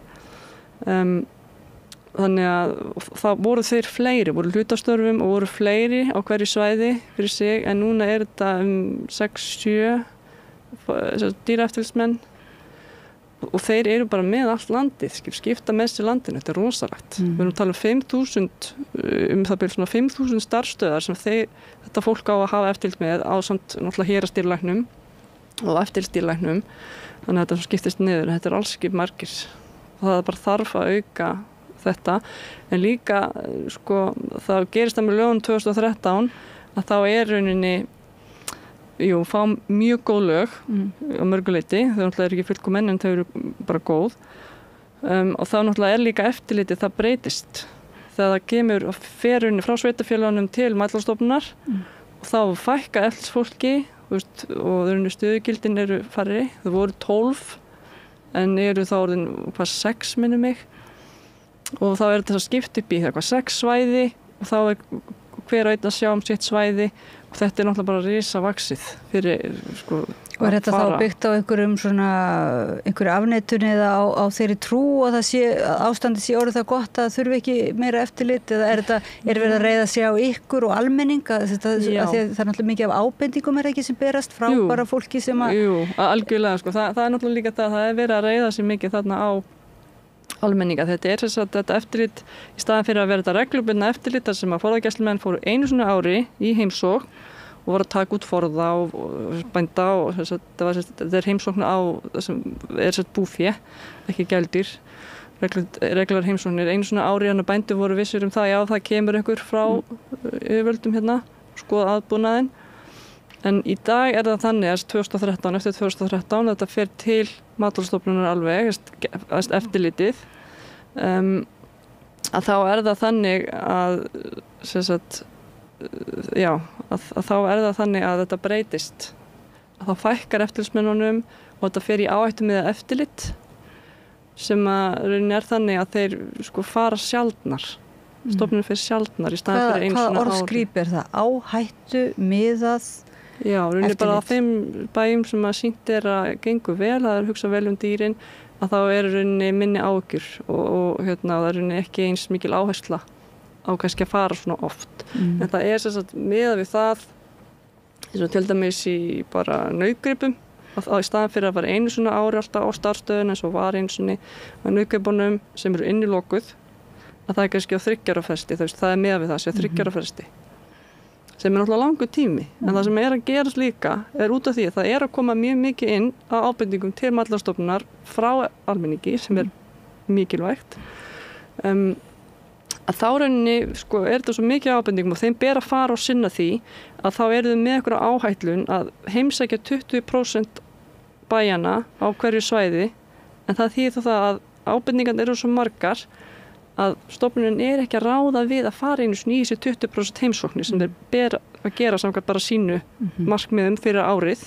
Þá þýðir það kannski að eins og þú værir bóndi með nautgripi að þú fáir ekki heimsókn fyrir eftir 4 ár, en fyrir 3 ár getur fæst aftast bara því þau eru bara að drukna Og finnst þér þetta hafa svona, eða finnst ykkur þetta hafa þær afleiðingar að sem sagt að það sé verri aðbúnaður dýra, að þá eru umhverflega sopni menn á verðinu dálítið og hvað, er mönnum ekki treystandi sem sagt fyrir, bændum ekki treystandi fyrir því að hafa þetta í lagi sko, eða þannig? Jú, auðvitað trúi því og auðvitað eru til mjög góði bændur sem að hlutundir eru bara í mjög góðum málum, aðbúnaður dýrana mjög góður. En svo eru líka aðrir sem að er ekki nógu góður og svo getur líka bara ýmislegt gerst. Þetta náttúrulega, það skiptir máli að það sé aðhald bara með þessum, þetta er atvinnurekstur. Þetta er náttúrulega ekki forréttindi, þetta dýrahald, búfjárhaldi, þetta er ekki forréttindi, þetta er ekki mannréttindi, þetta eru forréttindi, menni ég. Og það þarf náttúrulega að veita þessu aðhald, þetta er atvinnurekstur og okkar svona sjónarmið hjá dýravernarsambandinu er að þetta ætti að vera leyfisskylt að vera með búfé. Út af því að þá er það bara algjörlega skýrt að ef þú ferð ekki að lögum og það er náttúrulega fer eitthvað ferli í gang og þú ferð ekki að lögum og úrbætur ekki gerðar á staðnum, að þá getur viðkomandi mist leyfið. Þá er það bara alveg skýrt. Þetta eru ykkar hugmyndir og þið setjið líka fram hugmyndir, er það ekki, að þetta eftirlit, þar sem að þið álíktið að Matvælastofnun raunverulega þið ráðið ekki við þetta eftirlit, eftirfylgrinni og eftirlitinu er ábótavant, að þið mælist til þess að það veri búin til ný stofnun, er ekki, sem sérstaklega einbytti sér að dýravelferð. Jú, að því að þetta er stórt verkefni og það eru of fáir að sinna því okkar mati og það bara þetta er algjörlega nauðsynlegt að fjölga dýra eftir fólki og allir í kringum þetta. En það er líka bara hvernig tekið á málunum sem þarf að skoða og það er líka það sem að Ríkisendurskoðun benti náttúrulega á og einnig við í okkar líka í skýrslu Dýravernasambandsins reynslu af eftirliti MAST með velferð búfjár að það er bara allt of varfærin nálgun. Það er líka það sem fólk er svo ósátt við, það er að tilkynna. Fólk tilkynna og lætur vita. Svo horfir það upp á að aðstæður dýranna eru ekki breyttar. Og það er líka það sem Ríkisendurskoðun benti á. Alltaf ár eftir ár eru hagi dýranna eins, frávikin, það er látið vita frávikum en þrátt fyrir það breytast aðstæðarnar ekki. Og það er það sem er líka svo alvarlegt. Og svona sjáum við líka það sem er líka ein ástæðan fyrir því af hverju Dýravernarsambandið leggur til að það verið tekið út Matvælastofnun sem dýravelferðin, þessi málaflokkur sem tekin þann út, er líka bara út af því að það er alltaf þessi hætta á svona hagsmuna árekstri á milli matvælaöryggis og matvælaframleiðenda kannski hagsmuna þeirra og síðan dýravelferðina. Og við sjáum það til dæmis í svínaræktinni þar sem að það er alveg skýrt í lögunum, bæði lögum og í reglugerð svínahaldið að það má ekki halaklippa grísi ódeyft. Það er samt gert og við erum að sjá yfirleitt ekki að bræðast við því og þetta sé lögbrot. Þetta er lögbrot og þetta er dýraníð. Það var að klippa í sundur hala ódýft á grísi sem er á grísum sem eru undir 5 daga gamlir. Þetta er náttúrulega bara alls ekki í lagi. Þetta er náttúrulega dæmi svona hagsmuna árekstra sem að dýravelferðin verður undir. Já, af því að öðru leyti finnst mann eins og það fari saman, sem sagt, góður aðbúnaður dýra og þá raunverulega kannski bara svona lífvænlegra umhverfi sem ætti þá eiginlega að skila sér til, sem sagt, neytandans, að það sé þá einhvern veginn líka betra fóður fyrir mannskepnuna, Já, algjörlega. Þannig að það finnst mann ekki að vera hagsmunaárekstur, en það er sem hagsmunaárekstur líklega vegna þess að eins og líki hænsnarækt og öðru, það er þetta að þá er það magnið sem að það er framleiðandinn sem vill eiginlega fremja lögbrot jafnvel til þess eða hímast á þessu gráa svæði til þess að geta framleitt meira. En hvernig af hverju er Matvælastofnunin, af hverju er hún með þeim sem er að selja vöruna í liði? Það skil ég ekki. Það er líka á hennar stofnunar, herðum stofnunarinnar líka er matvælaöryggi. Þetta er rosa mikið verkefnum sem þau hafa. Langur listi, þetta er mjög mikil verkefni sem þau hafa og rauninni þau eru með matvælaöryggi líka og fylgjast með frumframleiðslu á Íslandi og af matvælum sem náttúrulega líka dýraafurðir þá en það þarf klálega að okkar mati að kljúfa þetta í sundur, þetta sé bara alveg sér að því að það þarf ykkur að vera málsværi dýrana og þá á þannig hátt að málinn klárast þannig að dýrin séu hólpin. Við erum að sjá það oft að dýr þurfa að þjást og meðan mál í ferli, jafnvel ár eftir ár og það stendur alveg skýrt í lögum velferð dýra að dýr eigi ekki að þjást, þau eigi ekki að líða sársauka og eða hungur og aðra vanrækslu málinn í vor sem voru hross sem voru haldin á einhverjum uppnöguðu hólfi voru ekki með vatn. Það var látið vita lögreglan látið vita á 15. kvöldi að þessu og Matvælastofnunin náttúrulega upplýst þá líka væntanlega morguninn þegar Matvælastofnunin opnar og það var ekki farið og athugað með hrossin fyrir en á mánudegi. Þannig hrossin voru ekki með vatn en manneski sem tilkynnti fór með fóður til þeirra, gaf þeim hey en þau voru vatnslaus allan í þennan tíma. Þetta náttúrulega dýrin voru þarna bara í hættu þeim leið hræðilega og þetta þeim boðið upp á hér á Íslandi og það skýrt í lögum og það á að bregðast við til vernda dýrum. Það þarf að vera miklu fljótari, miklu hraðari málsmeðferðir í þessu og það þarf að styrkja stoðir dýravelferðar þannig að þetta sé málið séu leyst dýrunum í hag og þessu hólpi. En ef að þið til dæmis eða einhverjir kæra lögbrot ef það eins og með grísina, þú ert að segja að það lögbrot að klippa halana að þá það náttúrulega líka bara þá það oft svo löng ferðlir ekki svona þegar þið komið inn í lögfræðikerfið þannig að þá vantar eitthvað svona einmitt bara einhver viðbragðsflýti til þess að bjarga málum. Já, og svo það nú líka eitt að með nýju lögunum 2013 sem eru bara prýðileg lög að þá að sett inn að MAST gæti eitt kært illa meðferð dýrum til lögreglu. Þannig það getur það engin nema stofnunin. Þannig ef stofnunin tekur það ákvörðun að málið sé þess eðlis að eigi ekki að kæra það, þurfi ekki að kæra það, málið sé ekki það alvarlegt, að það náttúrulega ekki kært. Þetta nú svona frekar, finnst manni skrítið. Já, sérstaklega því að við erum að sjá það að stofnunni, mitt er svo að tala hjá Ríkisendurskoðun, þetta langlunda við erum að sjá það. Eins og til dæmis mál með búið að vera í mörg ár í Borgarfirði, þveralíðinni, það sem er sauðfjárbúskapur, það sem málin hafa bara verið í ólægi mjög lengi út af því fólki sem er með dýrin hefur ekki getu verið vera og þannig að dýrin að þjást þarna mjög mikil, þau eru að bera bara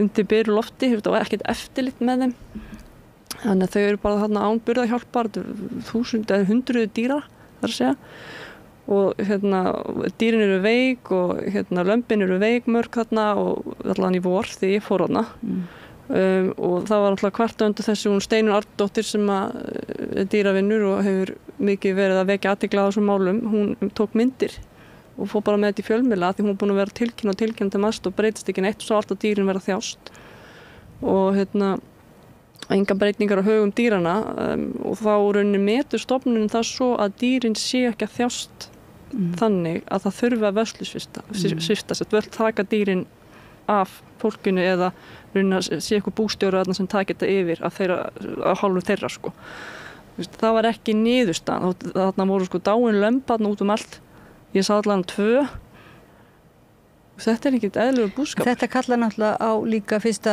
ef að stofnunin sem eftirlitsstofnunin er svo eina sem getur kært og það er ekkert eftirlit með eftirlitsstofnuninni þá kallar það svolítið á svona einhvers konar aktivismi eða aðgerðir af hálfu þeirra sem að bera hag dýrana fyrir brjósti eins og þetta og þá komum við til dæmis eins og á hvölunum og hvaða fleiri svona mál eru eru þið til dæmis líka með hvalina í ykkar, eru þið mest með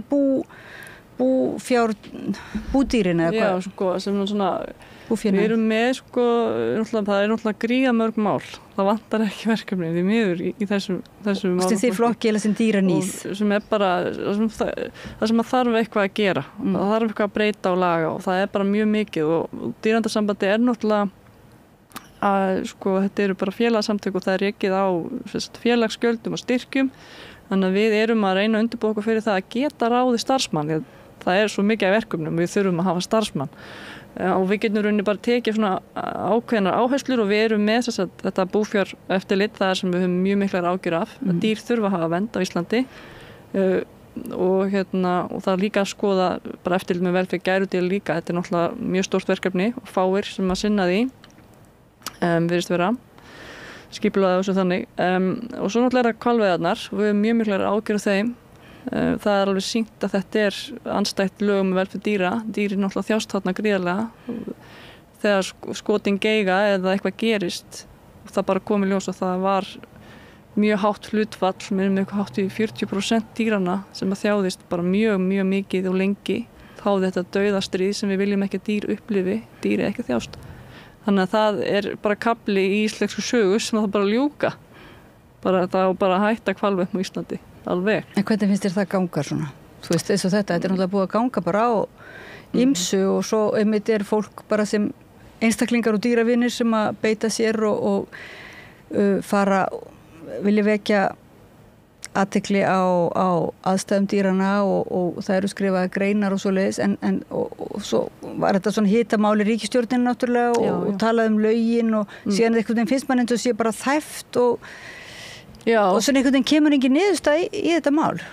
Nei, við verðum bara að sjá svona hvað gerist sko, það náttúrulega verið að skoða þessi mál hjá ráðuneytinu þannig að og náttúrulega líka bara í ríkisstjórninni örugglega. Þetta verður örugglega erfitt en við bara ætlum að vera vongóð og það er bara niðurstaða vísindalega rannsaka, það er bara búið að skoða þetta. Eftirlitið, Matvælastofnun var með eftirlit með þessu og það var sýnt fram á að þetta er þjáning, gríðarleg þjáning fyrir þessi dýr og við veiðum bara dýr ekki svona, við aflífum dýr bara ekki svona. En flokkast þetta þá sem, sko þetta flokkast bara sem dýraníð? Já. Dýraníð í boði stjórnvalda. Það er bara engin spurning að það tæki 84 klukkutíma fyrir dýr að deyja með eitthvað sprengiskutla í sér nokkra svoleiðis. Þetta er náttúrulega bara ólýsanlega kvalir sko og er bara óasætt að þetta sé. Og talandi hagsmunaaðila. Í nútímanum 2024 sko. Talandi samruna hagsmunaaðila og eftirlit þá. Nei, menn þá hagsmunaaðilinn sá sem sér veiðarnar, hann er einhvern veginn spurður álits og það er hann sem einhvern veginn fær að ráða virðist vera svolítið sem er aldrei furðulegt sko, finnst manni. Já. En hvaða fleiri svona dýra? Það þarf líka að vera náttúrulega hans þeirra hvalsháis, það náttúrulega að vera í sambandi við þá líka með þessa hluti en þetta er bara allega dýraverndarsambandi klárlega á móti þessu, það er bara að ljúka þessum gafla. Finnst ykkur vera að hlusta á ykkur þegar þið komið að máli við stjórnvöld? Ég vona það. Ég vona það en við trúum því náttúrulega að fólk vilji dýrum vel og það er náttúrulega bara framtíðin okkar mati er bara aukin dýravelferð og meiri svona viðurkenning á bara að það dýr þau eru skynigæta verur og það er líka það sem var sett inn í lög dýravelferð 2013 og er svona mjög mikið framfara skref sko bara í heiminum raun og veru mjög fá lönd sem að hafa þetta að það er viðurkennt hér á landi að dýr eru skynigætar verur þannig að þau rauninni eru með sitt eigi svona gildi og þau finna til og hafa tilfinningur á það bara svona svo við, þannig að við þurfum að gera ráð fyrir því og þetta er bara mjög gott að þetta sé þarna í lögunum. En eins og þú segir þá njótaðu samt sem áður ekki löghelgi, er það ekki orðið sem hún notar, lög, eins og við getum varið okkur eða það er hægt að þau geta ekki náttúrulega... Nei, þau náttúrulega þurfa að hafa eitthvað málsvara, það er algjörlega nauðsynlegt og þess vegna eru svona óháð félagsamtök eins og dýraverndarsambandið og fleiri samtök, það eru fjöldi samtök á Íslandi, virkilega flott hugsunar fólk á Íslandi sem er að vinna að dýravelferð á ýmsan hátt, bæði eins og til dæmis dýrahjálp og villikettir, villikanínur og dýrfinna sem að sjálfboðastarf sem fyrir að leita að týndum dýrum, katthóll sem er búið lengi, þetta er fjöldi samtaka, þannig að og samtökum dýravelferð Íslandi sem hafa verið að berjast og vekja athygli á blóðmerahaldinu. Voru stofnuð upprunalega í kringu það, þannig að þetta er bara virkilega flott starf.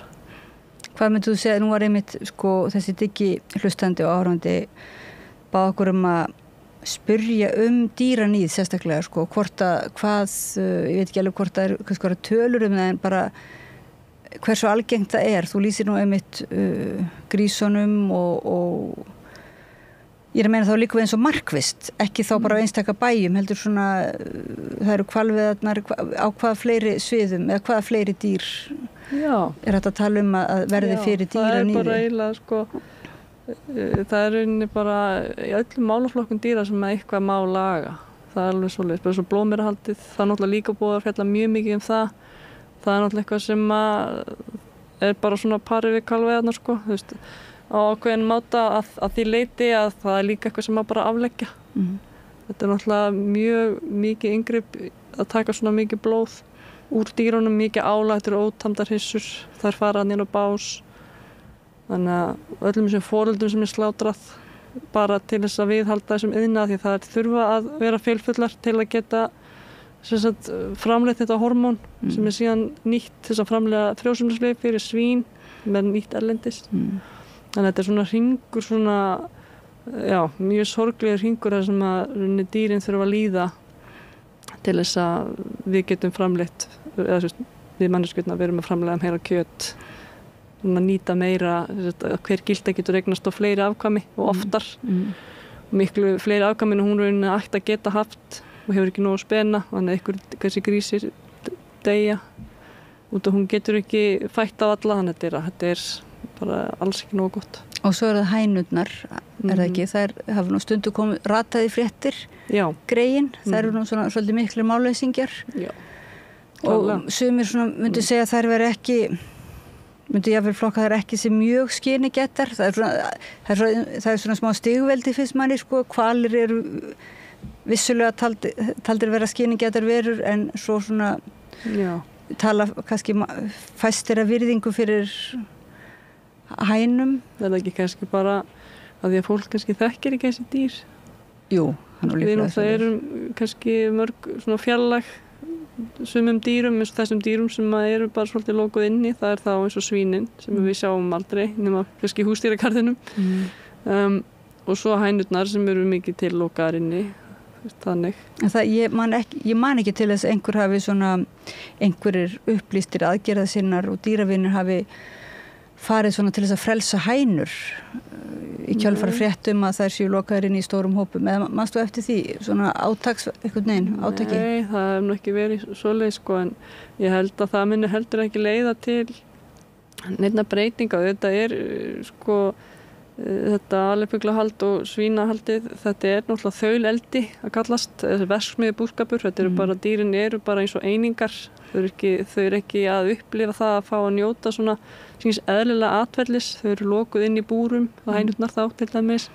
Það reyndar er búið að eitthvað banna það og þau eru samt í mjög þröngum aðstæðum, þau eru svona lausagöngu á að vera, og síðan eru svínin náttúrulega, þau eru oft í svona mjög þröngum stíum öll saman kannski, eða gildurnar í mjög þröngum aðstæðum, og þetta er náttúrulega bara þeim leiðist alveg hræðilega. Það er líka það sem að er í þessu þauleldi, að jú, það eru þrengsli og það, en þeim leiðist líka mjög mikið, þau fara aldrei út, þau eru bara inni og það eru svo mörg dýr saman, og þess að til dæmis vera að halaklippa grísina út af því þau eru svo mörg saman og þeim leiðist svo mikið, þau byrja bara að naga halan okkur öðru. Það er ástæðan fyrir því að halin er tekin. Þannig að auðvitað eru ykkur bæir eða staðir, bæir sem eru það bara litlir, með litla framleiðslu á þessum afurðum frá dýrum. Kannski ekki að halaklippa, maður veit það ekki, en en maður veit það ekki. Hver ætti að hafa eftirlit með því, maður myndi vilja, ef maður fer í búð til dæmis og er að kaupa egg, þá langar maður til að kaupa egg sem eru, það heitir alls konar eitthvað merkt hamingjusamar og lífrænar og eitthvað svoleiðis, en það er svolítið merkilega lítið upplýsingar samt. Þú veist, það er að setja bara náttúrulega eitthvað auglýsinga eða eitthvað nafn á eggjabakkan og það er ekki svona eins og stimplun eða vottun sem vottar einhverja jákvæðinni eða finnst þér vanta hvatakerfi svona inn í matvælaframleiðsluna? Það allan að þarf klálega sko að breyta einhverju, til dæmis verður að kaupa lambakjöt í haust einhver tíman, að kaupa lambakjöt, það gæti það verið frá bæ, til dæmis sem var í fjölmiðlum hérna í voru, allt villust út af því að þau dýr fara líka í sláturhúsið og þær afurðir fara bara líka inn á markaðinn. Það eru upplýsingar sem við höfum allavega, það er ekki tekið frá þau, og svo líka það að bændur sem að er ekki að sko að fara að lögum og dýrin þjást, þeir fá alveg styrki áfram. Það er styrki, það er alltaf svona stuðningsgreiðslur til bænda kerfið er byggt þannig upp og það er ekki, þeir missi ekki það. Nei, þannig að neytandi getur ekki veitt aðhald með því að kaupa ekki þetta lambakjöt til dæmis. Þannig að neytendur vita ekki hvort að þeir sé að fá kjöt frá bóndanum sem hugsa vel dýri sín eða frá bóndanum sem gerir það ekki og er í vandræðum með málin, skilur við. Sem er líka slæmt fyrir neytendur, sko. En málið bara það að það er bara að fara að taka miklu harðar á þessum málum, fylgja svo miklu betur eftir, að það er að breyta eftirlit með velferð dýra, þannig að þetta verði eitthvað sem að við getum treyst á hérna og dýrin rauninni fái það sem að þeim ber, það er sér lögvernd sem þau hafa og það þarf að vera öflugt eftirlit hérna með þessu og það er að skipulta einhvern veginn öðruvísi sko frá okkar sjónarmiði í dýraverndarsambandinu, þá ætti að vera allavega einu svona ári sem að hver og einn búfjáreigandi eigi von á því, gott sem er með kindur eða hesta eða hvað það er, heimsókn frá Matvælastofnun eða frá þeim sem verð með eftirliti, þá eins og okkar sem við leggjum til er þá dýraverndarstofa hérna, sem maður myndi sjá það, en allavega það verði þetta aðhald til sem að fylgi því eftir og síðan ef það er eitthvað brotalögum þá er bara tekið á því að það setja í ferli og það sé þannig gert að dýrin sé ekki að þjást. Þetta sé almennilega gert þannig að dýrin sé ekki að þjást og málum séu kláruð, annarkvöldur úrbætur og gerðar og það sé fylgt mjög hratt eftir, er úrbætur eða ekki og þá er það einhver afleiðingar og breytingar þar. Þannig að dýrin sé ekki þau sem að sé alltaf taka á sig að þurfa að þjást. En þá er þetta eiginlega því að mér finnst þetta eins og maður hafi notað orðið dýraníð einstaka skepnu eða samband mannskeppnu við skeppnu dýr sem sagt sem er eiginlega bara það er svona ofbeldis fullt svona dýranýðingar og slíkt hryllingur og svo fer það yfir í að vera svona eins og ég veit ekki hvað, svona eins og bændur kallast sem eru dýranýðingar þá eða einhverju slugsar eða fara með illa meðferð á dýrum oft getur þetta líka verið sko félagslega vandamál það getur líka verið eitthvað sem hefur skeð bara allt í einu eða bara einhver vangeta sem er fyrir hendi kannski það bóndin einhverja aðstoð og þetta er náttúrulega eitthvað sem að eins og bændasamtökin mættu rauninni vinna að það er bara svo þú veist þetta er erfitt starf, bændur vinna mikið einir fá sjaldan frí þannig að þetta er erfitt á sáluna líka þetta starf og það þarf náttúrulega bændasamtökin þurfa líka kannski og líka bara svona kannski samfélagi kring, sveitafélagið svona, þarf að vera eitthvað svona net líka fyrir bændur á okkar mati en það þarf bara að vera miklu betra ferli hérna í gangi og miklu öflura og betra eftirlit skipulagi af því þetta lítur svolítið út eins og það hefði verið einhvers konar sparnaður hérna 2013 að minkast niður á svo svona mikið, fara með þetta í áhættu með eftirlit það er bara við sjáum það núna það hefur ekki skilað árangri af því að við erum að fá upplýsingar sko dýraverndarsambandinu við fáum alveg ábendingar líka og við sjáum það bara þetta er ekki ásættanlegt. Það eru fleiri svona mál sem þetta er áralöng mál sem að dýrin eru bara í sömu aðstæðum ár alltaf vel tilkynna breytist ekki. Einhverju leyti er þetta finnst manni svona sameiginlegt sem maður heyri hérna við Rauðaborðið mikið í svo mörgum málaflokkum það vöntunin á eftirliti eiginlega bara á öllum sviðum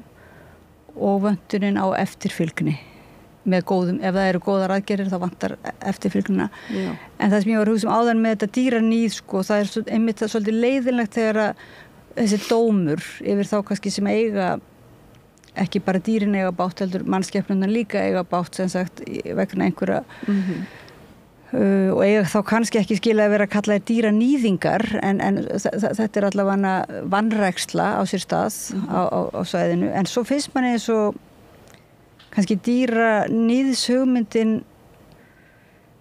það sé hægt að nota orðið dýranýð samt til dæmis eins og meðferð okkar á hvölum sem er ekki einn einstaklingur á móti einu dýri, en það er orðið einhvers konar svona, það er svolítið gróft, hvernig, er það ekki, hvað við leifum á mörgum sviðum og gagnvart eins og svínunum, sko. Þannig að það er einhvers konar dýranýð. Við erum bara að nálgast þetta nýjan hátt. Við náttúrulega erum kannski svolítið svona á tímamótum. Það er mjög mikla breytingar í samfélaginu og tæknibreytingar og bara breytingar til góðs á bara svið mannréttinda og vonandi líka umhverfisverndar, að við séum að verða meira meðvituð og það er náttúrulega bara heimurinn eins góður og fólki sem er í honum. Þannig að það er bara svolítið okkar að stíga skrefið og rauninni bæta til dæmis eins og í okkar málflokki, það er náttúrulega bara að auka velferð dýra, það er náttúrulega að auka fræðslu og dýraverndarsambandið það er náttúrulega bara líka að verða bara svolítið öflugra.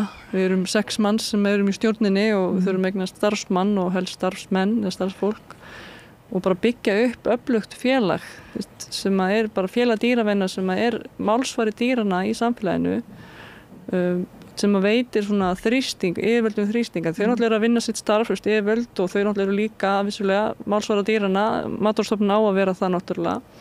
En það þarf líka þetta utan að koma til afl, þannig að dýraverndarsambandið er félag almennings.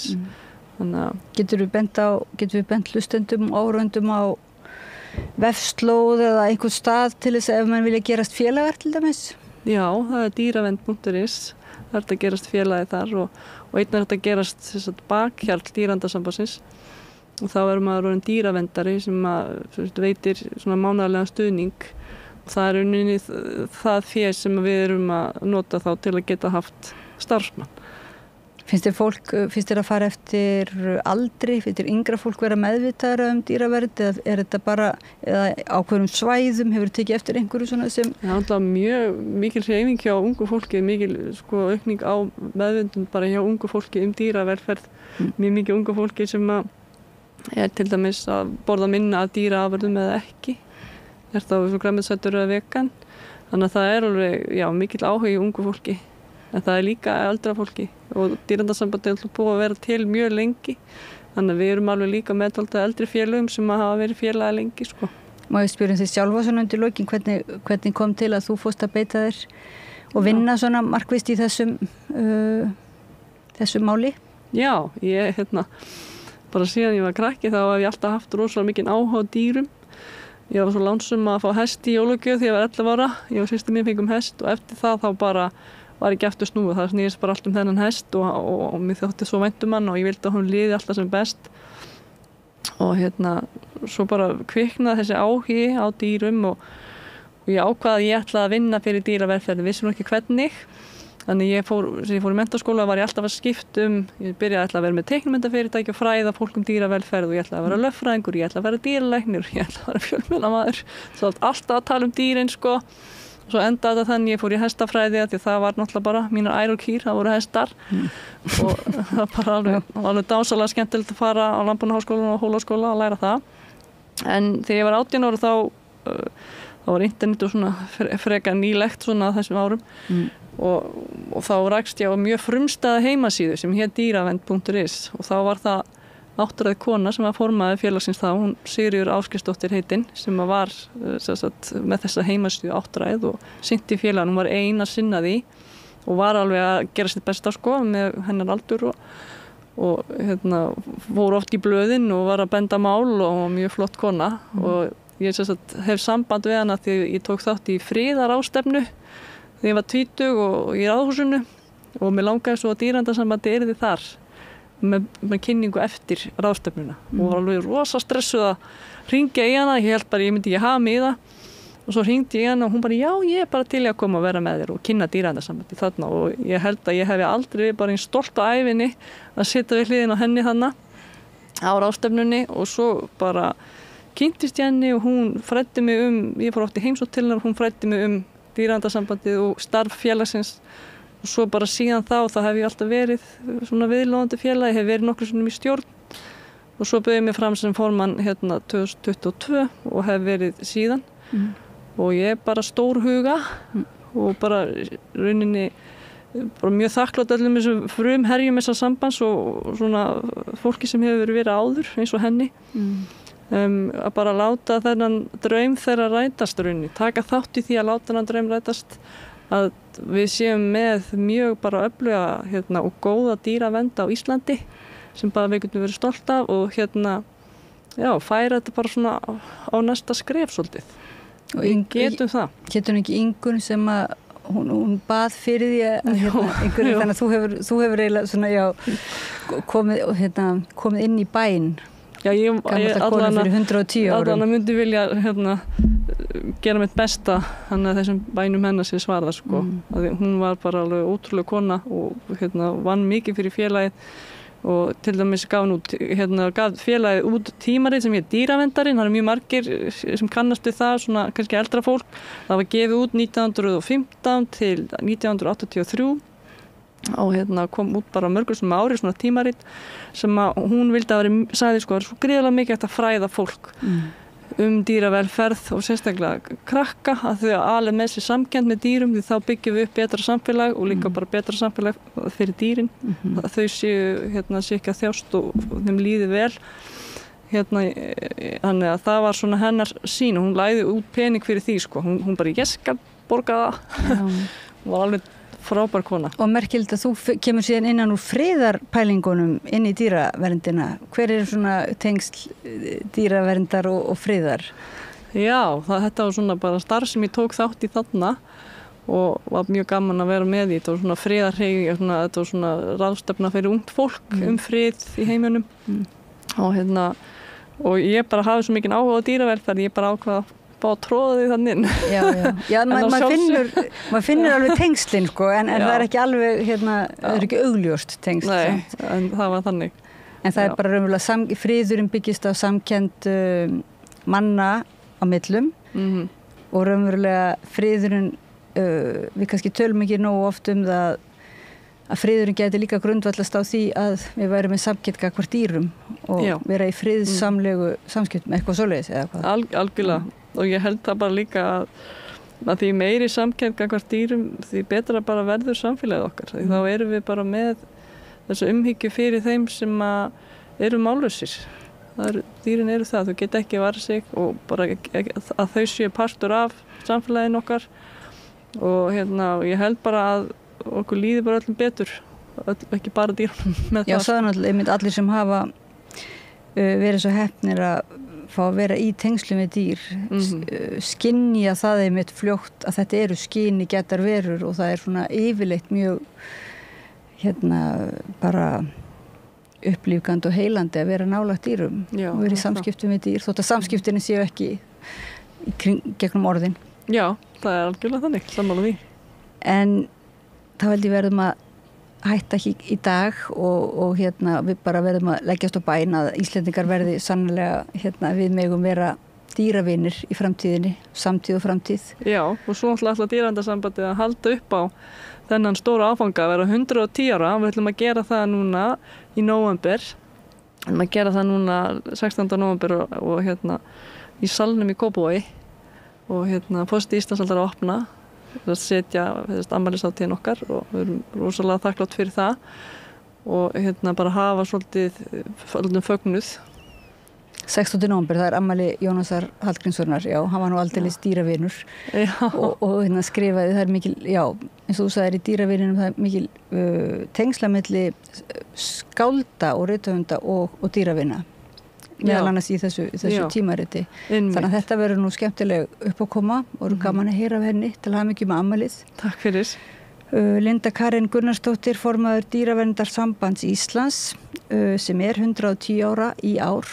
Takk kærlega fyrir að koma og tala dýravernd, dýraníð og kerfið eins og það er, kerfið eins og það þarf að verða og afstöðu okkar.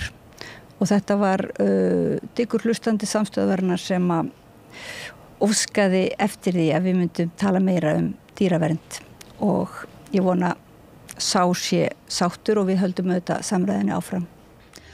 Allt það besta er ókeypis. Fáðu þér vatn að drekka.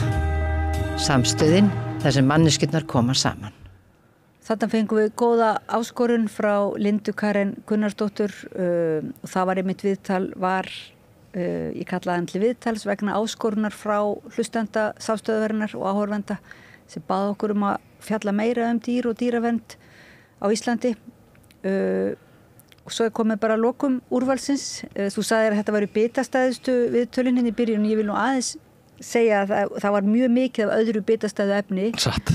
Og þannig að þetta ekki kannski úrval í þeim skilningi, sko, heldur röðum við saman svona líka því sem þannig að sé líka ákveðin ólíkt efni. Og hvað nú síðasta viðtali núna í úrvalinu? Já, sko, við erum aftur komið með liðin Þingið. Þingið fór í sumarfrí náttúrulega eins og alþingi og eins og þingmennirnir. En við erum sérst aftur komin á stað á mánudagsmótnum. Oft tek ég viðtöl við annarkvort þingmann eða þingmenn. Stundum rífast þeir einhver álitamál en stundum fæ ég bara einn þingmann í svona kannski djúpviðtöl. Og núna í vikunni fannst mér ágætlega að takast til. Ég ræddi við Hönnu Katrín Friðriksson, þingflokksformann Viðreisnar, geðfelld manneskja og það alltaf einhver svona dýpt í henni sem mér finnst þægilegt að eiga við. Og mér finnst þetta bara eitt af þessum viðtölum þar sem maður leggur upp með eitthvað og maður veit ekkert hvernig það verður, þetta yfirborðskennt stagl eða eitthvað, en bara það er svona einhver góð straumur í því, þannig að við leyfum því að fylgja hér. Og það er mjög þakklátt einmitt að fá að kynnast þingfólkinu á þennan hátt. Já. Það er maður fer aðeins út úr því, að því það líka það er ekki alveg komið að kosningum kannski. Nei, já, hvað veitum við? En það er allavega tilfinningin er svo að fólk getur lyft sér aðeins að segja, verið óbeiðskára, er ekki alveg komin í sölu ræðurnar. Já, einmitt. En Oddný, við bara endum þessa samantekt á henni Hönnu Katrínu Friðriksson og erum við þá ekki bara góð í dag? Jú. Já. Segjum bara góð helgi og þökkum hlustendum og áhorfendum fyrir að vera með okkur. Einmitt, njótiði líðandi stundar. Ertu á leið heim úr vinnu? Stilltu á FM 89,1. Þá komið í sælblessuð, velkomin í Þingið. Það mæltist ágætlega fyrir viku þegar ég tók nokkuð ítalegt viðtal við Loga Einarsson, þingflokksformann Samfylkingarinnar. Og ég er að hugsa að halda bara áfram núna að ræða við fleiri þingflokksformenn. Í dag, Hanna Katrín Friðriksson, Viðreisn, velkomin. Takk fyrir kærlega. Sko, þú gengur ekki alveg heil til skógar, þú ert með brjóskloss og þú hefur ekki verið inn á þingi núna síðustu daga, bara hvernig er heilsan sem að byrja bara á því? Þetta er að skrifa saman, Já. Gengur ekki alveg nógur hratt finnst mér en ég er svo sem óþolumóð manneskja eðlisfæri, þannig að svíður bóstalega að vera haltrandi og bundin innandyra í þessu dásanlega haustveðri sem við fengjum að njóta, talan ekki eftir þetta sumar, en þetta er alltaf ganga. Ég er með væntingar að geta mætt í atið í næstu viku. Já. Þakka þér bara fyrir að leggja það á þig að koma því að ég sé það á göngulegin að það er svona þú ert aðeins í land. Ég finn þér í sitt og bara takk fyrir að bjóða mér aðeins að bjarga sálar heillinni ég er sattmest að segja algjörlega að verða brjálu. Já, ég trúi því. Sko þú ert þá bara eins og ég. Við fylgjumst núna með þarna úr fjarska, við erum ekki inn á Alþingi. Nei, ég finn ekki hjartsláttin og titringin sem að ég gerir fastlega ráð fyrir og heyri að sé svona svolítið viðvanandi að hafi verið þessar fyrstu vikur. Já, sko það eru eiginlega læti í gangi og þetta jasanmál er augljóslega ekki uppgert. Síðast var Páll Magnússon að skrifa færslu í gærkvöldi þar sem að hann talar barnaskapinn og fólk átti sig ekki á því að þetta séu formenn stjórnarflokkana sem að standi að þessari ákvörðun, þessari vendingu. Þetta hafi ekkert með ákvörðun Guðrúnar Hafsteinsdóttur að gera, heldur bara Bjarni og þeir tveir og finnst þér þetta lýsa mikill taugaætlun, mikill panikk? Já, það gerir það náttúrulega og fyrsta lagi kannski það sem fyrst og fremst situr í manni er að þarna er langveikt barn sem á allt sitt og fjölskylda þessa barn sem á allt sitt undir ákvörðun stjórnvalda, ráðandi afla. Þannig að þessi hringlandaháttur, hann er náttúrulega óboðlegur. Alveg sama hvaða skoðun maður hefur á hvernig loka niðurstaðan hefði átt að vera. En það auðvitað ánægilegt sjálfur sér hvernig þetta endaði. Við getum vonandi aðstoða þau þó svo að það líka áhugavert í þessu máli að móttökulandið hitt var Spátn en þar sem að þessi tegund fötlunar sem Yazan hefur haldin á að vera geta meðhöndlu vel. Þannig að það flækir máli svolítið líka hvernig aðstæður eru þar. En þetta ein hlið sögunar og auðvitað svo sem svíður. Þetta hinn mannlegi þáttur. Svo það stjórnsýslan. Sem að auðvitað skiptir mjög miklu máli og ég nú ekki búin að lesa þessa færslu minns gamla kollega á þinginu en hérna ég tek alveg undir það að auðvitað það held ég réttu lestur, þetta eru formennirnir sem endanum ákveða þetta og það svolítið áhugavert að sjá svona hvernig óróleika öflin innan þessara ríkisstjórnar hafa hliðrast til við forsætisráðherraskiptin. Þannig að eðli málsins vegna, svolítið eins og fyrirliði í íþróttaliði, þá það forsætisráðherrann sem að heldur saman ríkisstjórn. Hann miðla málum og endanum svo sem sker úr ákveðna þætti. Að teknu tilliti til alls þess sem að borið á borð fyrir hann. Katrín Jakobsdóttir var mjög oft í því hlutverki, ekki síst varðaði ýmis mál sem kom upp og tengdust Sjálfstæðisflokknum og fékk nú aldeilis guðsutna fyrir það. Þannig að, og það má líka segja að órólega deildin hafi á þeim tíma þá verið innan Sjálfstæðisflokksins og alveg sannarlega látið í sér heyra. Að hún sé að færast yfir til VG. Akkurat. Nú Bjarni Benediktsson, formaður Sjálfstæðisflokksins, kominn einfaldlega í þetta hlutverk. Þurfa að hlusta ólík sjónarmið, taka á erfiðum málum sem koma upp og reyna að miðla þeim, koma síðan með Salomonsdóm og reyna að sigla þannig milli skess og báru til þess að halda þessu ríkisstjórnarsamstarfi, þessu höktandi ríkisstjórnarsamstarfi áfram sinn. Spurningin bara hversu lengi annars vegar hann vill það og hversu lengi hann getur það. En þetta sé ég að segja, það hefur breyst svolítið og mér finnst ákveðin mál hafa komið upp undanfarið. Þetta sem að sýnir að svona hafa hlutirnir breyst og birtingamyndin síðan á endanum svo að áfram höldu við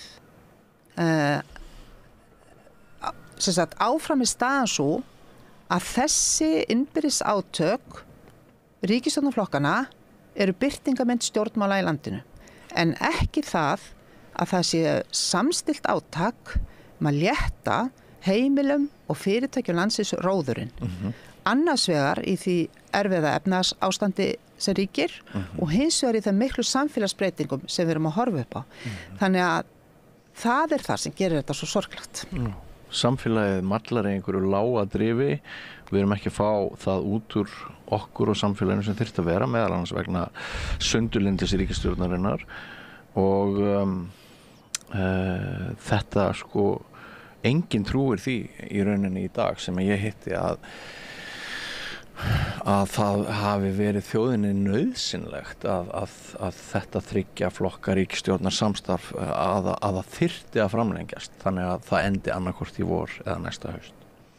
Það er bara staðan við einhvern veginn trúverðuleiki þessara ríkisstjórnar mjög veikur. Erindi þessara ríkisstjórnar mjög veikt. Já, ég meina, og mér finnst eiginlega fyrst og fremst að vera að erindið orðið svo veikt vegna þess að við tala kannski í stjórnunarfræðunum þar sem bakgrunnum minn kannski liggur í viðskiptum að það eitt stefnumótun og hitt síðan innleiðingsstefnu og flestir fræðingar eru á því máli að það innleiðingin sem skiptir máli og við erum með ríkisstjórn sem getur ekki unnið samstillt að því að ýta einhverjum málum úr vör. Það eru einstakar ráðherrar með einhver mál sem þeir kynna og síðan eru einhver hrossakaup innan ríkisstjórnar sem ráðaði hvað verður ofan á en ekki þannig að þau sameinist einhver mál og ýti því áfram af því þau eru sammála að það sé best fyrir þjóðina, það sé best fyrir heimili landsins, það sé best fyrir atvinnulífið og fái síðan aðra með sér. Þú veist, þetta alltaf einhvern veginn sá sem frekastur og sterkastur í einhverju ríkisstjórnarsamstarfi, kemur sínum málum áfram og svo einhver annars en þessna gengur á skjön. En verst þykir mér núna þegar staðan bara þannig að það eru bara fjölmörg heimili og fyrirtæki einhvern veginn að bara reyna einhvern veginn að lifa frá mánuði til mánuðar. Og þetta farið að ganga mjög illa og það orðið svona, ég segi nú alls ekki vonleysi, ég ætla sannarlega ekki að ganga svo langt, en það orðið þreyta, sko segja það orðið gríðarlega þreyta.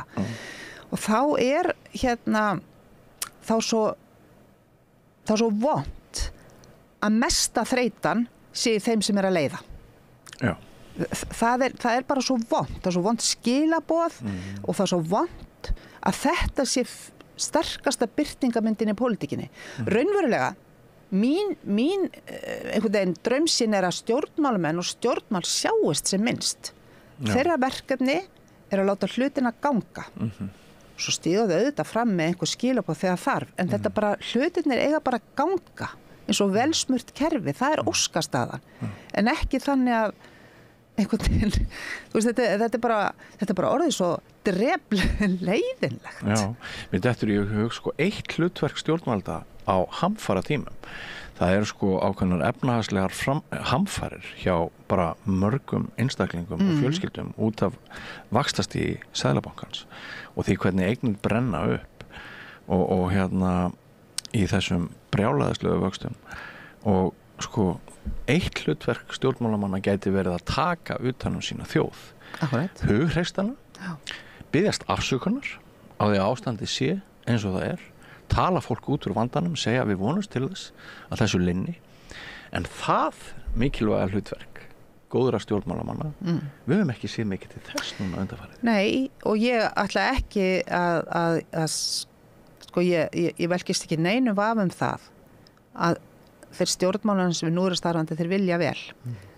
Það vilja allir að Íslands samfélag gangi vel. Ég held við höfum flest öll sömu sýnin á það, við okkur greinir á markmiðir, okkur greinir á leiðirnar að því markmiði, stundum það mikill ágreiningur, við okkur greinir á það hvort áherslan eigi að vera eingöngu á hluti til skemmri tíma eða til lengri tíma eins og og síðan það sem við Viðreisn trúum á það sé að gera hvorutveggja. Ég sakna þeirrar sýnar í pólitík að þú getur verið að kljást við áskoranir samtímas og sama tíma og segir svo ætlum við að fara þangað til lengri tíma.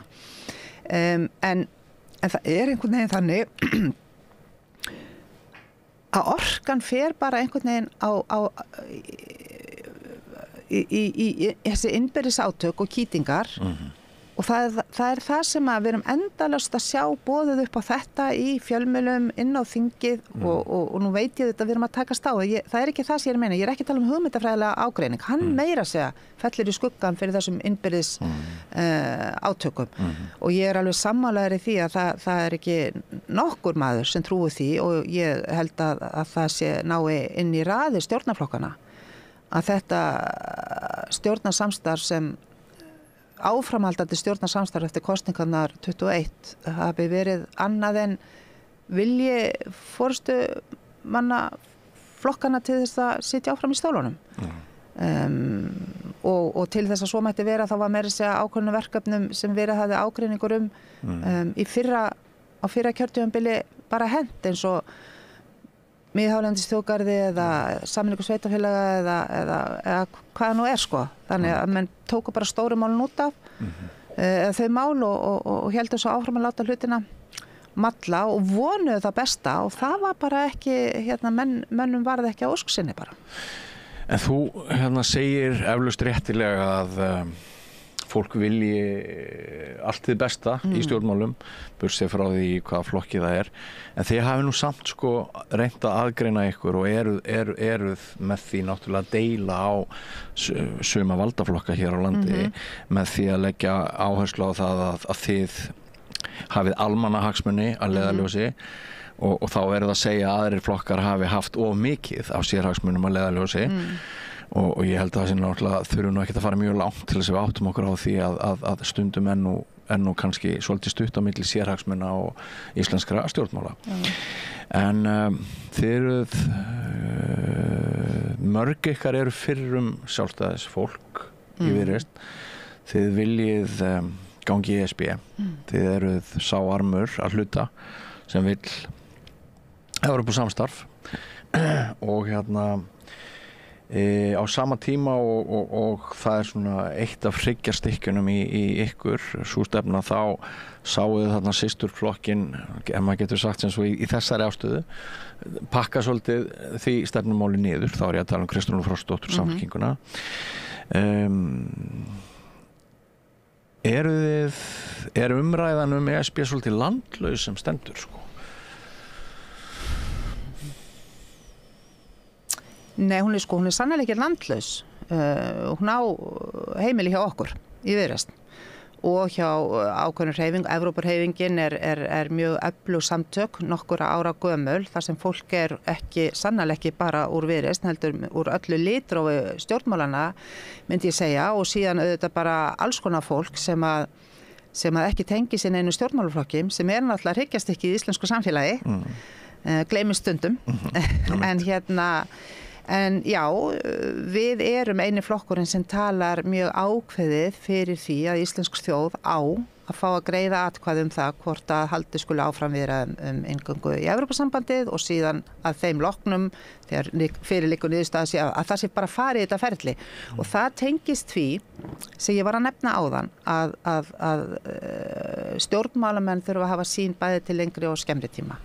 Þetta er lengri tíma sín okkar að almannahagsmunum, að hagsmunum heimila landsins og atvinnulífsins er best borgið með því að taka upp annan gjaldmiðil sem veldur ekki þessum gríðarlegu sveiflum og ganga til liðs við nágranna okkar og vini í Evrópu. Og svo trú mín hefur styrst frekar en annað í að fá óralega tíma sem við lifum. Þetta snýst ekki bara pjúra hagfræði. En við vitum líka að þetta tekur ákveðin tíma.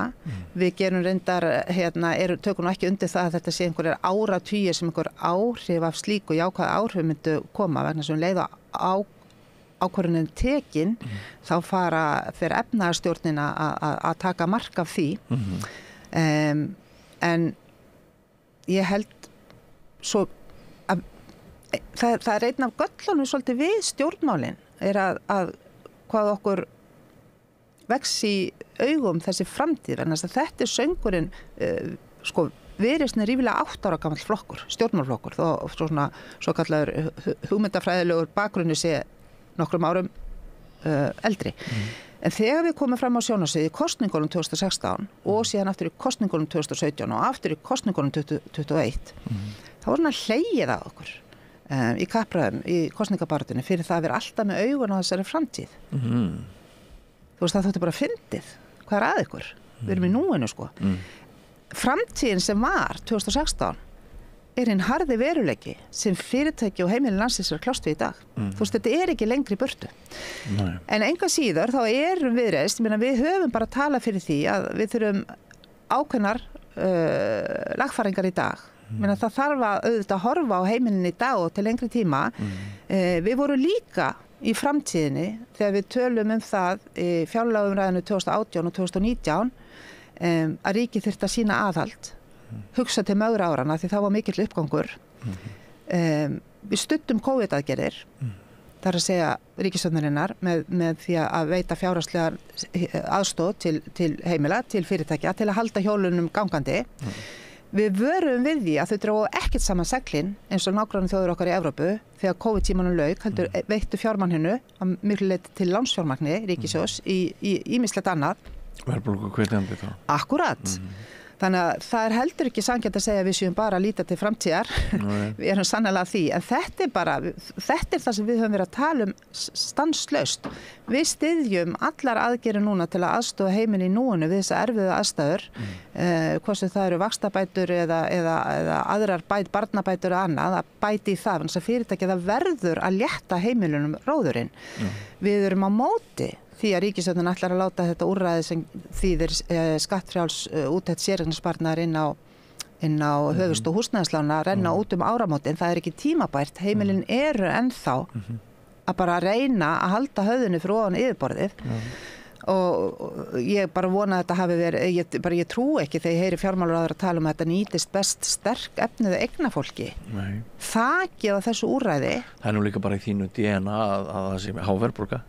Nei, nákvæmlega. En bara svo því sem til að haga haldið að þakið á þessu úrræði með skattfrelsið það í einhverjum tæpum 700.000 krónar tekjum fyrir einstakling sem töluvert undir meðaltekjum.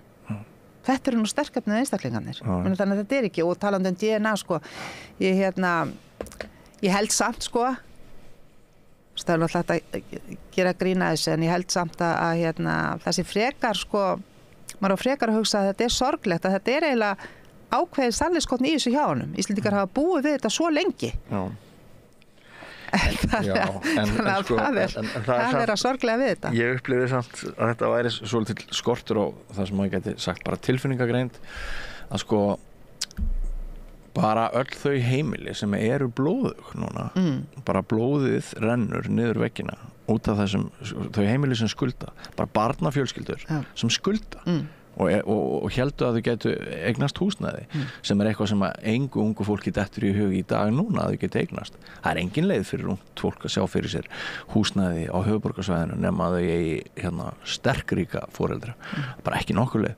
Og þau sem voru svo vitlaus að halda að húsnæði væri fyrir þau eru náttúrulega í bara mjög miklu vanda og mér fannst sko að þessi ummæli fjármálaráðherra formanns Framsóknarflokksins, sko, þetta bara aðeins svo kaldranalegt. Þetta er það sem ég að segja. Þú þarft að, sem stjórnmálaforingi, þarft að taka utan þína þjóð á þessum erfiðu tímum. Við upplifum þetta endurtekið núna af því að stjórnmálaelítan hefur það bara sjálf helviti gott. Þá hún bara gjörsamlega, hún ekki lengur tengd við almenning í landinu. Vinstri armurinn inn á þingi, hann svona frekar slappur, finnst okkur flestum. Verkalýðshreyfingin ekki lengur þarna með málsvara og svona. Þannig að okkur finnst þetta pínlítið vera tveir heimar, tveir þjóðir. Svo annað sko, að af því að ég var að tala að svona ykkar eitt helsta slagorð ykkar með að þið séu fyrir almannahagsmuni en ekki sérhagsmuni, að sko ESB að dúkka upp hjá núna fyrrum andstæðingum Evrópusambandsins vegna þess að þeir segja að sko ég vil þá bara frekar frá Evrópusambandsspillinguna heldur en þessa íslensku innmúruðu spillingu sem að gerir bara sem að hyglir bara þeim sem eiga en skítsama þá sem skulda og þá sem ekki eiga. Og það áhugavert sko að maður finnur fyrir því að þarna út í samfélaginu, ég fenn býsna við það margir sem gefa sig að tala við mig ókunnugt fólk, biðja mig að setja eitthvað á dagskrá, ertu ekki til í að gera búið til þátt þetta, tala við þennan, bara þeir fyrir heitabótin eitthvað sluðis. Og núna finnst mér mjög mikill ESB áhugi, þarna bara í sundlögum landsins, en bara út frá því að við erum náttúrulega með þessa hræðilegu vexti, við erum með, margir segja, verstu efnahagsstjórnun alheims. Og við erum með ástand sem að mörgum finnst ólíðandi en á sama tíma það er bara langt síðan ég hef heyrt jafn litla umræðu með ESB á meðal stjórnmálum. Já, og það er náttúrulega mjög miður og ég held að við gerum okkar besta í því að halda inn á lofti og við finnum alveg fyrir því að meðal stjórnmálaflokka eða stjórnmálamanna þar sem mjög mikill áhuga á að þagga niður allu umræðu Evrópusambandið þá svona verið að einhvern veginn að ég veit ekki hvað orðalag ég á að nota en uppáhald svona mantrað þeirra stjórnmálamanna Viðreisn að við séum einsmálsflokkur og það á einhvern veginn ég upplifði það sem tilraun til að hræða okkur frá því að ræða þetta og svo sagt sjáu hvað samfylkingunni gekk vel leið hún hætti að ræða Evrópusambandið þá rauk hún upp. Það heyri ég líka oft. Já, við erum ekki hendi stefnuflokkur Viðreisn, við ætlum að halda okkur við okkar stefnumál og verkefni okkar líka sýna að það að við höfum sett þetta mál á dagskrá að því við trúum því að það sé best fyrir almannahagsmuni til lengri tíma litið þá erum við líka flokkur sem höfum eins og ég var að reyna að rekja hérna áðan sett önnum mál mjög stíft á dagskrá taka eitt lítið dæmi við erum að horfa núna upp á samfélag sem ég ætla ekki að segja broti því ég myndi aldrei segja að Íslands samfélag sé broti en við höfum bognað undanförnum vegna margra alveg ótrúlega sorglegra mála sem hafa komið upp. Slík mál hafa því miður og kannski bara tilir það því að búið í samfélagi fólks komið upp öðru sinni en þetta orðið svo ört, þetta hefur gerst svo mikið að fólk orðið skelkað eiginlega. Þetta bara Viðreisni flokkurinn sem fyrir nokkrum árum og meðan við vorum í stjórnarandstöðu náðu samstöðu með allra flokka að sálfræði aðstóð, sálfræði þjónusta væri sett inn í greiðslukerfi heilbrigðisþjónustuna þar sem það væri niðurgreitt líkt á öll önnur heilbrigðisþjónusta. Það hafði ekki verið þannig og maður sett í sama flokku tannlæknaþjónusta. Þannig bara þeir sem höfðu raunverulega efni á þessu fengu þessa þjónustu. Þetta var samþykkt. Síðan tók við barningur að fá þetta fjármagnað. Við höfum reiknað út hvað þetta kostaði og þetta kostar, en það kostar líka að hafa samfélagsárum. Sérstaklega unga fólki okkar. Þetta er stéttajöfnunartæki. Þetta er það. Þetta hefur verið, það hefur tekið mjög langan tíma að setja fjármunni í þetta. Þetta er langt frá því að vera full fjármagna og við höfum hamast í þessu endalaust og þetta er bara eitt af mörgum dæmum sem sýna að það er svo langur vegur frá því að Viðreisn, frjálslyndur miðhægri flokkur sé bara ESB-flokkur. Við erum ESB-flokkur en við erum líka svo margt annað. Og það er það mikilvæga í þessu að við erum flokkurinn sem horfir bæði til lengri og skemmri tíma og af því að þú sagðir áðan að það væru sífellt fleiri eða margir að koma að máli við og talandi um þetta. Ég held að eitt af því sem situr í fólki er að það er svo stutt frá 2008 til 10, svo stutt frá hruninu að fólk sem upplifði það á meðan það var með ung börn, byggja allt upp, jafnvel fyrstu íbúð og allt hrundi, það er ekki komið fyrir, það er ennþá út á sjó sko. Það er aftur að fá ágjöfina á sig. Þannig að þetta er orðið á stutt á milli. Já, og sko það er líka sko hvernig hinnir stóru og sterku og ríku sko hafa það alltaf í rauninni betra og betra og nýta sér sko ógæfu efnahagsmála. Það er þetta tvöfalda bókhald með hvernig sumir geta gert upp í evrum, notið ábatans góðum kerfum og allt það. Þetta er náttúrulega algjörlega óþolandi mismunum sko. Þetta er það. Og svo er einhvern veginn núna, ég meina við vitum það að sveiflan er þannig að þegar hún er búin að ná toppi, þá fer þetta að lækka.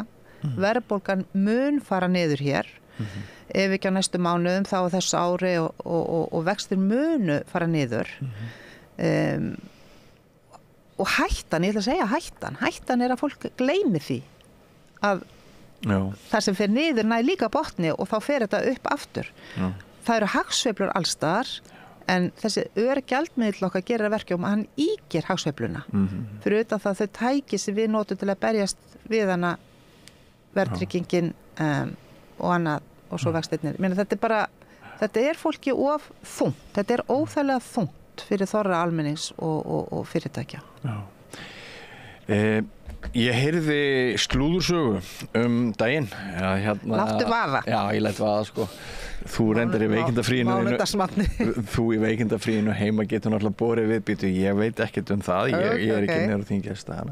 Nei, þetta var nú bara stutt slúðursöga. Þetta var bara saga að það hefði sést til Þorgerðar Katrínar, þíns formanns og Kristrúnar Frostadóttur á, ég held að það hefði verið veitingastaður eða eitthvað svoleiðis eða hvort það voru að drekka kaffi saman og sjálfsögðu er hringt í blaðamenn og fréttamenn og sjónvarpsmenn og dagskrárgerðarmenn og sagt hérna þær eru örugglega plotta næstu ríkisstjórn. Það væri bara frábært, ég hef ekki heyrt þessa sögu. Þú hefur ekki heyrt þessa sögu?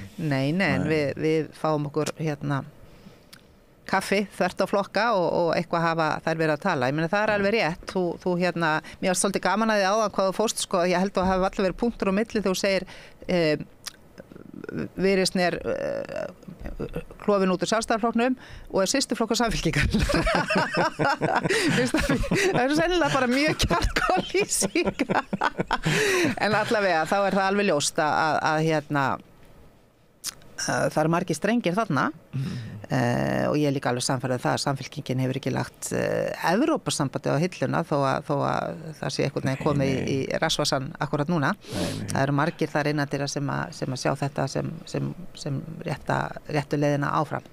En það er rétt, ég hef ekki verið niður á þingi, ég gerir mig vonur að komast í næstu viku en auðvitað eru fólk að tala saman og það er náttúrulega bara búið að gefa mjög sterklega út, ekki það að það hefði endilega þurft, ég held að við lesum það öll en það er líka búið að segja það bóstalega að þetta ríkisstjórnarsamstarf þó það næri meirihluta sem að vísbendingar eru nú að gera ekki, þá er það ekki að fara að halda áfram.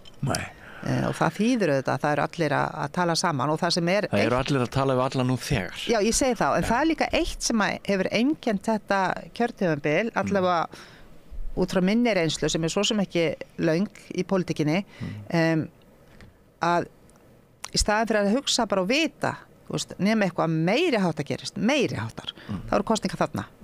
Núna hefur maður einhvern veginn næstu því 4 ára og að hugsa að það getur verið kosningar eftir 6 vikur og það gerir að verkum að það allir einhvern veginn hafa allir verið mjög á tánum og stjórnarflokkar og stjórnarandstöðuflokkar þannig að auðvitað allir að tala saman núna.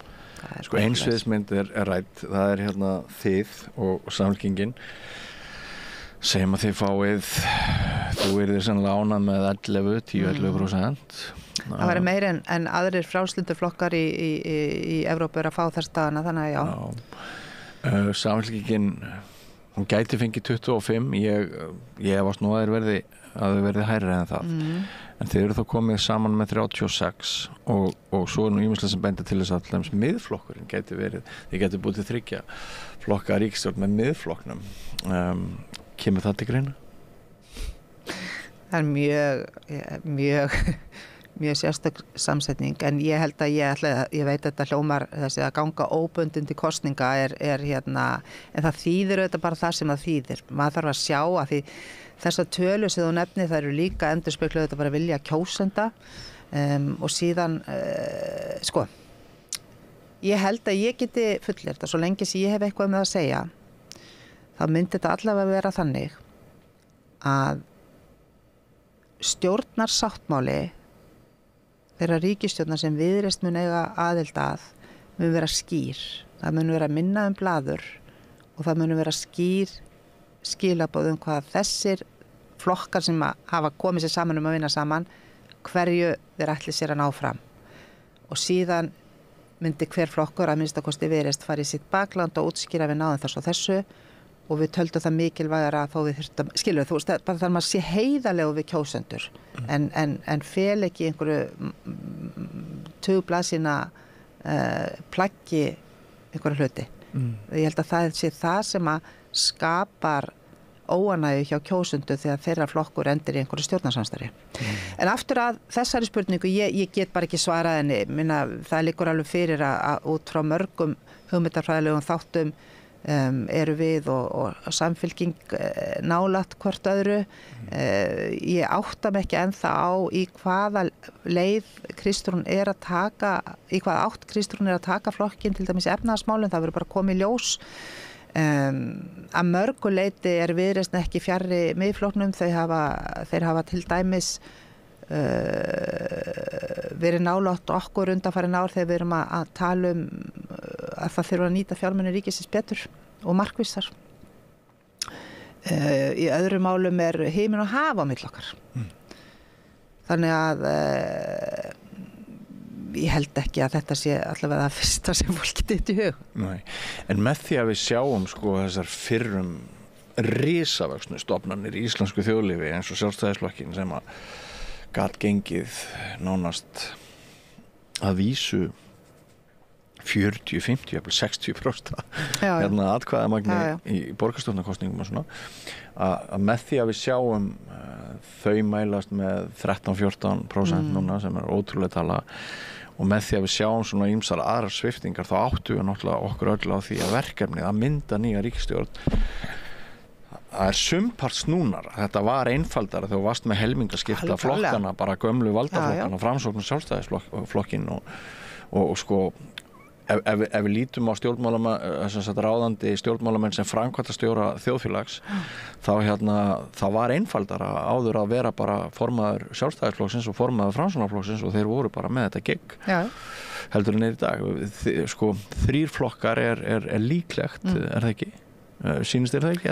Jú, 3-4 sko. Og 4 vel mögulegt. Já, það getur vel verið en sko og þetta er nefnilega svolítið áhugavert af því það getur vel verið síðan að atkvæðin dreifist þannig að það að ná að mynda til dæmis þryggjaflokkastjórn þurfi kalli á mikla svona hugmyndafræðilega eftirgjöf eða Salamons dóma sko af hálfu ákveðna flokka, meiri kannski en 4 flokkastjórn myndi þýða en það bara ekkert einfalt endilega að halda 4 flokkastjórn saman. Það flóknara sko. Þannig að þetta getur nefnilega orðið ansi áhugavert. Ég held að ég vona það að áherslur flokkana verði á efnahagsmálin, að þau verði ofan að það verði að koma ykkur á lausnir. Núverandi ríkisstjórn ráðþrotaðar, þau eru bara að bíða eftir að það sem á leiðinu upp fari að fara niður. Það bara bið. Þannig að við þurfum að koma okkur út úr því. En það alveg rétt, þetta verður mjög áhugavert. Ég held reyndar að skoðanakannanir núna eru svona að einhverju leyti til ámenning til ákveðna flokkum að það sé óánægja með þá, en það ekki víst að það skilir sig síðan í kjörkassanum, þannig að þetta gæti alveg jafnast einhvern veginn út sko. Svo þannig líka eitt sem við búum við og það þetta óþolandi misvægi atkvæða. Það líka það, ég meina flokkar sem eru sterkari á þéttbýlissvæðunum, þeirra kjósendur ekki með verðmæt atkvæði í núverandi kosningalöggjöf. Nei. Og það náttúrulega ekki reiknað. Athugasemdir við þetta. Já, heldur betur. Heldur betur. Það hefur bara þannig háttað til að það hafi yfirleitt verið flokkar sem hagnast að þessi kerfi sem hafi verið við stjórnvölinn. Jú, það nú þannig. En sko þú þingflokksformaður og Logi var hjá mér fyrir viku og ég ætla að halda áfram að ræða ykkur þingflokksformennina. Í hverju svona, ef þú útskýrir það nú bara fyrir okkur, hvert þitt helsta verkefni hvað gera þingflokksformenn sem aðrir gera ekki? Þingflokksformenn hinn formlegu samskipti á milli þingflokka inn á þingi.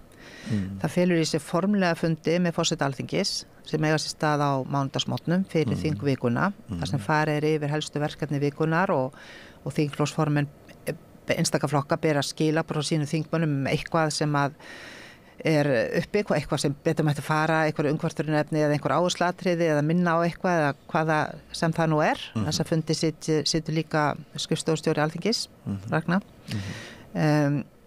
Þannig og aðrir starfsmenn.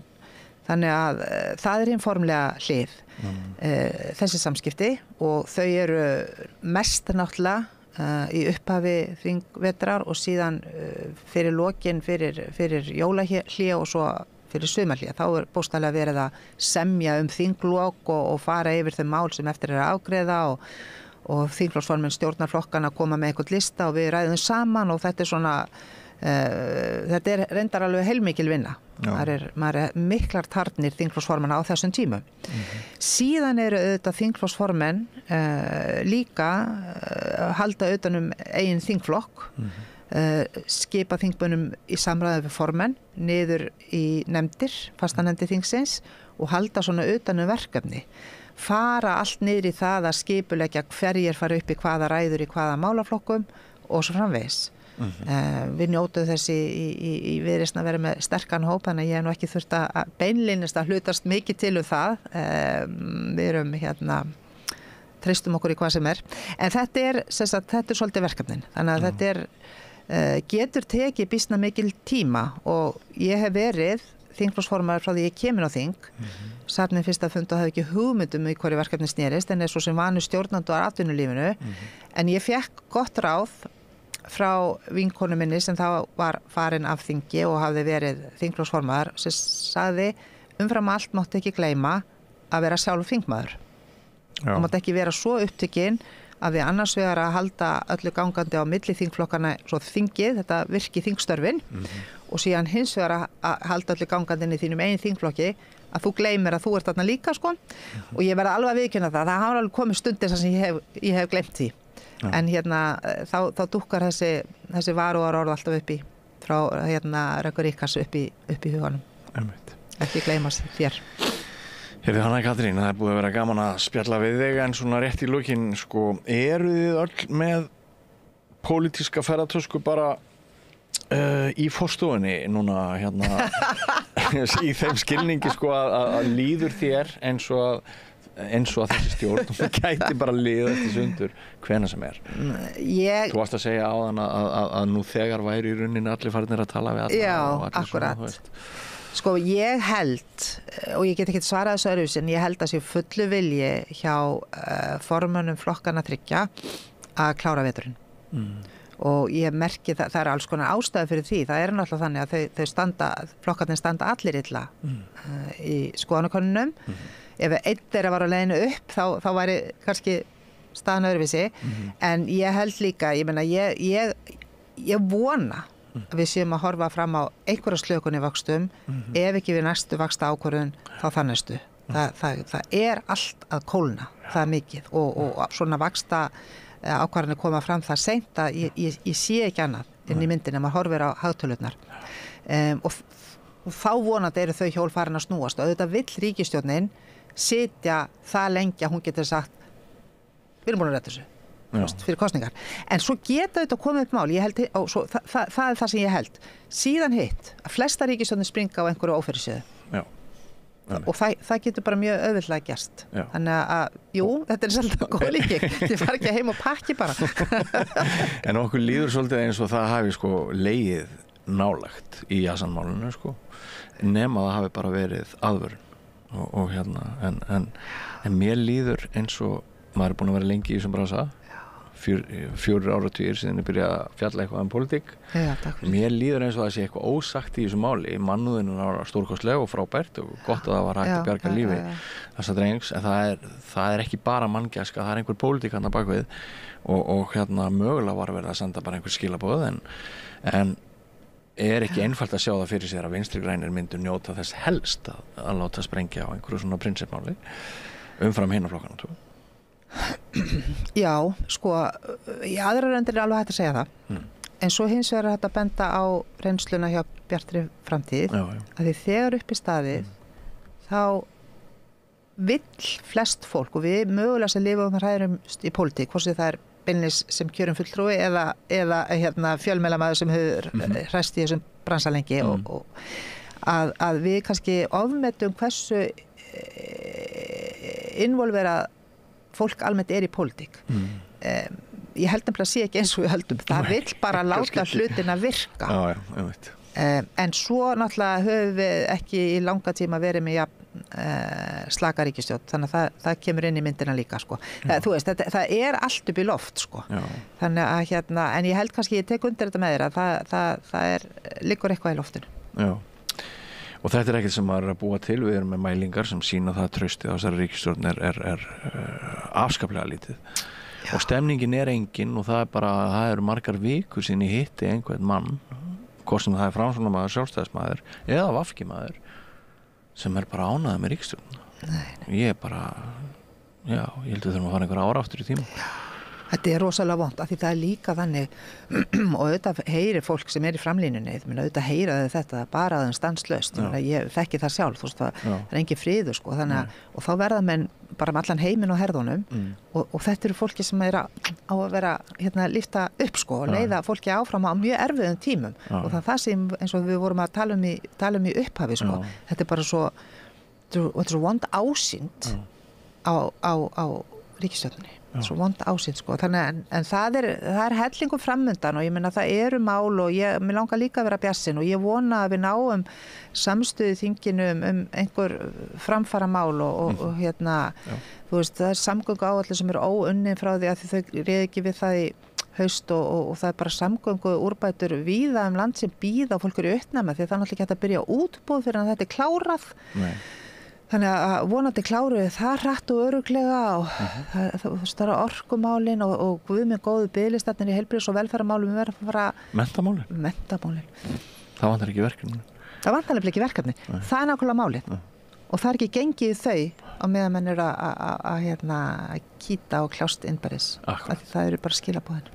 Við höfum það loka orðin, Hanna Kristín Friðriksson. Kæra þakkir, þingflokksformaður Viðreisnar og þingmaður. Takk fyrir að koma til okkar. Takk fyrir að bjóða mig. Hér í þingið og Já, ég haldi þessu bara áfram.